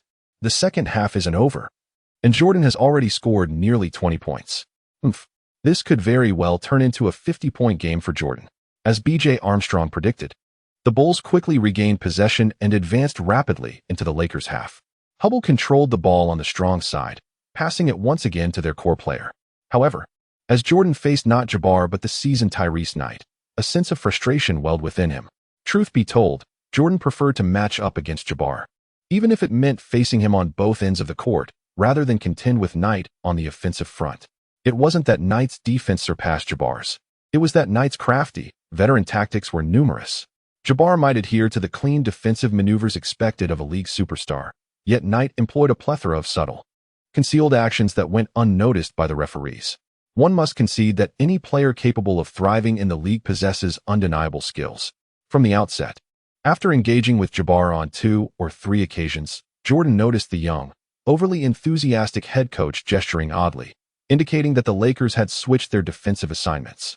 Knight shadowed Jordan closely during the Lakers' offensive plays, even following him beyond the three-point line, disregarding the potential need to assist his teammates in securing defensive rebounds. What an irritating fellow. Receiving the ball, Jordan confronted Knight directly and then executed a seamless spin move, slipping past Knight's defense while keeping him firmly behind. Yet, as he prepared to leap for a layup, Jordan felt an all-too-familiar tug on his jersey, as if his clothing had been surreptitiously pulled yet again. Though the disconcerting sensation did not hinder his jump, it granted Knight ample opportunity to spring into action. Crack! The sharp sound pierced through the cacophony of the arena, as Knight slapped Jordan's hand, along with the ball, away forcefully. The referee blew the whistle promptly, yet instead of issuing a foul, Knight grinned and raised his arm, indicating it was his fault. Stumbling nearly to the ground, Jordan was almost amused by the spectacle. Up until this point in the first half, he had scored nearly 20 points, yet almost half of those had come from free throws. The remaining 10 points were procured through nearly 10 attempts, resulting in a shooting percentage below 50, which was subpar not only for Jordan, but also for any ordinary NBA interior player. The cause of all this turmoil lies in the opponent's decisive fouls, which have shattered Jordan's offensive rhythm. This scenario almost encapsulates the Bulls' struggles during their offensive plays since the beginning of the match.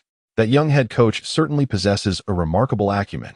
At this moment, Phil Jackson, with his white beard, glanced sideways at Leon, who was seated with a tactical board, discussing strategies with his assistant coach. After a half and a quarter of the game, Phil had already discerned the Los Angeles Lakers' defensive strategy for this match. This realization compelled Phil to retract his initial dismissive thoughts, as he observed his team grappling with their offensive execution, leading him to contemplate counter-strategies in silence. To be candid, the Bulls were employing a triangle offense that he had developed alongside his assistant coach, Wentz. In layman's terms, it consisted of 3 players forming a triangle on one side and 2 on the other. Unlike rigid formations, this system allowed for fluid movement during offensive plays. Although this framework typically sufficed against most defenses, particularly with the indomitable Claire Jordan on the roster, it was poised to reach its pinnacle of effectiveness. With Claire Jordan consistently drawing the attention of one or two defenders, the other Bulls players would find ample space and time to attack the basket. However, Phil Jackson noted that the opposing young coach, perhaps excessively ambitious, opted for a staunch one-on-one defense against Jordan, effectively stifling the connections between him and his teammates. Even though Jordan had already racked up nearly 20 points, the opposition remained unfazed. This strategy, rather unexpected and troublesome, constrained the triangle offense. Sitting on the guest bench, Phil Jackson murmured to himself. Before this match, due to the back-to-back scheduling, although his assistant had gathered some information on the Lakers, Phil had merely skimmed through it. There had been no in-depth analysis, as few would consider a team with a newly appointed 27-year-old head coach, fresh off 2 consecutive defeats, to be a significant concern. Conversely, Phil had conducted thorough research on the Lakers during Harris's tenure. It was precisely this prior scrutiny that enabled Phil to swiftly recognize the stark differences between the current Lakers and those coached by Harris. The current defense emphasized cohesion and teamwork, exhibiting a more targeted approach. Whether this strategy was specifically crafted to counter Claire remained ambiguous, yet Phil had his suspicions. Throughout the initial 2 quarters, while the Bulls' offense was not severely disrupted and continued to score, Phil observed that the Lakers' tight coverage on the other Bulls players was relentless. In stark contrast to the previous need for double-teaming Claire Jordan to contain him, the Lakers were steadfast in their one-on-one defense against him. They showed no inclination to double-team Jordan. Instead, if Pippen or Harper drove to the basket, the Lakers' defenders would promptly converge. What a perplexing tactic. Prioritizing the offensive core while allowing others to score freely? At this moment, Phil Jackson could not decipher Leon's strategy, but he recognized that the opposition was far from the media's portrayal of a lackluster team. The Lakers were composed of highly skilled and meticulous individuals, often underestimated by many. An intriguing challenge indeed. Initially intent on making adjustments, Phil Jackson suddenly noticed Jordan taking the initiative to direct his teammates' movements, assisting Pippen's cut for an easy 2 points, prompting him to sit back down. Isn't he calling a timeout? Phil's assistant coach wondered as Phil resumed his seat, shaking his head and calmly stating, "Stay composed. Our captain remains unfazed. If they can resolve their issues on the court, we need not intervene excessively. Trust in your teammates, don't you think?" Meanwhile, Leon, witnessing Pippen's effortless cut, called upon Ben, seated at the far end of the bench. "Ben, when you enter, replace Kareem. Do not concern yourself with Rodman. He lacks offensive prowess, but I need you to cut off their inside scoring routes. Whether it's Pippen or Harper, if they dare to drive into the paint, send that basketball flying out of there. Understood?" "Yes, sir," Ben Wallace replied fiercely. Finally, seizing the opportunity during a dead ball, Leon made the substitution while signaling to the players on the court. "Is the coach urging us to accelerate our pace?" Kobe, standing beside Johnson, also noticed Leon's gesture. Johnson nodded, stating, "Indeed, not only must we hasten our tempo, but Ben just informed us that our primary offensive focus will be the opponent's interior, particularly on the side where Jordan is defending." "Oh, sounds audacious," Robert Horry remarked from the sidelines. Johnson pondered. "It seems the coach is dissatisfied with our sluggish offensive approach. With Kareem out, what about Kobe? Ready to make a run? I can certainly run, but will you be able to pass to me when I'm open? It's all about timing." Johnson replied earnestly, "That is my promise to you." Chapter 58, 8 points. Kobe Bryant, utilizing Ben Wallace's screen, shook off Tony Kukoc, who was closely trailing him. Pippen followed suit, tightly guarding Kobe and denying him any room to jump. Yet, Kobe remained undeterred, setting his sights on Jordan. Such audacity. At this moment, in the second quarter, as the Bulls' perimeter shooters began to find their rhythm, the point gap between the two teams gradually narrowed. From an initial 45-38, it had now transformed into 55-53. The Bulls had closed the gap to a mere 2 points. If they could successfully defend this possession and score in the next offensive round, they would level the score. However, Leon, seated on the sidelines, remained composed. Despite the Bulls' perimeter shooters finding their groove, particularly Kukoc, who had drained 2 consecutive three-pointers while defending Kobe, Leon was confident in his players' defensive capabilities. He attributed their recent successes to a stroke of luck, firmly believing that the Bulls' fortune would not endure. As Kobe approached, Jordan felt a twinge of irritation. What gives? As the league's face and the current top player, a mere high schooler dares to challenge me repeatedly? Does he aspire to climb over me? If Kobe were privy to Jordan's thoughts, he would surely chuckle, for he was merely executing his coach's directives. Receiving a perfectly timed pass from Johnson, Kobe made no hesitation, cradling the basketball tightly, poised to leap for a dunk. Pippen, observing Kobe's momentum, braced himself to pull him down midair. Simultaneously, Jordan extended his arm, ready to deliver a resounding block. However, Kobe remained unfazed. Though his body was already airborne, the basketball had mysteriously transitioned to his left hand, and with a deft flick, he sent the ball to the corner, where Robert Horry stood unguarded. Oh! The Bulls' rotation had faltered, as Robert Horry now occupied the corner, while the closest defender, Hubble, was led away by Johnson to the top of the arc. The basketball from Kobe's hands was passed to Robert Horry, who would never squander such a golden opportunity. Adjusting his angle, he unleashed a precise shot, and the three-pointer found its mark. Watching the ball swish through the net, Horry and Leon, seated on the sidelines, simultaneously clenched their fists in triumph. Horry, sprinting back to his half of the court, excitedly reached out for a high five with Leon. Yet, Phil Jackson, who had been comfortably seated, could no longer contain himself. He felt that he had risen from his seat more times in this half than during the double overtime match against the Jazz. In this game, Phil felt as if he scarcely recognized the players under his command. Was this truly the same team that had triumphed in over 40 matches? As for the discord between Ron Hubble and Scottie Pippen, Phil resolved to address this matter with both players after the game. In fact, Phil had noticed from the very first quarter that the opposing team had been exploiting the gaps created by the switches between these two players, leading to repeated scoring opportunities for his own team. Initially, he thought it was merely a coincidence, but now it seemed as if they were deliberately targeting his team's vulnerabilities. Fortunately, it was still the regular season. If it had been the playoffs, this would certainly have been noted by astute opponents, especially considering the father of that young player, an entity far more cunning than his son. However, all adjustments could wait until halftime. What mattered most now was to score on the next possession. With 30 seconds remaining in the second quarter, both teams theoretically had one opportunity left to attack. Phil prepared to have his players shorten the offensive clock, ideally scoring just as the final second expired, thereby increasing the likelihood that the Lakers would fail on their last possession with 6 seconds left on the shot clock. Thus, Phil Jackson swiftly utilized the brief moment during the inbound pass to shout towards Ron Hubble and Claire Jordan, "Run the four-play." 4. At that moment, Leon, seated on the opposite side, noticed Phil's actions. Having spent the past 3 days watching the Bulls games without rest, Leon was well aware of how the opposing team's four-play was executed. Although this tactic had only been employed once earlier in the season against the Supersonics, Leon had committed it to memory. Similarly, he had designed a defensive four strategy for his own team. Realizing this, Leon stood up and loudly reminded his retreating players, 4. Execute the four defensive strategy. Huh. Phil Jackson was taken aback, surprised that the opposition had a defensive four-play as well. What kind of strategy was this? Was it a counter to his own tactic? Surely not. His play had only been used once earlier in the season, and only someone particularly observant would have noticed it. Could it simply be a basic defensive play? Phil felt uncertain, but with no choice but to proceed. He resolved to remain calm and watch this forthcoming exchange of offense and defense closely. At that moment, Ron Hubble was filled with excitement. The four-play had been specifically designed by the coach for himself and Jordan, typically used for the final attack. He would control the ball, letting the clock run down to the last second, while Jordan set a high screen for him. Hubble would then drive to the basket, drawing the defense's attention away from Jordan. After all, as the core player, Jordan would naturally attract defensive focus, allowing Hubble the freedom to either score or pass to the perimeter at his discretion.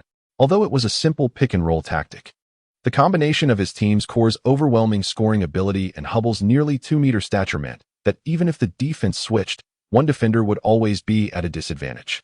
On the NBA stage, especially after penetrating the paint, it was truly the realm of the big men. Thus, whether it was Ron Hubble against a smaller defender or Jordan against a diminutive opponent, scoring came effortlessly. This was the reason the tactic was consistently effective. Now, as Hubble dribbled swiftly into the frontcourt, he assessed the defender in front of him, Irvin Johnson, who had performed remarkably well today, executing successful fast breaks and showcasing an array of offensive skills, layups, dunks, mid-range shots, and even three-pointers, all remarkable for a rookie. In contrast, Hubble's own performance felt rather lackluster. With this thought, Hubble wasted no time, watching the shot clock dwindle to 8 seconds. signaling Jordan to move quickly to set a screen. Utilizing Jordan's pick, Hubble drove into the paint, at which point the Lakers successfully executed a switch, with Ben Wallace, who had been guarding Jordan, now closely trailing Hubble, while Johnson positioned himself in front of Jordan. Initially, Hubble aimed to push past Wallace for a layup, but as soon as he made contact, an immense force met him from the other side, nearly causing Hubble to stumble. What on earth was this power? Having never directly confronted Wallace during the match, Hubble nearly lost control. Just before he fell, he instinctively hurled the basketball high, attempting to pass it to Jordan, who was also cutting toward the basket. This maneuver typically succeeded against other teams, as their guards were generally not very tall, allowing his core player to secure the ball before defenders could react. However, it became painfully clear to Hubble the moment he released the ball that he had made a grave error, for standing between him and Jordan was the towering 2'6" Irvin Johnson. Hubble had committed a turnover. As he fell, he attempted to pass the ball to Jordan, but it was intercepted mid-air by Johnson. Irvin was off on a fast break. With 5 seconds remaining, the Bulls, except for the downed Hubble, scrambled back on defense. The last man, Tony Kukoc, attempted to impede Johnson's advance, but was caught off guard when Johnson executed a deft behind-the-back dribble, leaving Kukoc behind. At that moment, Pippen had already caught up, relentlessly pressuring Johnson's advance. Yet, Johnson remained composed, and upon entering the 3-second zone, he executed a deceptive look left, passing right, completely outwitting Pippen. And there was Robert Horry, inexplicably appearing once more in the corner. Once again, it was Robert Horry. The same spot, the same release, the same three-pointer. As the announcer's voice echoed in astonishment, the ball swished through the net just as the buzzer signifying the end of the second quarter rang out. Incredible! Unbelievable! Hard to fathom. The performance of the Los Angeles Lakers had exceeded all expectations, leaving the current league leaders utterly helpless. The live commentary was filled with palpable excitement as the commentator exclaimed. In the final minute, the Los Angeles Lakers not only successfully stifled the Chicago Bulls' offense, but Robert Horry also sank 2 three-pointers, extending the lead to 8 points.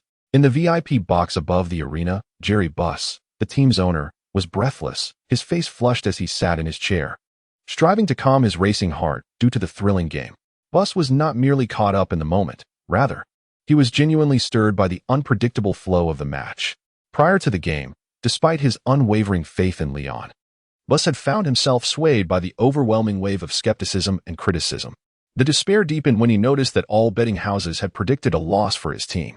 Contemplating a call to Leon to inquire about their chances, he was taken aback by the response. I hear the odds from the largest betting house have reached 1-300 against us. Really? Why do you ask? Jerry Buss questioned. Puzzled.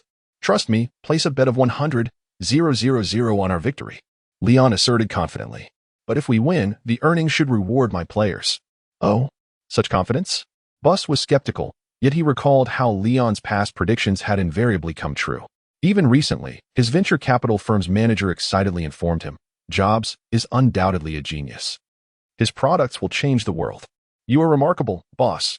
Strangely compelled, Jerry Buss instructed his secretary to place a 200,000 bet on his team's triumph. After all, for Buss, that amount was minimal, and should they win, it would be a joyous occasion. If they lost, he could at least mock his friend who claimed to be infallible. It was a win-win situation in every sense. Leon's resolute words also inspired Buss, who initially had no intention of attending the game, to occupy the VIP box. As he witnessed his team's exhilarating start, Jerry Buss couldn't help but raise his arms in triumph. However, when the Bulls closed the gap to 2 points, he felt as though his heart might cease.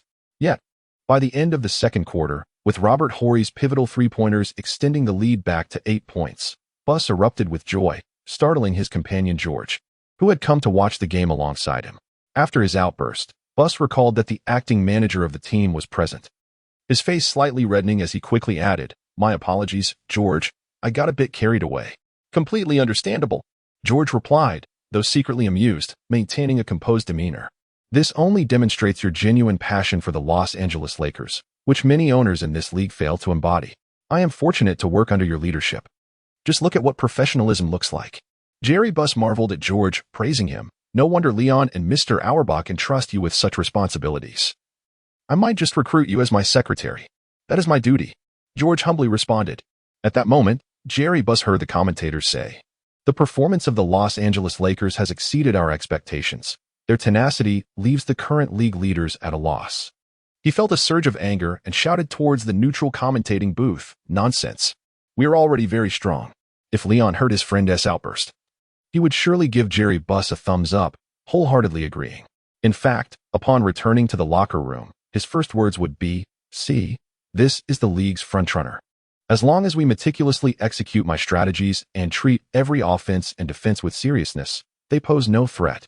He had ample confidence in this assertion, for throughout the first half, while the teams appeared evenly matched, certain statistics revealed the Lakers had the upper hand. In terms of assists, blocks, steals, and offensive rebounds, the Lakers had secured 5 offensive rebounds alone in the first half. Although this was partly due to the Bulls' underestimation of their interior defense, the Lakers were not to be taken lightly. However, the Bulls excelled in one aspect: free throws. In the first half, they were awarded 23 free throw attempts, successfully converting 20, which accounted for roughly half of their total points. Yet Leon remained unperturbed, as he had instructed his players to disrupt the opponent's rhythm, particularly targeting the core player, Claire Jordan's offensive tempo. Leon understood all too well the devastating impact that allowing a superstar to find their rhythm could have on his opponents. Thus, he preferred to have his players continuously send their rivals to the free throw line rather than permitting them easy scoring opportunities. This was also the reason behind Jordan's shooting percentage being a mere 50 in the first half, a figure that was clearly inadequate for a player of his historic caliber. However, Leon felt a sense of satisfaction as his key players exhibited remarkable control over their fouls. The player with the highest number of fouls was Tyrese Knight, with just 3. And with Ben Wallace sitting on the bench, alongside Robert Horry, who could step in as a power forward if necessary, Leon felt no concern that his starters would encounter foul trouble in the decisive moments of the second half. Surprisingly, the standout performer for the Bulls in the first half was shooting guard Tony Kukoc.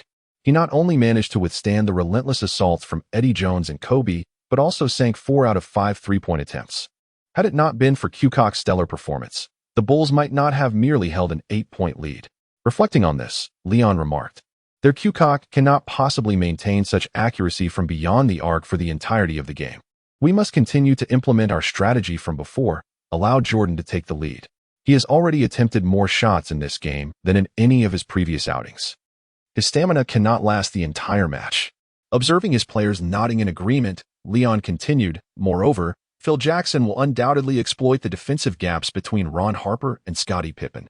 However, resolving this issue in such a short time frame is simply impossible. Therefore, I urge you all, regardless of who has the ball, to drive hard against them. Inflicting damage on their interior defense would be most advantageous.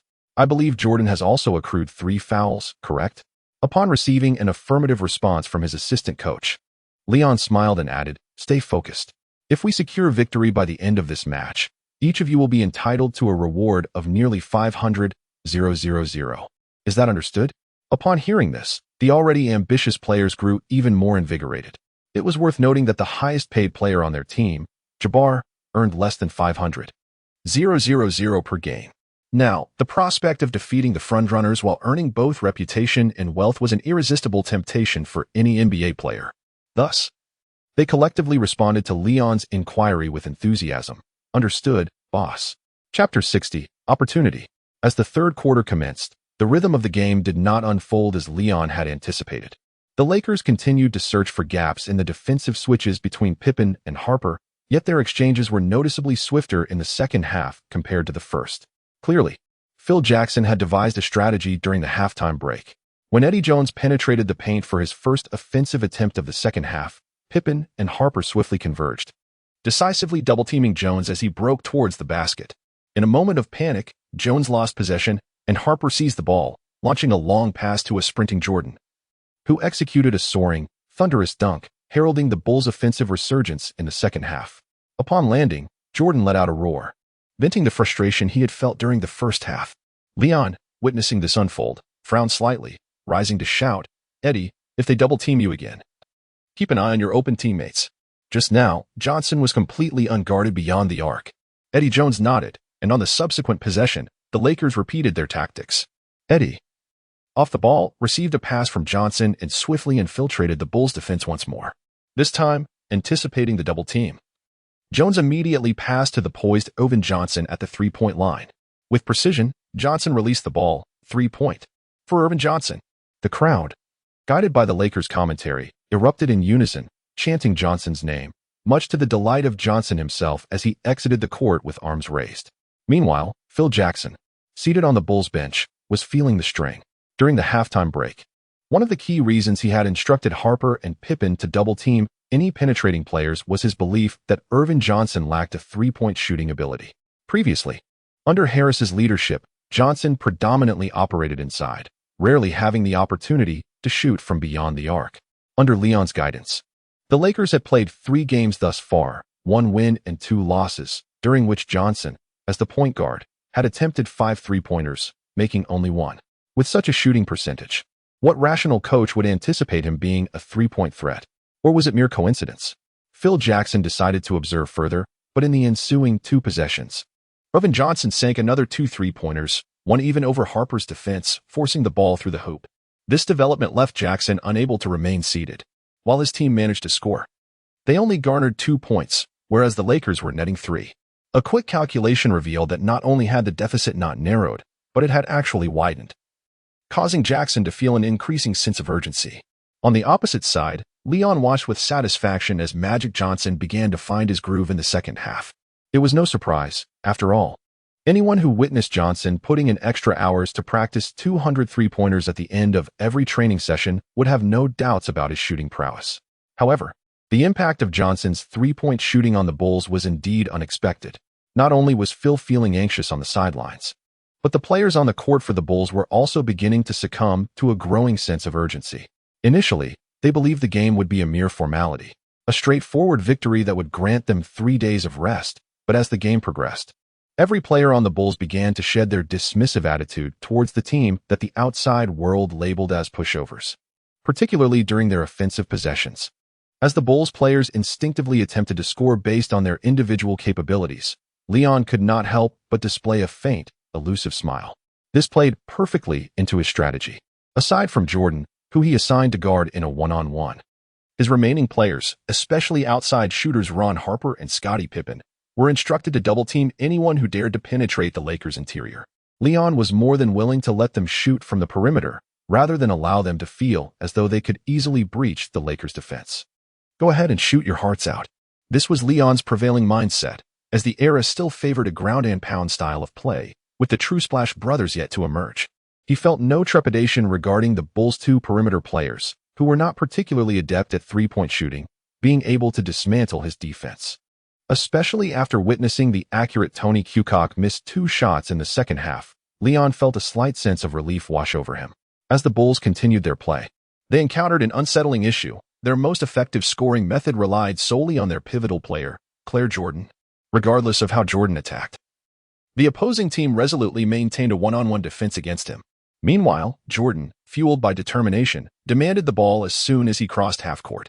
He showcased an array of skills, backing down, spinning jump shots, mid-range shots, and footwork beneath the basket. Jordan unleashed all of his talents, leaving no one, be it Jabbar, Knight, or Ben Wallace, capable of halting his relentless charge.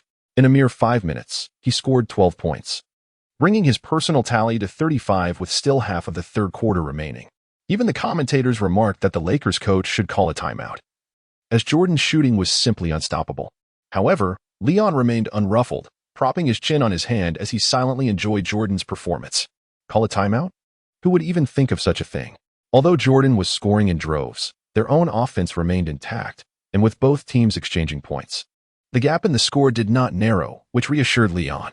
Additionally, observing the now sweat-drenched Jordan, Leon felt a sense of quiet pride. A little devil within him silently urging, "Keep going, Jordan. Let us see how much stamina you have left for the fourth quarter." Especially when Jordan completed an offensive play and dashed back to defend, the gust of wind he created, mingled with the scent of sweat, made Leon feel as if he were standing by the sea. As the final 3 minutes of the third quarter approached, Jordan, exhausted from exerting too much energy on the offensive end, failed to control his hand during a low-post confrontation with Jabbar. A loud smack echoed as he struck Jabbar's shooting hand, prompting the referee's whistle to pierce the air. Leon sprang to his feet, realizing that the long-awaited opportunity had finally arrived. Number 23 from the Bulls. Foul. With the referee's call, the arena erupted into a cacophony of cheers.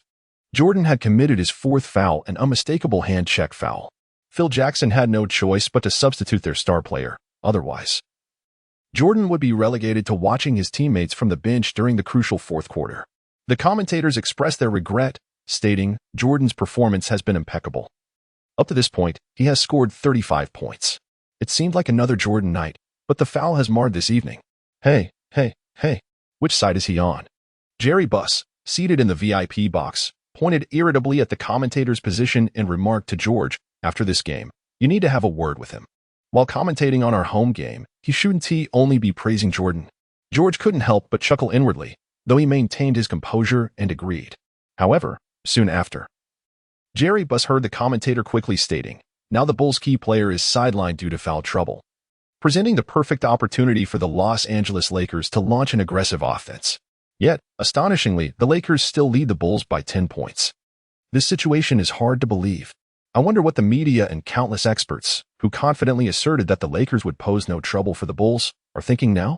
Hey brother, I love this commentary. No need to confront him. It's incredibly satisfying. Jerry Buss exclaimed excitedly to George, whose amusement finally broke through his stoic demeanor. Meanwhile, Leon quickly rose to his feet, loudly calling for the players on the court to take notice, raising a finger. "Run the number one play. Run the number one play." The number one play was precisely the strategy tailored for Jabbar by Harris, anchoring both their offense and defense around Jabbar, who orchestrated the team's every move. After taking over the team, Leon made minimal adjustments, relying on the previously established, most proficient, and harmonious tactics. Now, with the opposing team's key player sidelined due to foul issues, this strategy was perfectly timed for execution. At this moment, the fans in the Dome Arena rose to their feet, for witnessing the league's top team falter on their home court was something the Los Angeles Clippers had never accomplished. This excitement among the spectators was palpable as the Bulls launched their offensive. The synchronized, thunderous chant of defense resonated throughout the arena. Such an obnoxious team, with equally irritating fans, reminiscent of the bothersome Celtics from the East. In the midst of dribbling, Ron Harper felt a surge of frustration. Glancing at Leon, still strikingly tall and handsome on the sidelines, he couldn't help but mutter, "He's just as irritating as his father." With their core player off the court, Ron surveyed his teammates. Scottie Pippen was instinctively overlooked, and Tony Kukoc, a spot-up shooter, was no help. As for the interior presence, there was the offensively challenged Rodman and the cumbersome Luke Longley. "Might as well handle this myself." With that thought, he faced Johnson, who was defending him. Executed a quick crossover dribble, exploiting a momentary lapse in rhythm to create a slight opening, and charged toward the basket. At that instant, Kareem Abdul-Jabbar and Ben Wallace, stationed in the paint, were caught off guard as Johnson was easily evaded. Before they knew it, the opponent had already scored. The Bulls were far from defeated. Ron Harper pressed forward, securing another 2 points. It seemed that during Jordan's absence, Ron Harper was poised to shoulder the offensive banner for the Bulls. As the commentator narrated the unfolding drama, his peripheral vision caught sight of Leon rising from his seat once more, and he jested. "It appears our young coach is quite displeased with his players' recent defense. Is he about to unleash his fury?" Yet, it was evident that the commentator misinterpreted Leon's intentions. The moment Ron Harper maneuvered past Johnson, Leon was already on his feet, and upon the successful score, he simply remarked, "Elvin, focus a bit more next time." "Yes, coach." Leon did not reprimand Johnson. Ron Harper had already made a name for himself in the league. Although the fully realized Magic Johnson would undoubtedly outshine Ron Harper, the current Magic was merely a fledgling, as even a young cub requires time to mature, does it not? After advising Johnson, Leon called over Ben Wallace and said swiftly, "Ben, during the next defensive play, as long as Rodman isn't under the basket, ignore him and focus on assisting Irvin and Eddie." "Yes, sir." Ben Wallace patted his chest, making a promise. Soon, the Lakers arrived on the offensive end. After Johnson lobbed the basketball to Kareem Abdul-Jabbar beneath the basket, Jabbar executed a graceful feint, evading the cumbersome Longley, and then delivered a magnificent skyhook. Swish. The Lakers scored another 2 points, and with Jordan off the court, there was no one left to effectively contain Jabbar. Just as the commentator finished speaking, Ron Harper attempted to penetrate the paint for a score. But this time Johnson was fully focused, maintaining his position, and with Ben Wallace's assistance, the basketball predictably clanged off the front of the rim. Nate secured Rodman's position, and Jabbar effortlessly seized the rebound, launching it down the court. Eddie Jones, already sprinting ahead, executed a delicate 3-step layup, adding another 2 points for the Lakers. The lead had now widened to 15 points. The Chicago Bulls felt as if their chances were slipping away. Meanwhile, Phil Jackson, seated on the sidelines, surveyed the unfolding situation and found himself in a dilemma. His team's offense and defense were struggling against the Los Angeles Lakers. They could not contain Jabbar's skyhook, and offensively, they had hoped for Jokic's contributions, but with a shooting percentage of 1 out of 4 in the second half, he was no longer a reliable option. As for Pippen and Harper, they were competent second options, yet their scoring abilities paled in comparison to Jordan's when he was off the court. "Coach, let me play," Jordan, who had rested for 2 minutes, eagerly requested. However, Phil replied, somewhat helplessly, "But Claire, you've already accumulated 4 fouls. It's fine if I'm sitting on the bench. The team is losing anyway. We still have a chance to tie or even take the lead. If the deficit stretches beyond 20 points, then it would be truly hopeless. Let me go back in and see what I can do. If I foul out and we still can't catch up, it simply means this game was not meant for us, right?"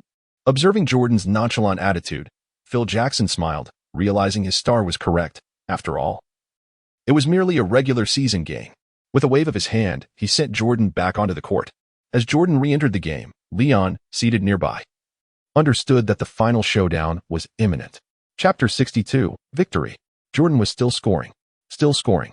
Oh my God. How many times had Jordan scored over Nate today? It appeared almost effortless. The Los Angeles Lakers seemed utterly incapable of limiting Jordan's scoring. However, if they did not act swiftly, Jordan alone might shatter the Lakers' morale. Oh. Why was the Lakers' young head coach still seated? Did he not realize he should call a timeout to interrupt Jordan's fiery rhythm? At this moment, the game had reached the middle of the fourth quarter. Following Jordan's return at the end of the third quarter, the entire Chicago Bulls team seemed rejuvenated. Under Jordan's orchestration and inspiration, they successfully defended against 3 of the Lakers' offensive attempts and, through his individual prowess, scored 4 consecutive points, while also assisting Scottie Pippen in making his first three-pointer of the game. In just 2 minutes, Jordan had narrowed the gap to 8 points. This was the first time Leon truly felt the palpable impact a top-tier superstar could have on a game. If one were to encapsulate it in 4 words, it would be terrifyingly formidable. If 8 words were to be used, it would be combatants of the strong, fear, ahem, that was a slip. Fortunately, with Pippen's late three-pointer, the third quarter came to a definitive close. During the brief intermission, Leon not only ensured his key players quickly regained their energy, but also succinctly outlined the strategy.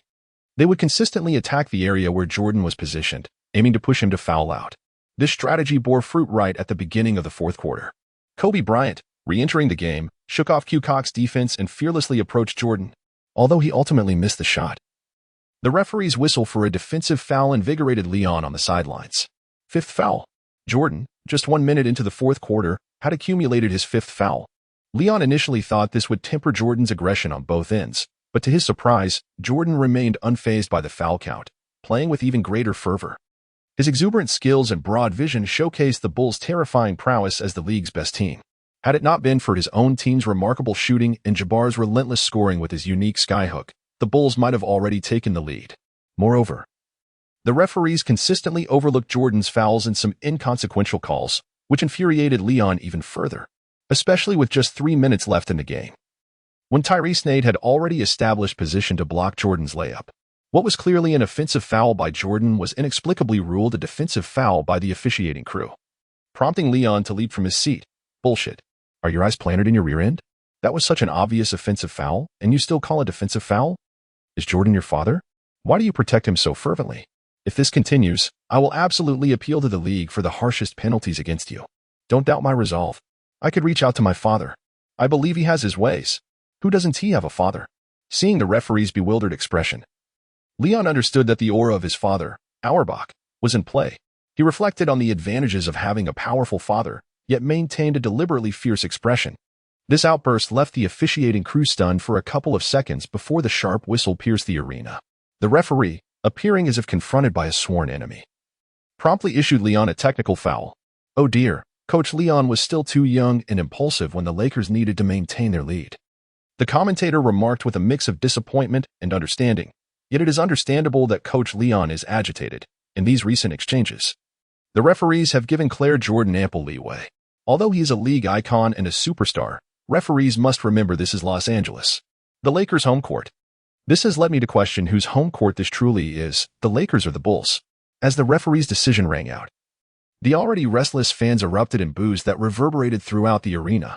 Donovan quickly pulled Leon back to the coaching bench, reproaching him. "Boss, you were too hasty. It wasn't worth it." Was it not worth it? At that moment, Leon suddenly appeared eerily calm. Watching as Jordan sank 2 free throws for an offensive foul and 1 for a technical foul, closing the gap to just 4 points. He murmured, "Sigh." Donovan was at a loss for words. After all, Jordan was technically his superior, and he felt it inappropriate to comment extensively. Yet, the recent display of Leon's explosive energy was astonishing, especially given his usual demeanor of politeness and affability. However, Leon had his own considerations, primarily to impress upon the officiating crew the necessity of recognizing their roles. This was Los Angeles, not Chicago. You might grant Jordan privileges once or twice by ignoring his fouls, but in the crucial moments of the game, when the outcome hinged on just a point or two, if the referees continued to turn a blind eye, Leon would undoubtedly exert pressure on them. Indeed, during the next offensive sequence, as Johnson utilized Jabbar's screen to penetrate the paint for a potential dunk, Jordan came charging in from the side, swatting the ball away with a forceful hand. The sharp crack echoed clearly to Leon, who immediately turned to the officiating referee. The official, sensing the lethal intensity of Leon's gaze, hesitated for a second before blowing the whistle. Number 23 of the Chicago Bulls, foul for hitting the hand. 6 fouls. Ejected from the game. The crowd erupted. Their earlier boos transformed into raucous cheers. Leon's complaints had borne fruit. For nearly 8 minutes, the referees had chosen to overlook Jordan's negligible infractions, but following Leon's protest, the Lakers relentlessly attacked the defensive zone occupied by Jordan, ultimately forcing the Bulls' key player, Claire Jordan, out of the game. Yet, Jordan had no reason to feel disheartened. He had scored a remarkable 49 points in this game. Though he fell just shy of the coveted 50, he remained undeniably the most outstanding MVP of the match. However, the MVP accolade belonged to him, while the victory was destined for the Los Angeles Lakers. With the announcer's fervent voice resonating, and as Jordan exited, the Lakers surged forth with an unstoppable momentum, clinching the game with a decisive 6-0 run. Congratulations to the Los Angeles Lakers for triumphing over the visiting Chicago Bulls with a score of 105-99. Chapter 63, The Paradox of Praise. With Jordan's ejection, the Lakers successfully defended their victory in the final 2 minutes. When the timer sounded its final note in the arena, it signified Leon's second career win. The game concluded with the Lakers securing a precious victory on their home turf. Not only did they end the Bulls' 10-game winning streak, but they also broke free from their own 2-game losing skid. We must congratulate the Los Angeles Lakers and extend our best wishes to the young head coach Leon on his second career victory.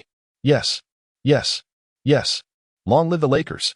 As the commentators enthusiastically celebrated the Lakers, Jerry Buss, seated in the VIP box, was already exuberantly cheering. It is worth noting that during this period, the pressure on Jerry Buss was no less than that on Leon, especially after losses to the Timberwolves and the currently bottom-ranked Raptors. The external scrutiny and criticism directed at Leon and himself had intensified.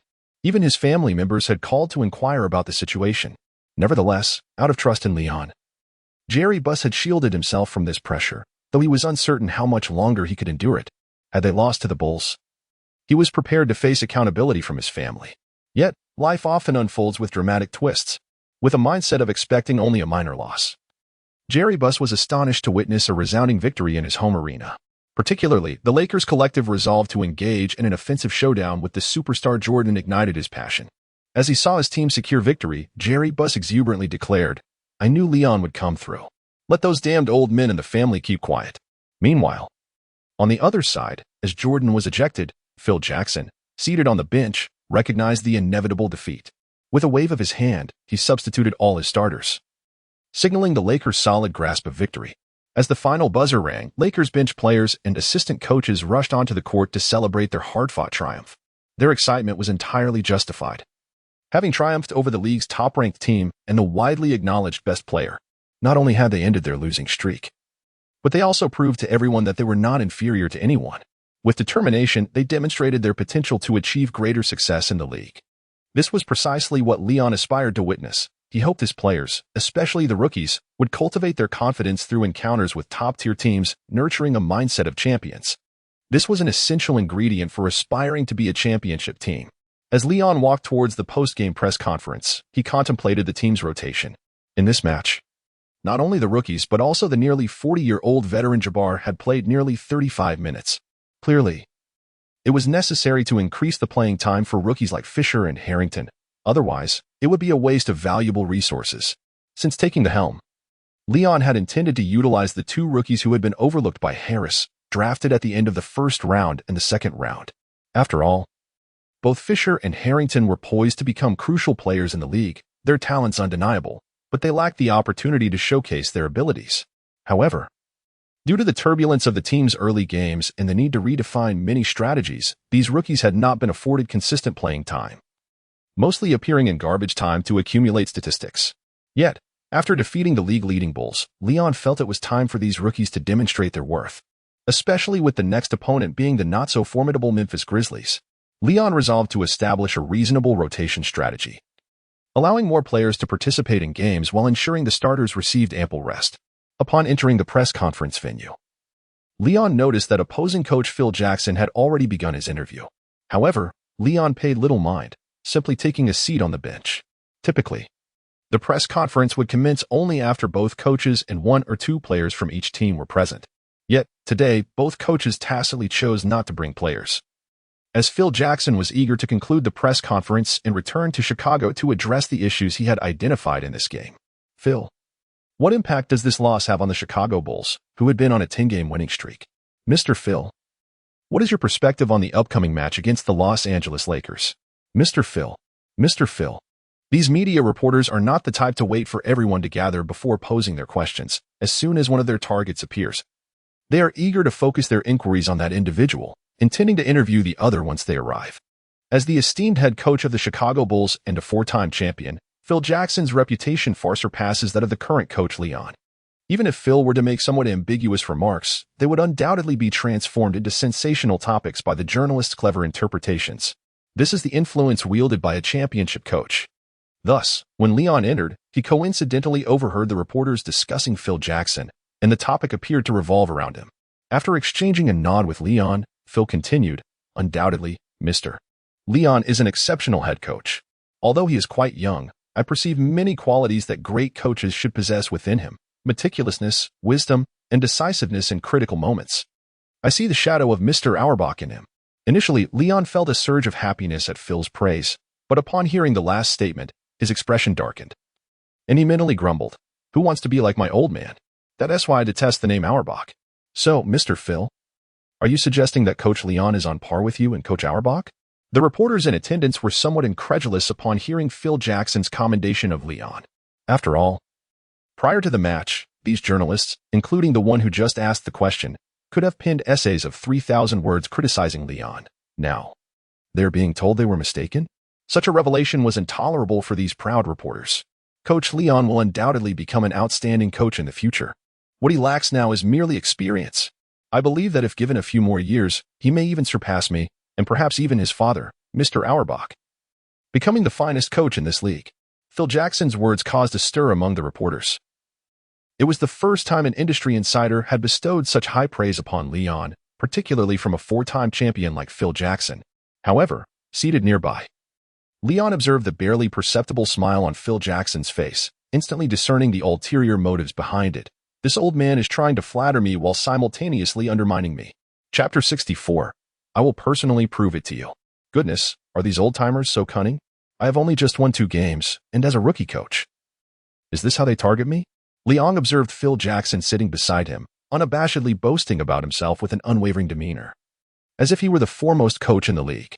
A wave of indignation washed over him as he thought, is he resorting to underhanded tactics now that he cannot defeat me in the arena? Leon was certainly aware that such excessive praise, especially from a well-established predecessor directed towards a young novice, could easily lead to the latter's disorientation if he lacked resolute conviction and clear self-awareness. However, he was unapologetically equipped with both. Although Leon cast a fierce glare at Phil Jackson, his face bore a serene expression, and he expressed gratitude for Jackson's praise. The old man will have his share of consequences in due time. Leon was undoubtedly aware that the Bulls, led by Phil Jackson, would pose one of the most formidable challenges on his path to victory. However, this did not prevent him from harboring a few sarcastic thoughts about Jackson in his heart. After exchanging pleasantries with Phil Jackson, the reporters finally directed their microphones towards the day's central figure, Mr. Leon. What are your thoughts on the recent criticisms leveled against you by various media outlets? A female reporter from the New York Times was the first to pose the question. Liang glanced at her name badge, fully aware of her less-than-friendly intentions. After all, no matter how he responded, he would inevitably offend a segment of the audience. Unless he were to humbly express indifference, which would surely leave him chastising himself in the morning. Moreover, why should he indulge her? With this in mind, Liang took the microphone and smiled. I have no particular opinion. Actions speak louder than words. Many merely engage in verbal sparring. If they truly wish to compete, I suggest they lead a team to defeat Phil's Chicago Bulls first. If they succeed in besting Phil, then they may come to challenge me. My Lakers, and I welcome it. Upon hearing Liang's response, not only did the reporters in attendance erupt in excitement, but even Phil Jackson, seated nearby, was momentarily taken aback. How did he become part of this conversation? Moreover, what did it mean to first challenge the Chicago Bulls before taking on the Los Angeles Lakers? Was he implying that the Bulls and Phil Jackson were mere subordinates to the Lakers? Just as Jackson was about to retort, he suddenly recalled that it was indeed the day his team had lost to this very individual's Lakers, making Liang's assertion somewhat valid. Observing Liang's smug demeanor, Phil realized that the latter had seemingly grasped the subtlety of his earlier flattery, evoking a smirk within him. Truly, a rather petty young man. However, the reporters were exhilarated by Liang's somewhat provocative statement. Another journalist rose quickly to inquire, Mr. Liang, in the crucial moments of the game, did you indeed stand up to exert pressure on the referee, which resulted in a questionable foul being called on Jordan, who already had 5 fouls, thus forcing him to leave the game? This fellow was clearly from the opposing camp. Liang, without even glancing at the opponent's name tag, knew that after this match, he would likely find himself at odds with most of the media, unless he could truly lead his team to victory in the championship. Thus, he spared no leniency towards his interlocutor and launched directly into his retort. First, allow me to correct you on one point. What do you mean by forcing Jordan's position? Are you questioning the integrity of Commissioner Stern and the NBA's officiating crew, which is renowned for its fairness and excellence? Liang possesses a profound understanding of the art of verbal sparring. He first elevates his opponent onto a pyre, allowing them to roast in the flames, only to subsequently cast them down, relishing the slight embarrassment reflected upon their countenance. Without a shred of consideration, Liang continues, moreover, sir, I am acquainted with an excellent ophthalmology clinic. Should you require assistance, I would be more than happy to make an introduction. Liang's off-topic response left the questioning journalist utterly perplexed. I beg your pardon, but I did not quite grasp your point. Why are you introducing me to an ophthalmology hospital? To which the reply was, of course, it is because if your eyes are no longer of use to you, you might as well consider donating them. A statement from Liang elicited hearty laughter from the audience, leaving the questioning journalist somewhat flushed. However, Liang paid no mind to the other's embarrassment and continued. Anyone who has watched the game should be well aware that Jordan should have been substituted at the beginning of the 4th quarter. Yet, it was dragged out until the very end. To be honest, I am quite puzzled as to when my temper became so remarkably restrained. In the past, I would have already gone to cordially converse with the referee. Liang's remarks elicited uproarious laughter from the audience once more, although many journalists found his vengeful disposition somewhat exasperating. Every word he uttered served as a potential newsworthy highlight, much to the excitement of those present. Subsequently, an array of questions emerged, with Liang selectively addressing only those that piqued his interest, dismissing others under the pretext of being unrelated to the match or the team. As the press conference drew to a close and Liang glanced at his watch, the New York Times journalist who had posed the initial question stood up again. She inquired, Mr. Liang, there are rumors suggesting you have an ambiguous relationship with the current owner of the Lakers, Jerry Buss, and that this connection has facilitated your rise to the positions of general manager and head coach. What is your perspective on this? The sudden and provocative question rendered the previously boisterous press conference utterly silent, with all journalists, including Phil Jackson, who had intended to leave, returning to their seats, eagerly awaiting Liang's response. Liang was disinclined to respond to such a glaringly foolish question and prepared to leave. However, the female reporter was relentless. Observing Liang rising to depart, she pursued him with further inquiries. Mr. Liang, do you wish to evade this question, or are you avoiding something? You could address it directly. Our nation is quite tolerant of homosexuality. Realizing that failing to provide a straightforward answer might lead to unnecessary misunderstandings, Liang halted his departure and turned to face the reporter. What is your name? Mary, sports columnist for the New York Times. The reporter declared proudly, puffing her chest, seemingly unfazed by his displeased demeanor. Yet, Liang was indifferent to her identity and calmly instructed a nearby staff member, "Give her one of my business cards." "What do you mean?" The reporter, perplexed, accepted the card handed to her by the assistant. "There's my phone number on it. Feel free to call me anytime after you've given it some thought." Liang then struck a suggestive pose, a mischievous smile playing on his lips. "Our king-sized bed is always open for you. I shall personally demonstrate just how much I adore women. Oh, and if you decide to come, do remember to bring protection. I certainly wouldn't want any unexpected children." With that, he left the blushing reporter and a group of astonished journalists behind, departing the press conference without a backward glance. Chapter 65, The Three-Point Showdown. At the end of January 1997, only half a month remained until the All-Star Game in Cleveland. Fans of various teams rallied behind their star players, hoping for increased recognition for their champions. Even within the Los Angeles Lakers, Kareem Abdul-Jabbar and Eddie Jones were in contention for All-Star selections. Particularly, Abdul-Jabbar was experiencing a resurgence, ranking as the second-best center in the West, just behind the Houston Rockets' Hakeem Olajuwon. Meanwhile, teammates Kobe Bryant and Magic Johnson received invitations to participate in the Rookie Showcase, where they would challenge last year's second-year players.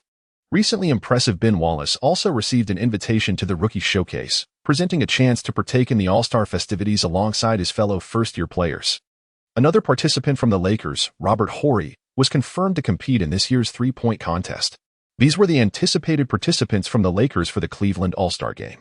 However, none of this bore much relevance to Liang. After all, he had only taken the helm of the team for less than 2 weeks, with his sole connection being the position of Western Conference coach.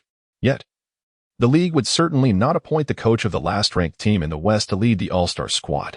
Oh, I misspoke. With the recent 2-game winning streak, the Los Angeles Lakers had leveled their record to match their next opponent, the Memphis Grizzlies, situating them both at the bottom tier of the Western Conference. It could be said that the outcome of the next game would determine who would truly assume the title of the class monitor in the West. Liang drove to the training facility. Although he had triumphed over the formidable Chicago Bulls the previous day, he granted his team only a half-day holiday, as their next match against the Memphis Grizzlies loomed just 2 days ahead. Training would resume in the afternoon as per usual. Upon entering the training grounds and observing the assembled players, Liang nodded in satisfaction. On his very first day in office, he had instituted a strict rule: if there was training scheduled for the day, tardiness would not be tolerated. Should anyone willfully disregard this edict without a reasonable explanation, Liang was more than willing to help the team save on salary expenditures. No one doubted his resolve. For Liang was not merely the head coach but also the general manager of the team, fully empowered to impose fines for lateness. The players, aware of the implications, were keen to avoid any loss to their own interests. As Liang, impeccably dressed in a suit, appeared at the sidelines, the players had grown accustomed to this sight. They recognized that during training sessions, Liang acted more as a commander, meticulously outlining all training drills and focal points, ultimately delegating the execution to the assistant coaches who guided them through each task. Liang predominantly observed the players' conditions and the discrepancies that arose during training, ensuring timely corrections and modifications. Initially, the players found it somewhat challenging to adapt, but after nearly a month of acclimatization, they became quite accustomed to it. Furthermore, Liang did not always don a suit or trench coat while on the sidelines. At times, he would change into training attire and join the players on the field for guidance. Today, following an intense match the previous day, the coaching staff had organized a relatively relaxed training session focused primarily on recovery. This was intended to help the players maintain the momentum from their last game, resulting in a lighthearted atmosphere filled with laughter and camaraderie on the field. In such situations, the coaches typically refrained from intervention, including Liang occasionally. Liang would even mingle with his players, as he was merely a 27-year-old young man, sharing a similar age with those on the field. Observing the joyful and vibrant atmosphere of the training ground, Liang felt constrained by his suit and swiftly made his way to his office. He changed into a more casual athletic ensemble of short sleeves and long pants before returning to the training area. At that moment, as the training session concluded, players like Jabbar, Ben Wallace, and Tyrese Knight had already dispersed, some heading to the gym and others to the therapy room. Only a group of perimeter players remained, gathered around the three-point line, engaged in animated conversation. Upon approaching, Liang discovered that the team's core player, Elvin Johnson, was cheerfully inviting everyone to participate in a three-point shooting contest. How about it, everyone? Consider this an opportunity for Robert to acclimatize to the three-point shooting contest. Within a minute, each person will shoot 5 balls from 5 different spots. The one who scores the most wins. However, for every missed shot, one must contribute 100 towards the meal after training. What do you think? Listening to Johnson's proposal, the group was eager to participate. Even Jabbar, who returned to retrieve his forgotten training gear, showed interest in joining. Johnson was keen on having as many participants as possible, and after counting, he found there were exactly 10 players present, including Jabbar. This allowed for 2 rounds of competition, determining the top 3, who would then compete for the ultimate victory. Mirroring the All-Star 3-point contest format, the eventual winner would not only enjoy a sumptuous meal at no cost but also have the privilege of choosing the dining location. Excited by Johnson's arrangement, the players quickly set the stage for a unique 3-point shooting contest within the Lakers' training facility. The first to take the court was Jabbar. And to everyone's astonishment, he scored an impressive 13 out of 25 shots, achieving a success rate exceeding 50. Particularly remarkable was his shooting technique from directly in front of the basket. Amidst the surprised gazes of Johnson and the others, Jabbar executed a skyhook from an extended range, sinking 4 out of 5 attempts. "Hey, isn't that a foul?" exclaimed Kobe, standing nearby, wide-eyed at Jabbar's high accuracy. "What do you think, coach?" Johnson turned to Liang, still standing on the sidelines, seeking his opinion. Liang candidly admitted that he was astonished upon witnessing Jabbar's unique shooting style for the first time. However, upon hearing Johnson's inquiry, he chuckled heartily, exclaiming, "Of course, that's no problem. Kareem, you still have this trick up your sleeve. Practice a bit more. And who knows, it might just salvage our defeat in a crucial moment during a game." With a laugh, Kareem responded affirmatively, "Absolutely, if you're willing, coach." After completing his shots, he simply took his training gear and departed. The others made no attempt to stop him, as they too were proud individuals, convinced that they could not possibly be outperformed by a center in the realm of 3-point shooting. Yet, the subsequent performances were a relentless assault on Liang's psyche. Robert Horry, the second to take the stage, managed an impressive 18 out of 25. Johnson scraped by with 10 out of 25. However, the elite perimeter shooters faltered with scores of 7 out of 25 and 8 out of 25. What was going on? The final entrant, Kobe, delivered a dismal 2 out of 25.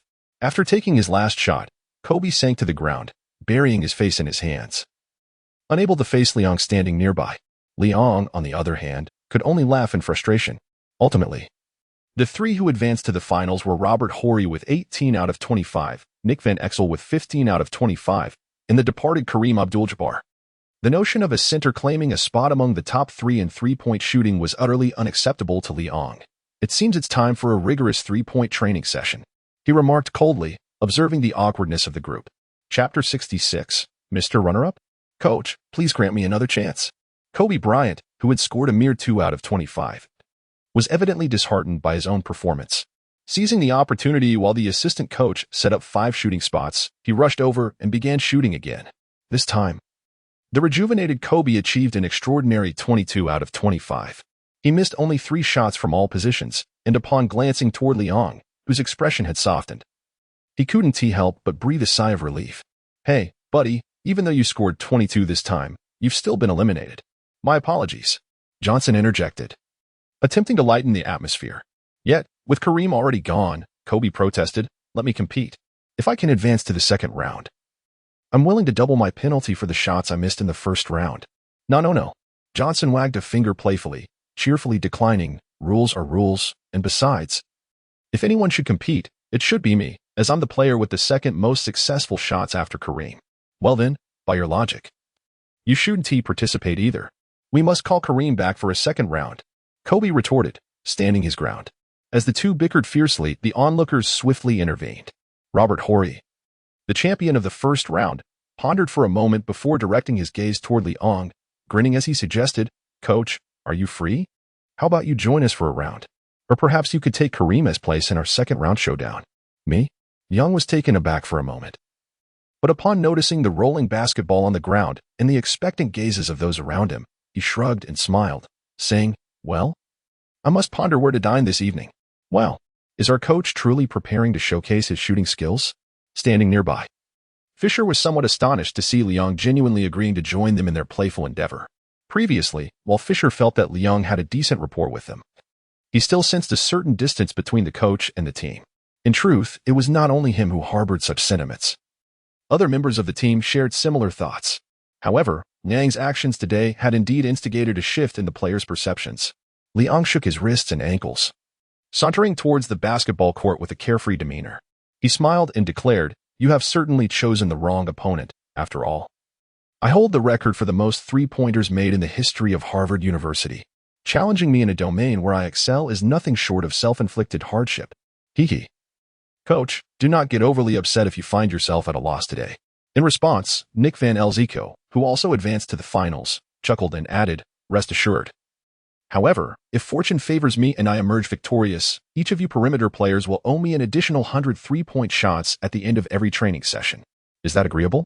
Liang's gaze shifted, and he promptly proposed a wager that was relatively easy to fulfill. The crowd exchanged glances, ultimately acquiescing with haste. For professional players, completing 100 three-pointers is not an insurmountable challenge, especially when the opponent is their own coach. If one cannot outshoot their coach, what face do they have to call themselves a professional athlete? However, had Liang been aware of the thoughts swirling in their minds, he might have found it laughable. For whether in his past life or this one, Liang had devoted the most time to perfecting his three-point shooting. Particularly during his previous life in the era dominated by the Curry TN, his fascination with the three-pointer only deepened, despite his subpar basketball skills.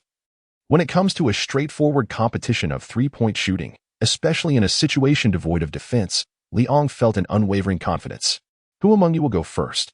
Liang was still on the sidelines, engaging in simple warm-up exercises while observing Nick Van Exel and Robert Horry, who had both advanced to the finals. At last, the two exchanged glances, and with Robert Horry's gracious concession, Nick Van Exel took the lead at the shooting position. After adjusting his breathing, he launched into his shots. This time, bolstered by the foundation laid during the first round, Nick Van Exel's rhythm gradually returned as he completed 25 shots in a mere 58 seconds, successfully sinking 15 of them. Shaking his slightly swollen wrist and giving a dismissive nod, Van Exel ceded the stage to the poised Robert Horry, who had been eagerly awaiting his turn. Perhaps due to his dedicated practice and preparation for the three-point contest, or the fact that Robert Horry had been in excellent form lately, he finished his 25 shots in just 55 seconds, netting an impressive 20. As the final basketball arced beautifully through the air and swished through the net, Robert Horry raised his arms in triumph, exclaiming, "Champion is here! Champion is here!" Observing the jubilant Horry, Kobe, who had just scored 22 points in his second round, grumbled discontentedly from the sidelines, "Robert, the coach hasn't shot yet." Oh, and indeed, there was the head coach. An elated Robert approached Liang, gesturing invitingly, for he could hardly believe that his own coach could surpass him in his area of expertise. "You are an excellent coach and a remarkable team manager. But the three-point shot is the player's domain," Robert Horry mused, firmly convinced that Liang, who had never played the game nor undergone any systematic training, could not possibly excel at shooting three-pointers. "Coach, you can simply shoot 25 from your strongest spot without needing to change positions," Horry sincerely suggested as he strolled toward the corner, yet he seemed to regard the championship as a guaranteed victory within his grasp. Liang gazed at Robert Horry, whose demeanor exuded an air of arrogance, and let out a derisive snicker. He then positioned himself at the corner three-point line, smiling as he addressed the 5 basketballs laid out before him. "No need for that. Allow me to demonstrate the true prowess of Harvard University's three-point champion."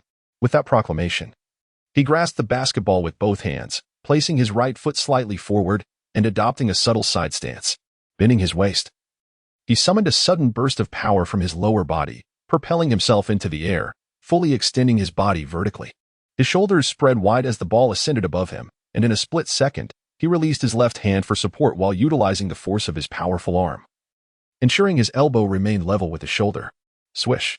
Before the spectators could fully comprehend the moment, Liang had already sunk a flawless three-pointer.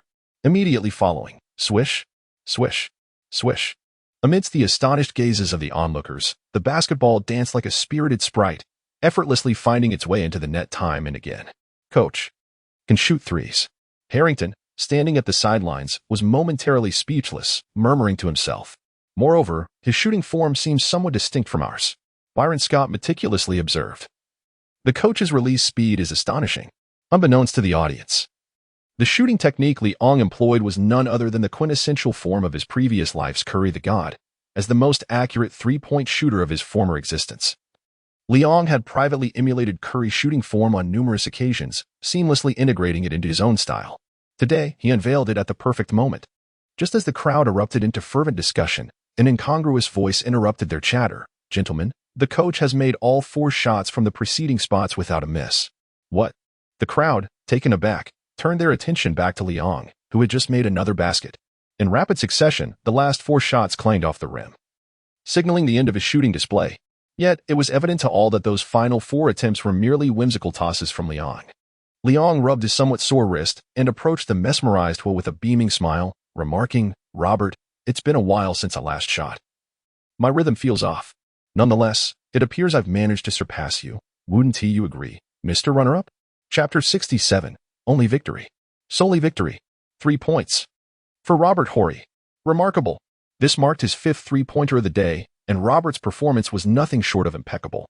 At that moment, within the FedEx Forum, the neutral commentator could hardly conceal his palpable excitement as he swiftly remarked, "Just a couple of days ago, the Los Angeles Lakers ended the Chicago Bulls' 10-game winning streak at home, and they have now arrived at the Grizzlies arena with great momentum. Initially, we anticipated a showcase from Jabbar, or perhaps Eddie Jones, or even the high school sensation Kobe Bryant. Yet, unexpectedly, the player who has erupted today is none other than the starting small forward, Robert Horry. His shooting touch is ablaze." As the commentator continued to relay the action from above the court, Donovan, sitting on the visiting team's bench, observed Liang with a humorous expression, saying, "Sir, this is the 5th time Robert has glanced your way today. With each three-pointer he sinks, he steals a glance at you. It seems that day's impact on him was quite significant." "Aha." Liang sheepishly scratched his head and chuckled, reflecting on how he had unexpectedly triumphed over Horry during the 3-point contest, feeling a surge of confidence that day. This led to Robert Horry in the following 2 days, fervently practicing his 3-point shots alone after team training. However, Liang took great pleasure in this development, recognizing that Horry's improved accuracy in 3-point shooting would undoubtedly bolster the team's performance. In fact, after the contest concluded, Liang entrusted all the winnings to Byron Scott, requesting him to treat the team to a celebratory meal. Liang was acutely aware that the presence of the head coach at player gatherings could inhibit their camaraderie. Despite being only 27 years old, he recognized the importance of maintaining a respectful distance from the players. Thus, after observing the players jovially departing, he promptly convened all assistant coaches in the strategy meeting room. He instructed them to compile and analyze all collected data and footage concerning the Memphis Grizzlies, culminating in a comprehensive report that highlighted the team's offensive and defensive strengths. As the head coach, it was his responsibility to discern any vulnerabilities in the Grizzlies' tactics through this report, enabling him to devise corresponding strategies to deliver a decisive blow during the game. Although the role of a head coach may appear straightforward, executing it effectively is far from simple. Even with the information already meticulously gathered, analyzing it would take more than just a few fleeting minutes. After reviewing the provided materials and footage in the strategy meeting room with his assistant coach, Leon finished the last sip of his cola and inquired, "What are your thoughts, gentlemen?" "Boss, the tactics of the Grizzlies are rather straightforward and clear. Their offense revolves around point guard Gerald Wilkins and small forward Blue Edwards. Although they have selected rookie Sharif Rahim today, who performed decently, the Grizzlies primarily rely on this backcourt duo. Together, they account for nearly half of the team's shot attempts," one coach quickly analyzed. It's also noteworthy that since the start of the season, after their head coach solidified Wilkins' position, the player's assists have increased from 3.6 last season to 6.5 this season. He can certainly be regarded as a proficient facilitator. Yet, even so, that is still 0.3 assists fewer than our Elvin, isn't it? Another coach jested, eliciting a wave of laughter throughout the strategy meeting room. Leong chuckled and shook his head. It is noteworthy that Elvin Johnson has averaged 6.7 assists per game this season, primarily while being positioned in the paint by the former coach, Harris. As a point guard, Elvin has hardly played in that role. Yet under such circumstances, his average assists still surpass those of the opposing team's starting point guard. This, indeed, serves as a form of irony for the adversary. Thus, it can be inferred that if we can effectively neutralize Wilkins from the opposing side, victory in this match will be within our grasp. Although Leon's inquiry was phrased as a question, his unwavering tone compelled all the coaches to nod in agreement. Thus, prior to the match, in the locker room, after meticulously outlining the tactics, Leon forcefully struck the tactical board and addressed the assembled players, who were already donned in their uniforms. "Lock down Wilkins for me. Let their minds be rendered utterly paralyzed during this match, whether on the offensive front or in defense, even when without the ball. Make sure the opposition feels your physical presence intermittently. Play with a greater intensity. Understood, sir. Liang nodded in satisfaction at the fervent desire to win and the serious attitude displayed by his players. At the same time, he made adjustments to the lineup for the game. He replaced Jabbar, who had played for 35 minutes in the previous match, and moved Robert Horry to the power forward position, forming an interior combination with Tyrese Knight. Additionally, he promoted the team's sixth man, Kobe Bryant, to the starting lineup, substituting him for Horry at small forward. Coupled with the existing backcourt duo of Eddie Jones and Elvin Johnson, the Lakers maintained their height while significantly enhancing their agility. At the outset of the match, the Grizzlies managed to take the lead through the collaboration of Wilkins and Edwards. But their advantage lasted merely 2 minutes before the Lakers launched a 10-2 run, leaving the Grizzlies in disarray. Although Wilkins sought to create opportunities through his teammates' active movement, it was evident that the Grizzlies players fell short compared to the Lakers. Several times, the Grizzlies' inside players found openings, but either Knight blocked their attempts or Robert Horry's interference rendered their efforts fruitless. Throughout the first 2 quarters, the Grizzlies were plagued by continuous errors. Frustrated, Wilkins attempted to leverage his speed to evade Elvin Johnson's defense, unaware that the towering opponent, nearly 2 heads taller than him, possessed commendable speed as well. Johnson's remarkable agility even allowed him to swipe the basketball from Wilkins' grasp. As the game progressed, Wilkins became increasingly anxious, disregarding his coach's pregame strategy, which only exacerbated the widening score gap. Particularly, with 2 minutes remaining in the third quarter, the Lakers, through patient ball movement and active positioning, found Robert Horry at the top of the arc with a staggering 3-meter gap from the nearest defender. This highlighted how the Lakers' offense had dismantled the Grizzlies' defense. Following Horry's 6th three-pointer of the game, Liang smiled at Donovan, remarking that the game was effectively over. With a sweeping gesture, he substituted the starters, giving ample play time to previously less featured players like Fisher and Harrington. The final score read 120-85, as the Los Angeles Lakers secured a resounding victory over the Memphis Grizzlies, subsequently elevating their ranking to second from the bottom in the Western Conference. However, Liang felt this was merely the beginning. He aimed to silence his critics, believing that such performances were insufficient. Victory was paramount. Only through continual triumphs could the foolishness of previous remarks be illuminated. After the game against the Grizzlies, Liang finally breathed a sigh of relief. However, he was aware that this weekend he would lead the team on an expedition to San Antonio to challenge the Spurs, followed by a home game against the currently 4th-ranked Orlando Magic in the Eastern Conference. Completing these 2 matches would bring him to the All-Star break of the 96-97 season, affording him nearly a week of respite. On paper, the Spurs were undoubtedly a formidable contender this season, boasting the likes of Admiral Robinson in the paint and the Iceman George Gervin on the perimeter, with other stalwarts like Sean Elliott and Avery Johnson. Their configuration suggested a strong playoff presence, though perhaps a championship run remained distant. Yet, the season took a dramatic turn when David Robinson suffered a severe ankle injury resulting in a torn calf ligament, sidelining him for the entire season. Consequently, the offensive burden fell squarely on Gervin's shoulders. Unfortunately, calamity struck again.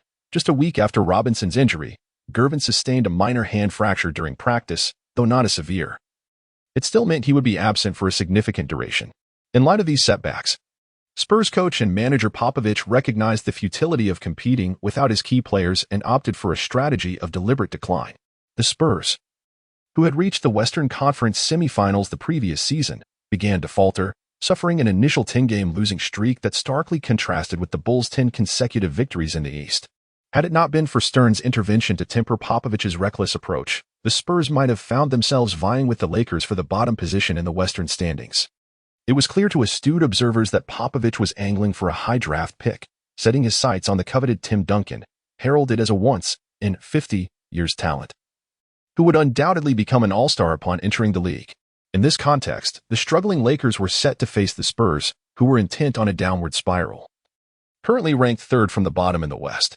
However, Liang was confident that the current Spurs posed no match for the resurgent Lakers, even with Gervin's return. The Lakers' defensive framework was beginning to solidify, while the offensive core of Elvin Johnson and Jabbar was in exceptional form. Since Liang designated Elvin Johnson as the team's offensive centerpiece, Johnson's demeanor had brightened considerably. Liang granted him ample freedom to dictate the pace of the game, whether to score himself or facilitate his teammates' scoring opportunities. Johnson responded to Liang's trust with commendable performances that earned him the confidence of his teammates. While his statistics might not have dazzled during Liang's tenure, His impact and threat on the court were palpable to even the most casual observer. Fans in Los Angeles were increasingly inclined to chant Magic in reference to Johnson, who graciously embraced the title, captivating more spectators with his infectious smile and extraordinary skills. Unsurprisingly, Johnson's stellar play attracted interest from several teams, but Liang remained resolute, rejecting all offers without hesitation. Certainly, among the proposals, there were a few that captivated Liang. One of which was the offer from his next opponent, Popovich. He suggested exchanging the team's star, George Gervin, for their own Elvin Johnson, while also requesting that the Lakers include their recently signed free agent, Ben Wallace. To be candid, trading a well-established star for a rookie from another team, along with an undrafted player, regardless of the rookie's recent commendable performances, seemed ludicrous. The mere existence of this proposal led the Lakers' current assistant manager, George, to question whether Popovich had lost his senses. Including George Gervin in any trade would undoubtedly incite frenzy among the other 28 teams in the league. This is the Iceman George Gervin, who has just turned 30 and is at the peak of his career. At the beginning of the season, there were even reports suggesting that the Denver Nuggets were willing to trade their core player, English, straight up for George Gervin. It is noteworthy that English had consistently ranked among the top 5 in the regular season MVP race last season, although the Nuggets general manager swiftly refuted the rumor. It nonetheless underscored Gervin's immense value. Consider Elvin Johnson. No matter how talented, he is merely a rookie. Can he truly be compared to an MVP candidate like George Gervin? As for Ben Wallace, George instinctively dismissed him. Upon receiving this proposal, George felt an urge to sign it immediately, yet he recognized that the decision was beyond his purview. He understood how highly their general manager and coach, Leon, regarded Elvin Johnson. This sentiment was well known even among the fans in Los Angeles. He was acutely aware that in this matter, it would be prudent not to act on impulse. Therefore, when he presented the Spurs offer to Leon, the response was succinct: no trade. Leon decisively had George wipe his sweat, secretly relieved that he had not acted inappropriately. Although he felt a tinge of regret, he nonetheless responded via fax to Coach Popovich of the Spurs: Elvin Johnson is an untouchable asset for our team. Both the owner and the coach hold him in the highest regard. We will absolutely not entertain any trade involving such a player. Just as George lamented the missed opportunity for the trade, Popovich, upon receiving the reply, breathed a sigh of relief. To be honest, after witnessing Elvin Johnson's remarkable performance, he had entertained some thoughts of his own. While their core player, George Gervin, was indeed impressive, Popovich believed that if his team were fortunate enough to secure the first overall pick this season, acquiring Tim Duncan would render the need for a ball-dominant perimeter player considerably less pressing. Instead, it would be wiser to pursue a promising point guard who could be developed into the offensive engine of the team, potentially elevating their performance to new heights. Thus, in this context, Popovich submitted his offer to the Los Angeles Lakers, but soon regretted it. All his actions were predicated on the assumption of securing the first overall pick. While there was a possibility of contention for it, it remained just that, a possibility. To place their core player on the trading block before anything was settled would be tantamount to drinking poison to quench thirst. Chapter 69. Perhaps he could achieve more. However, when Popovich sent this audacious offer to the Lakers, he had already mentally prepared himself for the loss of his perimeter star. No team would turn down an all-star player for merely a rookie. Nevertheless, the Lakers' response was swift yet surprisingly resolute, albeit delivered in a very courteous tone: not for sale. This reply piqued Popovich's interest, especially in light of the recent controversies surrounding the coaching situation, which had stirred the entire American basketball community. The newly appointed head coach, Liang, had been heavily criticized by the basketball media. In such a climate, it was hard not to notice the Lakers, particularly since Popovich was an insider in the NBA. Initially, Popovich thought that Lakers owner Jerry Buss had lost his mind for appointing a mere 24-year-old general manager as head coach. To Popovich, this decision seemed utterly absurd.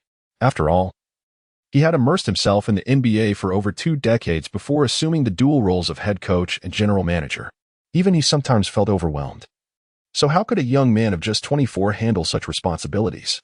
This skepticism colored Popovich's view of Liang and the Lakers, as he felt they lacked the fundamental respect for the sport of basketball, leading to predictably poor outcomes.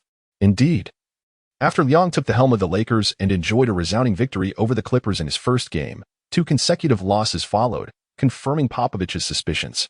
Following a defeat to the league's bottom team, the Toronto Raptors, Popovich jokingly remarked to his chief assistant and team manager, Mike Brown, "It seems we've gained a formidable competitor in the race for the first overall pick next year." This elicited a wry smile from Brown. However, The subsequent developments defied Popovich's expectations, particularly when Mike Brown, slightly out of breath, rushed over to excitedly inform him, "Greg, did you see the news about the Los Angeles Lakers yesterday?" "What news? Did they lose again?" Popovich replied, not looking up from the documents he was handling. "Mike, that's not news. You should get used to it." He glanced up at his chief assistant and asked with a smile, "Did they lose badly?" "No, they won. They defeated the league leaders, the Chicago Bulls." "Oh, they lost. What? They won? And against the Bulls?" Upon hearing this, Popovich finally set down the pen he had been signing with and inquired seriously, "Was Jordan resting?" Brown's face fell. As the coach had often rested key players for seemingly no reason this season, even George Gervin, who had just returned from injury, sometimes sat the entire game on the bench. The public explanation was that Gervin's hand injury had not fully healed. Realizing the implications, Brown quickly shook his head and said, "The Bulls had their full roster. The game was fiercely contested until the final 3 minutes of the fourth quarter, when Jordan was ejected." "Jordan was ejected?" Popovich was genuinely astonished. "Isn't this the first time he's been thrown out this season?" "Actually, it's the first time in this season and the last. Even including last season's playoffs. Jordan rarely commits more than 5 fouls." Brown explained with a wry smile. Hearing this, Popovich became intrigued and requested that Brown bring over the game tape of the Bulls versus Lakers match. They watched it from start to finish. And upon seeing Jordan's ejection at the last moment, Popovich reclined in his chair, rubbing his temples in contemplation. Elvin truly dominated Pippen and Harper in this game. If one didn't know better, they would find it hard to believe he is merely a rookie, Brown remarked, observing Elvin Johnson's stellar performance, where he not only effectively neutralized Harper and Pippen but also made a crucial steal from Harper's pass intended for Jordan in the final moments. Elvin is impressive, but that young man seems even more formidable. Popovich, now sitting upright, rewound the tape to the moment Liang vehemently protested the referee's calls in the fourth quarter, murmuring, "His timing and in-game management are impeccable. However, I heard he was fined 10,000 after the game." Brown added with a chuckle, "A mere 10,000. Popovich replied casually, "I hear the Lakers are largely constructed by this young man?" "Indeed." Brown recalled the information quickly. Liang is not only the team's second-in-command but also serves as the general manager, overseeing all trade matters and player selections. He was the one who rejected our offer, even though it was communicated through a middle-aged voice. Brown shrugged, acutely aware of his boss's thoughts. "Boss, are you considering bringing him over?" "Indeed. How about if we made him the general manager of the Spurs? I believe if he joins us, we would navigate the trade market with far greater ease." Popovich nodded slightly, harboring no curiosity about how Mike Brown had discerned his thoughts. After all, his intentions were plainly etched upon his visage. It appeared that Brown possessed a unique perspective on the draft and young players, whether it was repositioning Irvin to point guard, selecting that high school prodigy, or considering the physically robust but offensively challenged undrafted player. It seemed that these individuals were all progressing in the right direction. This was precisely what the San Antonio Spurs required. Would it be possible to entice him to our team? I remain uncertain, yet I am striving for it. However, given his personal ties with the Lakers owner, it may prove rather challenging. The thought of the steadfast bond between childhood friends Jerry Buss and Leon led Brown to believe that the likelihood of Leon joining the Spurs was slim. Thus he did not speak too optimistically. "I shall do my utmost. If he were to arrive at the Spurs, I would gladly relinquish the general manager position to him." As Popovich perused Leon's dossier, he became increasingly convinced of the young man's boundless potential, particularly at the age of 27, if he were to indeed join the Spurs. A tenure of 40 years would not be out of the question. The video footage coincidentally showcased the Los Angeles Lakers triumphing over the Chicago Bulls, with Leon celebrating victory, his fists raised in exultation. His smile, radiating confidence, exuded an inexplicable brilliance that overshadowed the jubilant Lakers players surrounding him. Perhaps he could achieve even more. Chapter 70, an unexpected exchange. The afternoon sunlight flooded the entire office, despite it being the coldest months of January and February in the Northern Hemisphere. A stroll through the streets of Los Angeles would reveal many individuals casually donning nothing more than hoodies, relishing the warmth of the afternoon sun. At this moment, Leon slowly awoke from his chair in the office, stretching languidly before making his way to the floor-to-ceiling window, a warm cup of coffee in hand, observing the scene within the training facility. Although the afternoon practice had yet to commence, a few players were already frolicking on the court. And with the sunlight streaming in from the roof, everything appeared to be in perfect harmony. Leon reveled in the atmosphere, relishing the serene afternoon hours undisturbed by any distractions. As for the Spurs' attempts to recruit him, not only was this notion confined to the minds of Popovich and Mike Brown, but even if the Spurs had indeed reached out to Leon privately, he would undoubtedly dismiss the idea without a second thought, likely sharing it as a humorous anecdote with his friends. The Spurs, more aptly named the Popovich team, would not pose a challenge for Leon, even if he were to assume control and take on the role of general manager. However, if he were to witness Popovich mismanaging players, akin to how Coach Harris failed to utilize Magic Johnson, it would be far more painful than death for him. At that point, Popovich would not be as easily manageable as Coach Harris. Moreover, Leon remained blissfully unaware that he had garnered the attention of several prominent figures within the industry. Nevertheless, even if he were aware, it is likely he would remain indifferent, just as Leon contemplated how to strategically enhance the team's cohesion that afternoon. A gentle knock at the door jolted him back to the present. Returning to his seat, he placed his coffee on the table and cleared his throat, saying, "Please, come in." Young felt a twinge of curiosity about who might be visiting his office at this hour, especially since he had not informed anyone of his availability. And the afternoon's training schedule had already been disseminated by the assistant coach. The office door creaked open, revealing a somewhat unexpected face, Eddie Jones. Noticing Eddie's slightly awkward demeanor, Leon gestured for him to take a seat while he moved to the icebox behind him, smiling as he spoke. "Please, sit down. Eddie, would you like some coffee or a beverage? Just ice water for me." Eddie slowly settled into the chair opposite Leon, patiently awaiting his turn. "So, Eddie, what brings you here?" Young inquired. "Yes, sir," Eddie replied, and after a brief pause, he continued, "I would like to ask about the team's future plans for my role. Will I have the opportunity for more extended and consistent playing time in the upcoming matches?" A sudden pang struck Leon's heart as he sighed inwardly. Indeed, it is as I suspected. To speak candidly, ever since he selected Elvin Johnson and Kobe Bryant during the draft, Leon had instinctively regarded all other backcourt players merely as substitutes for the duo. Even though Johnson was merely a rookie, Leon resolutely defied the prevailing opinion and designated him as the starting point guard. As for Kobe, his status as a high school student, coupled with a lack of experience on the NBA stage, initially relegated him to the role of Eddie Jones' backup, while also serving as the team's sixth man. However, as time progressed, Kobe Bryant's playing time, which had been limited to less than 12 minutes under Coach Harris, surged to over 25 minutes, sometimes even reaching 30 minutes under Leon's stewardship. This increase in playing time necessitated sacrifices from other players, with Eddie Jones, another shooting guard, being the most affected. His average playing time, which had exceeded 35 minutes at the season's outset, plummeted to under 30 minutes, or even less. Such a drastic reduction was intolerable for a star-level shooting guard still in his prime, who had averaged over 20 points last season. Yet, Leon found himself powerless in this situation, for Eddie Jones had never been part of his long-term vision. He was merely a contingency to ensure backcourt strength until Kobe could mature. These thoughts flickered through Leon's mind, and thus, on the surface, he appeared to take little time to arrive at his conclusion. Playing time is earned through performance. If your performance is commendable, I will undoubtedly grant you ample playing time. Leon paused for a moment, observing the expression of the other party that conveyed a sense of inevitable understanding. Suddenly, he broke into a smile and said, "Eddie, as much as I would like to express it this way, you know it is better for us to be a bit more candid with each other." Liang's words suddenly cast a shadow over Eddie Jones's expression, as he became acutely aware that what followed might not be particularly amiable. "Eddie, I regret to inform you that in the forthcoming matches, you will remain a vital component of the team and the starting guard. However, sharing time with Kobe is an obligation you must embrace. There may even be instances when, should the team require it, you will need to accept a role coming off the bench."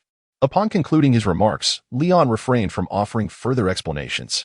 After all, anyone with a modicum of intelligence should comprehend that the future of the team would not rest with him, but rather with that high school prodigy. At that moment, Eddie felt a pang of discontent. After all, he was a shooting guard averaging over 20 points per game. Could it truly be that he was inferior to a mere rookie? A rookie still in high school, no less? Eddie gazed at Leon, whose expression remained composed, and contemplated inquiring about the reasons behind the shift. Yet, he recalled how Kobe consistently extended his training sessions until the latest hours and was always the first to arrive at the training facility each day. Additionally, the recent performances of their opponents had indeed been increasingly commendable. This reflection caused the words that hung on the tip of Eddie Jones' tongue to retreat into silence. After a moment of contemplation and a deep breath, he seemed to arrive at a resolute decision. "Therefore, sir, I hope to obtain your approval to depart from the Los Angeles Lakers. Liang was not surprised. He had anticipated this outcome from the moment the other party had explicitly stated their intentions. However, he still inquired, "Eddie, have you truly considered this thoroughly?" Eddie Jones chuckled, as if he had come to a realization that brought him relief. "Indeed, sir. The Los Angeles Lakers are not suitable for me. Nor am I for the Los Angeles Lakers. I aspire to gain more playing time, which the Lakers cannot provide. Hence I wish to join a team where I can actively participate in the games." Liang could only express his regret while also conveying the team's stance. "If that is the case, I can only wish you the best in realizing your aspirations in the future. Before the conclusion of this season's transfer window, should a suitable offer arise, the team will part ways with you. However, I hope you are mentally prepared. If no appropriate proposal comes, you may have to wait until next season. Of course, I completely understand." Eddie Jones rose, extended his hand with a smile, and said, "Then, coach, I shall head to training now?" "Go ahead." Liang nodded and, after watching the other party depart, picked up the phone to call his assistant, George. "George, could you kindly compile a list of players who have recently expressed interest in a trade and send it to my office?" "Thank you." Liang was aware that he would soon be quite occupied. Chapter 71, Collective Effort.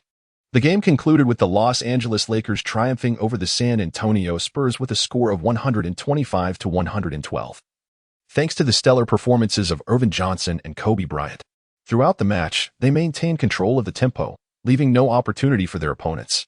In the ESPN studio, Kenny and Berkeley exchanged knowing smiles, particularly recalling Berkeley's recent victory in a wager against B.J. Armstrong during the game against the Bulls, which had automatically positioned him as a supporter of the Lakers.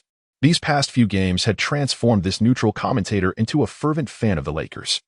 Following his partner's commentary, Berkeley remarked, "Not only Earvin and Kobe, but even Osceola Harrington could be deemed as a secret weapon in this match."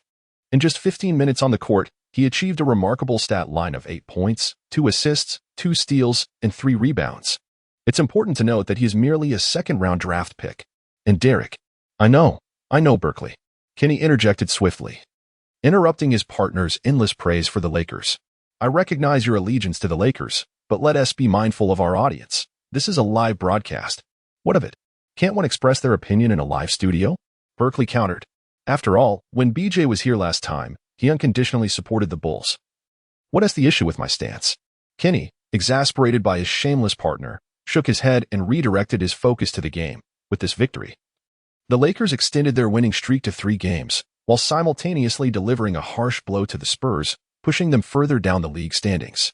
The Spurs are now only 1 victory ahead of the last-placed Raptors. Another loss could be dire. Before Kenny could finish, Berkeley chuckled and teased, "However, it is evident that the Spurs, with their center Robinson sidelined for the season, are clearly angling for the #1 draft pick next year." "Indeed. Let us extend our best wishes to the Spurs in achieving their aspirations," Kenny replied with a smile. Meanwhile, within the confines of the Alamo Dome, as the game concluded, Liang approached the Spurs coaching staff to shake hands with Coach Popovich. Observing the scrutinizing gaze from Popovich, Liang felt a mix of confusion and amusement as he left the court. Throughout the match, he had hardly moved from his seat, as his players executed the game plan he had devised. Although the Spurs initially fielded their perimeter star, George Gervin, and even took an early lead, Popovich surprised everyone by substituting the hot-handed Gervin out of the game just as Liang was preparing to call a timeout to discuss a strategy against him. From that point on, Gervin did not return for the remainder of the game. This decision led Liang to forego any adjustments, as it was clear that the Spurs were intentionally controlling the game's flow, a situation he found rather agreeable. If they were not inclined to win, he saw no reason to disturb the peace. Thus, in a tranquil atmosphere, his team comfortably overcame their opponents. Liang found himself enjoying the match like a fan, seated on the sidelines for the entirety of the game. Even during official timeouts, it was his chief assistant, Donovan, who took charge of strategizing with the players. Those watching the live broadcast of the match would have noticed that Liang's demeanor mirrored that of an ordinary fan, staring blankly at the court, occasionally exchanging casual remarks with Donovan. His relaxed expression suggested that their conversations were more akin to friendly banter than tactical discourse. After the game concluded, Liang paid no mind to whether Popovich had deliberately lost or if there were other underlying reasons. After exchanging pleasantries, he led his team back to Los Angeles that very night, as they were set to face the formidable Orlando Magic in 3 days, marking the Lakers' final game before the All-Star break. Liang did not wish to suffer a defeat before the team's holiday. Yet he also sought to avoid imposing undue pressure on his players. Thus, on the evening prior to their arrival at Los Angeles Airport, he rose from his seat on the plane, clapped his hands, and captured the attention of everyone present. "Well done tonight, gentlemen.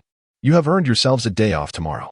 The jubilant cheers and whistles erupted as the Lakers reveled in the prospect of a day of leisure. Once the excitement subsided, Liang raised his voice and, with a finger pointed earnestly, declared, "In 3 days, we face the Orlando Magic. This will be our final match before the All-Star game. Therefore, I expect no one to be late for training tomorrow, not even by a minute." Observing the resolute nods from his teammates, he then extended a second finger. "I also hope you refrain from excessive revelry during your day off. Should anyone arrive at the training session the day after tomorrow appearing lethargic or lackluster, I will not hesitate to grant them an extended period of rest." Liang pays no heed to the private lives of his players, as long as they maintain their performance on the training field and during matches.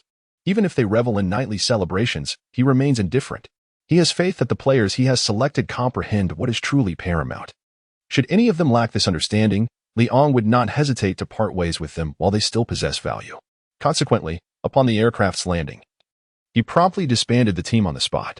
Upon returning to the apartment he had rented adjacent to the arena, Liang engaged in a brief refreshment before collapsing onto his spacious bed, succumbing to a deep slumber. After all, there were numerous matters awaiting his attention the next day. The following day, Liang drove his vehicle to the training facility, arriving alone to find the empty gymnasium occupied by a solitary figure practicing shots. Upon closer inspection, as he had anticipated, it was none other than Kobe Bryant. Standing in the corridor, Liang couldn't help but marvel at the dedication of the future Lakers legend. Despite the various issues surrounding Kobe, his training attitude was undeniably admirable, a quality cherished by every coach. Have you ever witnessed the dawn in Los Angeles? Is it merely a whimsical phrase? After observing Kobe for a while, Liang refrained from interrupting his practice and proceeded to the strategy meeting room upstairs, where numerous assistant coaches awaited. Without preamble, he addressed them. "I apologize for summoning you all, but I trust you understand the purpose of our gathering today. It is to prepare for our upcoming match against the Orlando Magic in 3 days. I hope you all will collaborate effectively to ensure we conclude our final game before the All-Star break on a victorious note." Chapter 72, The Girl Watching the Game. On February 12, 1997, outside the Los Angeles Dome, throngs of fans clad in Los Angeles Lakers jerseys gathered in small groups, eagerly awaiting entry to witness the NBA game. With the Lakers recently enjoying consecutive victories, many local fans began to shift their attention to this newly formed team that had only joined the league last year. The sales of Lakers jerseys were on the rise, particularly following their triumph over the top-ranked Chicago Bulls, leading to an unprecedented demand that left sports stores bereft of stock. Notably, despite the Los Angeles Clippers currently boasting a better record, the Lakers' dazzling style of play and impressive performance were gradually overshadowing their local rivals. Thus, this evening marked the Lakers' second home game following their victory over the Bulls, with their formidable opponent being the Eastern powerhouse, the Orlando Magic. Nevertheless, a multitude of fans flocked to the arena, hopeful that the Lakers could once again triumph over the Magic. "Hey, Annie, hurry up." A petite and graceful woman, clad in an oversized hoodie and sporting oversized sunglasses that obscured much of her face, waved a drink in her hand, beckoning to another girl who was purchasing popcorn nearby. "I'm coming," replied a tall girl, her voice reminiscent of a lark, as she hurried over, clutching a box of popcorn that was nearly overflowing. "I told you to arrive earlier, and didn't you say you weren't fond of basketball? What's the occasion today?" "Oh, didn't I mention that the movie I produced is premiering in Los Angeles on February 14th?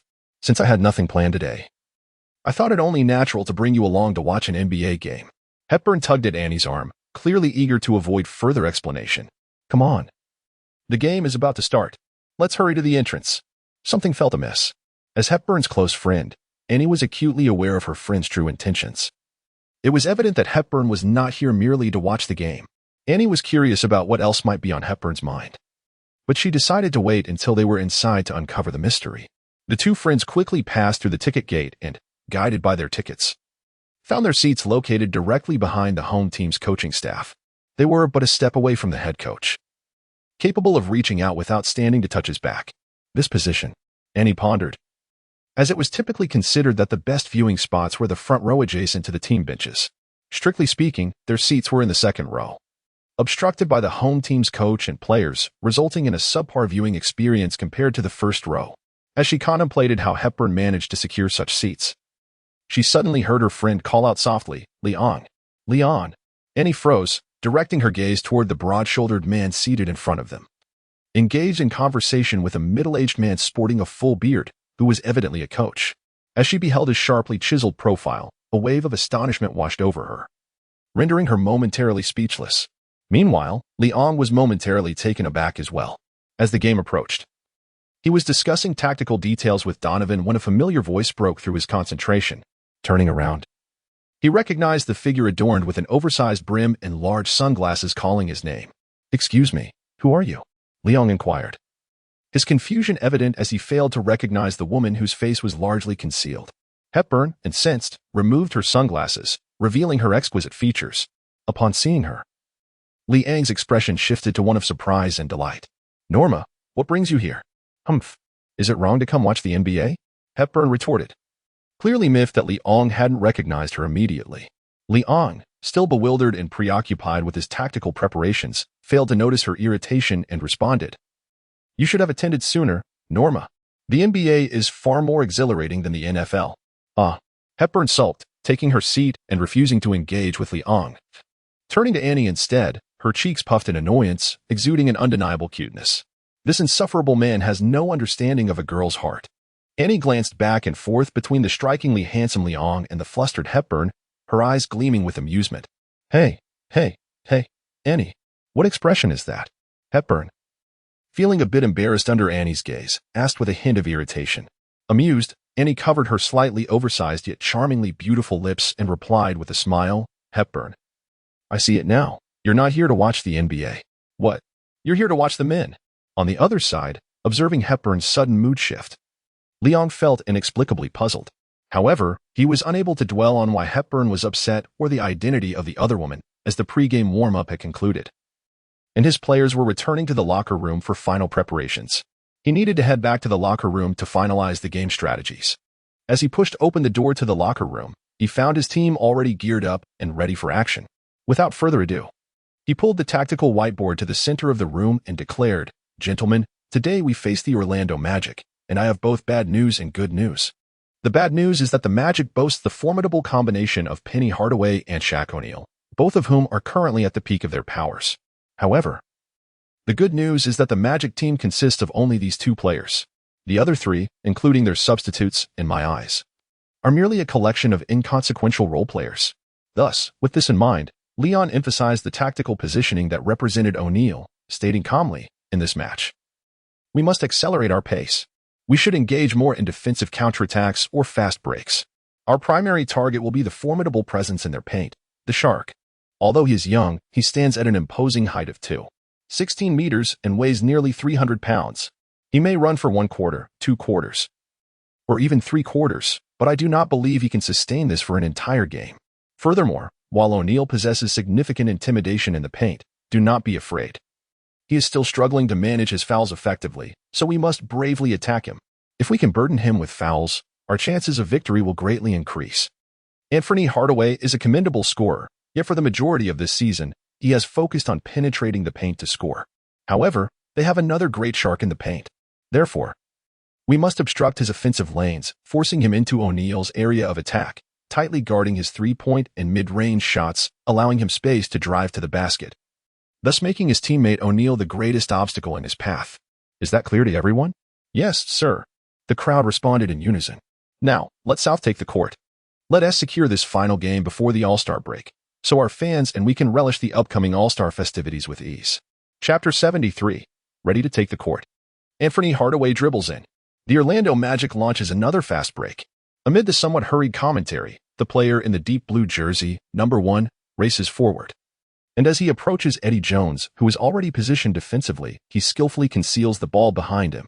By the time the basketball reappears, it has inexplicably landed behind Eddie Jones. Hardaway deftly spins past Jones's front defense, and at this moment, there is no obstruction in his path. Yet, rather than opting for a thunderous dunk, Hardaway executed an exquisitely graceful layup to conclude the offensive play. Even Leon, who had risen from his seat, could not help but admire the beauty of it. While the league is filled with athletes capable of dunks, witnessing such a simple layup was truly delightful. Currently, Only the penny in front of us could achieve such elegance. Truly, he is regarded as the best successor in Jordan's eyes. Wait. Although there remains a Jordan reigning supreme in the league, this Jordan is not the same as that one. Hence, calling Hardaway the most graceful guard in the league is not unwarranted. Nevertheless, at this moment, Leon had no time to appreciate the beauty of the layup. Instead, he called Nick Van Exel, seated at the end of the bench, to his side. Nick, you need to replace Elvin. You know what to do, right? Coach. Do you mean to slow down the pace? Nick replied after observing his team's somewhat disorganized offensive rhythm. Bingo. Leon cast an appreciative glance at Van Exel. It must be acknowledged that point guards who remain active in the league past the age of 30 undoubtedly possess remarkable skills. Just moments ago, Hardaway's ability to orchestrate a fast break stemmed from an error made by Elvin Johnson. As the match commenced, both teams engaged in a tentative exchange of offensive and defensive maneuvers before quickly escalating into a fierce contest. Elvin Johnson, heeding Liang's directive, sought to elevate the tempo of the game, aiming to execute fast breaks or quick attacks. However, he overlooked a crucial factor at the outset. The players of the Magic were at their peak in terms of stamina and concentration. In the initial phase, Johnson attempted several aggressive drives. Whether it was distributing the ball after drawing a double team or leveraging his height to forcefully penetrate Hardaway's defense, he did create some chaos in the Magic's defense. Yet, these efforts were accompanied by his own mistakes. Just moments ago, Johnson penetrated the paint and, after attracting a double team, intended to pass the ball to Robert Horry in the corner. Unbeknownst to him, Hardaway was already positioned on the passing lane, effortlessly intercepting the ball. Thus, a series of consecutive errors not only allowed the opposing team to score repeatedly but also gradually dismantled both the offensive and defensive structures of his own team. Leon swiftly discerned the issues plaguing his team. A glance at Stan Van Gundy, the rotund coach seated on the opposing bench, elicited a quiet murmur from him. Indeed, renowned coaches from past eras possess considerable acumen. He promptly substituted the increasingly erratic Elvin with Nick Van Exel. To be candid, the 34-year-old Van Exel had joined the Lakers this season through a free agent signing, primarily drawn by the lucrative contract that surpassed those offered by other teams. It is worth noting that he had largely been relegated to the end of the bench, with his role primarily consisting of waving towels and delivering water to the starters, rarely getting a chance to step onto the court. Even this year's rookie, Derek Fisher, had been prioritized over him in the rotation. However, Van Exel was not overly perturbed. He had already resolved to play a season or two more before retiring and had long since shed the youthful bravado of his earlier days. He understood that this league ultimately belonged to the younger generation. Today, in a mere 5 minutes from tip-off, it was an unprecedented occurrence for the head coach to call upon him so soon. Yet, the battle-hardened Van Exel remained unfazed. His sole focus was how to execute the coach's directives upon entering the game. Utilizing a dead ball opportunity, Elvin Johnson and Nick Van Exel executed the substitution. Johnson, with his head hung low, realized his recent performance had been subpar. As he passed by Leong, he dared not raise his gaze. However, Leong offered a reassuring pat on his shoulder, intoning, "Return to your seat and observe how the veterans handle such circumstances." The Lakers made the first adjustments, demonstrating Liang's astute responsiveness to the game. The commentators, witnessing this change, lavished praise upon him, though the Lakers maintain a slender 1-point lead over the Magic. Even the fans can see that this advantage is solely due to their defense, as their offense has faltered 3 consecutive times. Let us see if the introduction of Nick Van Exel will alter the offensive dynamics. Before the commentators' words had fully dissipated, the Lakers successfully thwarted another Magic offensive attempt. Kareem Abdul-Jabbar, having secured the defensive rebound, promptly handed the ball to Van Exel. The moment Van Exel received the ball, he initiated a rapid advance, aiming to catch the Magic off guard. Unfortunately, the entire Magic team retreated with remarkable speed, and as Van Exel penetrated the paint, he spotted Shaquille O'Neal charging towards him like a predatory beast. Compelled to alter his course, Van Exel circled around the Magic's interior, re-emerging beyond the 3-point line. With a fast break thwarted, it was time to engage in a half-court battle. Directing his teammates' movements, he passed the basketball to the now-positioned Abdul-Jabbar in the paint. O'Neal, fully aware of the necessity to prevent any incursions into the restricted area, applied relentless pressure with his powerful frame. Abdul-Jabbar tested the defensive intensity and promptly abandoned the idea of a direct confrontation. With a deft feint, he began to maneuver toward the free-throw line. Then, an exquisitely executed skyhook emerged before the spectators, his left hand shielded against O'Neal's block, while his right hand hoisted the ball high. A flick of the wrist sending the basketball arcing gracefully into the net. Success. The commentator's exclamations resonated throughout the arena. Liang's substitution proved immediately effective. Then Exel, upon his entrance, delivered a brilliant assist, not only aiding Abdul-Jabbar in scoring, but also breaking the Lakers' three-possession scoring drought. Leon was quite pleased with Van Elsie's choice, skillfully managing the tempo by transitioning from fast to slow. He cast a glance at Elvin Johnson, who was intently watching the game from the bench, and inwardly nodded in approval. However, despite the team's breakthrough in offense, they suffered a significant blow on the defensive end. O'Neal, who had just failed to secure a defensive play, was seething with frustration. At merely 25 years of age, in the prime of his career, he found it unacceptable that he could not contain a player 10 years his senior. This realization drove O'Neal to a frenzy. If he could not defend, he would obliterate them with unmatched offense. With this thought, he extended his massive hand, demanding the ball. Hardaway, dribbling beyond the three-point line, initially intended to take the shot himself, buoyed by his hot hand. However, upon seeing the determined gaze and fierce expression of the shark in the paint, he reconsidered and passed the ball inside. Shaquille positioned himself, calling for the ball from Anthony, who delivered it to him.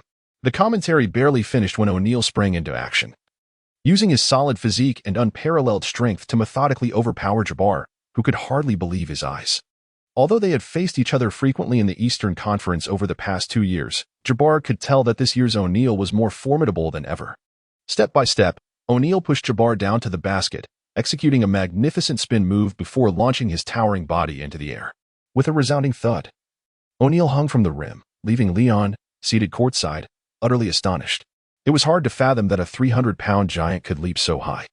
As he witnessed O'Neal suspended from the hoop, the painful creaking of the basketball rim resonated, and Leon experienced firsthand the visual impact of witnessing peak O'Neal in action, a spectacle akin to a blockbuster film. Incredibly, Jabbar seemed utterly powerless against O'Neal. Leon, the coach, needed to devise a strategy to contain this behemoth, as O'Neal was systematically dismantling the confidence of the Los Angeles Lakers. As the commentator rapidly expressed his thoughts, Leon turned to the bench and waved for Ben Wallace to prepare to enter the game. Chapter 74. The Breakthrough. Thud, thud, thud. The sound resonating was not the basketball bouncing on the floor, but rather the clash of muscles between two interior players. This sound had persisted for nearly 2 quarters. And even as the game progressed into the third quarter, the intensity of their physical confrontations ignited the passions of the spectators. Defense. Defense. At this moment, the entire crowd rose to their feet, rallying behind Ben Wallace, who was tasked with defending O'Neal and cheering for the Lakers. The atmosphere had reached a fever pitch, even causing the 2 young women seated courtside to blush from the excitement. Defense. Defense. A girl named Annie waved a glow stick provided by the Lakers for home fans, her voice hoarse from shouting, oblivious to her own condition. All right. Your voice is gone, Annie. Hepburn, sitting beside her, quickly pulled Annie down. Her cheeks flushed from the fervor of the crowd, though she appeared far better off than Annie. Norma, you just need to let go. Stand up. Immerse yourself in this environment. Isn't it good to release the pressure within? Hepburn, momentarily taken aback by her friend's words, was ultimately dragged up by Annie, who encouraged her to weakly chant, "Defense? Hey, darling, open your heart. All around you are Lakers fans. No one will find it odd if you cheer loudly for the Lakers. However, I thought you were a Knicks fan?" Hepburn pointed to Annie's Lakers jersey, bemused. Yet Annie paid no mind, instead flashing a charming smile. "Though I am a Knicks fan, there's no Knicks game today. So today, I am a Lakers fan. Come on. Let go." All right. Finally, spurred on by her friend's encouragement, Hepburn seemed to make a decisive resolution. She vigorously waved her glow stick and shouted towards the front, "Defense." "Yes, just like that," Annie exclaimed, embracing her friend while wildly waving her glow stick. As Hepburn unleashed her inner self, she experienced an exhilarating sensation she had never felt before, chanting "Defense" several times. However, her melodious cry startled Leon, who had just been about to stand and direct his players. Turning to the exuberant Hepburn, he wore a perplexed expression, as if to say, "Didn't you think the NBA was dull? Why are you so excited now?" Hepburn, clearly understanding Leon's unspoken thoughts, shot him a defiant look that conveyed "mind your own business," before immersing herself once more in the chants for the Lakers. Leon shook his head with a chuckle. But this time, he finally recalled a woman named Annie who had accompanied Hepburn. Upon closer inspection, he confirmed his suspicions, however. Leon chose not to greet her and instead redirected his focus back to the court. since the middle of the first quarter when he observed the opposing center, O'Neal, wreaking havoc on his team's basket. Leon promptly dispatched Ben Wallace onto the court. He assigned Wallace the singular task of restraining the formidable shark from roaming freely in the paint. Wallace executed Leon's directive with remarkable efficacy, delivering a resounding block to O'Neal during his very first defensive play. The entire arena fell into a momentary silence, only to erupt into a deafening cheer that nearly lifted the roof off the building. The fans were incredulous that an undrafted player could thwart the seemingly invincible O'Neal. Yet he not only impeded him but did so in the most humiliating manner. Of course, O'Neal's underestimation played a role in this. Although his coach had warned him about the undrafted rookie's significant strength, O'Neal found the notion laughable. In his 5 or 6 years in the league, he had encountered no one capable of matching him in power, certainly not an undrafted player. Thus, he disregarded his coach's words until their first collision, when he abruptly realized that the gap between them was greater than he had imagined. What was this astounding strength? As O'Neal exerted all his might to maneuver beneath the basket for a fierce dunk, he was taken aback as if he had collided with a solid wall. His leap, already inadequate, was stifled midair by Wallace, who forcefully pinned the basketball down.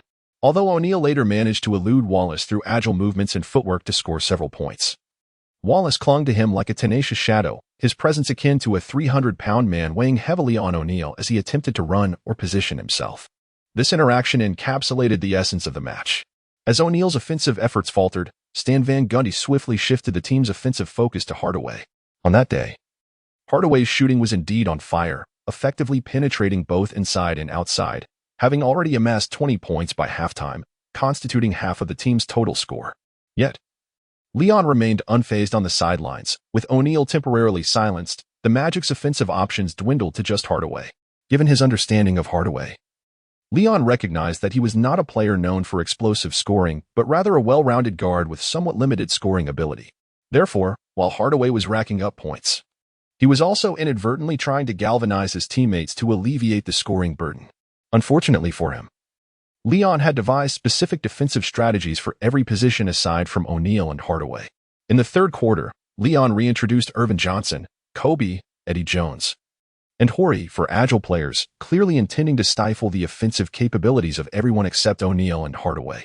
Consequently, in the latter half of the third quarter, Hardaway found himself compelled to pass the ball back to O'Neal, hoping that the previously unstoppable giant could help the team regain momentum. O'Neal initiated another offensive attempt, but facing Wallace's defense proved to be a formidable challenge. Receiving the ball again, O'Neal understood that the team desperately needed him to break through. Gritting his teeth, he charged towards Wallace. Wallace, undeterred by the impending assault from the prehistoric behemoth, braced himself for impact. He knew that his standing in the league relied solely on his strength and defensive prowess. Today, against Shaquille O'Neal, if he could successfully contain him, he would undoubtedly garner more praise and recognition. With that thought in mind, Wallace met O'Neal's charge head-on, refusing to retreat. O'Neal struggled to penetrate, and the Magic needed his offensive output to turn the tide. Suddenly, amidst the commentators' alarm, Kobe Bryant, who had been lurking nearby, darted out like a striking snake. Catching O'Neal off guard, Kobe intercepted the ball, snatching it away from O'Neal's grasp with the swiftness of a viper. He pushed the ball up the court rapidly, with Hardaway attempting to impede him, but Kobe adeptly maneuvered around him. In a flash, Kobe reached the 3-second area, skillfully concealing the ball behind him. When the ball reappeared, it had somehow found its way behind Hardaway. Kobe executed a graceful spin, evading Hardaway's defense, and found himself with an unobstructed path ahead. Compared to Hardaway's elegant layup, Kobe soared through the air, fully extending his body for a thunderous slam dunk, emphatically driving the ball into the hoop. The roar of nearly 20,000 fans resonated as one, reverberating throughout the arena. Chapter 75, for consecutive victories. As Jerry Buss, seated in the VIP box, witnessed Kobe elude Hardaway in the same fashion, he leaped up, raising his arms in triumph. "Nice. Nice. Nice. I knew he could do it," he exclaimed, pointing excitedly at the swiftly retreating Kobe Bryant. "I always believed in Kobe. He is the future of the Lakers. I told Leon during the draft that we had to select him. He has not disappointed me. Don't you agree?" "Absolutely," replied his loyal secretary, fully aware that it was Leon, the general manager, who had defied the odds and selected the then-high schooler Kobe Bryant during the draft, despite the owner's initial skepticism. But what could they do? After all, he was the boss, and they had to indulge his enthusiasm. As Jerry Buss shared his excitement with his secretary, Leon sitting on the sidelines, experienced a peculiar sense of disbelief as he watched Kobe land from his dunk. This feeling did not stem from Kobe's successful maneuver against Hardaway, nor from the spectacular dunk that followed, but rather from the fact that Kobe had just stolen the ball from O'Neal. The once indomitable duo, now opposing forces on the court, had met for the first time in this realm. Liang's face radiated with an uncontrollable smile as he observed two individuals clad in distinct team uniforms competing in the arena. What an inexplicable sensation of dissonance and harmony. It appears that Coach Liang, seated on the sidelines, is reveling in such joy. What could be the reason? The current situation for the Lakers is exceptionally favorable. And the live commentary speculates, could it be due to Kobe Bryant's recent explosive dunk? Or something else? Oh, what do we see? Coach Liang even took a moment to engage in cheerful conversation with the two women behind him. Who might they be? As the game reached a relatively calm phase, the broadcast team directed the camera towards Liang, who was animatedly conversing with the two girls. That is, oh my goodness. Is that not the illustrious Norma Jean Hepburn? To our surprise, she has graced the Los Angeles Lakers' home ground, clad in the Lakers jersey. Could she be an ardent supporter of the team? The audience also recognized the presence of the eminent American star, Norma Jean Hepburn, and erupted into a chorus of cheers. Upon noticing her image on the gigantic screen above the arena, Hepburn graciously removed her sunglasses, revealing a radiant smile as she waved to the crowd. Oh! The audience erupted once more in thunderous applause, rivaling the excitement of Kobe's dunk moments ago. Even the commentators couldn't help but marvel, jesting that if Hepburn were to hold a concert at this moment, the spectators might just abandon the game to attend her performance instead. Curiously, how did Coach Liang come to know Ms. Hepburn? While the commentators speculated about the nature of Liang's acquaintance with Hepburn, he became aware that his interaction with the two women had drawn attention, prompting him to quickly turn around, standing up with a somewhat sheepish demeanor, arms crossed. Fixating on the game, as if to redirect the crowd's focus back to the competition. It was that Liang feared others discovering his connection with Hepburn. Rather, his current role as the head coach of the Lakers held paramount importance to him. He was acutely aware that he represented the team's image, and he would not tolerate any unjust criticism towards the Lakers stemming from his actions. Consequently, as Liang refocused on the game, the players on the court seemed to sense their coach's demeanor, noting that he had risen and was observing them, although they were unsure why he stood up. Given that their team was in the lead, Liang inadvertently instilled an invisible pressure upon the Lakers players. The five on the court immediately heightened their focus and intensity, leaving even the Magic players, who were on the offensive, perplexed. Come on, you're the ones leading. Why are you all becoming increasingly serious? As if we were in the lead? It was evident that since Liang had taken on the role of head coach, he had successfully established a sense of respect among the players.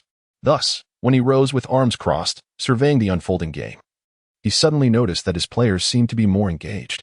Their offensive movements became vigorous, and their defensive attitude significantly improved, leaving Liang feeling somewhat idle on the sidelines.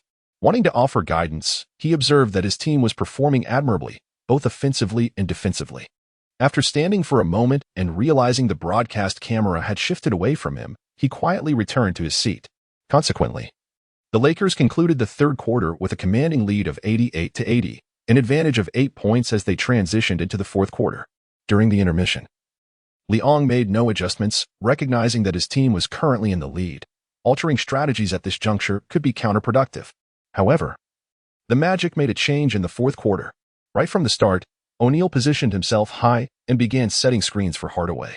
His formidable physique made him an excellent screen setter, providing Hardaway with ample offensive options, whether utilizing O'Neal's screens for a jump shot or driving to the basket. Sufficient space was created for attack. Moreover, when O'Neal rolled to the basket post screen, Hardaway could even assist him in scoring. Thus, the Magic initiated the fourth quarter with a 6-0 run. However, Liang soon sent Jabbar back onto the court, who had been resting for nearly half the quarter. On defense, Ben stayed closely with O'Neal, while Jabbar effectively disrupted several of Hardaway's drives to the basket. On offense, a rejuvenated Jabbar unleashed the power of his skyhook. Time after time, his shots left O'Neal feeling quite frustrated. Just like that, the Orlando Magic, who were just 2 points shy of tying the game, found the gap widening to 8 points due to Jabbar's sudden surge. As time progressed and the game neared its conclusion, the score remained fluctuating between an 8 to 10 point margin. Undeterred, O'Neal moved to set another high screen, preparing for one final attempt. Yet, at some point, Liang, standing on the sidelines, made a simple gesture that resonated with the Lakers players. After O'Neal set a screen for Hardaway, exploiting the space created, Hardaway made a swift move, driving into the lane. With Elgin Baylor tightly guarding him, squeezing Hardaway's driving space, Hardaway quickly glanced and noticed O'Neal was open, without hesitation. He delivered a bounce pass to him. However, at the moment the ball reached O'Neal's grasp, Elgin abandoned his coverage on Hardaway, teaming up with Ben Wallace and Jabbar, swiftly closing in on O'Neal. Hardaway, unable to make a layup, passed the ball to O'Neal beneath the basket. O'Neal received the ball, yet the Lakers reacted swiftly. As if executing a prearranged strategy, Elgin relinquished his defense on Hardaway, collaborating with his teammates to surround O'Neal. O'Neal found himself trapped in the paint. Amidst the commentators' exclamations, O'Neal realized that if he did not attempt a layup or pass soon, he would surely be called for a 3-second violation. However, attempting to force a shot was clearly unrealistic, and even if a foul were called, O'Neal was well aware of his free throw capabilities. Here, Shaq. Amidst the shouts, O'Neal caught sight of a blue figure darting through the gap between his defenders. As if grasping onto a lifeline, he flung the basketball towards them. Yet faster than the flying ball, a yellow flash appeared. Oh, Kobe. Once again, it was Kobe. Like a black mamba, he struck with precision, intercepting O'Neal's pass. Watching Kobe speed down the court, eyes fixed on the unguarded area of their half, Stan Van Gundy, seated on the opposing coach's bench, helplessly raised his hands, realizing that his team's prospects in this match were bleak. As Kobe unleashed a powerful dunk, the crowd erupted in jubilant cheers, marking the first occasion where the point gap between the two teams exceeded 10, now standing at 12. This emphatic play seemed to shatter the morale of the Orlando Magic players, who appeared listless in their subsequent offensive attempts, with only Shaquille O'Neal refusing to relent. Utilizing his immense physique and agility in the paint, O'Neal deftly evaded Ben Wallace's defense to score 6 points effortlessly. Observing this from the sidelines, Leon clasped his hands together, striking his right hand against his left, signaling to the Lakers that the familiar yet distasteful hack-a-Shaq strategy was about to unfold. Thus, in the final 2 minutes of the fourth quarter, the Lakers took turns sending O'Neal to the free throw line, and he did not disappoint, converting 2 out of 10 attempts, quelling any hopes of a Magic comeback.